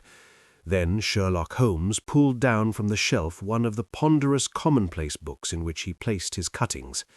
"Here is an advertisement which will interest you," said he. "It appeared in all the papers about a year ago. Listen to this. Lost on the 9th inst. Mr. Jeremiah Hayling, age 26, a hydraulic engineer. Left his lodgings at 10 o'clock at night and has not been heard of since. Was dressed in etc., etc. Ha! That represents the last time that the Colonel needed to have his machine overhauled, I fancy." "Good heavens!" cried my patient. "Then that explains what the girl said." "Undoubtedly. It is quite clear that the Colonel was a cool and desperate man who was absolutely determined that nothing should stand in the way of his little game, like those out-and-out pirates who will leave no survivor from a captured ship. Well, every moment now is precious, so if you feel equal to it we shall go down to Scotland Yard at once as a preliminary to starting for Eyford." Some 3 hours or so afterwards we were all in the train together, bound from Reading to the little Berkshire village. There were Sherlock Holmes, the hydraulic engineer, Inspector Bradstreet of Scotland Yard, a plain clothesman, and myself. Bradstreet had spread an ordnance map of the county out upon the seat, and was busy with his compasses drawing a circle with Eyford for its centre. There you are. That circle is drawn at a radius of 10 miles from the village. The place we want must be somewhere near that line. You said 10 miles, I think, sir. It was an hour's good drive. And you think that they brought you back all that way when you were unconscious? They must have done so. I have a confused memory, too, of having been lifted and conveyed somewhere. What I cannot understand, I said, is why they should have spared you when they found you lying fainting in the garden. Perhaps the villain was softened by the woman's entreaties. I hardly think that likely. I never saw a more inexorable face in my life. "Oh, we shall soon clear up all that," said Inspector Bradstreet. "Well, I have drawn my circle, and I only wish I knew at what point upon it the folk that we are in search of are to be found." "I think I could lay my finger on it," Holmes said quietly. "Really now," cried the inspector, "you have formed your opinion. Come now, we shall see who agrees with you. I say it is south, for the country is more deserted there." "And I say east," said my patient. "I'm for west," remarked the plainclothes man. "There are several quiet little villages up there." "And I am for north," said I, "because there are no hills there, and our friend says that he did not notice the carriage go up any." "Come," cried the inspector, laughing, "it's a very pretty diversity of opinion. We have boxed the compass among us. Who do you give your casting vote to?" "You are all wrong." "But we can't all be." "Oh, yes, you can. This is my point." He placed his finger in the center of the circle. "This is where we shall find them." "But the 12-mile drive?" gasped Hatherley. 6 out and 6 back. Nothing simpler. You say yourself that the horse was fresh and glossy when you got in. How could it be that if it had gone 12 miles over heavy roads? "Indeed, it is a likely ruse enough," observed Bradstreet thoughtfully. "Of course, there can be no doubt as to the nature of this gang." "None at all," said Holmes. "They are coiners on a large scale, and have used the machine to form the amalgam which has taken the place of silver. We have known for some time that a clever gang was at work. They have been turning out half-crowns by the thousand. We even traced them as far as Reading, but could get no farther, for they had covered their traces in a way that showed that they were very old hands. But now, thanks to this lucky chance, I think that we have got them right enough." But the inspector was mistaken, for those criminals were not destined to fall into the hands of justice. As we rolled into Eyford Station, we saw a gigantic column of smoke which streamed up from behind a small clump of trees in the neighborhood and hung like an immense ostrich feather over the landscape. "A house on fire?" asked Bradstreet, as the train steamed off again on its way. "Yes, sir," said the station-master. "When did it break out?" "I hear that it was during the night, sir, but it has got worse, and the whole place is in a blaze." "Whose house is it?" "Dr. Becher's." "Tell me," broke in the engineer, "is Dr. Becher a German, very thin, with a long, sharp nose?" The station-master laughed heartily. "No, sir. Dr. Becher is an Englishman, and there isn't a man in the parish who has a better lined waistcoat. But he has a gentleman staying with him, a patient, as I understand, who is a foreigner, and he looks as if a little good Berkshire beef would do him no harm." The station-master had not finished his speech before we were all hastening in the direction of the fire. The road topped a low hill, and there was a great widespread whitewashed building in front of us, spouting fire at every chink and window, while in the garden in front 3 fire engines were vainly striving to keep the flames under. "That's it!" cried Hatherley in intense excitement. "There is the gravel drive, and there are the rose bushes where I lay. That second window is the one that I jumped from." "Well, at least," said Holmes, "you have had your revenge upon them. There can be no question that it was your oil lamp which, when it was crushed in the press, set fire to the wooden walls, though no doubt they were too excited in the chase after you to observe it at the time. Now, keep your eyes open in this crowd for your friends of last night, though I very much fear that they are a good 100 miles off by now." And Holmes' fears came to be realized, for from that day to this no word has ever been heard either of the beautiful woman, the sinister German, or the morose Englishman. Early that morning a peasant had met a cart containing several people and some very bulky boxes driving rapidly in the direction of Reading, but there all traces of the fugitives disappeared, and even Holmes' ingenuity failed ever to discover the least clue as to their whereabouts. The firemen had been much perturbed at the strange arrangements which they had found within, and still more so by discovering a newly severed human thumb on a window-sill of the second floor. About sunset, however, their efforts were at last successful, and they subdued the flames, but not before the roof had fallen in and the whole place been reduced to such absolute ruin that, save some twisted cylinders and iron piping, not a trace remained of the machinery which had cost our unfortunate acquaintance so dearly. Large masses of nickel and of tin were discovered stored in an outhouse, but no coins were to be found, which may have explained the presence of those bulky boxes which have been already referred to. How our hydraulic engineer was conveyed from the garden to the spot where he recovered his senses might have remained forever a mystery, were it not for the soft mold which told us a very plain tale. He had evidently been carried down by 2 persons, one of whom had remarkably small feet and the other unusually large ones. On the whole, it was most probable that the silent Englishman, being less bold or less murderous than his companion, had assisted the woman to bear the unconscious man out of the way of danger. "Well," said our engineer ruefully, as we took our seats to return once more to London, "it has been a pretty business for me. I have lost my thumb, and I have lost a 50-guinea fee, and what have I gained?" "Experience," said Holmes, laughing.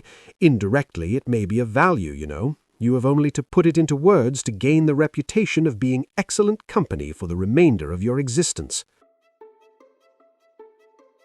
The Adventure of the Noble Bachelor, an Adventure of Sherlock Holmes. On the day of a grand society wedding, the bride vanishes without a trace.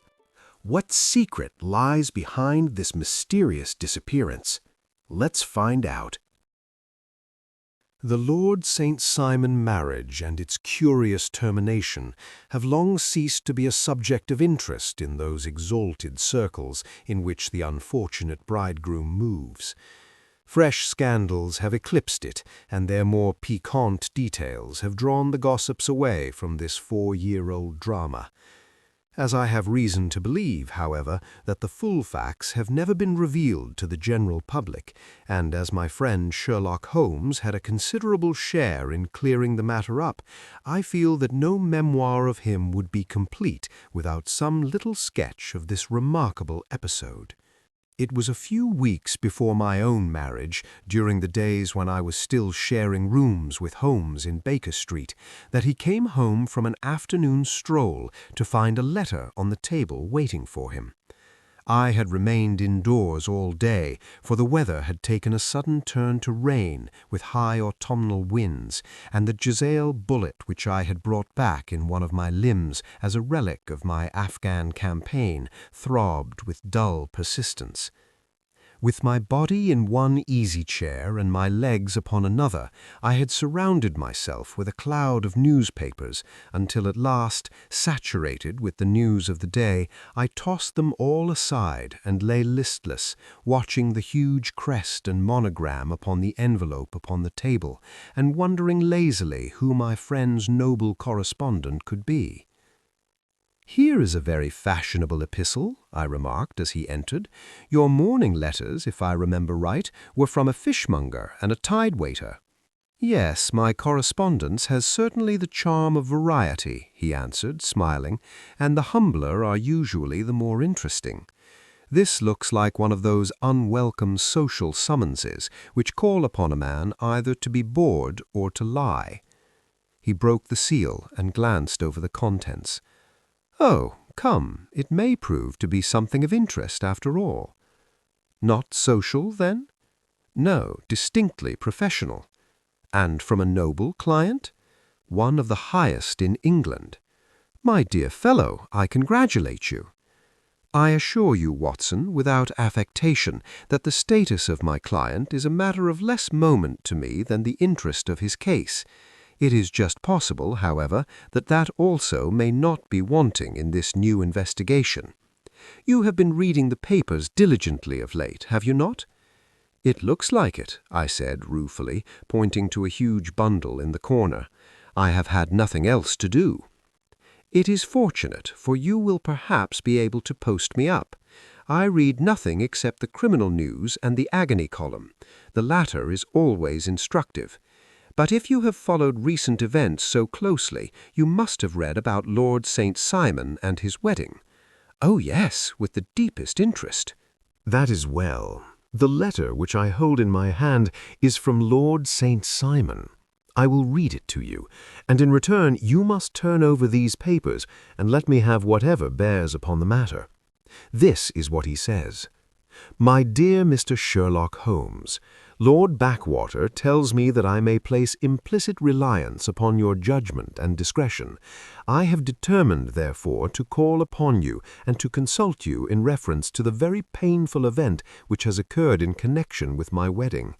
Mr. Lestrade of Scotland Yard is acting already in the matter, but he assures me that he sees no objection to your cooperation, and that he even thinks that it might be of some assistance.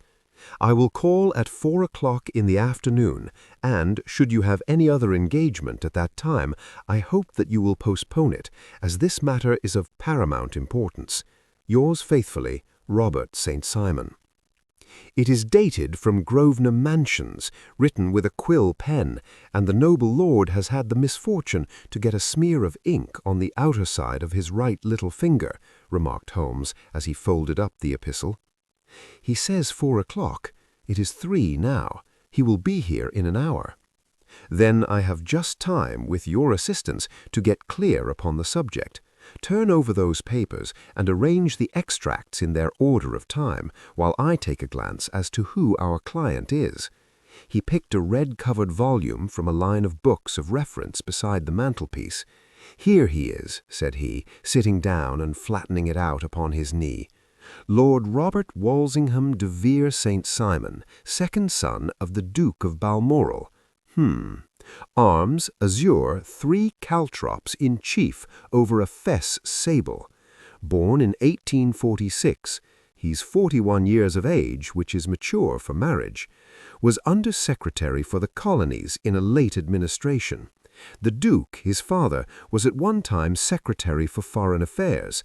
They inherit Plantagenet blood by direct descent and Tudor on the distaff side. Well, there is nothing very instructive in all this. I think that I must turn to you, Watson, for something more solid. I have very little difficulty in finding what I want, said I, for the facts are quite recent, and the matter struck me as remarkable. I feared to refer them to you, as I knew that you had an inquiry on hand, and that you disliked the intrusion of other matters. Oh, you mean the little problem of the Grosvenor Square furniture van. That is quite cleared up now, though indeed it was obvious from the first. Pray give me the results of your newspaper selections. Here is the first notice that I can find. It is in the personal column of the Morning Post, and dates, as you see, some weeks back. A marriage has been arranged, it says, and will, if rumour is correct, very shortly take place between Lord Robert St. Simon, second son of the Duke of Balmoral, and Miss Hattie Doran, the only daughter of Aloysius Doran, Esquire, of San Francisco, California, USA. That is all. Terse and to the point, remarked Holmes, stretching his long, thin legs towards the fire. There was a paragraph amplifying this in one of the society papers of the same week. Here it is. There will soon be a call for protection in the marriage market, for the present free trade principle appears to tell heavily against our home product. One by one, the management of the noble houses of Great Britain is passing into the hands of our fair cousins from across the Atlantic. An important addition has been made during the last week to the list of the prizes which have been borne away by these charming invaders. Lord St. Simon, who has shown himself for over 20 years proof against the little god's arrows, has now definitely announced his approaching marriage with Miss Hattie Doran, the fascinating daughter of a Californian millionaire. Miss Doran, whose graceful figure and striking face attracted much attention at the Westbury House festivities, is an only child, and it is currently reported that her dowry will run to considerably over the 6 figures, with expectancies for the future. As it is an open secret that the Duke of Balmoral has been compelled to sell his pictures within the last few years, and as Lord St. Simon has no property of his own save the small estate of Birchmoor, it is obvious that the Californian heiress is not the only gainer by an alliance which will enable her to make the easy and common transition from a Republican lady to a British peeress. "Anything else?" asked Holmes, yawning. "Oh yes, plenty. Then there is another note in the Morning Post to say that the marriage would be an absolutely quiet one, that it would be at St. George's, Hanover Square, that only half a dozen intimate friends would be invited, and that the party would return to the furnished house at Lancaster Gate, which has been taken by Mr. Aloysius Doran. 2 days later, that is on Wednesday last, there is a curt announcement that the wedding had taken place and that the honeymoon would be passed at Lord Backwater's place near Petersfield. Those are all the notices which appeared before the disappearance of the bride." "Before the what?" asked Holmes with a start. "The vanishing of the lady. When did she vanish, then?" "At the wedding breakfast." "Indeed, this is more interesting than it promised to be, quite dramatic, in fact." "Yes, it struck me as being a little out of the common. They often vanish before the ceremony, and occasionally during the honeymoon, but I cannot call to mind anything quite so prompt as this. Pray let me have the details. I warn you that they are very incomplete. Perhaps we may make them less so. Such as they are set forth in a single article of a morning paper of yesterday, which I will read to you. It is headed, "Singular Occurrence at a Fashionable Wedding." The family of Lord Robert St. Simon has been thrown into the greatest consternation by the strange and painful episodes which have taken place in connection with his wedding.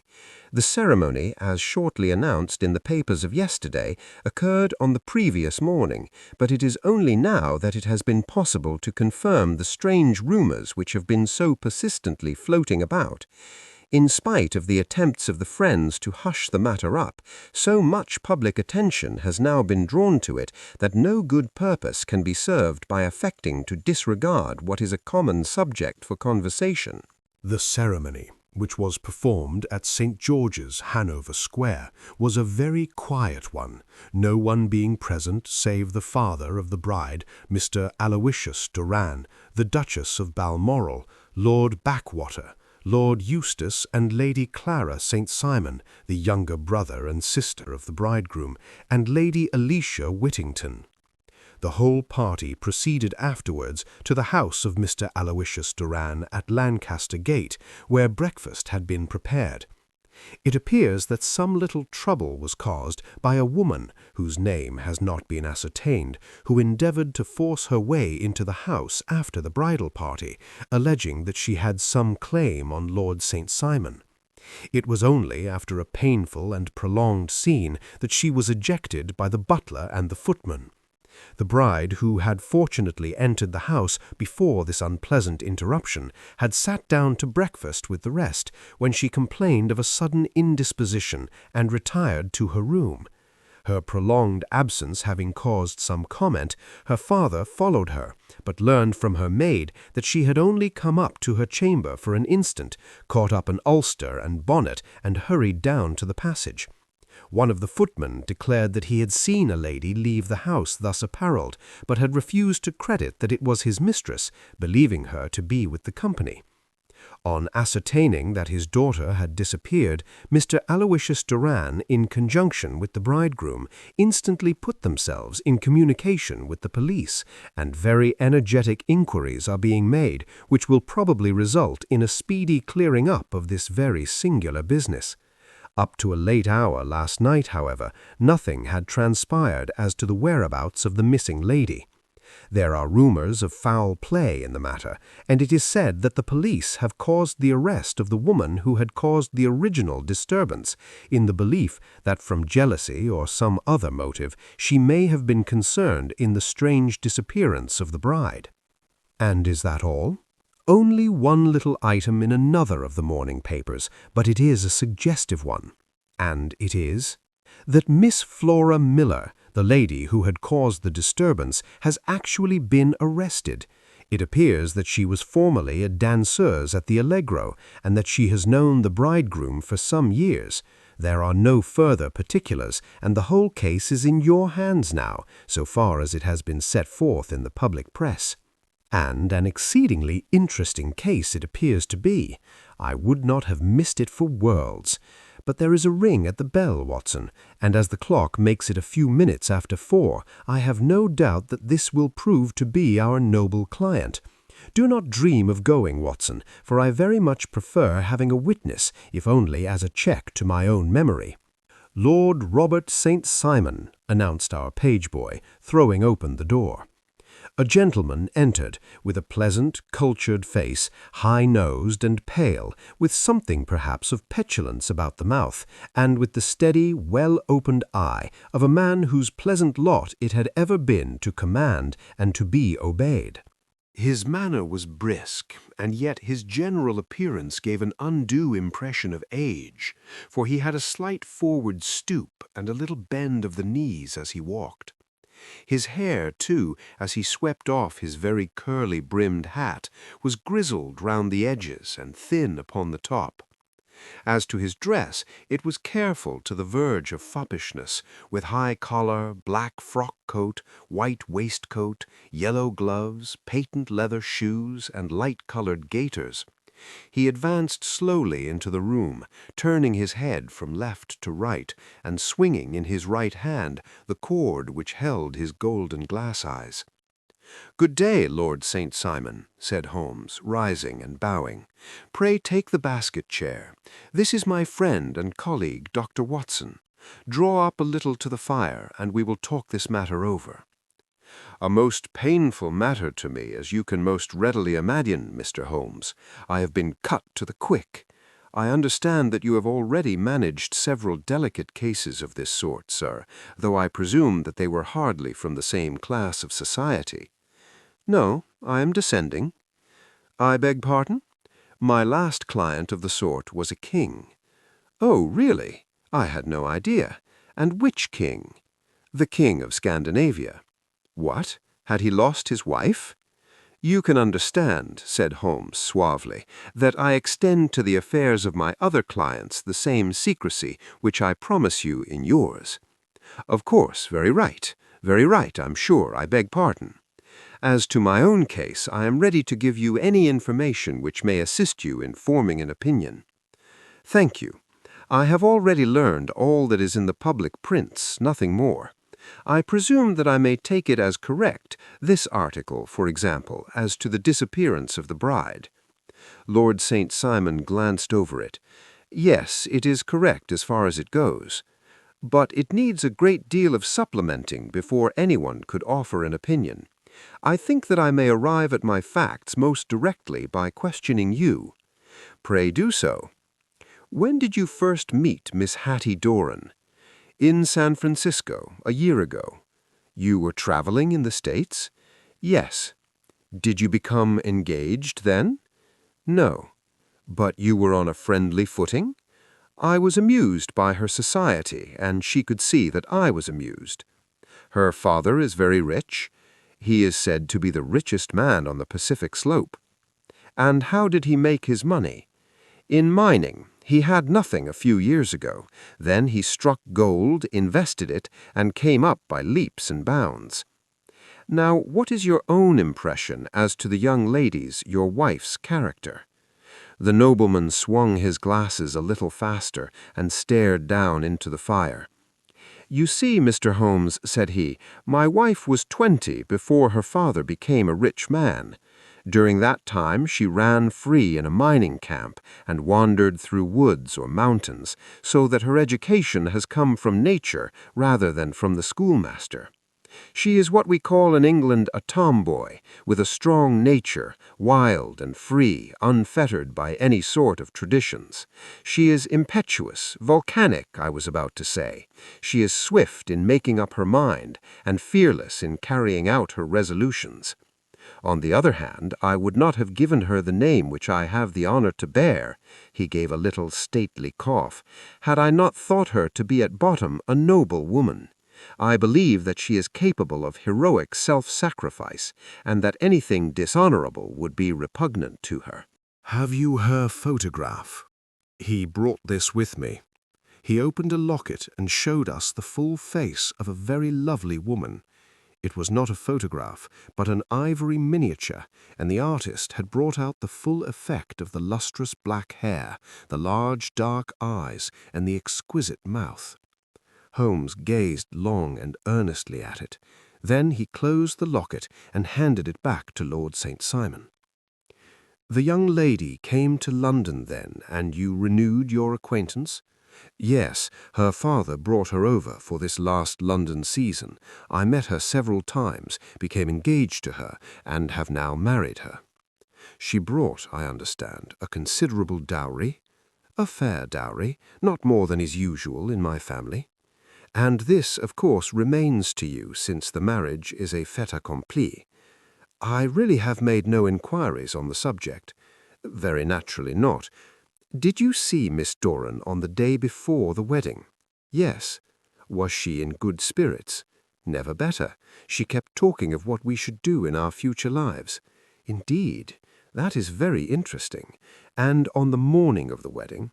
"She was as bright as possible, at least until after the ceremony." "And did you observe any change in her then?" "Well, to tell the truth, I saw then the first signs that I had ever seen that her temper was just a little sharp. The incident, however, was too trivial to relate, and can have no possible bearing on the case." "Pray, let us have it for all that." "Oh, it is childish. She dropped her bouquet as we went towards the vestry. She was passing the front pew at the time, and it fell over into the pew. There was a moment's delay, but the gentleman in the pew handed it up to her again, and it did not appear to be the worse for the fall. Yet when I spoke to her of the matter, she answered me abruptly, and in the carriage, on our way home, she seemed absurdly agitated over this trifling cause." "Indeed? You say that there was a gentleman in the pew. Some of the general public were present then?" Oh yes, it is impossible to exclude them when the church is open. This gentleman was not one of your wife's friends. No, no, I call him a gentleman by courtesy, but he was quite a common-looking person. I hardly noticed his appearance, but really I think that we are wandering rather far from the point. Lady St. Simon then returned from the wedding in a less cheerful frame of mind than she had gone to it. What did she do on re-entering her father's house? I saw her in conversation with her maid. And who is her maid? Alice is her name. She is an American and came from California with her. A confidential servant. A little too much so. It seemed to me that her mistress allowed her to take great liberties. Still, of course, in America they look upon these things in a different way. How long did she speak to this Alice? Oh, a few minutes. I had something else to think of. You did not overhear what they said. Lady St. Simon said something about jumping a claim. She was accustomed to use slang of the kind. I have no idea what she meant. American slang is very expressive sometimes. And what did your wife do when she finished speaking to her maid? She walked into the breakfast room. On your arm? No, alone. She was very independent in little matters like that. Then, after we had sat down for 10 minutes or so, she rose hurriedly, muttered some words of apology, and left the room. She never came back. But this maid, Alice, as I understand, deposes that she went to her room, covered her bride's dress with a long ulster, put on a bonnet, and went out. Quite so, and she was afterwards seen walking into Hyde Park in company with Flora Miller, a woman who is now in custody, and who had already made a disturbance at Mr. Doran's house that morning. Ah, yes, I should like a few particulars as to this young lady and your relations to her. Lord St. Simon shrugged his shoulders and raised his eyebrows. We have been on a friendly footing for some years, I may say on a very friendly footing. She used to be at the Allegro. I have not treated her ungenerously, and she had no just cause of complaint against me. But you know what women are, Mr. Holmes. Flora was a dear little thing, but exceedingly hot-headed and devotedly attached to me. She wrote me dreadful letters when she heard that I was about to be married, and to tell the truth, the reason why I had the marriage celebrated so quietly was that I feared lest there might be a scandal in the church. She came to Mr. Doran's door just after we returned, and she endeavored to push her way in, uttering very abusive expressions towards my wife, and even threatening her. But I had foreseen the possibility of something of the sort, and I had 2 police fellows there in private clothes, who soon pushed her out again. She was quiet when she saw that there was no good in making a row. Did your wife hear all this? No, thank goodness she did not. And she was seen walking with this very woman afterwards. Yes, that is what Mr. Lestrade of Scotland Yard looks upon as so serious. It is thought that Flora decoyed my wife out and laid some terrible trap for her. Well, it is a possible supposition. You think so too? I did not say a probable one, but you do not yourself look upon this as likely. I do not think Flora would hurt a fly. Still, jealousy is a strange transformer of characters. Pray, what is your own theory as to what took place? Well, really, I came to seek a theory, not to propound one. I have given you all the facts. Since you ask me, however, I may say that it has occurred to me as possible that the excitement of this affair, the consciousness that she had made so immense a social stride, had the effect of causing some little nervous disturbance in my wife. In short, that she had become suddenly deranged.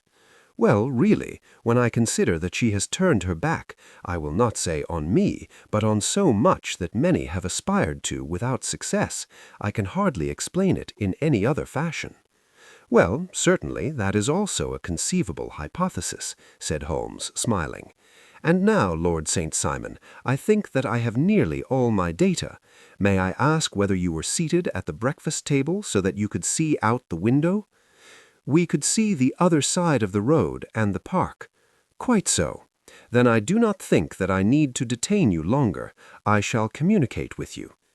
Should you be fortunate enough to solve this problem, said our client, rising. I have solved it. Eh? What was that? I say that I have solved it. Where then is my wife? That is a detail which I shall speedily supply. Lord St. Simon shook his head. I am afraid that it will take wiser heads than yours or mine, he remarked, and bowing in a stately, old-fashioned manner, he departed. It is very good of Lord St. Simon to honor my head by putting it on a level with his own, said Sherlock Holmes, laughing. I think that I shall have a whiskey and soda and a cigar after all this cross-questioning. I had formed my conclusions as to the case before our client came into the room. My dear Holmes, I have notes of several similar cases, though none, as I remarked before, which were quite as prompt. My whole examination served to turn my conjecture into a certainty. Circumstantial evidence is occasionally very convincing, as when you find a trout in the milk, to quote Thoreau's example. But I have heard all that you have heard, without, however, the knowledge of pre-existing cases which serves me so well. There was a parallel instance in Aberdeen some years back, and something on very much the same lines at Munich the year after the Franco-Prussian War. It is one of these cases. But hullo, here is Lestrade. Good afternoon, Lestrade. You will find an extra tumbler upon the sideboard, and there are cigars in the box.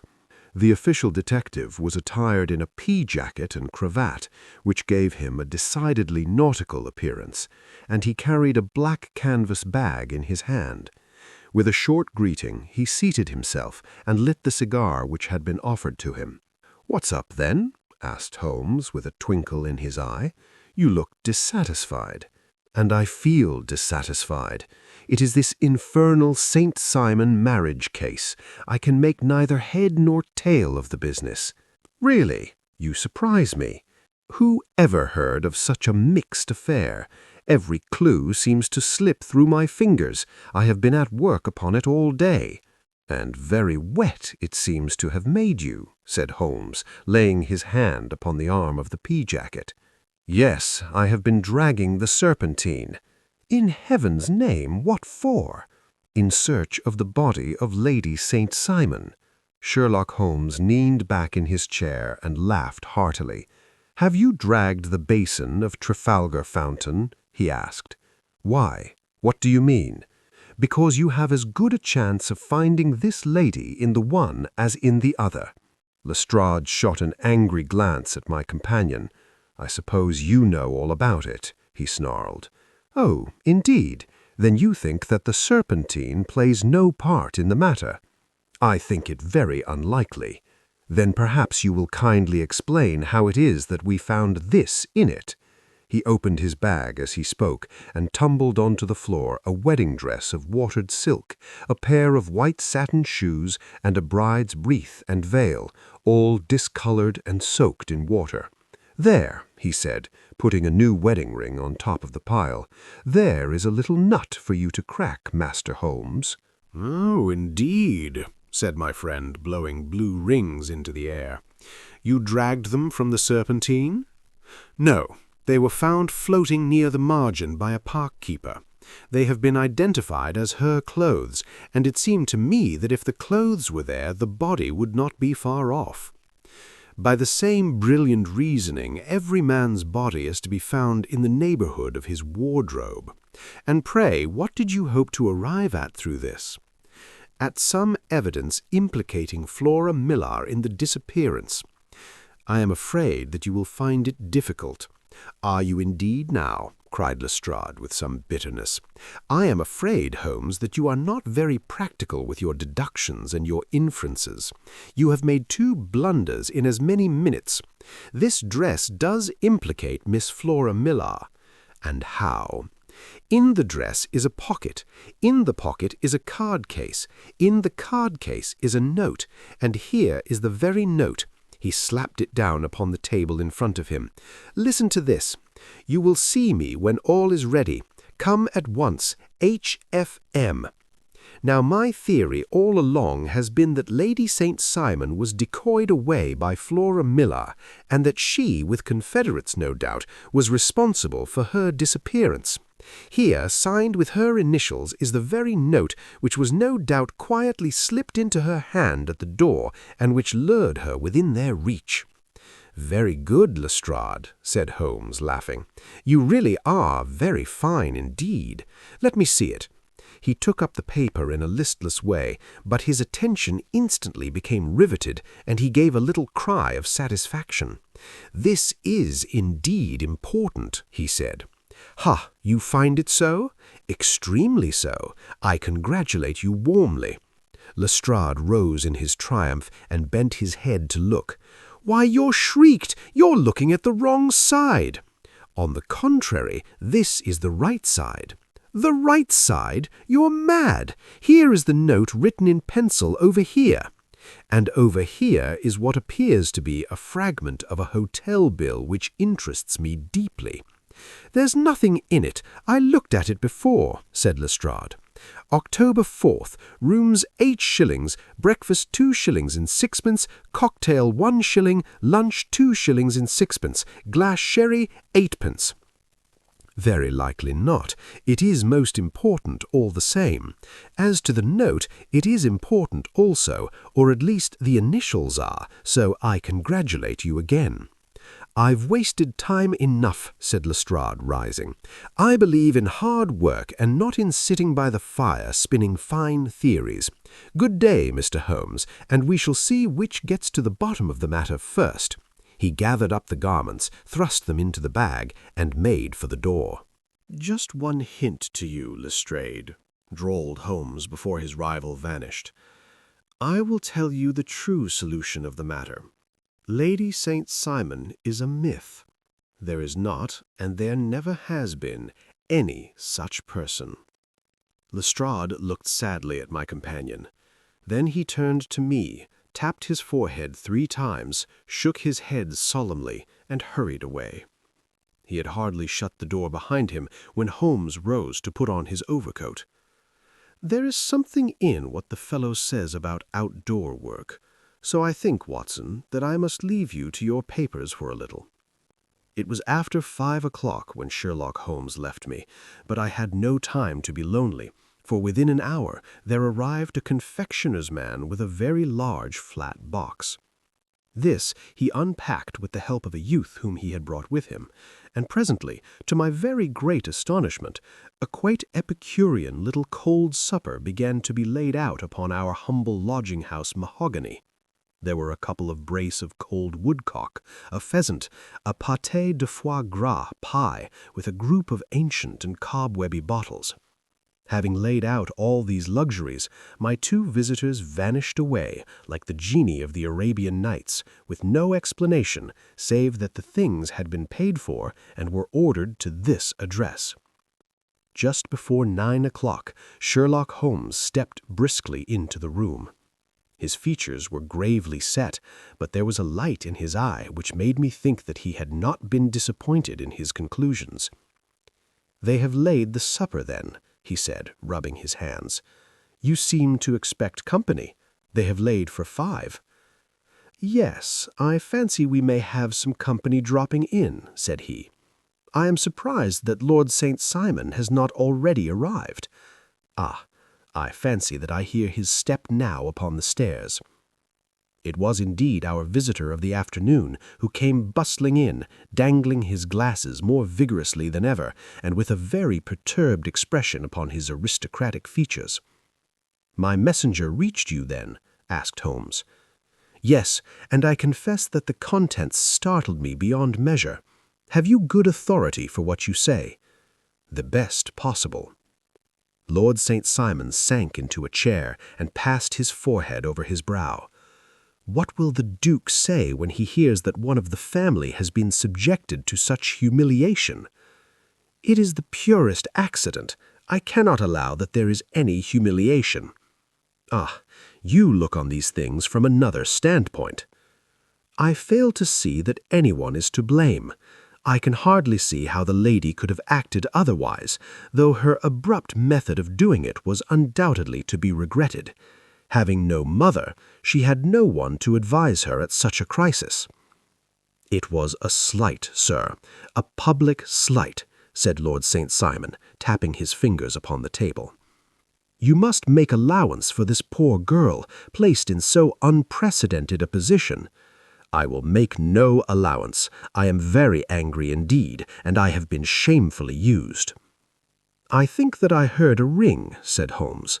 "Yes, there are steps on the landing.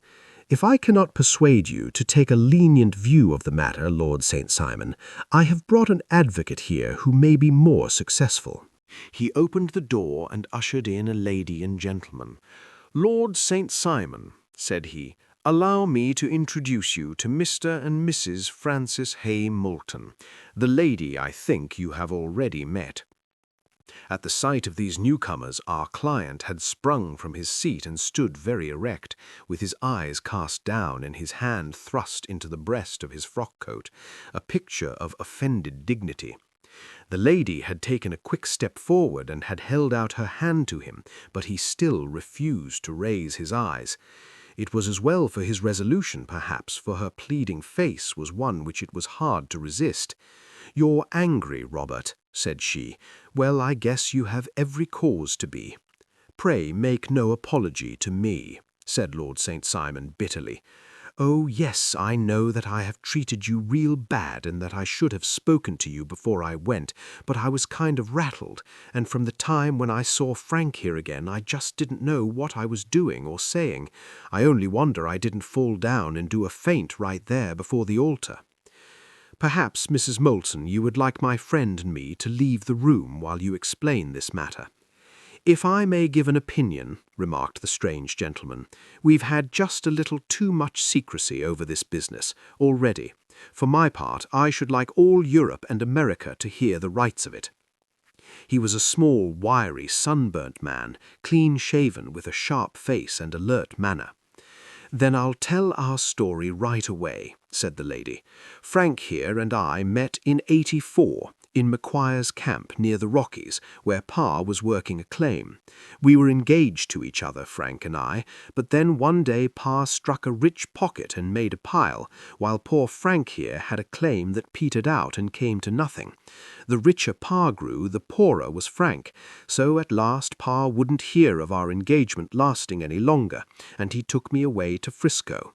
Frank wouldn't throw up his hand, though, so he followed me there, and he saw me without Pa knowing anything about it. It would only have made him mad to know, so we just fixed it all up for ourselves. Frank said that he would go and make his pile too, and never come back to claim me until he had as much as Pa. So then I promised to wait for him to the end of time, and pledged myself not to marry anyone else while he lived. "Why shouldn't we be married right away then?" said he, "and then I'll feel sure of you, and I won't claim to be your husband until I come back." Well, we talked it over, and he had fixed it all up so nicely, with a clergyman already in waiting, that we just did it right there. And then Frank went off to seek his fortune, and I went back to Pa.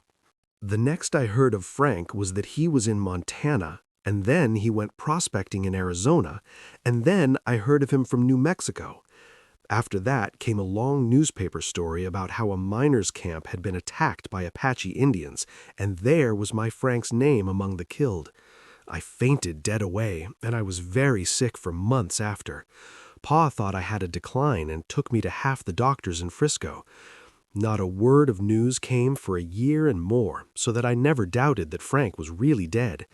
Then Lord St. Simon came to Frisco, and we came to London, and a marriage was arranged, and Pa was very pleased, but I felt all the time that no man on this earth would ever take the place in my heart that had been given to my poor Frank. Still, if I had married Lord St. Simon, of course I'd have done my duty by him. We can't command our love, but we can our actions. I went to the altar with him with the intention to make him just as good a wife as it was in me to be. But you may imagine what I felt when, just as I came to the altar rails, I glanced back and saw Frank standing and looking at me out of the first pew. I thought it was his ghost at first, but when I looked again, there he was still, with a kind of question in his eyes, as if to ask me whether I were glad or sorry to see him. I wonder I didn't drop. I know that everything was turning round, and the words of the clergyman were just like the buzz of a bee in my ear. I didn't know what to do. Should I stop the service and make a scene in the church? I glanced at him again, and he seemed to know what I was thinking, for he raised his finger to his lips to tell me to be still. Then I saw him scribble on a piece of paper, and I knew that he was writing me a note. As I passed his pew on the way out, I dropped my bouquet over to him, and he slipped the note into my hand when he returned me the flowers. It was only a line asking me to join him when he made the sign to me to do so. Of course, I never doubted for a moment that my first duty was now to him, and I determined to do just whatever he might direct. When I got back, I told my maid, who had known him in California and had always been his friend. I ordered her to say nothing, but to get a few things packed and my ulster ready. I know I ought to have spoken to Lord St. Simon, but it was dreadful hard before his mother and all those great people. I just made up my mind to run away and explain afterwards. I hadn't been at the table 10 minutes before I saw Frank out the window at the other side of the road. He beckoned me and then began walking into the park. I slipped out, put on my things, and followed him. Some woman came talking something or other to me about Lord St. Simon. Seemed to me, from the little I heard, as if he had a little secret of his own before marriage also, but I managed to get away from her and soon overtook Frank. We got into a cab together, and away we drove to some lodgings he had taken in Gordon Square, and that was my true wedding after all those years of waiting. Frank had been a prisoner among the Apaches, had escaped, came on to Frisco, found that I had given him up for dead and gone to England, followed me there, and had come upon me at last on the very morning of my second wedding. "I saw it in a paper," explained the American. "It gave the name and the church, but not where the lady lived. Then we had a talk as to what we should do, and Frank was all for openness, but I was so ashamed of it all that I felt as if I should like to vanish away and never see any of them again, just sending a line to Pa, perhaps, to show him that I was alive. It was awful to me to think of all those lords and ladies sitting round that breakfast table and waiting for me to come back. So Frank took my wedding clothes and things and made a bundle of them so that I should not be traced, and dropped them away somewhere where no one could find them. It is likely that we should have gone on to Paris tomorrow, only that this good gentleman, Mr. Holmes, came round to us this evening, though how he found us is more than I can think, and he showed us very clearly and kindly that I was wrong and that Frank was right, and that we should be putting ourselves in the wrong if we were so secret. Then he offered to give us a chance of talking to Lord St. Simon alone, and so we came right away round to his rooms at once. Now, Robert, you have heard it all, and I am very sorry if I have given you pain, and I hope that you do not think very meanly of me." Lord St. Simon had by no means relaxed his rigid attitude, but had listened with a frowning brow and a compressed lip to this long narrative. "Excuse me," he said, "but it is not my custom to discuss my most intimate personal affairs in this public manner." "Then you won't forgive me? You won't shake hands before I go?" "Oh, certainly, if it would give you any pleasure." He put out his hand and coldly grasped that which she extended to him. "I had hoped," suggested Holmes, "that you would have joined us in a friendly supper." "I think that there you ask a little too much," responded his lordship. "I may be forced to acquiesce in these recent developments, but I can hardly be expected to make merry over them. I think that with your permission I will now wish you all a very good night." He included us all in a sweeping bow and stalked out of the room. "Then I trust that you, at least, will honor me with your company," said Sherlock Holmes. It is always a joy to meet an American, Mr. Moulton, for I am one of those who believe that the folly of a monarch and the blundering of a minister in far-gone years will not prevent our children from being some day citizens of the same world-wide country, under a flag which shall be a quartering of the Union Jack with the stars and stripes. "The case has been an interesting one," remarked Holmes, when our visitors had left us, "because it serves to show very clearly how simple the explanation may be of an affair which at first sight seems to be almost inexplicable. Nothing could be more natural than the sequence of events as narrated by this lady, and nothing stranger than the result when viewed, for instance, by Mr. Lestrade of Scotland Yard." You were not yourself at fault at all, then? From the first, two facts were very obvious to me. The one, that the lady had been quite willing to undergo the wedding ceremony. The other, that she had repented of it within a few minutes of returning home. Obviously, something had occurred during the morning, then, to cause her to change her mind. What could that something be? She could not have spoken to anyone when she was out, for she had been in the company of the bridegroom. Had she seen someone, then? If she had, it must be someone from America, because she had spent so short a time in this country that she could hardly have allowed anyone to acquire so deep an influence over her that the mere sight of him would induce her to change her plans so completely. You see, we have already arrived, by a process of exclusion, at the idea that she might have seen an American. Then who could this American be, and why should he possess so much influence over her? It might be a lover, it might be a husband. Her young womanhood had, I knew, been spent in rough scenes and under strange conditions. So far I had got before I ever heard Lord St. Simon's narrative, when he told us of a man in a pew, of the change in the bride's manner, of so transparent a device for obtaining a note as the dropping of a bouquet, of her resort to her confidential maid, and of her very significant allusion to claim-jumping, which, in miners' parlance, means taking possession of that which another person has a prior claim to. The whole situation became absolutely clear.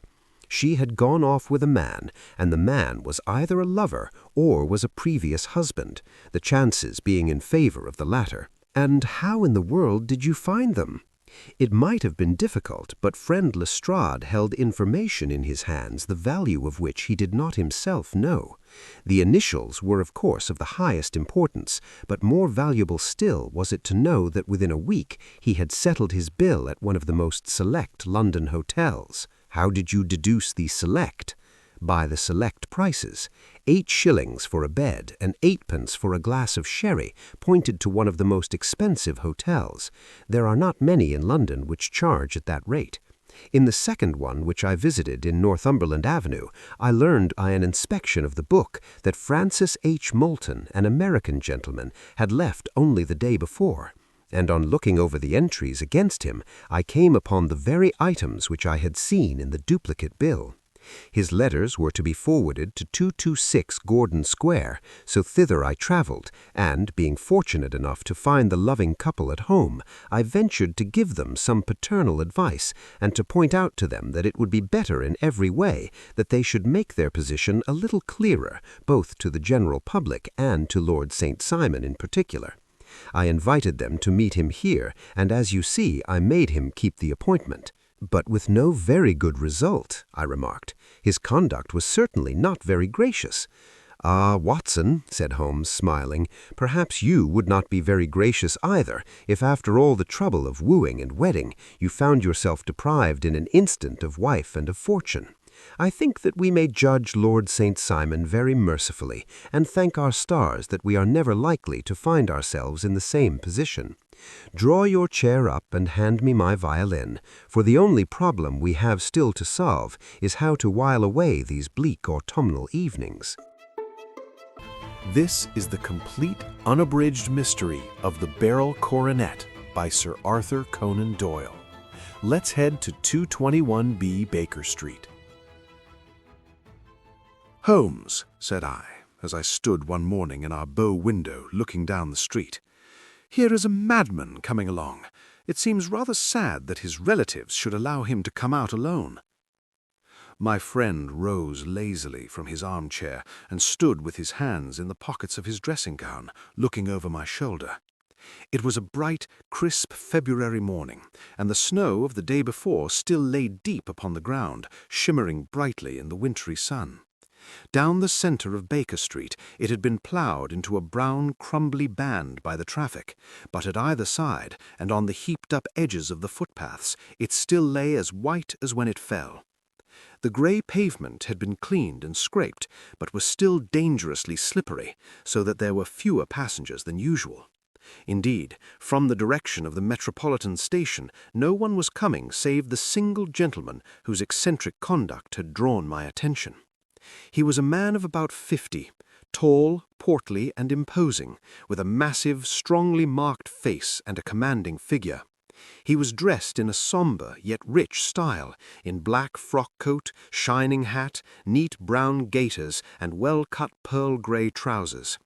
Yet his actions were in absurd contrast to the dignity of his dress and features, for he was running hard, with occasional little springs, such as a weary man gives who is little accustomed to set any tax upon his legs. As he ran, he jerked his hands up and down, waggled his head, and writhed his face into the most extraordinary contortions. "What on earth can be the matter with him?" I asked.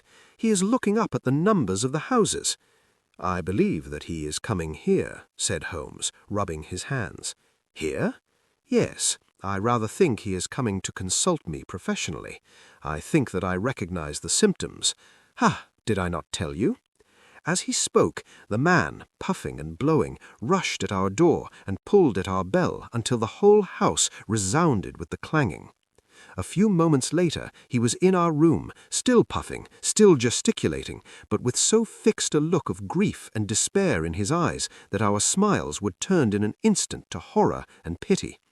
For a while he could not get his words out, but swayed his body and plucked at his hair like one who has been driven to the extreme limits of his reason. Then, suddenly springing to his feet, he beat his head against the wall with such force that we both rushed upon him and tore him away to the center of the room. Sherlock Holmes pushed him down into the easy-chair, and sitting beside him patted his hand and chatted with him in the easy, soothing tones which he knew so well to employ. "You have come to me to tell your story, have you not?" said he. "You are fatigued with your haste. Pray wait until you have recovered yourself, and then I shall be most happy to look into any little problem which you may submit to me." The man sat for a minute or more with a heaving chest, fighting against his emotion. Then he passed his handkerchief over his brow, set his lips tight, and turned his face towards us. "No doubt you think me mad," said he. "I see that you have had some great trouble," responded Holmes. "God knows I have. A trouble which is enough to unseat my reason, so sudden and so terrible is it. Public disgrace I might have faced, although I am a man whose character has never yet borne a stain.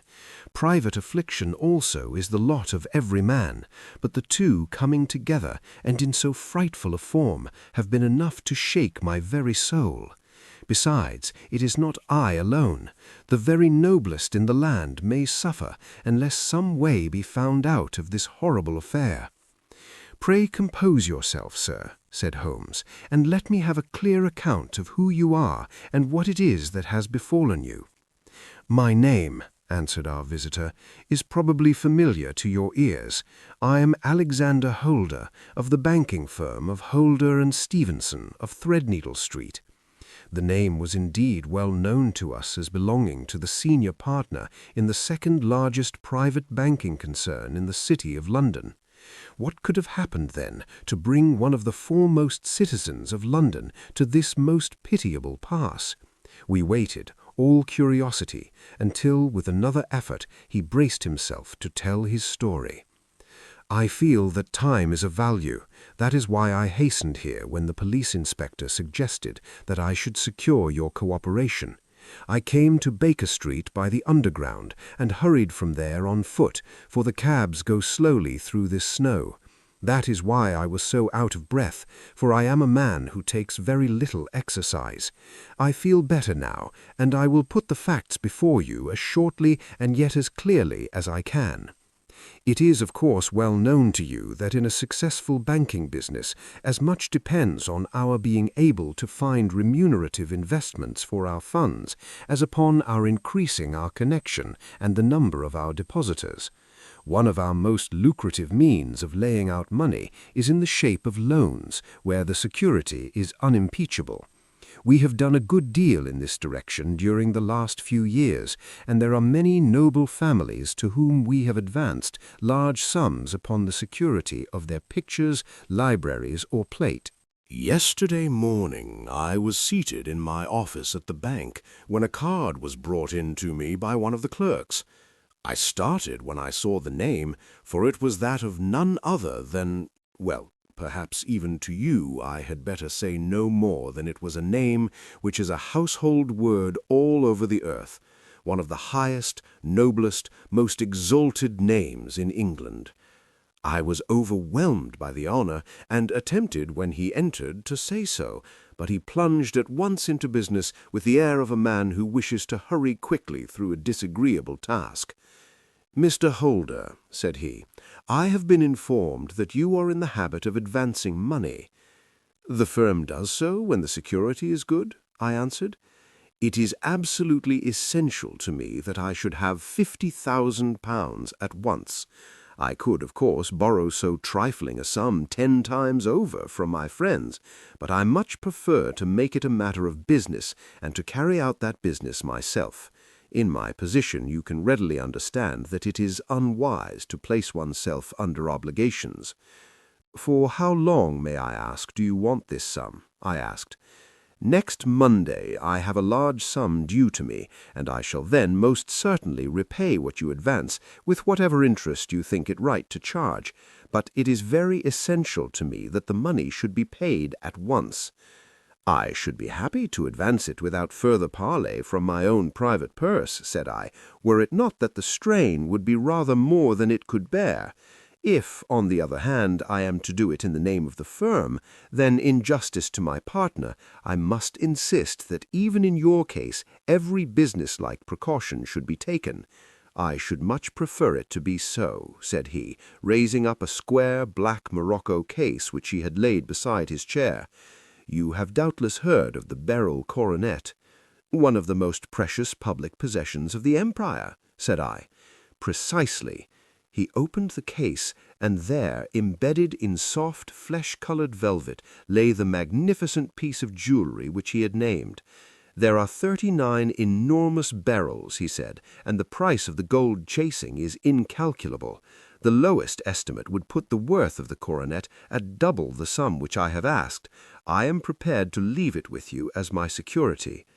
I took the precious case into my hands and looked in some perplexity from it to my illustrious client. "You doubt its value?" he asked. "Not at all. I only doubt the propriety of my leaving it. You may set your mind at rest about that. I should not dream of doing so were it not absolutely certain that I should be able in 4 days to reclaim it. It is a pure matter of form. Is the security sufficient?" "Ample." You understand, Mr. Holder, that I am giving you a strong proof of the confidence which I have in you, founded upon all that I have heard of you. I rely upon you not only to be discreet and to refrain from all gossip upon the matter, but above all to preserve this coronet with every possible precaution, because I need not say that a great public scandal would be caused if any harm were to befall it. Any injury to it would be almost as serious as its complete loss, for there are no beryls in the world to match these, and it would be impossible to replace them. I leave it with you, however, with every confidence, and I shall call for it in person on Monday morning." Seeing that my client was anxious to leave, I said no more, but calling for my cashier, I ordered him to pay over 50 £1,000 notes. When I was alone once more, however, with the precious case lying upon the table in front of me, I could not but think with some misgivings of the immense responsibility which it entailed upon me. There could be no doubt that, as it was a national possession, a horrible scandal would ensue if any misfortune should occur to it. I already regretted having ever consented to take charge of it. However, it was too late to alter the matter now, so I locked it up in my private safe and turned once more to my work. When evening came, I felt that it would be an imprudence to leave so precious a thing in the office behind me. Bankers' safes had been forced before now, and why should not mine be? If so, how terrible would be the position in which I should find myself? I determined, therefore, that for the next few days I would always carry the case backward and forward with me, so that it might never be really out of my reach. With this intention, I called a cab and drove out to my house at Streatham, carrying the jewel with me. I did not breathe freely until I had taken it upstairs and locked it in the bureau of my dressing-room. And now a word as to my household, Mr. Holmes, for I wish you to thoroughly understand the situation. My groom and my page sleep out of the house and may be set aside altogether. I have 3 maidservants who have been with me a number of years, and whose absolute reliability is quite above suspicion. Another, Lucy Parr, the second waiting-maid, has only been in my service a few months. She came with an excellent character, however, and has always given me satisfaction. She is a very pretty girl, and has attracted admirers who have occasionally hung about the place. That is the only drawback which we have found to her, but we believe her to be a thoroughly good girl in every way. So much for the servants. My family itself is so small that it will not take me long to describe it. I am a widower, and have an only son, Arthur. He has been a disappointment to me, Mr. Holmes, a grievous disappointment. I have no doubt that I am myself to blame. People tell me that I have spoiled him. Very likely I have. When my dear wife died, I felt that he was all I had to love. I could not bear to see the smile fade even for a moment from his face. I have never denied him a wish. Perhaps it would have been better for both of us had I been sterner, but I meant it for the best. It was naturally my intention that he should succeed me in my business, but he was not of a business turn. He was wild, wayward, and, to speak the truth, I could not trust him in the handling of large sums of money. When he was young, he became a member of an aristocratic club, and there, having charming manners, he was soon the intimate of a number of men with long purses and expensive habits. He learned to play heavily at cards and to squander money on the turf, until he had again and again to come to me and implore me to give him an advance upon his allowance, that he might settle his debts of honour. He tried more than once to break away from the dangerous company which he was keeping, but each time the influence of his friend Sir George Burnwell was enough to draw him back again. And indeed, I could not wonder that such a man as Sir George Burnwell should gain an influence over him, for he has frequently brought him to my house, and I have found myself that I could hardly resist the fascination of his manner. He is older than Arthur, a man of the world to his fingertips, one who had been everywhere, seen everything, a brilliant talker and a man of great personal beauty. Yet when I think of him in cold blood, far away from the glamour of his presence, I am convinced from his cynical speech and the look which I have caught in his eyes that he is one who should be deeply distrusted. So I think, and so too thinks my little Mary, who has a woman's quick insight into character. And now there is only she to be described. She is my niece, but when my brother died 5 years ago and left her alone in the world, I adopted her and have looked upon her ever since as my daughter.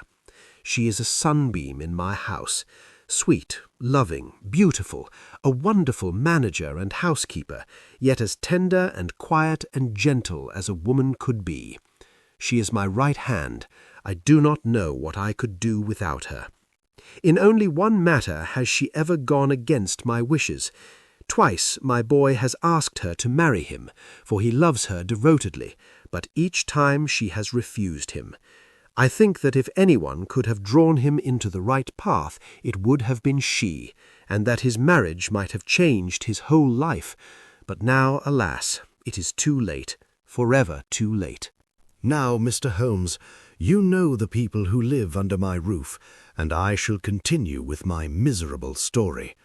When we were taking coffee in the drawing-room that night after dinner, I told Arthur and Mary my experience, and of the precious treasure which we had under our roof, suppressing only the name of my client. Lucy Parr, who had brought in the coffee, had, I am sure, left the room, but I cannot swear that the door was closed. Mary and Arthur were much interested, and wished to see the famous coronet, but I thought it better not to disturb it. "Where have you put it?" asked Arthur. "In my own bureau." "Well, I hope to goodness the house won't be burgled during the night," said he. "It is locked up," I answered. "Oh, any old key will fit that bureau. When I was a youngster I have opened it myself with the key of the box-room cupboard." He often had a wild way of talking, so that I thought little of what he said. He followed me to my room, however, that night with a very grave face. "Look here, Dad," said he with his eyes cast down. "Can you let me have £200? "No, I cannot," I answered sharply. "I have been far too generous with you in money matters." "You have been very kind," he said, "but I must have this money, or else I can never show my face inside the club again." "And a very good thing, too," I cried. "Yes, but you would not have me leave it a dishonored man," said he. "I could not bear the disgrace. I must raise the money in some way, and if you will not let me have it, then I must try other means." I was very angry, for this was the third demand during the month. "You shall not have a farthing from me," I cried, on which he bowed and left the room without another word. When he was gone, I unlocked my bureau, made sure that my treasure was safe, and locked it again. Then I started to go round the house to see that all was secure, a duty which I usually leave to Mary, but which I thought it well to perform myself that night. As I came down the stairs, I saw Mary herself at the side window of the hall, which she closed and fastened as I approached. "Tell me, Dad," said she, looking, I thought, a little disturbed, "did you give Lucy, the maid, leave to go out tonight?" "Certainly not." "She came in just now by the back door. I have no doubt that she has only been to the side gate to see someone, but I think that it is hardly safe and should be stopped. You must speak to her in the morning, or I will if you prefer it. Are you sure that everything is fastened?" "Quite sure, Dad." "Then good night." I kissed her and went up to my bedroom again, where I was soon asleep. I am endeavouring to tell you everything, Mr. Holmes, which may have any bearing upon the case, but I beg that you will question me on any point which I do not make clear. On the contrary, your statement is singularly lucid. I come to a part of my story now in which I should wish to be particularly so. I am not a very heavy sleeper, and the anxiety in my mind tended, no doubt, to make me even less so than usual. About 2 in the morning, then, I was awakened by some sound in the house. It had ceased ere I was wide awake, but it had left an impression behind it as though a window had gently closed somewhere. I lay listening with all my ears. Suddenly, to my horror, there was a distinct sound of footsteps moving softly in the next room. I slipped out of bed, all palpitating with fear, and peeped round the corner of my dressing-room door. "Arthur!" I screamed. "You villain! You thief! How dare you touch that coronet?" The gas was half up, as I had left it, and my unhappy boy, dressed only in his shirt and trousers, was standing beside the light, holding the coronet in his hands. He appeared to be wrenching at it, or bending it with all his strength. At my cry he dropped it from his grasp, and turned as pale as death. I snatched it up and examined it. One of the gold corners with 3 of the beryls in it was missing. "You blackguard!" I shouted, beside myself with rage. "You have destroyed it. You have dishonored me forever. Where are the jewels which you have stolen?" "Stolen?" he cried. "Yes, thief!" I roared, shaking him by the shoulder. "There are none missing. There cannot be any missing," said he. "There are 3 missing, and you know where they are. Must I call you a liar as well as a thief? Did I not see you trying to tear off another piece?" "You have called me names enough," said he. "I will not stand it any longer. I shall not say another word about this business, since you have chosen to insult me. I will leave your house in the morning and make my own way in the world." "You shall leave it in the hands of the police," I cried, half mad with grief and rage. "I shall have this matter probed to the bottom." "You shall learn nothing from me," said he, with a passion such as I should not have thought was in his nature. "If you choose to call the police, let the police find what they can." By this time the whole house was astir, for I had raised my voice in my anger. Mary was the first to rush into my room, and at the sight of the coronet and of Arthur's face, she read the whole story, and with a scream fell down senseless on the ground. I sent the housemaid for the police, and put the investigation into their hands at once.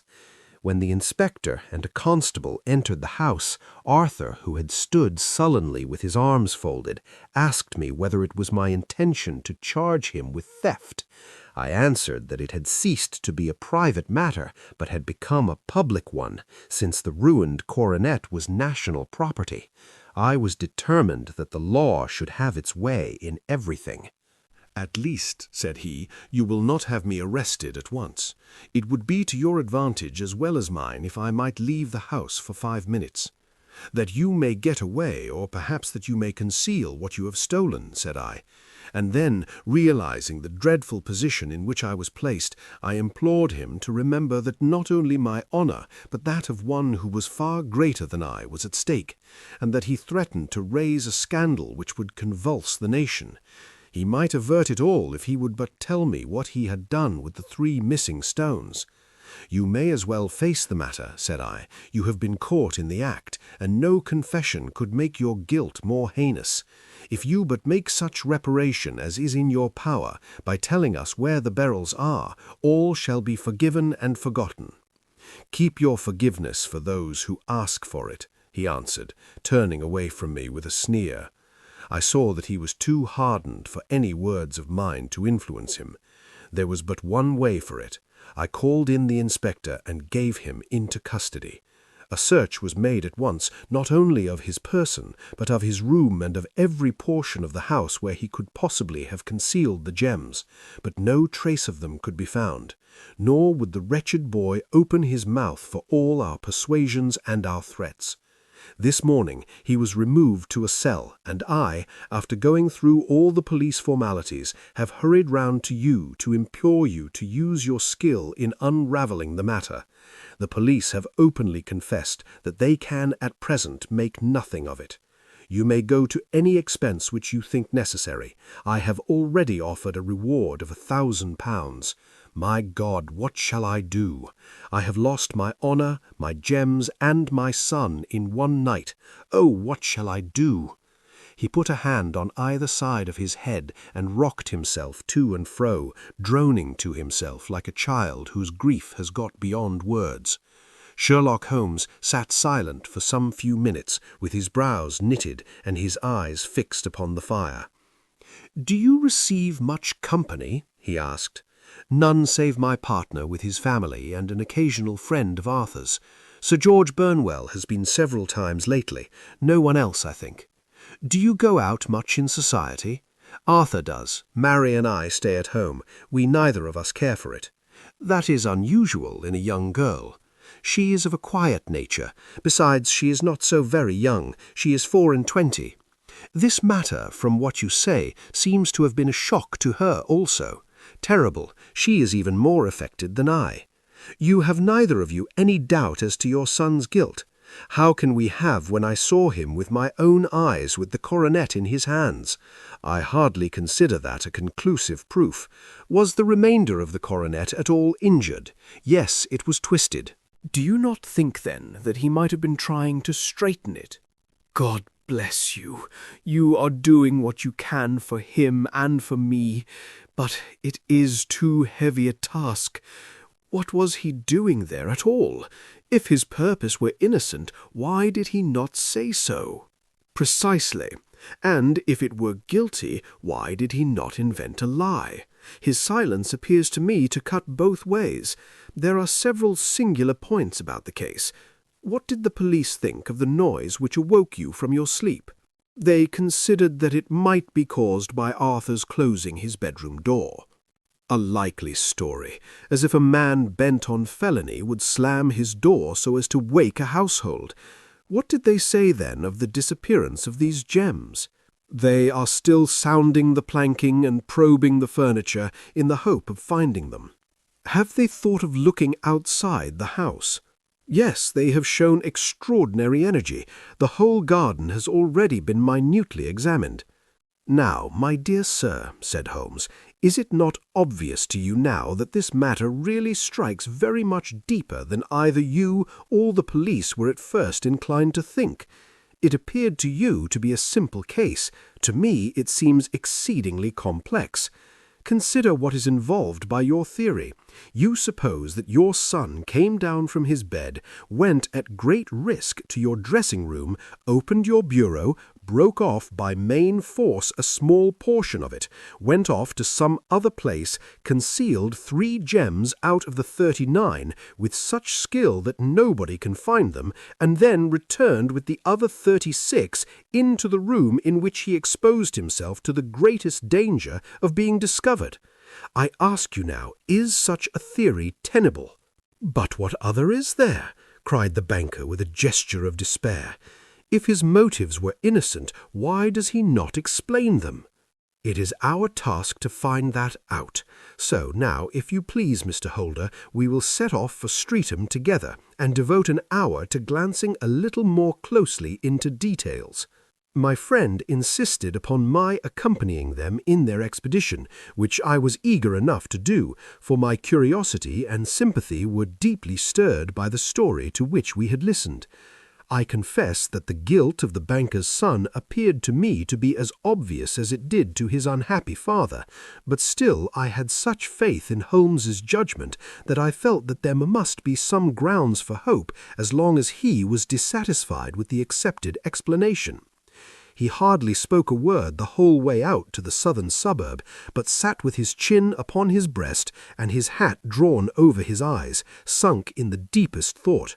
Our client appeared to have taken fresh heart at the little glimpse of hope which had been presented to him, and he even broke into a desultory chat with me over his business affairs. A short railway journey and a shorter walk brought us to Fairbank, the modest residence of the great financier. Fairbank was a good-sized square house of white stone, standing back a little from the road. A double carriage sweep with a snow-clad lawn stretched down in front to 2 large iron gates which closed the entrance. On the right side was a small wooden thicket which led into a narrow path between 2 neat hedges stretching from the road to the kitchen door and forming the tradesman's entrance. On the left ran a lane which led to the stables and was not itself within the grounds at all, being a public, though little used, thoroughfare. Holmes left us standing at the door and walked slowly all around the house, across the front, down the tradesman's path, and so round by the garden behind into the stable lane. So long was he that Mr. Holder and I went into the dining-room and waited by the fire until he should return. We were sitting there in silence when the door opened and a young lady came in. She was rather above the middle height, slim, with dark hair and eyes, which seemed the darker against the absolute pallor of her skin. I do not think that I have ever seen such deadly paleness in a woman's face. Her lips, too, were bloodless, but her eyes were flushed with crying. As she swept silently into the room, she impressed me with a greater sense of grief than the banker had done in the morning, and it was the more striking in her as she was evidently a woman of strong character, with immense capacity for self-restraint. Disregarding my presence, she went straight to her uncle and passed her hand over his head with a sweet womanly caress. "You have given orders that Arthur should be liberated, have you not, Dad?" she asked. "No, no, my girl, the matter must be probed to the bottom." "But I am so sure that he is innocent. You know what woman's instincts are. I know that he has done no harm, and that you will be sorry for having acted so harshly." "Why is he silent, then, if he is innocent?" "Who knows? Perhaps because he was so angry that you should suspect him." "How could I help suspecting him when I actually saw him with the coronet in his hand?" "Oh, but he had only picked it up to look at it. Oh, do take my word for it that he is innocent. Let the matter drop and say no more. It is so dreadful to think of our dear Arthur in prison." "I shall never let it drop until the gems are found. Never, Mary. Your affection for Arthur blinds you as to the awful consequences to me. Far from hushing the thing up, I have brought a gentleman down from London to inquire more deeply into it." "This gentleman?" she asked, facing round to me.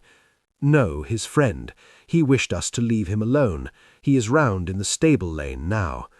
"The stable lane?" She raised her dark eyebrows. "What can he hope to find there? Ah, this, I suppose, is he. I trust, sir, that you will succeed in proving what I feel sure is the truth, that my cousin Arthur is innocent of this crime." "I fully share your opinion, and I trust with you that we may prove it," returned Holmes, going back to the mat to knock the snow from his shoes.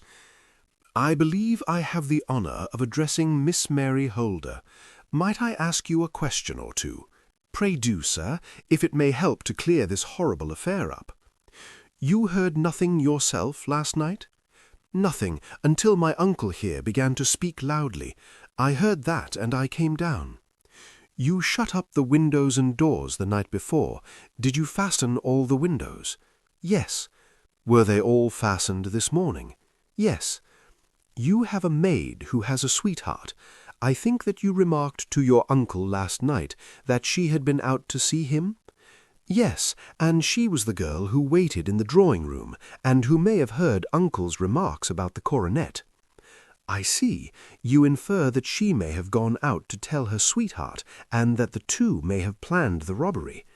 "But what is the good of all these vague theories?" cried the banker impatiently, "when I have told you that I saw Arthur with the coronet in his hands?" "Wait a little, Mr. Holder. We must come back to that. About this girl, Miss Holder. You saw her return by the kitchen door, I presume?" "Yes. When I went to see if the door was fastened for the night, I met her slipping in. I saw the man, too, in the gloom." "Do you know him?" "Oh, yes. He is the greengrocer who brings our vegetables round. His name is Francis Prosper." "He stood," said Holmes, "to the left of the door, that is to say, farther up the path than is necessary to reach the door." "Yes, he did. And he is a man with a wooden leg." Something like fear sprang up in the young lady's expressive black eyes. "Why, you're like a magician," she said. "How do you know that?" She smiled, but there was no answering smile in Holmes's thin, eager face. "I should be very glad now to go upstairs," he said. "I shall probably wish to go over the outside of the house again. Perhaps I had better take a look at the lower windows before I go up." He walked swiftly round from one to the other, pausing only at the large one which looked from the hall onto the stable lane. This he opened and made a very careful examination of the sill with his powerful magnifying lens. "Now we shall go upstairs," he said at last. The banker's dressing-room was a plainly furnished little chamber with a grey carpet, a large bureau, and a long mirror. Holmes went to the bureau first and looked hard at the lock. Which key was used to open it? That which my son himself indicated, that of the cupboard of the lumber-room. Have you it here? That is it on the dressing-table. Sherlock Holmes took it up and opened the bureau. It is a noiseless lock, said he. "It is no wonder that it did not wake you. This case, I presume, contains the coronet. We must have a look at it." He opened the case, and taking out the diadem, he laid it upon the table. It was a magnificent specimen of the jeweller's art, and the 36 stones were the finest that I have ever seen. At one side of the coronet was a cracked edge, where a corner holding 3 gems had been torn away. "Now, Mr. Holder," said Holmes, "here is the corner which corresponds to that which has been so unfortunately lost. Might I beg that you will break it off?" The banker recoiled in horror. "I should not dream of trying," said he. "Then I will." Holmes suddenly bent his strength upon it, but without result. "I feel it give a little," said he, "but though I am exceptionally strong in the fingers, it would take me all my time to break it. An ordinary man could not do it. Now, what do you think would happen if I did break it, Mr. Holder? There would be a noise like a pistol shot. Do you tell me that all this happened within a few yards of your bed, and that you heard nothing of it? I do not know what to think. It is all dark to me. But perhaps it may grow lighter as we go. What do you think, Miss Holder?" "I confess that I still share my uncle's perplexity. Your son had no shoes or slippers on when you saw him." "He had nothing on save only his trousers and shirt." "Thank you. We have certainly been favored with extraordinary luck during this inquiry, and it will be entirely our own fault if we do not succeed in clearing the matter up. With your permission, Mr. Holder, I shall now continue my investigations outside." He went alone at his own request, for he explained that any unnecessary footmarks might make his task more difficult. For an hour or more he was at work, returning at last with his feet heavy with snow and his features as inscrutable as ever. "I think that I have seen now all that there is to see, Mr. Holder," said he. "I can serve you best by returning to my rooms." "But the gems, Mr. Holmes, where are they?" "I cannot tell." The banker wrung his hands. "I shall never see them again," he cried. "And my son? You give me hopes?" "My opinion is in no way altered." "Then for God's sake, what was this dark business which was acted in my house last night?" "If you can call upon me at my Baker Street rooms tomorrow morning between 9 and 10, I shall be happy to do what I can to make it clearer. I understand that you give me carte blanche to act for you, provided only that I get back the gems and that you place no limit on the sum I may draw." "I would give my fortune to have them back." "Very good. I shall look into the matter between this and then. Goodbye. It is just possible that I may have to come over here again before evening." It was obvious to me that my companion's mind was now made up about the case, although what his conclusions were was more than I could even dimly imagine. Several times during our homeward journey I endeavored to sound him upon the point, but he always glided away to some other topic, until at last I gave it over in despair. It was not yet 3 when we found ourselves in our rooms once more. He hurried to his chamber, and was down again in a few minutes dressed as a common loafer. With his collar turned up, his shiny, seedy coat, his red cravat, and his worn boots, he was a perfect sample of the class. "I think that this should do," said he, glancing into the glass above the fireplace. "I only wish that you could come with me, Watson, but I fear that it won't do. I may be on the trail in this matter, or I may be following a will-o'-the-wisp, but I shall soon know which it is. I hope that I may be back in a few hours." He cut a slice of beef from the joint upon the sideboard, sandwiched it between 2 rounds of bread, and thrusting this rude meal into his pocket, he started off upon his expedition. I had just finished my tea when he returned, evidently in excellent spirits, swinging an old elastic-sided boot in his hand. He chucked it down into a corner and helped himself to a cup of tea. "I only looked in as I passed," said he. "I am going right on." "Where to?" "Oh, to the other side of the West End. It may be some time before I get back. Don't wait up for me in case I should be late." "How are you getting on?" "Oh, so-so, nothing to complain of. I have been out to Streatham since I saw you last, but I did not call at the house. It is a very sweet little problem, and I would not have missed it for a good deal. However, I must not sit gossiping here, but must get these disreputable clothes off and return to my highly respectable self." I could see by his manner that he had stronger reasons for satisfaction than his words alone would imply. His eyes twinkled, and there was even a touch of color upon his sallow cheeks. He hastened upstairs, and a few minutes later I heard the slam of the hall door, which told me that he was off once more upon his congenial hunt. I waited until midnight, but there was no sign of his return, so I retired to my room. It was no uncommon thing for him to be away for days and nights on end when he was hot upon a scent, so that his lateness caused me no surprise. I do not know at what hour he came in, but when I came down to breakfast in the morning, there he was, with a cup of coffee in one hand and the paper in the other, as fresh and trim as possible. "You will excuse my beginning without you, Watson, but you remember that our client has rather an early appointment this morning." "Why, it is after 9 now. I should not be surprised if that were he. I thought I heard a ring."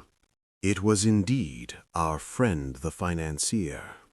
I was shocked by the change which had come over him, for his face, which was naturally of a broad and massive mold, was now pinched and fallen in, while his hair seemed to me at least a shade whiter. He entered with a weariness and lethargy which was even more painful than his violence of the morning before, and he dropped heavily into the armchair which I pushed forward for him. "I do not know what I have done to be so severely tried," said he. "Only 2 days ago I was a happy and prosperous man, without a care in the world.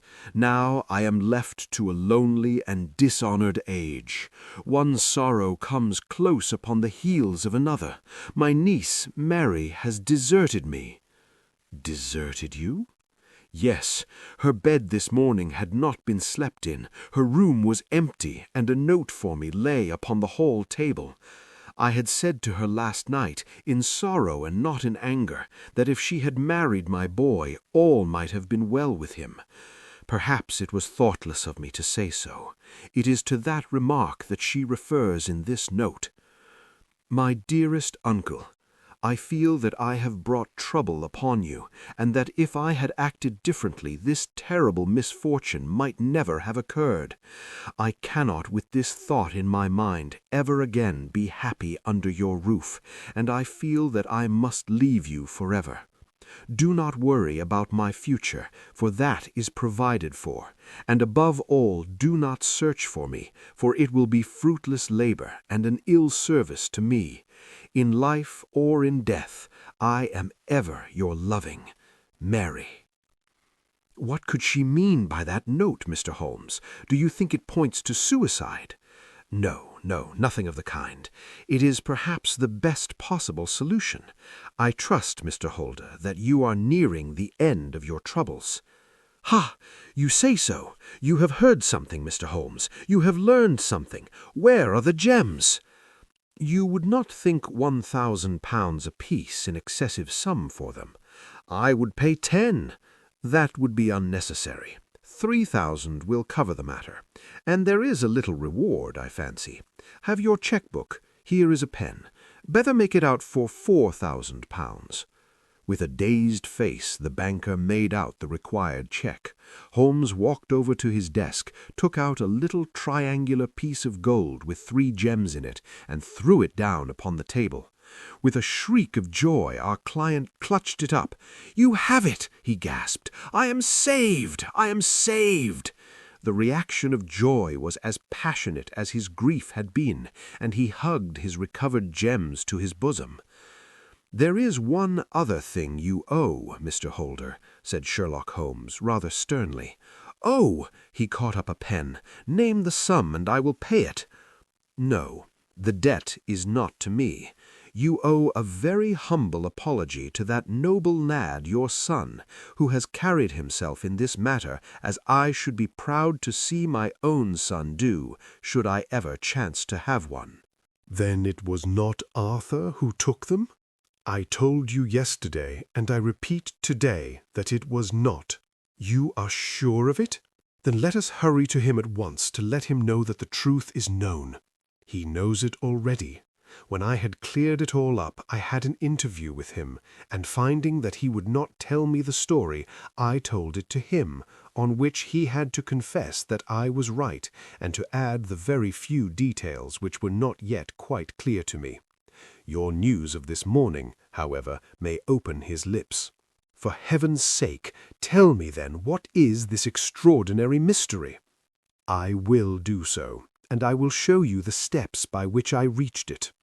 And let me say to you first that which it is hardest for me to say and for you to hear. There has been an understanding between Sir George Burnwell and your niece, Mary. They have now fled together. My Mary? Impossible! It is unfortunately more than possible. It is certain. Neither you nor your son knew the true character of this man when you admitted him into your family circle. He is one of the most dangerous men in England, a ruined gambler, an absolutely desperate villain, a man without heart or conscience. Your niece knew nothing of such men. When he breathed his vows to her, as he had done to 100 before her, she flattered herself that she alone had touched his heart. The devil knows best what he said, but at least she became his tool, and was in the habit of seeing him nearly every evening. I cannot and I will not believe it, cried the banker with an ashen face. I will tell you then what occurred in your house last night. Your niece, when you had, as she thought, gone to your room, slipped down and talked to her lover through the window which leads into the stable lane. His footmarks had pressed right through the snow, so long had he stood there. She told him of the coronet. His wicked lust for gold kindled at the news, and he bent her to his will. I have no doubt that she loved you, but there are women in whom the love of a lover extinguishes all other loves, and I think that she must have been one. She had hardly listened to his instructions when she saw you coming downstairs, on which she closed the window rapidly and told you about one of the servants' escapade with her wooden-legged lover, which was perfectly true. Your boy, Arthur, went to bed after his interview with you, but he slept badly on account of his uneasiness about his club debts. In the middle of the night he heard a soft tread pass his door, so he rose and, looking out, was surprised to see his cousin walking very stealthily along the passage until she disappeared into your dressing-room. Petrified with astonishment, the lad slipped on some clothes and waited there in the dark to see what would come of this strange affair.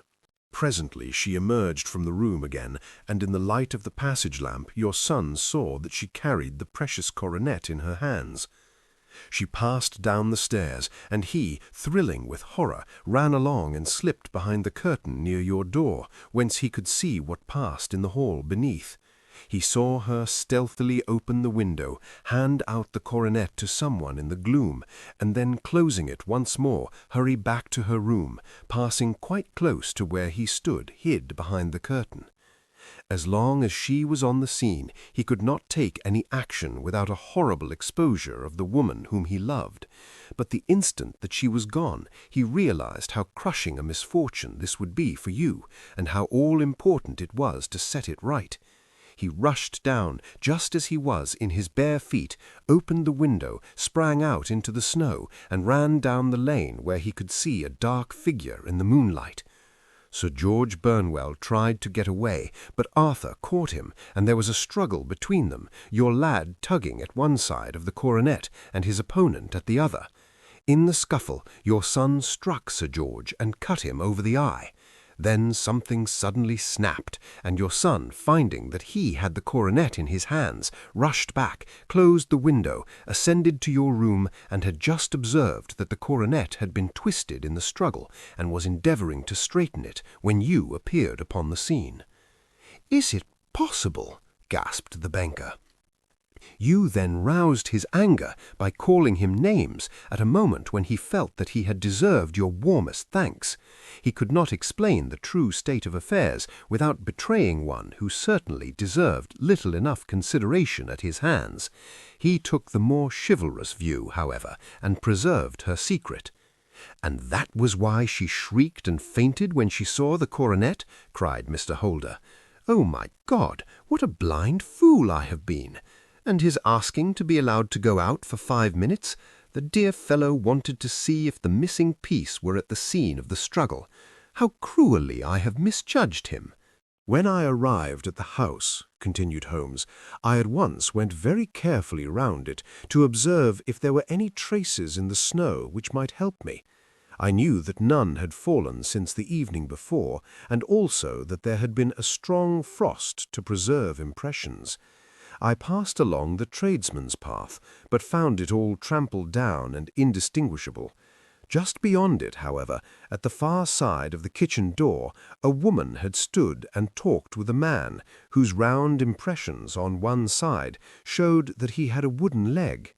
I could even tell that they had been disturbed, for the woman had run back swiftly to the door, as was shown by the deep toe and light heel marks, while Woodenleg had waited a little and then had gone away. I thought at the time that this might be the maid and her sweetheart, of whom you had already spoken to me, and inquiry showed it was so. I passed round the garden without seeing anything more than random tracks, which I took to be the police, but when I got into the stable lane, a very long and complex story was written in the snow in front of me. There was a double line of tracks of a booted man, and a second double line, which I saw with delight, belonged to a man with naked feet.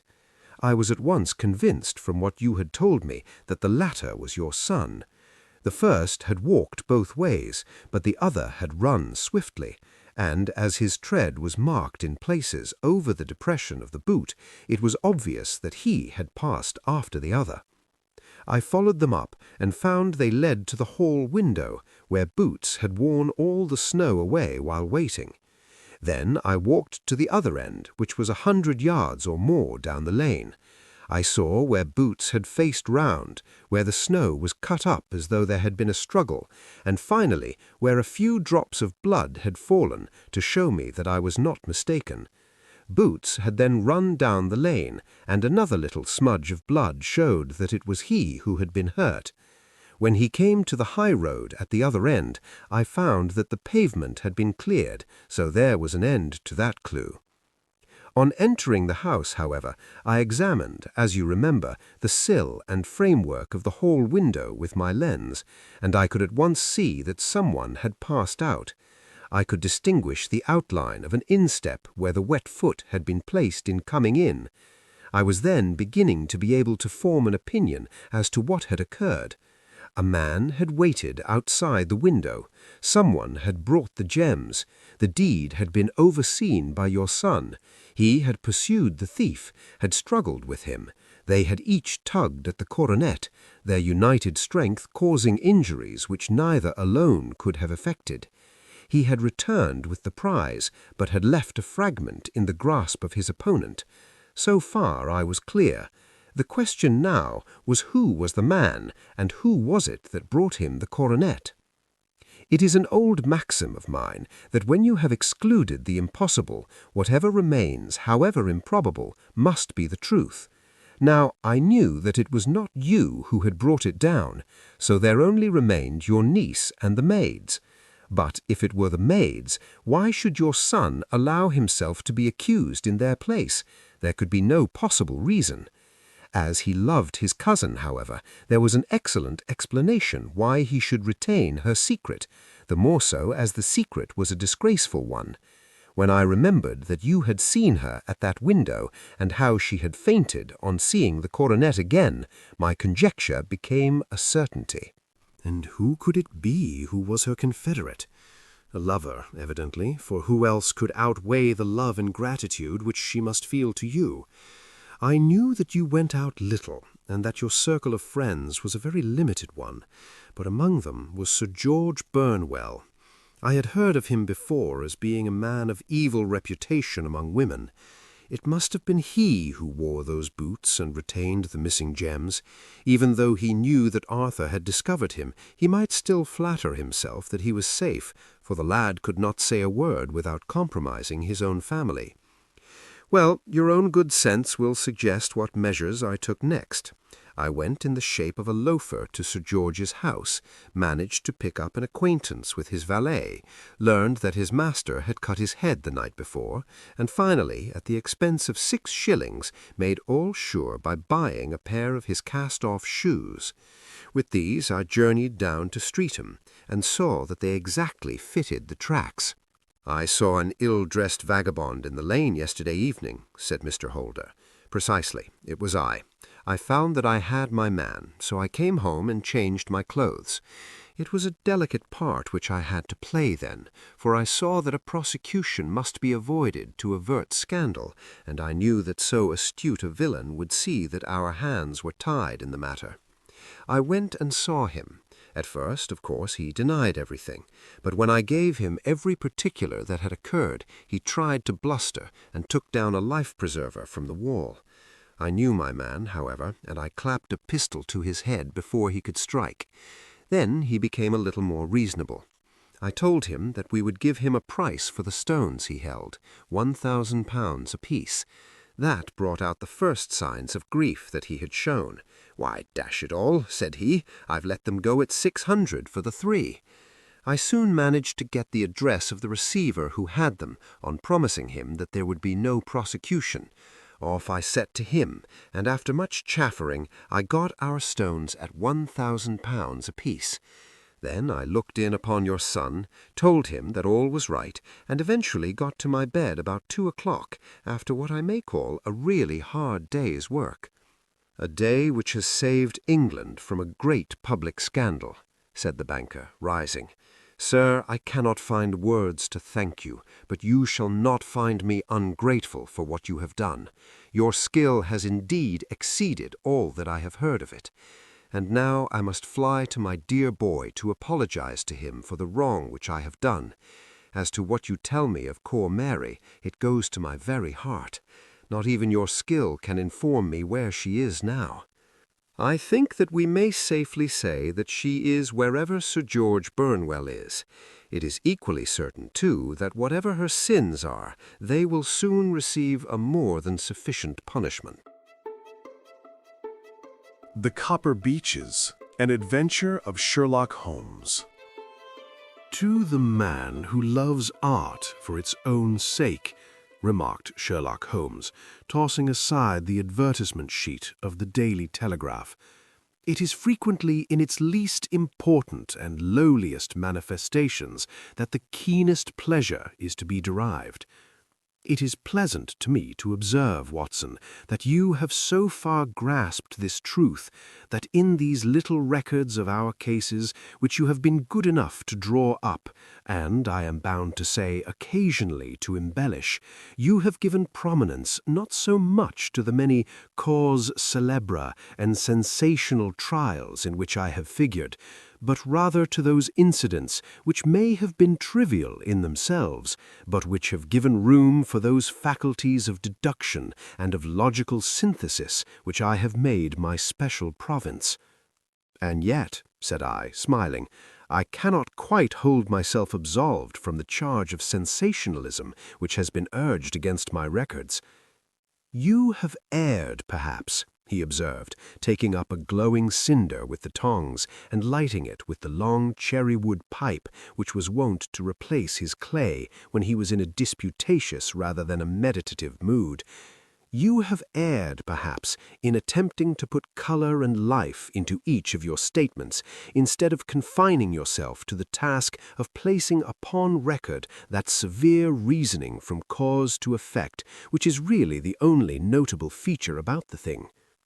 "It seems to me that I have done you full justice in the matter," I remarked with some coldness, for I was repelled by the egotism which I had more than once observed to be a strong factor in my friend's singular character. "No, it is not selfishness or conceit," said he, answering, as was his wont, my thoughts rather than my words. "If I claim full justice for my art, it is because it is an impersonal thing, a thing beyond myself. Crime is common, logic is rare. Therefore it is upon the logic rather than upon the crime that you should dwell. You have degraded what should have been a course of lectures into a series of tales." It was a cold morning of the early spring, and we sat after breakfast on either side of a cheery fire in the old room at Baker Street. A thick fog rolled down between the lines of dun-colored houses, and the opposing windows loomed like dark, shapeless blurs through the heavy yellow wreaths. Our gas was lit and shone on the white cloth and glimmer of china and metal, for the table had not been cleared yet.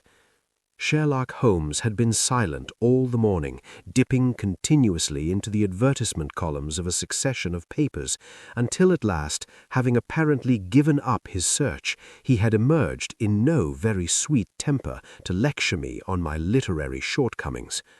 "At the same time," he remarked after a pause, during which he had sat puffing at his long pipe and gazing down into the fire, "you can hardly be open to a charge of sensationalism, for out of these cases which you have been so kind as to interest yourself in, a fair proportion do not treat of crime in its legal sense at all.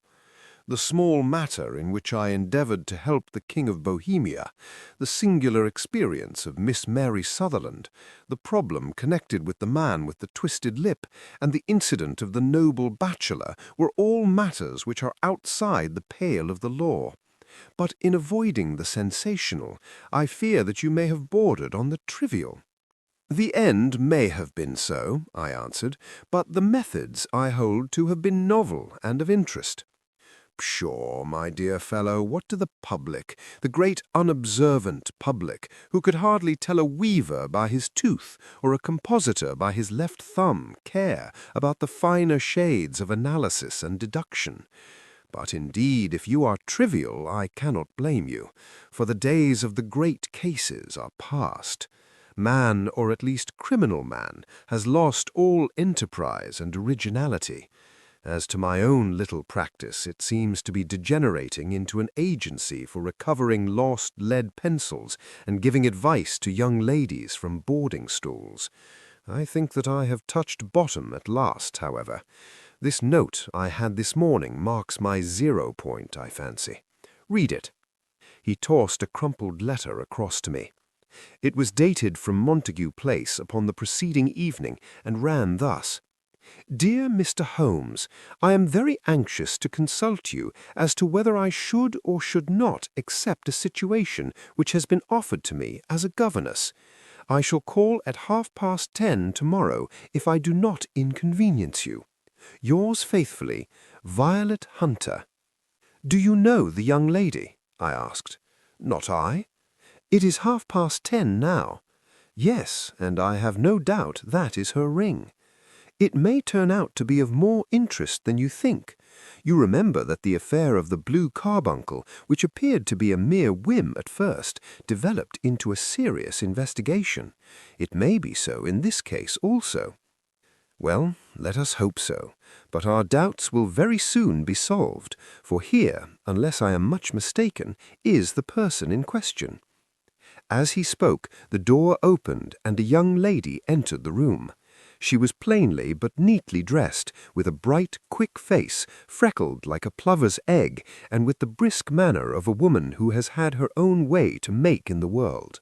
"You will excuse my troubling you, I am sure," said she, as my companion rose to greet her. "But I have had a very strange experience, and as I have no parents or relations of any sort from whom I could ask advice, I thought that perhaps you would be kind enough to tell me what I should do. Pray take a seat, Miss Hunter. I shall be happy to do anything that I can to serve you." I could see that Holmes was favorably impressed by the manner and speech of his new client. He looked her over in his searching fashion, and then composed himself, with his lids drooping and his fingertips together, to listen to her story.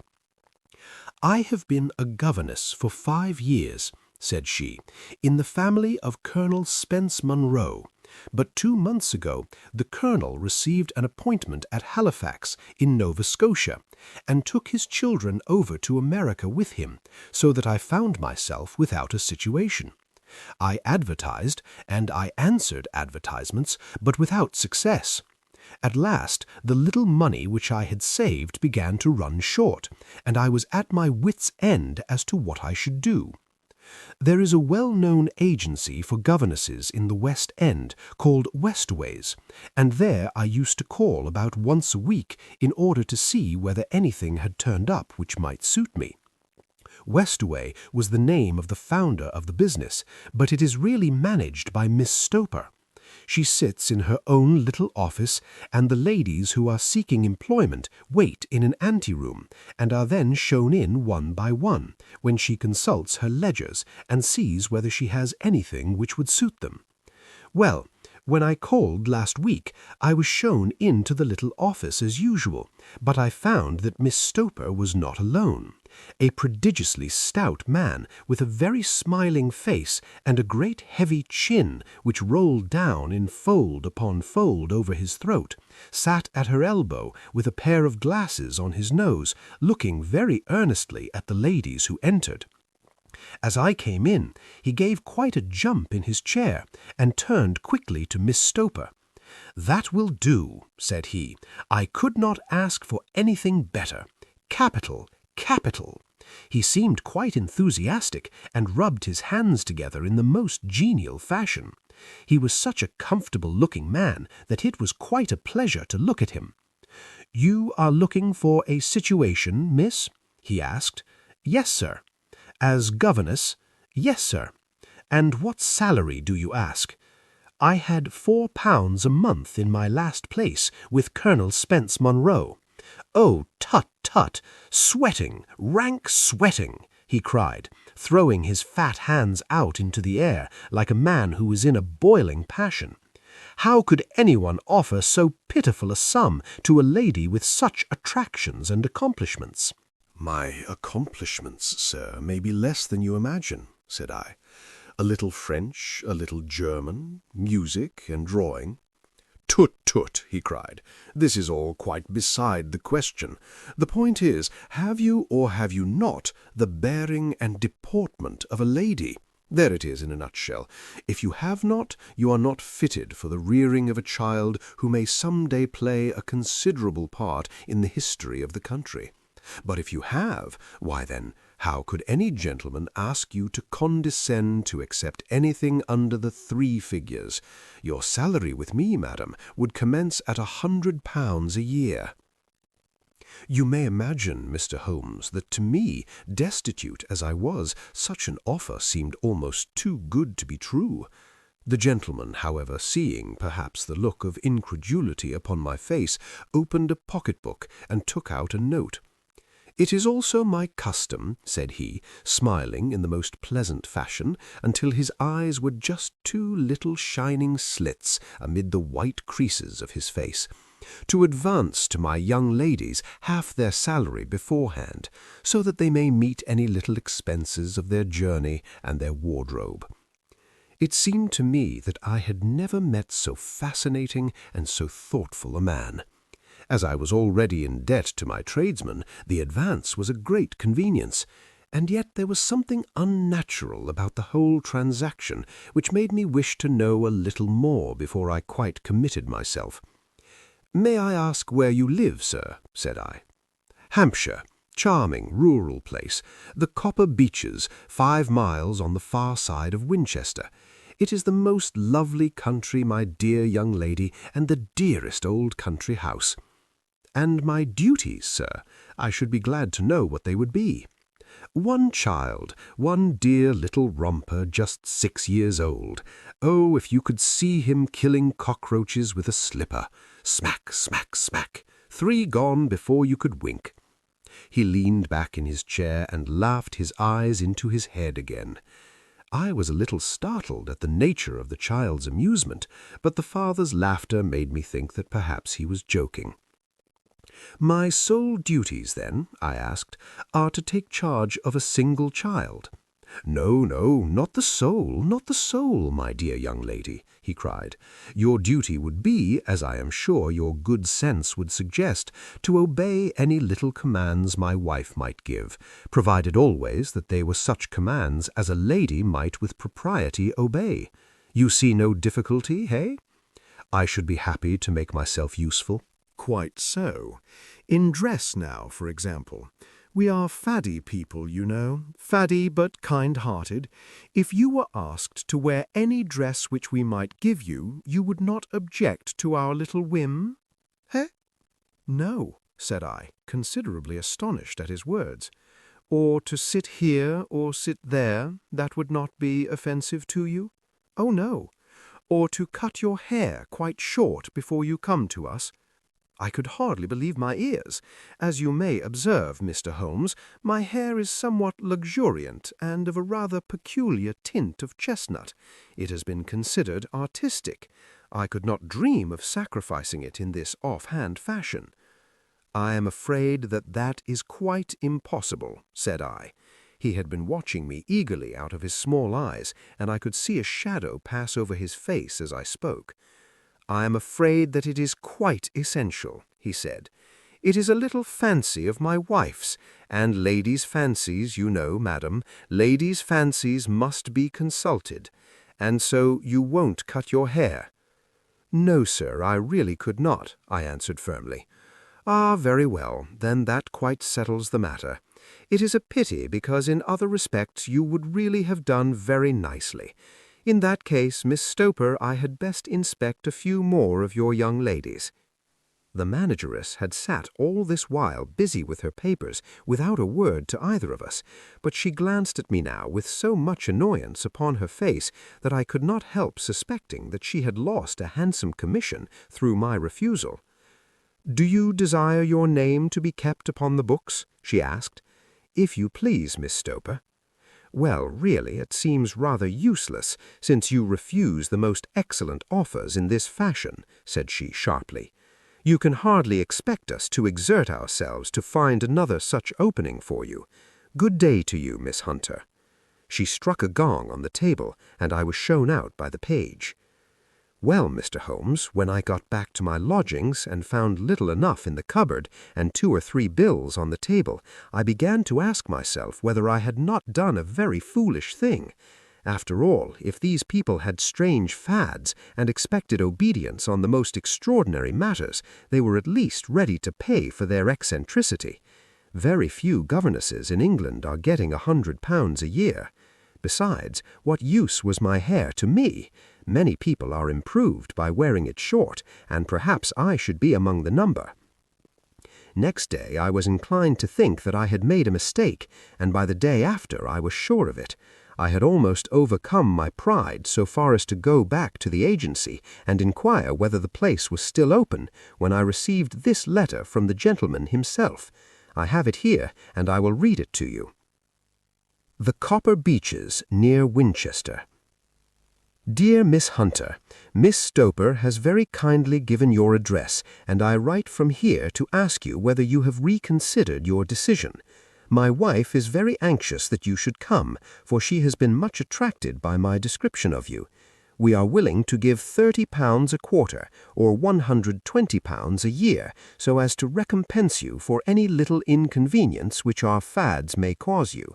They are not very exacting after all. My wife is fond of a particular shade of electric blue, and would like you to wear such a dress indoors in the morning. You need not, however, go to the expense of purchasing one, as we have one belonging to my dear daughter Alice, now in Philadelphia, which I should think would fit you very well. Then, as to sitting here or there, or amusing yourself in any manner indicated, that need not cause you any inconvenience. As regards your hair, it is no doubt a pity, especially as I could not help remarking its beauty during our short interview, but I am afraid that I must remain firm on this point, and I only hope that the increased salary may recompense you for the loss. Your duties, as far as the child is concerned, are very light. Now do try to come, and I shall meet you with the dog-cart in Winchester. Let me know your train. Yours faithfully, Jeffro Rucastle." "That is the letter which I have just received, Mr. Holmes, and my mind is made up that I will accept it. I thought, however, that before taking the final step, I should like to submit the whole matter to your consideration."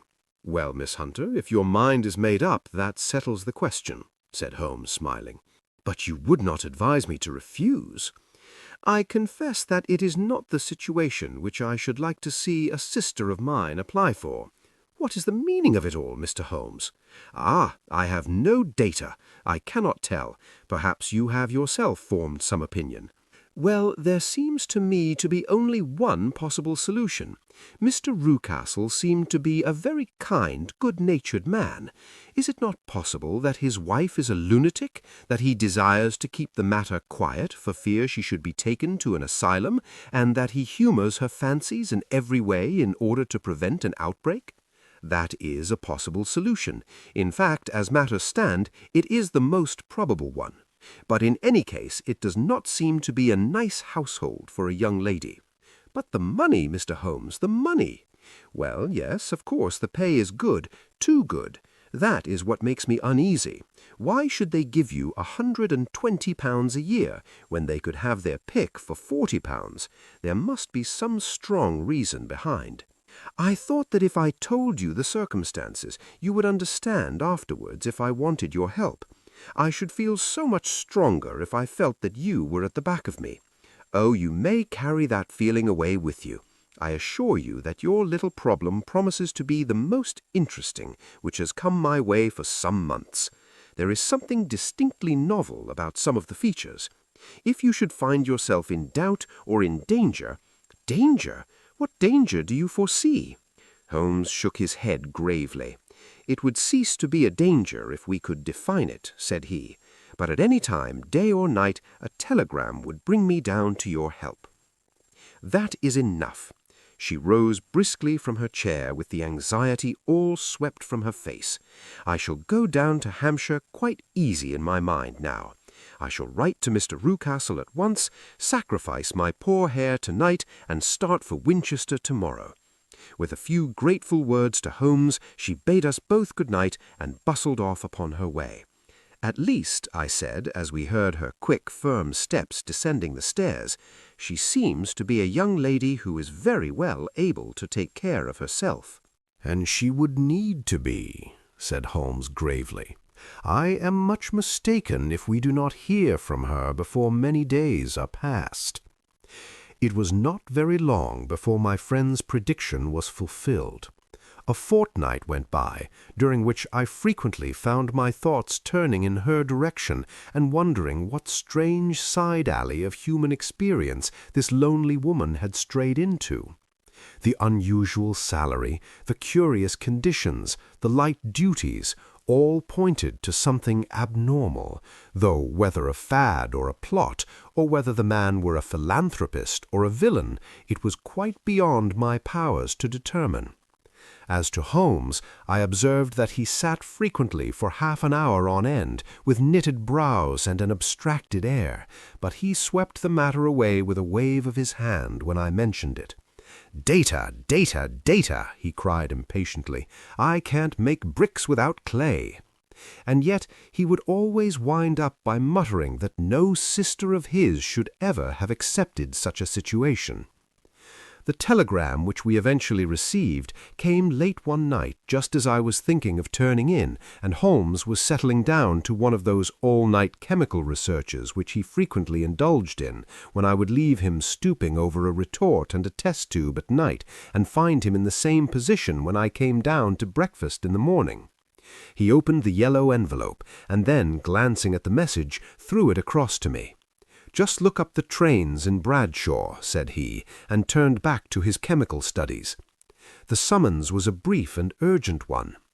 "Please be at the Black Swan Hotel at Winchester at midday tomorrow," it said. "Do come. I am at my wits' end. Hunter." "Will you come with me?" asked Holmes, glancing up. "I should wish to. Just look it up, then. "There is a train at 9:30, said I, glancing over my Bradshaw. "It is due at Winchester at 11:30. "That will do very nicely. Then perhaps I had better postpone my analysis of the acetones, as we may need to be at our best in the morning." By 11 o'clock the next day we were well upon our way to the old English capital. Holmes had been buried in the morning papers all the way down, but after we had passed the Hampshire border he threw them down and began to admire the scenery. It was an ideal spring day, a light blue sky flecked with little fleecy white clouds drifting across from west to east. The sun was shining very brightly, and yet there was an exhilarating nip in the air which set an edge to a man's energy. All over the countryside, away to the rolling hills around Aldershot, the little red and grey roofs of the farmsteadings peeped out from amid the light green of the new foliage. "Are they not fresh and beautiful?" I cried with all the enthusiasm of a man fresh from the fogs of Baker Street. But Holmes shook his head gravely. "Do you know, Watson," said he, "that it is one of the curses of a mind with a turn like mine that I must look at everything with reference to my own special subject. You look at these scattered houses, and you are impressed by their beauty. I look at them, and the only thought which comes to me is a feeling of their isolation and of the impunity with which crime may be committed there." "Good heavens!" I cried. "Who would associate crime with these dear old homesteads?" "They always fill me with a certain horror. It is my belief, Watson, founded upon my experience, that the lowest and vilest alleys in London do not present a more dreadful record of sin than does the smiling and beautiful countryside." "You horrify me. But the reason is very obvious. The pressure of public opinion can do in the town what the law cannot accomplish. There is no lane so vile that the scream of a tortured child or the thud of a drunkard's blow does not beget sympathy and indignation among the neighbours, and then the whole machinery of justice is ever so close that a word of complaint can set it going, and there is but a step between the crime and the dock. But look at these lonely houses, each in its own fields, filled for the most part with poor ignorant folk who know little of the law. Think of the deeds of hellish cruelty, the hidden wickedness which may go on year in, year out in such places, and none the wiser. Had this lady who appeals to us for help gone to live in Winchester, I should never have had a fear for her. It is the 5 miles of country which makes the danger. Still, it is clear that she is not personally threatened. No, if she can come to Winchester to meet us, she can get away. Quite so. She has her freedom. What can be the matter, then? Can you suggest no explanation? I have devised 7 separate explanations, each of which would cover the facts as far as we know them, but which of these is correct can only be determined by the fresh information which we shall no doubt find waiting for us. Well, there is the tower of the cathedral, and we shall soon learn all that Miss Hunter has to tell us. The Black Swan is an inn of repute in the High Street, at no distance from the station, and there we found the young lady waiting for us. She had engaged a sitting-room, and our lunch awaited us upon the table.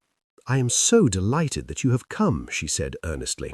"It is so very kind of you both, but indeed I do not know what I should do. Your advice will be altogether invaluable to me. Pray tell us what has happened to you." "I will do so, and I must be quick, for I have promised Mr. Rucastle to be back before 3. I got his leave to come into town this morning, though he little knew for what purpose." "Let us have everything in its due order." Holmes thrust his long, thin legs out towards the fire and composed himself to listen. "In the first place, I may say that I have met, on the whole, with no actual ill treatment from Mr. and Mrs. Rucastle. It is only fair to them to say that. But I cannot understand them, and I am not easy in my mind about them." "What can you not understand?" "Their reasons for their conduct. But you shall have it all just as it occurred. When I came down, Mr. Rucastle met me here and drove me in his dog-cart to the Copper Beeches. It is, as he said, beautifully situated, but it is not beautiful in itself. for it is a large square block of a house, whitewashed, but all stained and streaked with damp and bad weather. There are grounds round it, woods on 3 sides, and on the 4th a field which slopes down to the Southampton high road, which curves past about 100 yards from the front door. This ground in front belongs to the house, but the woods all round are part of Lord Southerton's preserves. A clump of copper beeches immediately in front of the hall door has given it its name to the place. I was driven over by my employer, who was as amiable as ever, and was introduced by him that evening to his wife and the child. There was no truth, Mr. Holmes, in the conjecture which seemed to us to be probable in your rooms at Baker Street. Mrs. Rucastle is not mad. I found her to be a silent, pale-faced woman, much younger than her husband, not more than 30, I should think, while he can hardly be less than 45. From their conversation I have gathered that they had been married about 7 years, that he was a widower, and that his only child by the first wife was the daughter who has gone to Philadelphia. Mr. Rucastle told me in private that the reason why she had left them was that she had an unreasoning aversion to her stepmother. As the daughter could not have been less than 20, I can quite imagine that her position must have been uncomfortable with her father's young wife. Mrs. Rucastle seemed to me to be colourless in mind as well as in feature. She impressed me neither favourably nor the reverse. She was a non-entity. It was easy to see that she was passionately devoted both to her husband and to her little son. Her light grey eyes wandered continually from one to the other, noting every little want and forestalling it if possible. He was kind to her also, in his bluff, boisterous fashion, and on the whole they seemed to be a happy couple. And yet she had some secret sorrow, this woman. She would often be lost in deep thought with the saddest look upon her face. More than once I have surprised her in tears. I have thought sometimes that it was the disposition of her child which weighed upon her mind, for I have never met so utterly spoiled and so ill-natured a little creature. He is small for his age, with a head which is quite disproportionately large. His whole life appears to be spent in an alternation between savage fits of passion and gloomy intervals of sulking. Giving pain to any creature weaker than himself seems to be his one idea of amusement, and he shows quite remarkable talent in planning the capture of mice, little birds, and insects. But I would rather not talk about the creature, Mr. Holmes, and indeed he has little to do with my story. "I am glad of all details," remarked my friend, "whether they seem to you to be relevant or not. I shall try not to miss anything of importance. The one unpleasant thing about the house which struck me at once was the appearance and conduct of the servants. There are only 2, a man and his wife. Toller, for that is his name, is a rough, uncouth man with grizzled hair and whiskers, and a perpetual smell of drink. Twice since I have been with them he has been quite drunk, and yet Mr. Rucastle seemed to take no notice of it. His wife is a very tall and strong woman with a sour face, as silent as Mrs. Rucastle, and much less amiable. They are a most unpleasant couple, but fortunately I spend most of my time in the nursery and my own room, which are next to each other in one corner of the building. For 2 days after my arrival at the Copper Beeches, my life was very quiet. On the 3rd, Mrs. Rucastle came down just after breakfast and whispered something to her husband. "Oh, yes," said he, turning to me, "we are very much obliged to you, Miss Hunter, for falling in with our whims so far as to cut your hair. I assure you that it has not detracted in the tiniest iota from your appearance. We shall now see how the electric blue dress will become you. You will find it laid out upon the bed in your room, and if you would be so good as to put it on, we should both be extremely obliged." The dress which I found waiting for me was of a peculiar shade of blue. It was of excellent material, a sort of beige, but it bore unmistakable signs of having been used before. It could not have been a better fit if I had been measured for it. Both Mr. and Mrs. Rucastle expressed a delight at the look of it, which seemed quite exaggerated in its vehemence. They were waiting for me in the drawing-room, which is a very large room stretching along the entire front of the house, with 3 long windows reaching down to the floor. A chair had been placed close to the central window, with its back turned towards it. In this I was asked to sit, and then Mr. Rucastle, walking up and down on the other side of the room, began to tell me a series of the funniest stories that I have ever listened to. You cannot imagine how comical he was, and I laughed until I was quite weary. Mrs. Rucastle, however, who has evidently no sense of humor, never so much as smiled, but sat with her hands in her lap and a sad, anxious look upon her face. After an hour or so, Mr. Rucastle suddenly remarked that it was time to commence the duties of the day, and that I might change my dress and go to little Edward in the nursery. 2 days later, this same performance was gone through under exactly similar circumstances. Again I changed my dress, again I sat in the window, and again I laughed very heartily at the funny stories of which my employer had an immense repertoire, and which he told inimitably. Then he handed me a yellow-backed novel, and moving my chair a little sideways that my own shadow might not fall upon the page, he begged me to read aloud to him. I read for about 10 minutes, beginning in the heart of a chapter, and then suddenly, in the middle of a sentence, he ordered me to cease and to change my dress. You can easily imagine, Mr. Holmes, how curious I became as to what the meaning of this extraordinary performance could possibly be.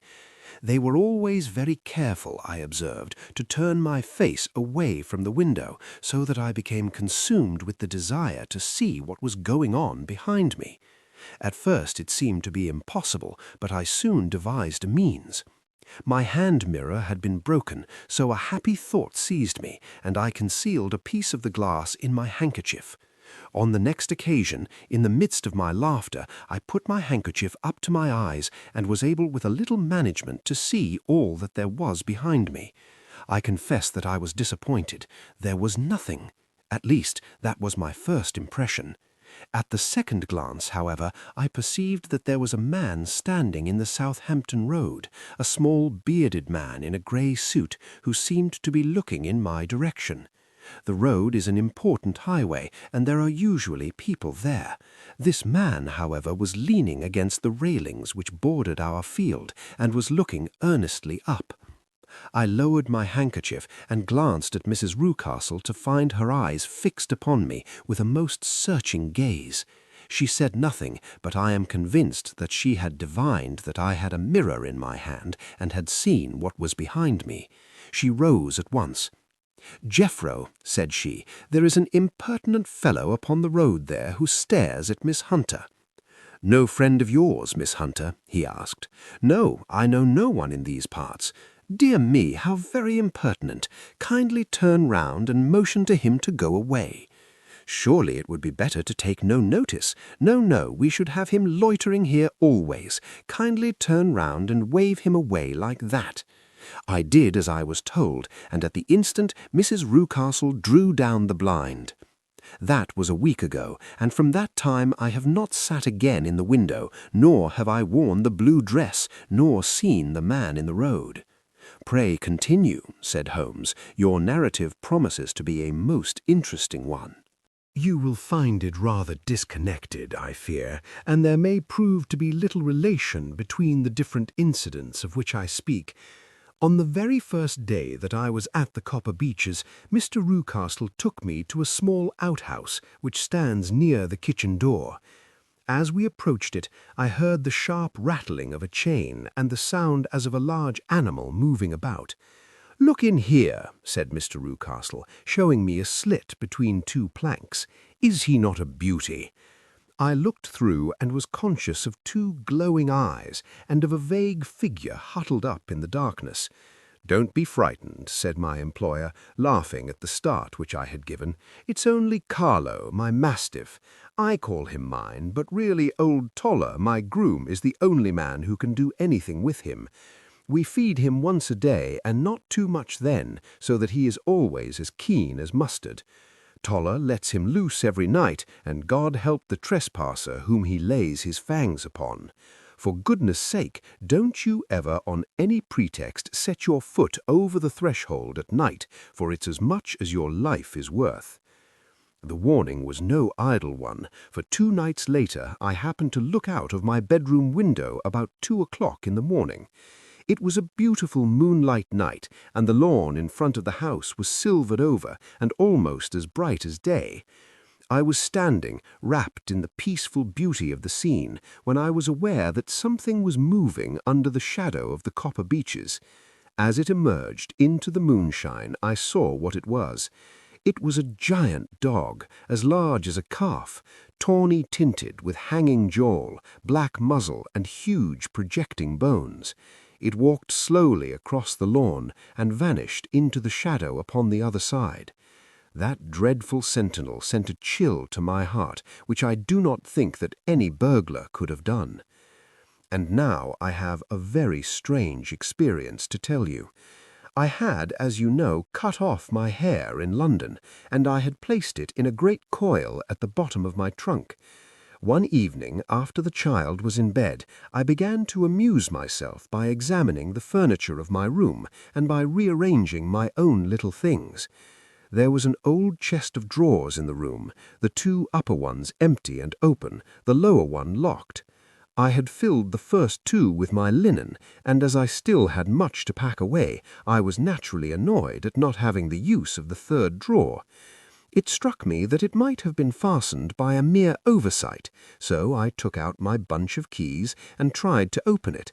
The very first key fitted to perfection, and I drew the drawer open. There was only one thing in it, but I am sure that you would never guess what it was. It was my coil of hair. I took it up and examined it. It was of the same peculiar tint and the same thickness, but then the impossibility of the thing obtruded upon me. How could my hair have been locked in the drawer? With trembling hands I undid my trunk, turned out the contents, and drew from the bottom my own hair. I laid the 2 tresses together, and I assure you that they were identical. Was it not extraordinary? Puzzle as I would, I could make nothing at all of what it meant. I returned the strange hair to the drawer, and I said nothing of the matter to the Rucastles, as I felt that I had put myself in the wrong by opening a drawer which they had locked. I am naturally observant, as you may have remarked, Mr. Holmes, and I soon had a pretty good plan of the whole house in my head. There was one wing, however, which appeared not to be inhabited at all. A door which faced that which led into the quarters of the Tollers opened into this suite, but it was invariably locked. One day, however, as I ascended the stair, I met Mr. Rucastle coming out through this door, his keys in his hand, and a look on his face which made him a very different person to the round, jovial man to whom I was accustomed. His cheeks were red, his brow was all crinkled with anger, and the veins stood out at his temples with passion. He locked the door and hurried past me without a word or a look. This aroused my curiosity, so when I went out for a walk in the grounds with my charge, I strolled round to the side from which I could see the windows of this part of the house. There were 4 of them in a row, 3 of which were simply dirty, while the 4th was shuttered up. They were evidently all deserted. As I strolled up and down, glancing at them occasionally, Mr. Rucastle came out to me, looking as merry and jovial as ever. "Ah," said he, "you must not think me rude if I passed you without a word, my dear young lady. I was preoccupied with business matters." I assured him that I was not offended. "By the way," said I, "you seem to have quite a suite of spare rooms up there, and one of them has the shutters up." He looked surprised and, as it seemed to me, a little startled at my remark. "Photography is one of my hobbies," said he. "I have made my dark room up there. But dear me, what an observant young lady we have come upon! Who would have believed it? Who would have ever believed it?" He spoke in a jesting tone, but there was no jest in his eyes as he looked at me. I read suspicion there and annoyance, but no jest. Well, Mr. Holmes, from the moment that I understood that there was something about that suite of rooms which I was not to know, I was all on fire to go over them. It was not mere curiosity, though I have my share of that.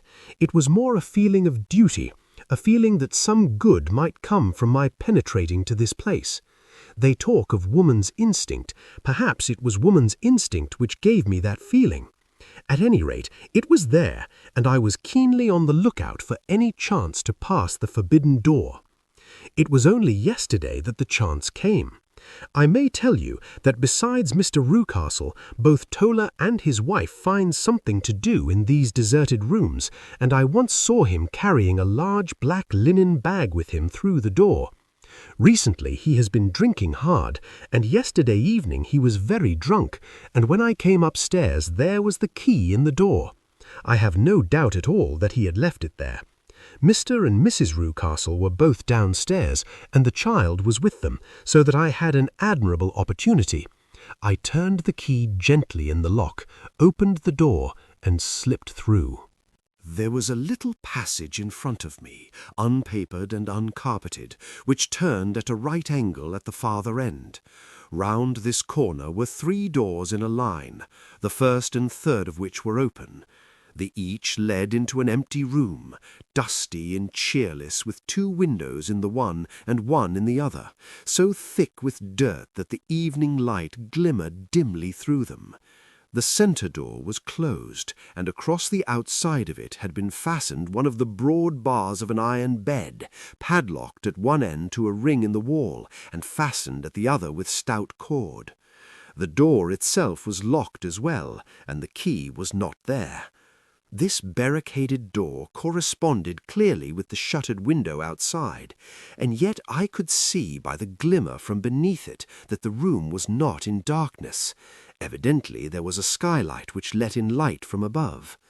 As I stood in the passage gazing at the sinister door and wondering what secret it might veil, I suddenly heard the sound of steps within the room and saw a shadow pass backward and forward against the little slit of dim light which shone out from under the door.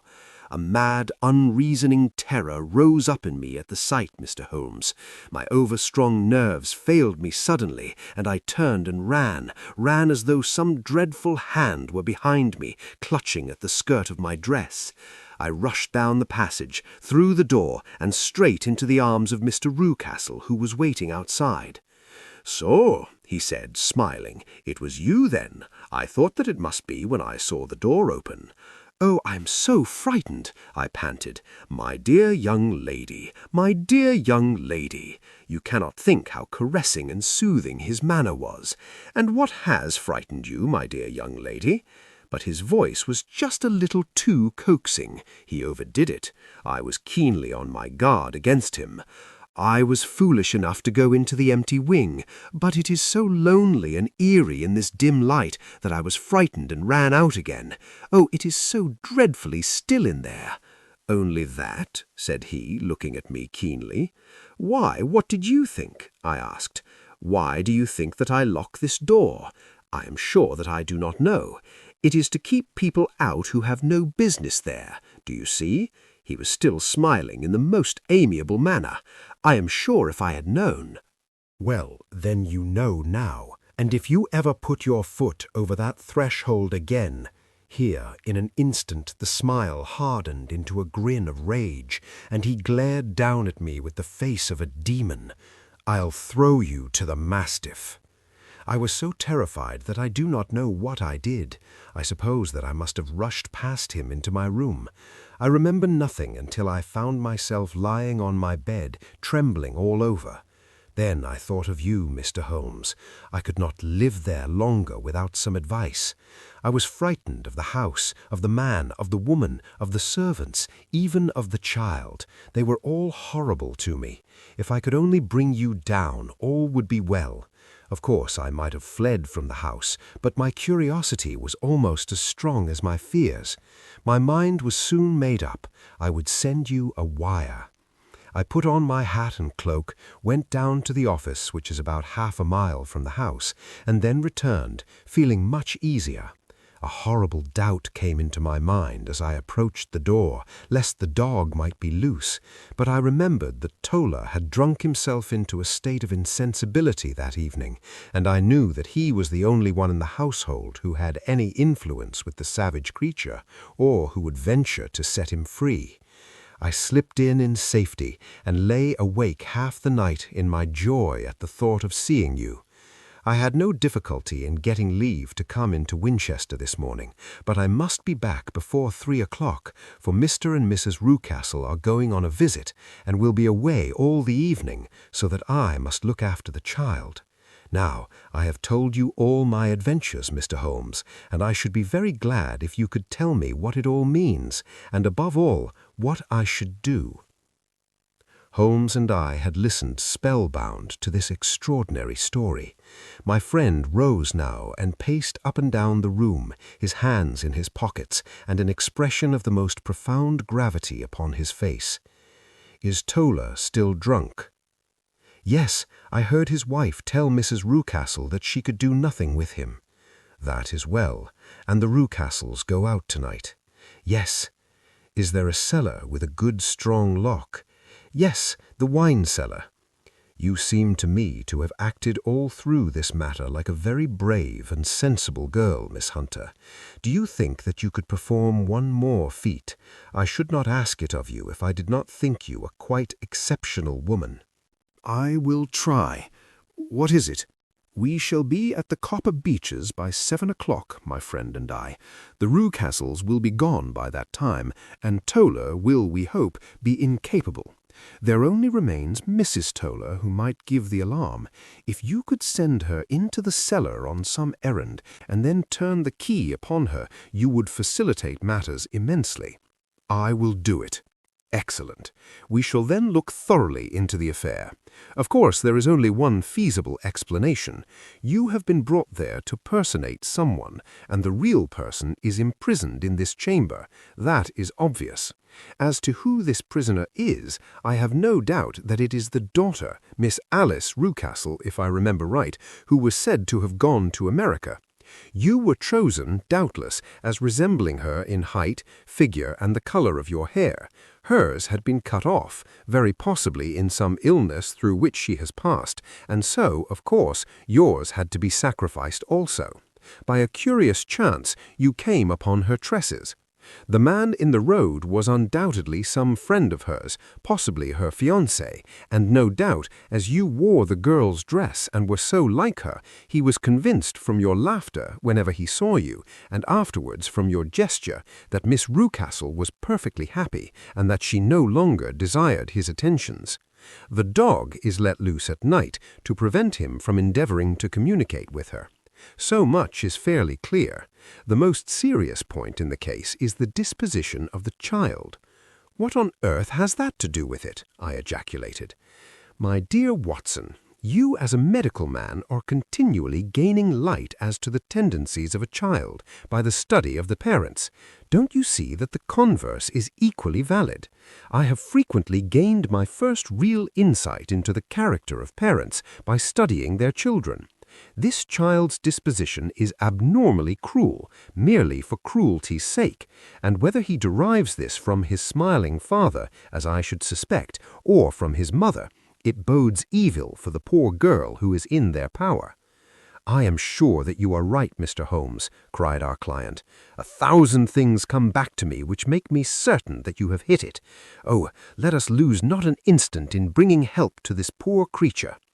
We must be circumspect, for we are dealing with a very cunning man.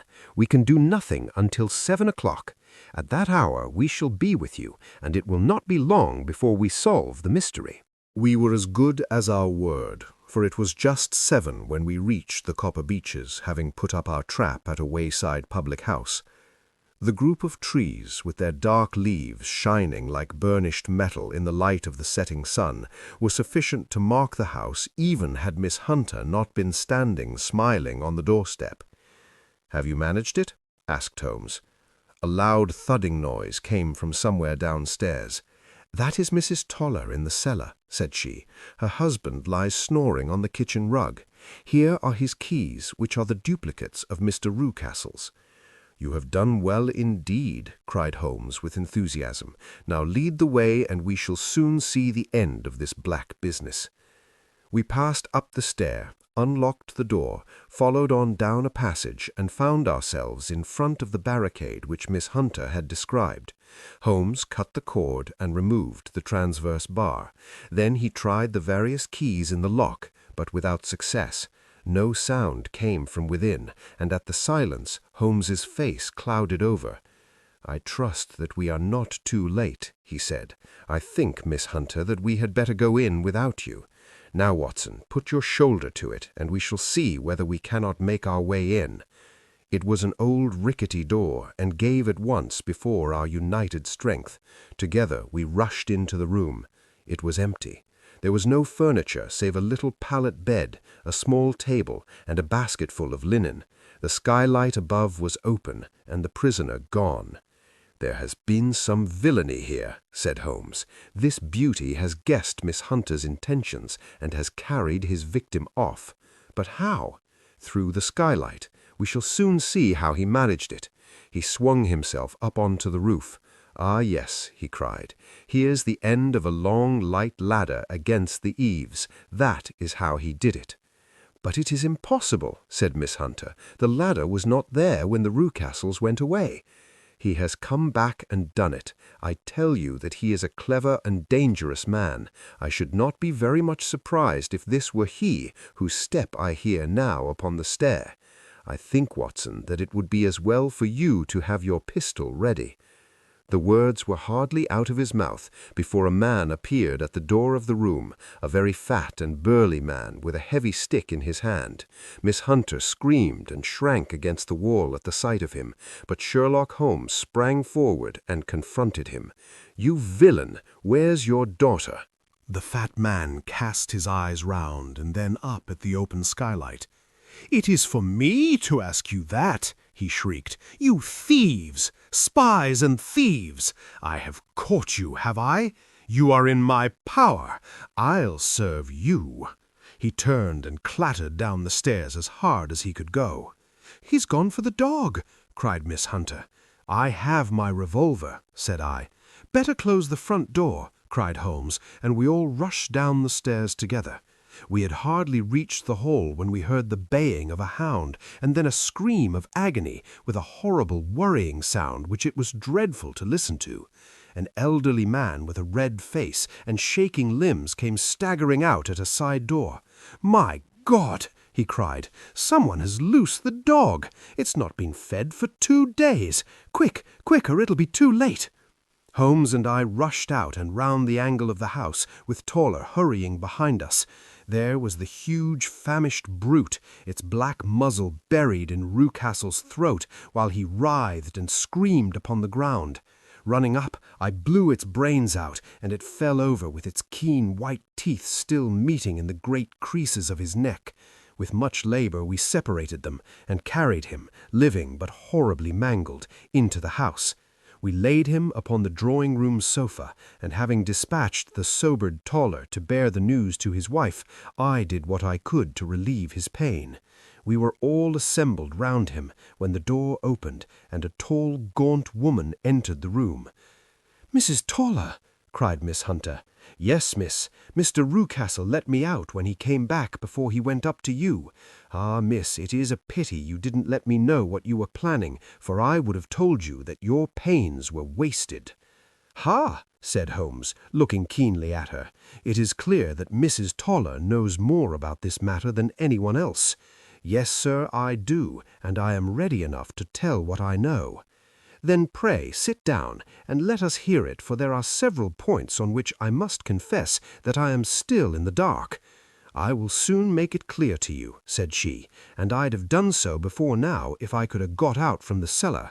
If there's police court business over this, you'll remember that I was the one that stood your friend, and that I was Miss Alice's friend." She was never happy at home, Miss Alice wasn't, from the time that her father married again. She was slighted like, and had no say in anything, but it never really became bad for her until after she met Mr. Fowler at a friend's house. As well as I could learn, Miss Alice had rights of her own by will, but she was so quiet and patient, she was, that she never said a word about them, but just left everything in Mr. Rucastle's hands. He knew he was safe with her, but when there was a chance of a husband coming forward who would ask for all that the law would give him, then her father thought it time to put a stop on it. He wanted her to sign a paper so that whether she married or not, he could use her money. When she wouldn't do it, he kept on worrying her until she got brain fever and for 6 weeks was at death's door. Then she got better at last, all worn to a shadow, and with her beautiful hair cut off, but that didn't make no change in her young man, and he stuck to her as true as man could be. "Ah," said Holmes, "I think that what you have been good enough to tell us makes the matter fairly clear, and that I can deduce all that remains. Mr. Rucastle, then, I presume, took to this system of imprisonment." "Yes, sir." "And brought Miss Hunter down from London in order to get rid of the disagreeable persistence of Mr. Fowler." "That was it, sir." But Mr. Fowler, being a persevering man, as a good seaman should be, blockaded the house, and having met you, succeeded by certain arguments, metallic or otherwise, in convincing you that your interests were the same as his. "Mr. Fowler was a very kind-spoken, free-handed gentleman," said Mrs. Toller serenely, "and in this way he managed that your good man should have no want of drink, and that a ladder should be ready at the moment when your master had gone out. You have it, sir, just as it happened." "I am sure we owe you an apology, Mrs. Toller," said Holmes, "for you have certainly cleared up everything which puzzled us. And here comes the country surgeon and Mrs. Rucastle, so I think, Watson, that we had best escort Miss Hunter back to Winchester, as it seems to me that our locus standi now is rather a questionable one." And thus was solved the mystery of the sinister house with the copper beeches in front of the door. Mr. Rucastle survived, but was always a broken man, kept alive solely through the care of his devoted wife. They still live with their old servants, who probably know so much of Rucastle's past life that he finds it difficult to part from them. Mr. Fowler and Miss Rucastle were married, by special license, in Southampton the day after their flight, and he is now the holder of a government appointment in the island of Mauritius. As to Miss Violet Hunter, my friend Holmes, rather to my disappointment, manifested no further interest in her when once she had ceased to be the centre of one of his problems, and she is now the head of a private school at Walsall, where I believe that she has met with considerable success. Thanks for listening. Subscribe for more classic Sherlock Holmes mysteries.